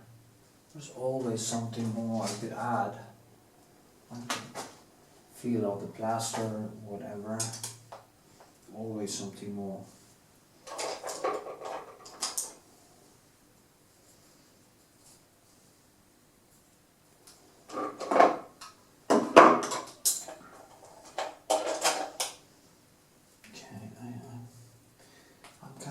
Using my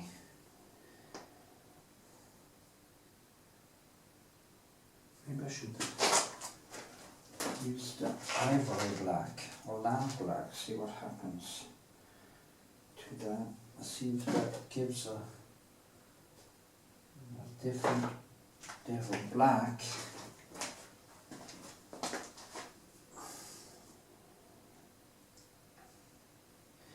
Lamp black is of course way more brownish. I'm going to mix some blue black into the lamp black and just see what happens. Maybe I get a different tone, or neutral tone for this.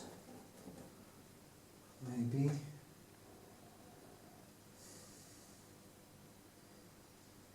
Reddish.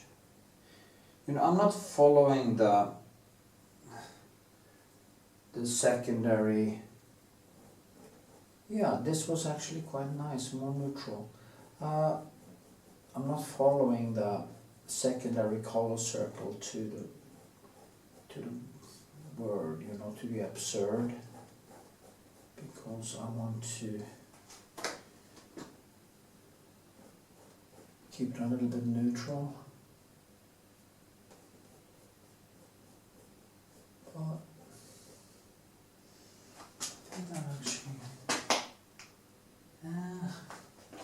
kind of collides with the rest now. I should just pull it back up again.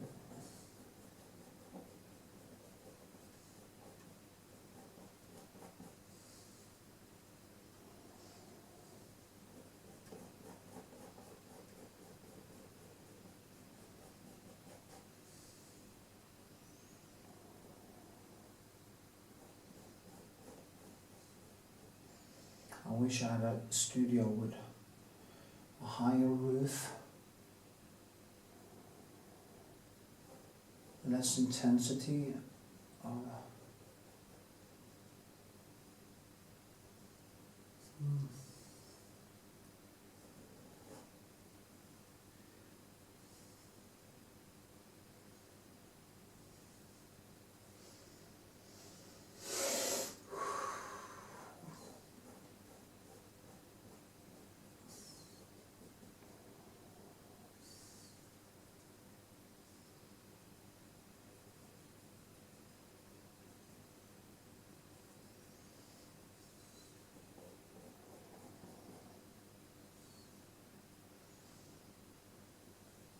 Okay, I need more blue.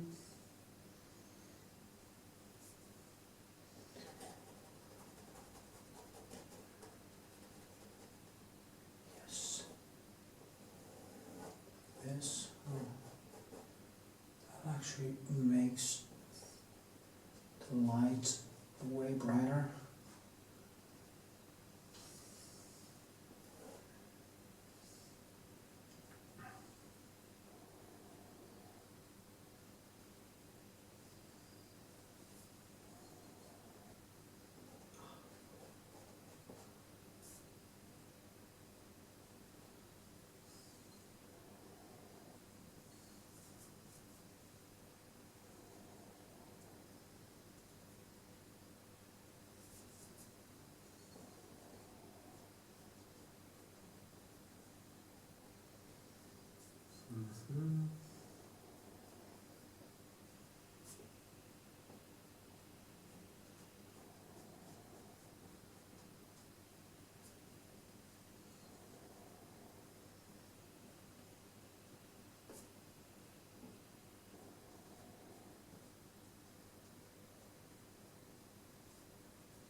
Okay, I'm concentrating, as you might understand. Really need to get that reddish up again, like that.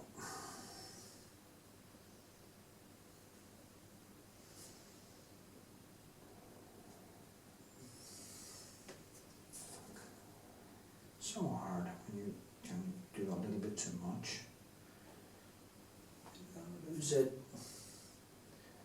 Have to find it again.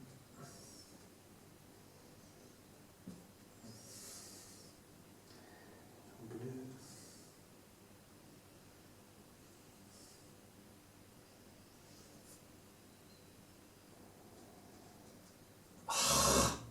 God damn it!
better. I have to use some yellowish and kind of give it a little bit more punch to the colors.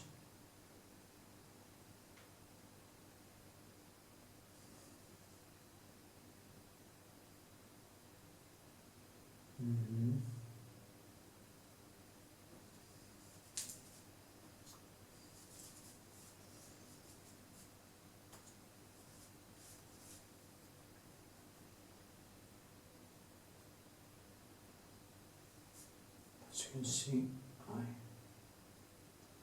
drag it like this. Not making any lines now, I'm just dragging it. It kind of falls into place.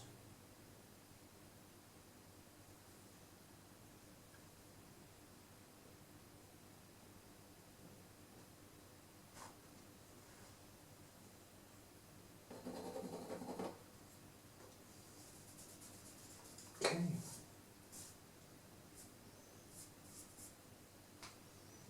This has to be darker.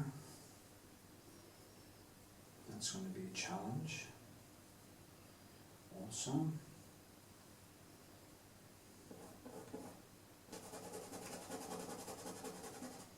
It's actually very much in the blue. Violet blue, dark blue.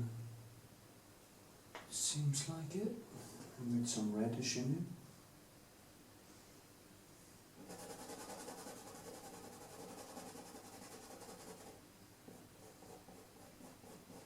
It's kind of a touch up and a clean up to get some more life into it, some more contrasts.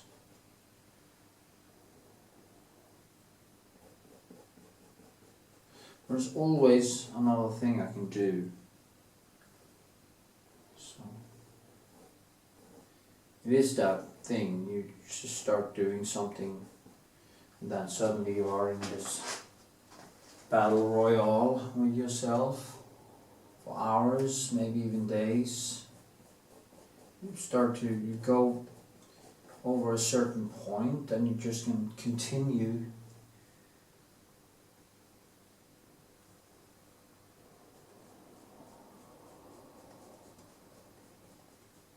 That is why I kind of like the artist, Philipp Weber artist, a German guy who is doing super realism. And people, oh well, what's the point, you know, because he's so realistic. And what he's doing is showing how incredible the human brain is to do stuff, you know. You can say, what's the point of anything actually if you don't recognize the enormous achievement of doing super realism like he does.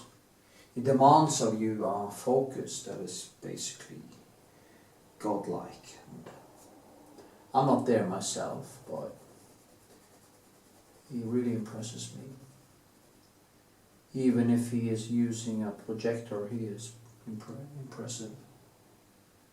Now, it would be even more impressive if he did it on freehand, but I don't think he is.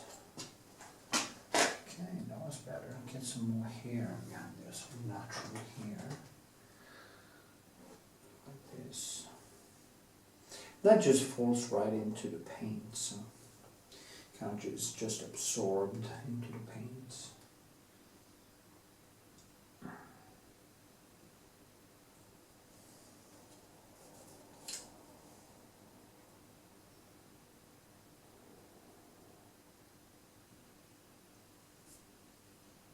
Here too, the hair is behind there. And this has to be more neutral. Can't be blue like that or reddish.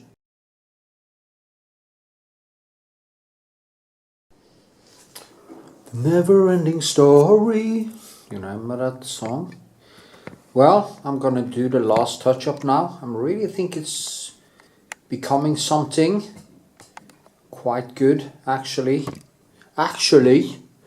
I'm just gonna do some stuff with the hair to kind of get this arm and this out from... When I see it in dark now, it's really 3D. I managed to build that thing. And as I said many times before, it is basically a never-ending story. I could keep doing it over and over and over and over, and it would never really be any point where I would stop. But you know, life is short, sadly, and sometimes you just have to finish stuff. See, I'll also use the background now, like this. I saw that yesterday actually. I'm going to do that little thing, and then I want to do the shadows here. There is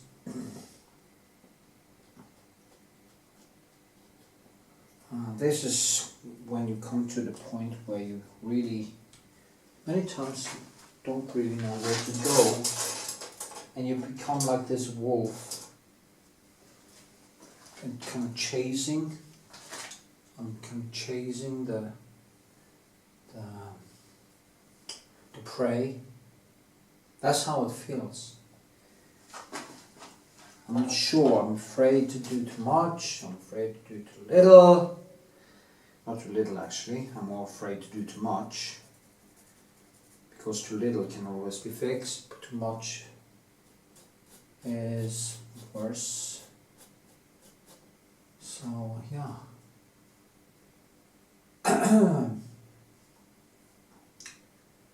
So here, this one, or maybe this one.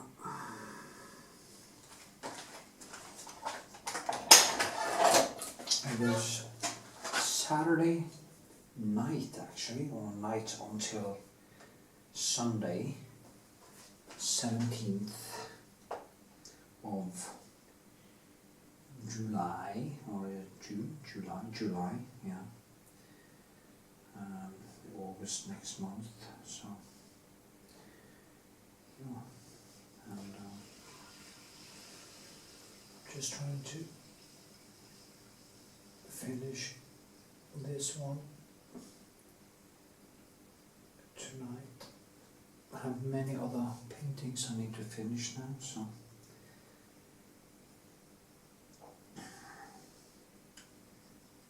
I'll just work and work and work and work and work. Get shit done.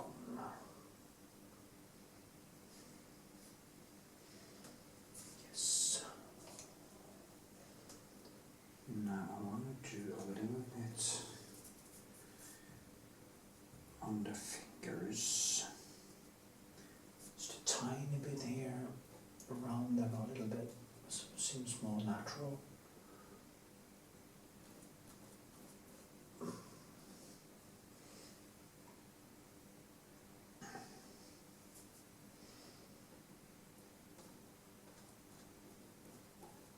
So they're in the back anyway, so they're not going to be too bright. This one is really thick with color. I'm trying to really get that to come alive.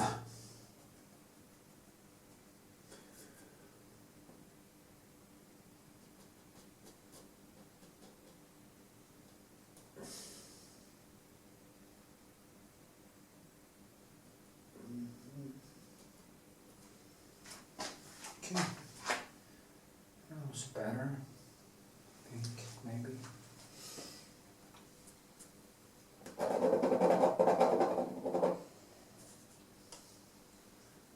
shadows here a little bit. Need a little bit reddish in them. To indicate that there is something behind there.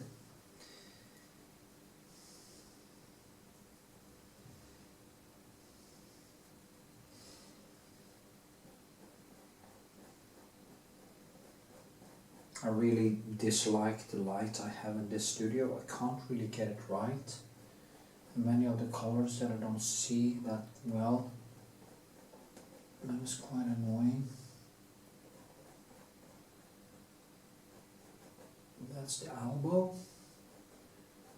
It's a little bit dirty. There we go.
So, that was actually better.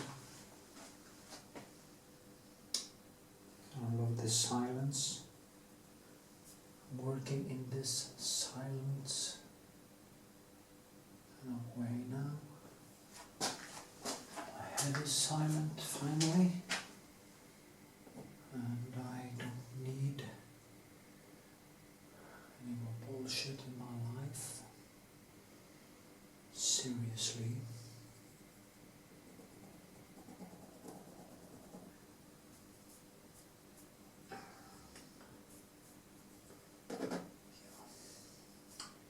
So I think that is kind of perfect.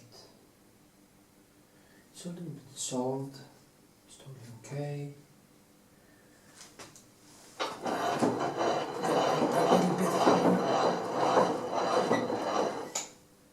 I think the bra has become quite 3D. Could actually maybe do some more there. I needed to get this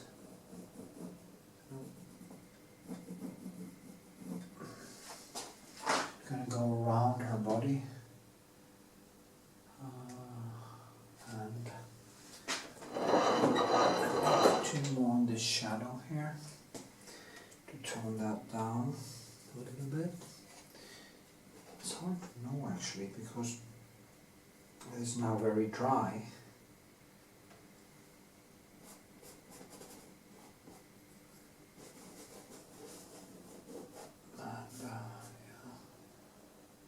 That is why we should actually have more time on a painting, because it's easier to see when you can actually make it dry properly, so you can put on a real glaze and a real.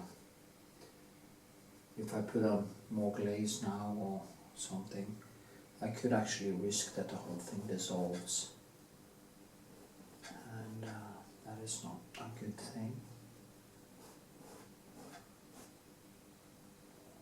But let's see what I can do here. So now I could actually use the whole night just to do these things, and yeah. But I've been painting more lately, so I can feel that my brain is getting more used to it again. So that's a good thing.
Just try to use my fingers here to get in the back of this, scrape it down. So many things you can actually do.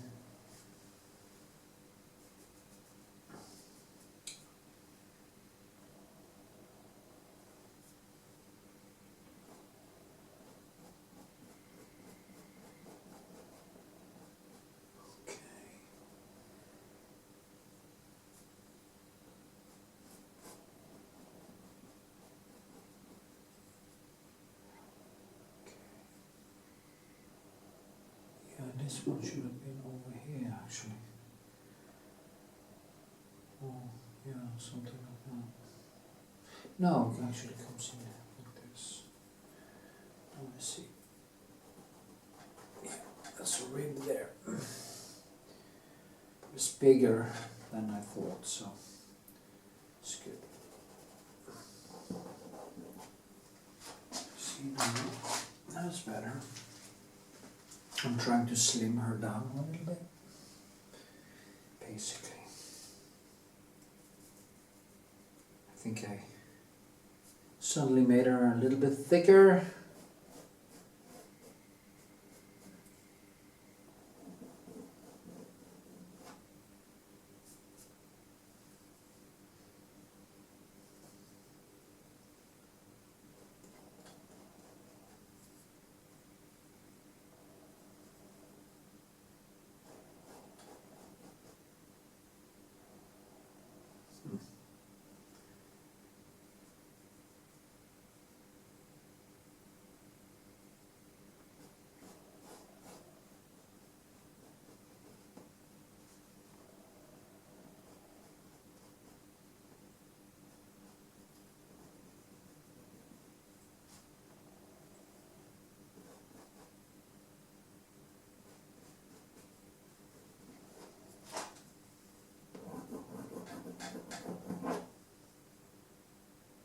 Okay.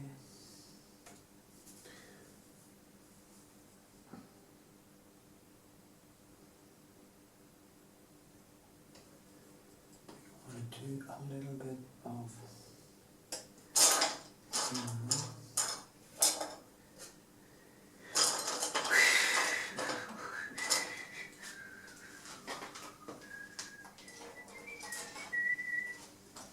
yes. There's always some small details that I couldn't see, and then suddenly they appear when I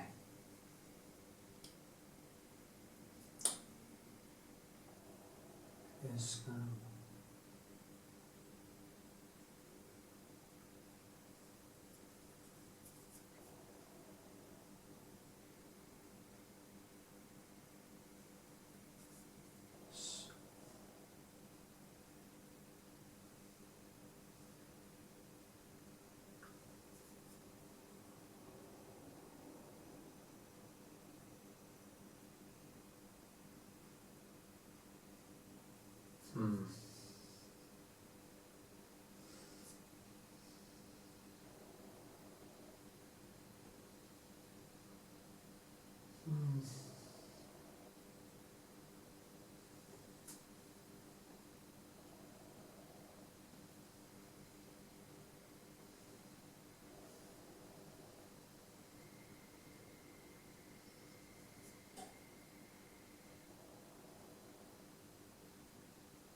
It was turned into more like a mess actually.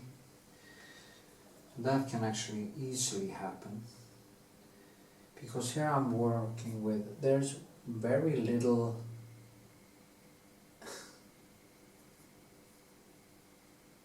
basically little to work with. I shouldn't have done that, I can see that now. Kind of destroyed. Make it any better.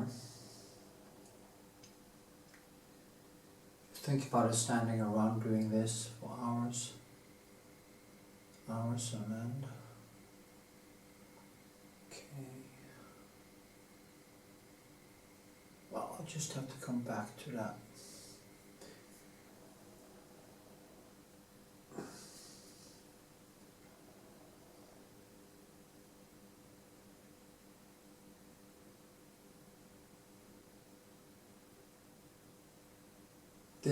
This is kind of it is exhausting work. But I want to go down here. This one.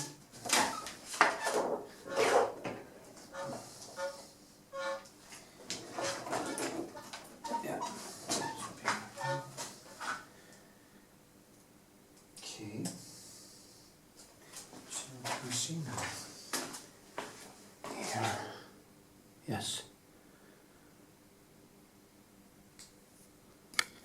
Oh, did I actually paint the face? And up there without actually filming it. That was great. Anyway.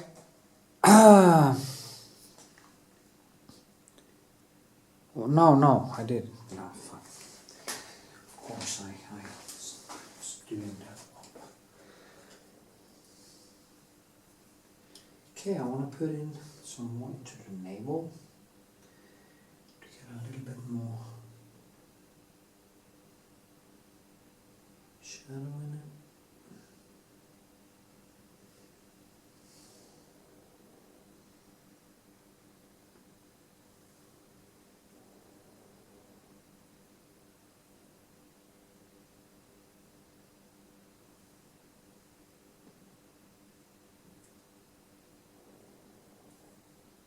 Okay.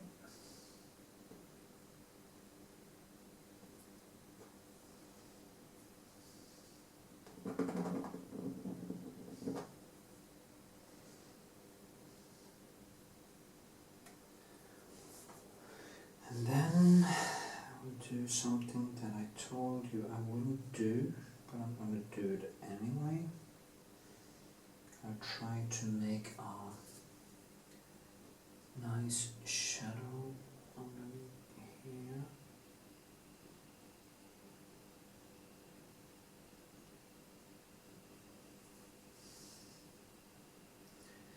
First I put on some darker, and then I go in with some red, and I make this a little bit thicker. Yeah, and then I can use my finger. And then I need some orange, maybe a little bit of whites. Then I go underneath here again, because there's always a light coming from the thigh here. It kind of hits basically underneath. So we get this, the light that comes kind of underneath the shadow there.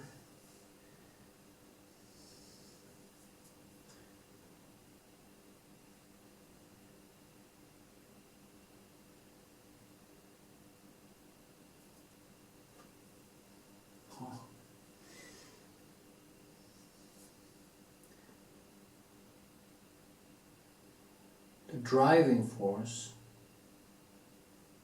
to do these things are nothing less than a manic personality who is able to have this steel focus.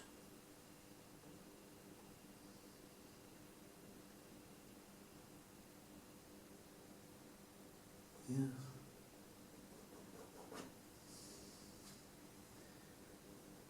So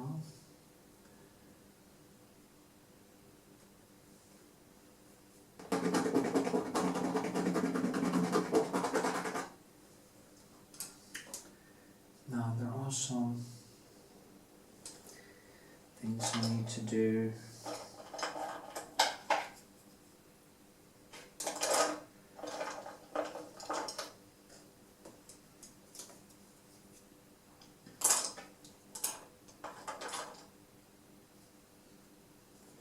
There.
Okay.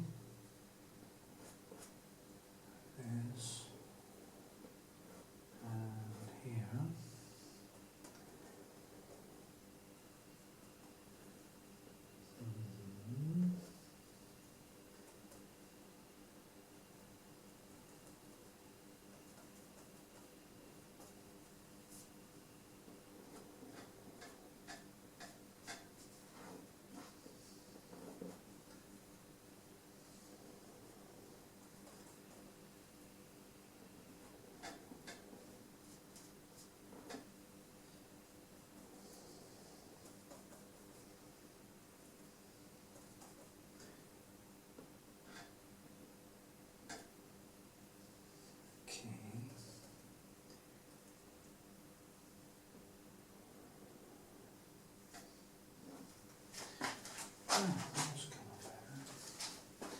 I have to get this, there's something happening here, it's very important.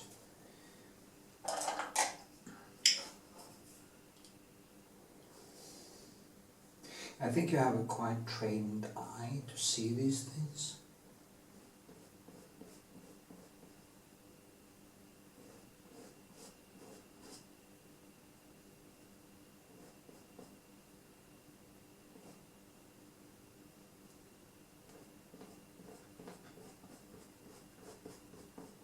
Just love her stomach.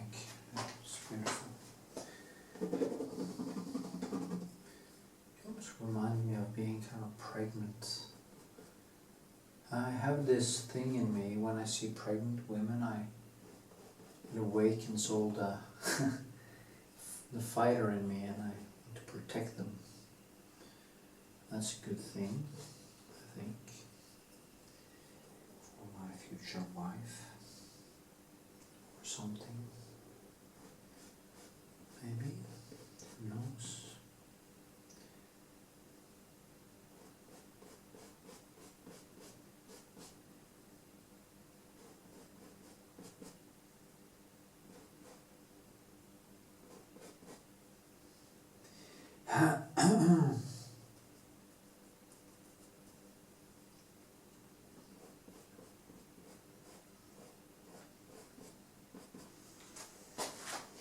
Okay, maybe. Mobby, mobby, mobby.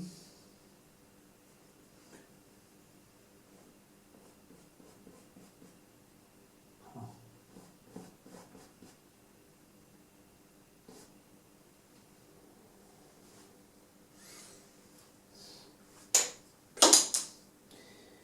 Okay, there's also a small channel. Needs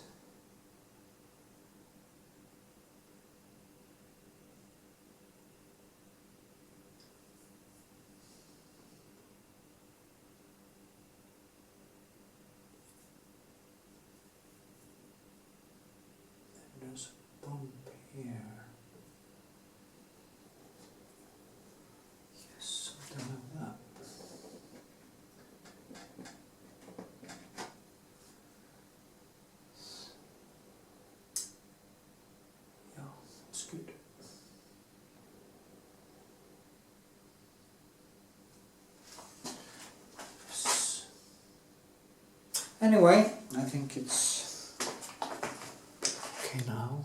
Okay, 26 minutes. And yeah, it's definitely getting better. So, yay. Okay, see you next segment. Last one.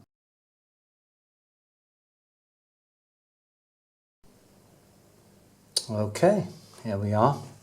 I'm doing the last touch-up on this beauty, and I'm just going to zoom in a little bit so you can see it more up close when I paint.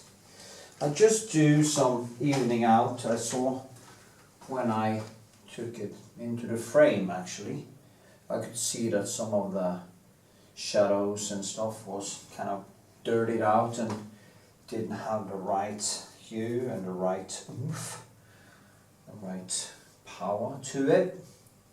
So I took it upon myself to correct that before I call it a day. I think the painting itself has actually become quite beautiful. And yeah, of course, to create something beautiful, it's a good thing to have a beautiful subject or object, or however you choose to talk about your model. To me, she is probably more like a subject since I know her. But in a sense, for me, painting is about the objective process of actually painting. That is my main driving force anyway. So if it was this girl or somebody else, kind of, I would do the same, try the same effort or put the same effort into it. However, with some personal stuff, it kind of maybe becomes a little bit deeper and a little bit more real. But then again, it always comes down to the paint. Just because a painting has a history, a personal history, doesn't make it into a good painting. So you can't hide behind the story or anything. If it isn't, it's like Sykpike. No, not Sykpike. It's like the Scream of Munch. Everybody talks about the Scream. And me personally just think it's a crappy painted painting. That was a result of a long period of excess drinking and delirium. I'm not that impressed with that painting, I'm sorry to say. And some people may think that makes me kind of crazy, but that is my opinion.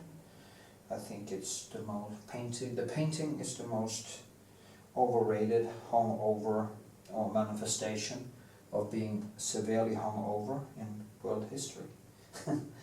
So yeah, well, yeah, delirium. They used to drink absinthe and stuff like that. So I guess he was almost psychotic when he had these experiences. And that might be a story that will fascinate a lot of non-artist people. Me personally, do not think that is of any significance. I mean, I've been drinking too much too. I never had delirium, but I've been severely hungover. And I also want to scream sometimes, especially to myself. Quit that shit, you know. It's ruining your career and your life, you know, everything. So, yeah.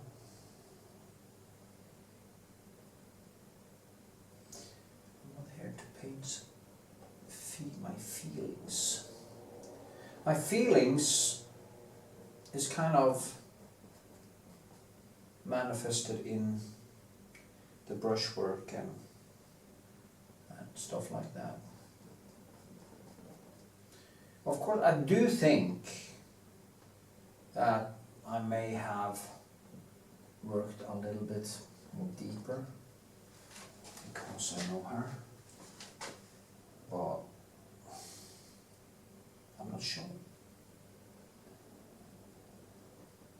and when it becomes a little bit personal, I might have more of that angst for not being good enough, so that it can also result into, you know, I want to show her how good I am, how, you know, I want to show her. So look at me. It's like a peacock, you know. Painting can be like a peacock's tail. It's like, look at me, I'm a good mate, or look at me. So I don't think men would do much if it wasn't for the woman in the world. I don't think we would have the motivation to do great things if it wasn't for the unconscious thought of actually making pretty babies with pretty girls that seems they can actually make pretty babies.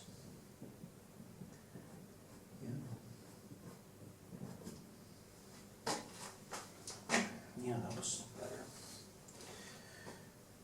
I need to fix her hips a little bit because I felt that her hips didn't really pan up to how they are in reality.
Things are falling down. Falling down, down, down. As you can see here. Am I actually filming? I forgot that I was filming. I was ruminating so much. Maybe I should just go a little bit closer again. There. I'm ruminating a lot these days. So.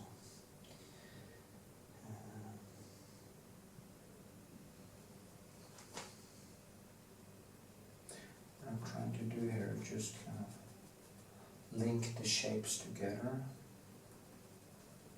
And, so it is so easy to go too far and then just kind of screw it up, and you have to start. Suddenly you have used kind of 10 hours, what should be like 10 minutes, not 10 minutes, but maybe 1 hour, 2 hours, suddenly turns into 2 days or whatever, and that can be quite stressful.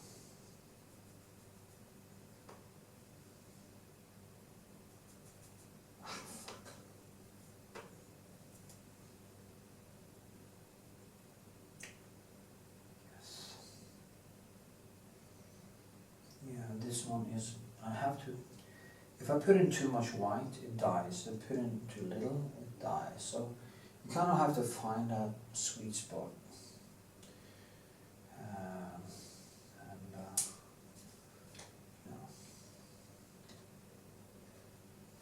Maybe I should actually use this one instead, so I get a better view, better distance to it, and then it's easier to see where I'm going.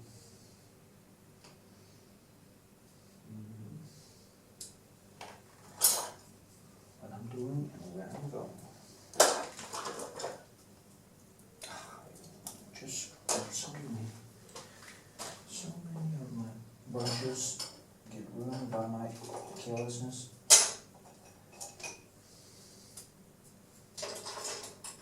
Yeah, there's one. I think I want to glaze it down a little bit.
red mark there actually.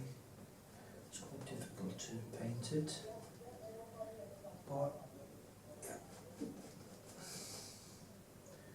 Anyway, I will just work with this. I don't want to make such a big deal out of this last segment because it's just kind of a touch up anyway, and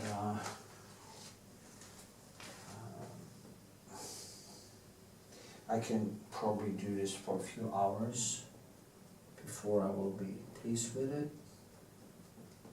So if I'm going to film everything, I won't even be able to post this on YouTube in one file. So, and when you put things into more than one file, I think it just becomes a bloody mess, to be honest.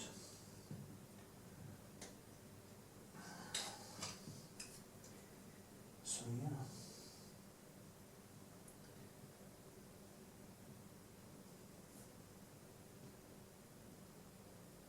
I'm not talking so much anyway, because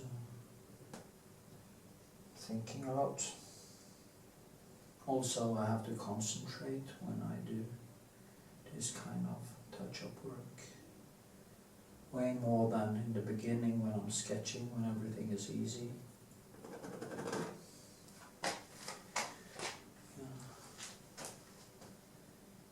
See, I painted that mark a little bit too strong, and then it kind of just falls in,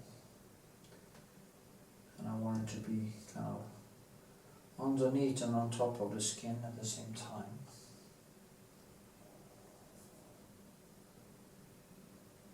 So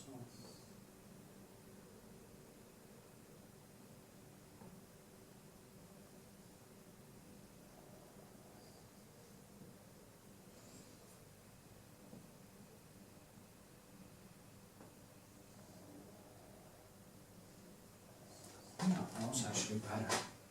I think that was it actually.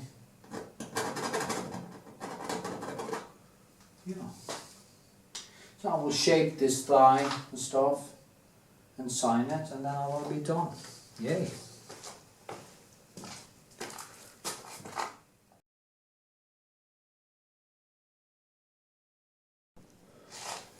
Okay, this is definitely the last touch-up. I did some here and on the thighs and the shadows, and I kind of got it to work together, so it became quite nice. And I did a little bit on the background here, just a tiny bit to kind of make it a more roomy thing, almost get some more space into it. Despite that, I think I'm done. I just want to kind of even it out a little bit. I think it's very important for it to have kind of address. If you go further than this, which I probably would, and I'm going to try to do in future paintings, I want to try to go in some paintings, try to go even deeper, to get even more into the realm of the photorealism. But the point is that I also want to keep the paintedness, which is extremely important to me, and therefore it is quite, I can't really become a absolute, I can't become a total, absolute, what do you call it, photorealist, because I use too much paint and I kind of build it in a totally different way. If you look at some of the best, there's also some textures in the background, something here, something like it just gives it a little bit more address and a little bit more wall-y feeling.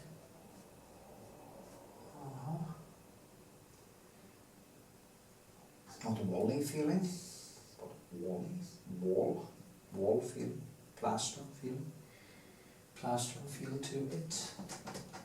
But then again, I don't want to overdo it. I'm not going to work over the whole thing. I'm just gonna focus it kind of here. Kind of, but focus it here. Maybe a little bit in the shadow here. The shadow. The shadow.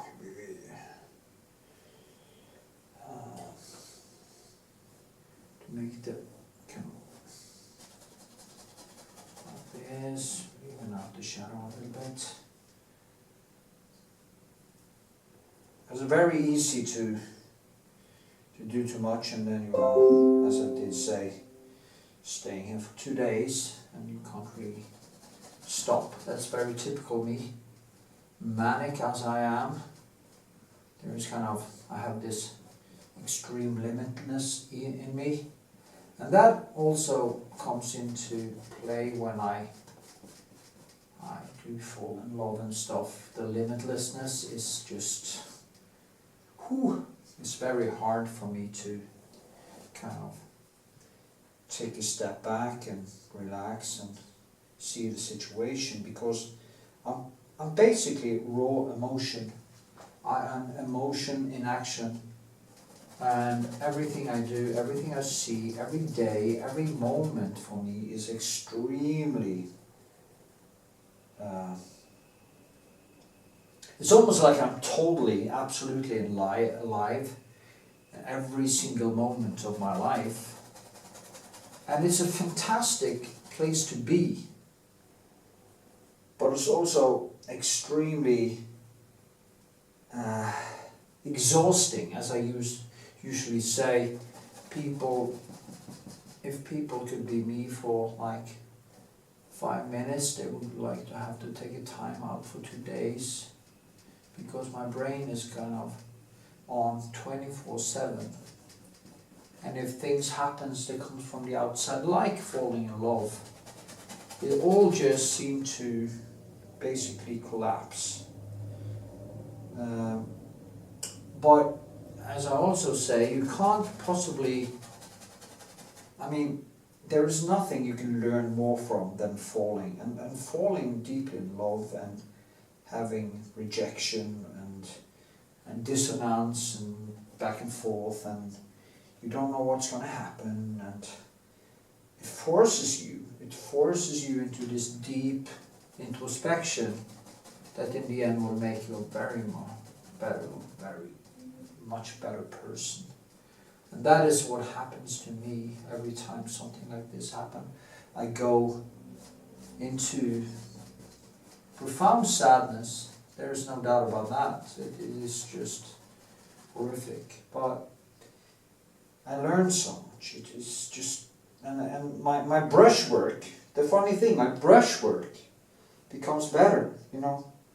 As I say, you want to learn something about yourself, get your heart broken. And then study, get to know what is actually happening in your own brain, so that you have this objective, you know, I always talk about the angels on your shoulder. You have the bad one and the good one. But you also need this third eye, the eye of deep introspection, which I can actually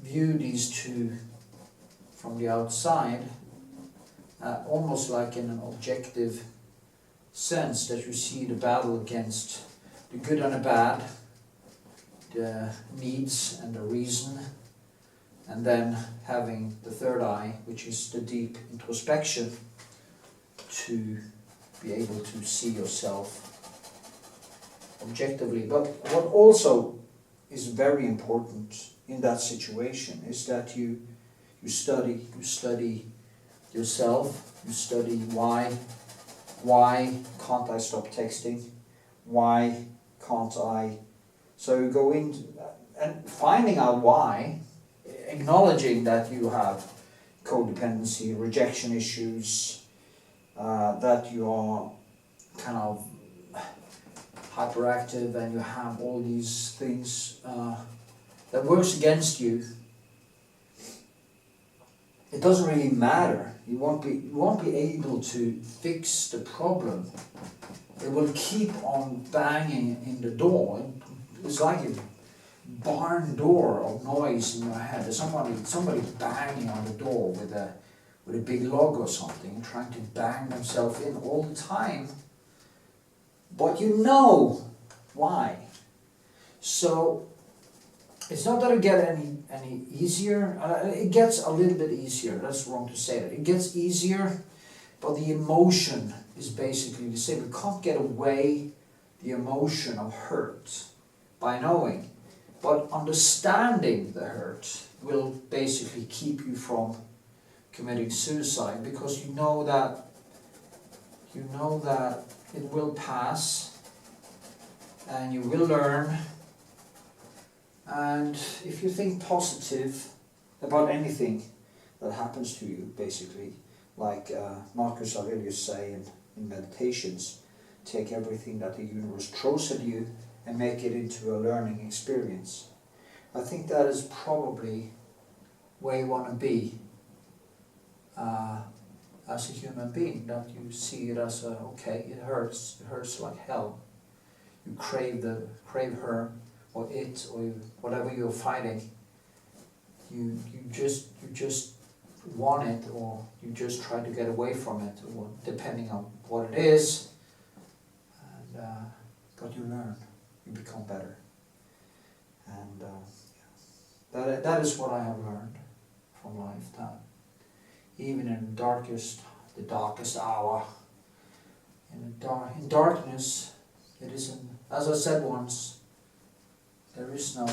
I studied everything bad that people did or have done, and I've seen all the good.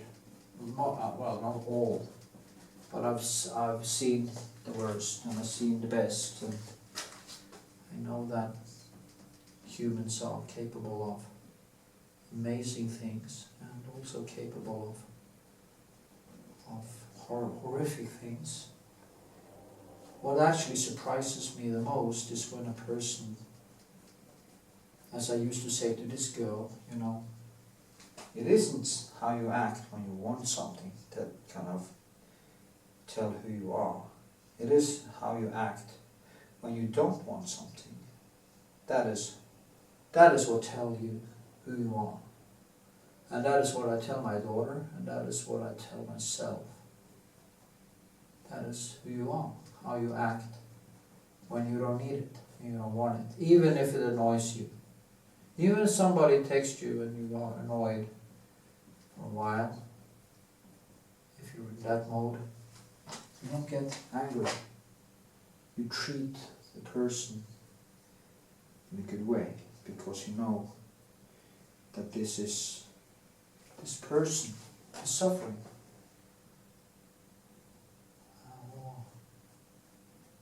Of course there is, and probably has limits, but must have some limits to it, but as long as nobody is hurting anyone physically or doing anything, threatening people, whatever, I don't think there's any need for cruelty. And if you like being cruel, if that is what you get kicked from, if you like seeing people suffering, then you are a psychopath, and you are simply not a good person. You are simply just an empty shell. You are a non-human being. You are a non-entity. And if you meet people like that, it is like trying to reason with a person who is not really there. The person doesn't really exist. So, yeah. I think if I should say one thing about existence, to what is a telltale of a person actually existing, I think it is how they act when they don't need it, or they don't want it, or they don't need to. Do you actually do charity when somebody's not looking? Do you give of yourself in an unselfish way, only when you actually want something back? Are you kind when you don't need to be, when there's nothing in it for you? And even worse, you don't even want it, you know. So that is what I think define a person's goodness or whatever. So yeah, that is what I think, and that is what I think is important for any human being to think about before they act or before they say something, or any person with normal empathy should be able to see that. The psychopath doesn't care. The sociopath cares a little bit.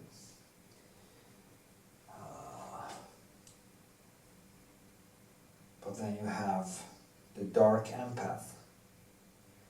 The dark empath actually understands empathy. They just don't give a fuck because they don't have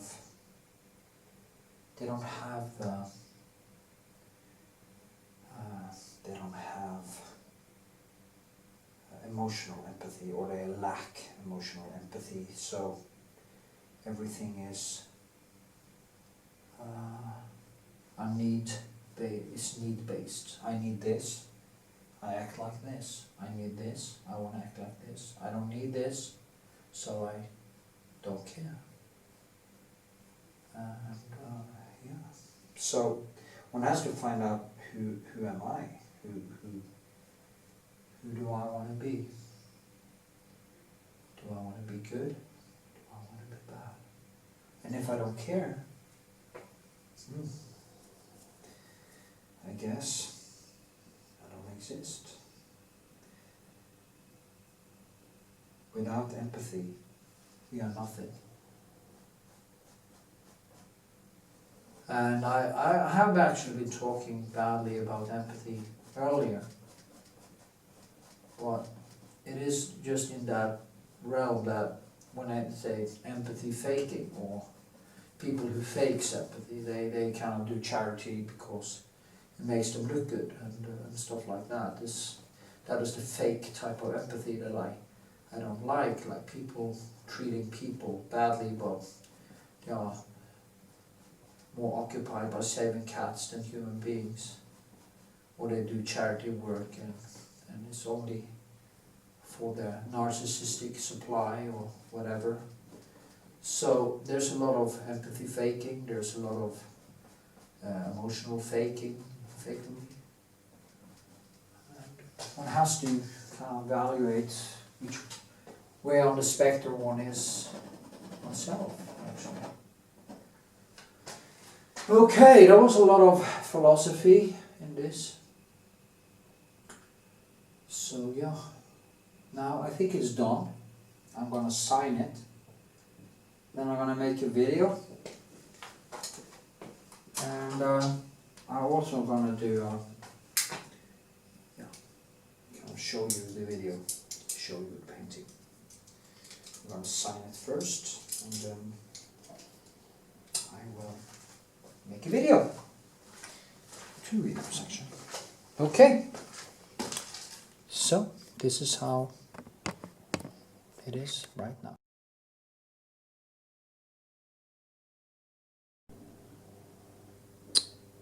Okay, here we are. The finished painting. It came out pretty well, I have to say. Now, at the beginning of this video, we were actually in a breakup. I was all the way back in February, and it was in a good way in many ways, and we went through a few more months with stuff, you know, and we were even in a relationship, and broken up and then back together again, and back and forth, and been a lot of back and forth on my behalf, and I think also on her behalf have been some heartbreak and dissonance and stuff. So, but you know, the painting came out very well, and I think the relationship is probably gone now for good. but I think it kind of ended in a good way.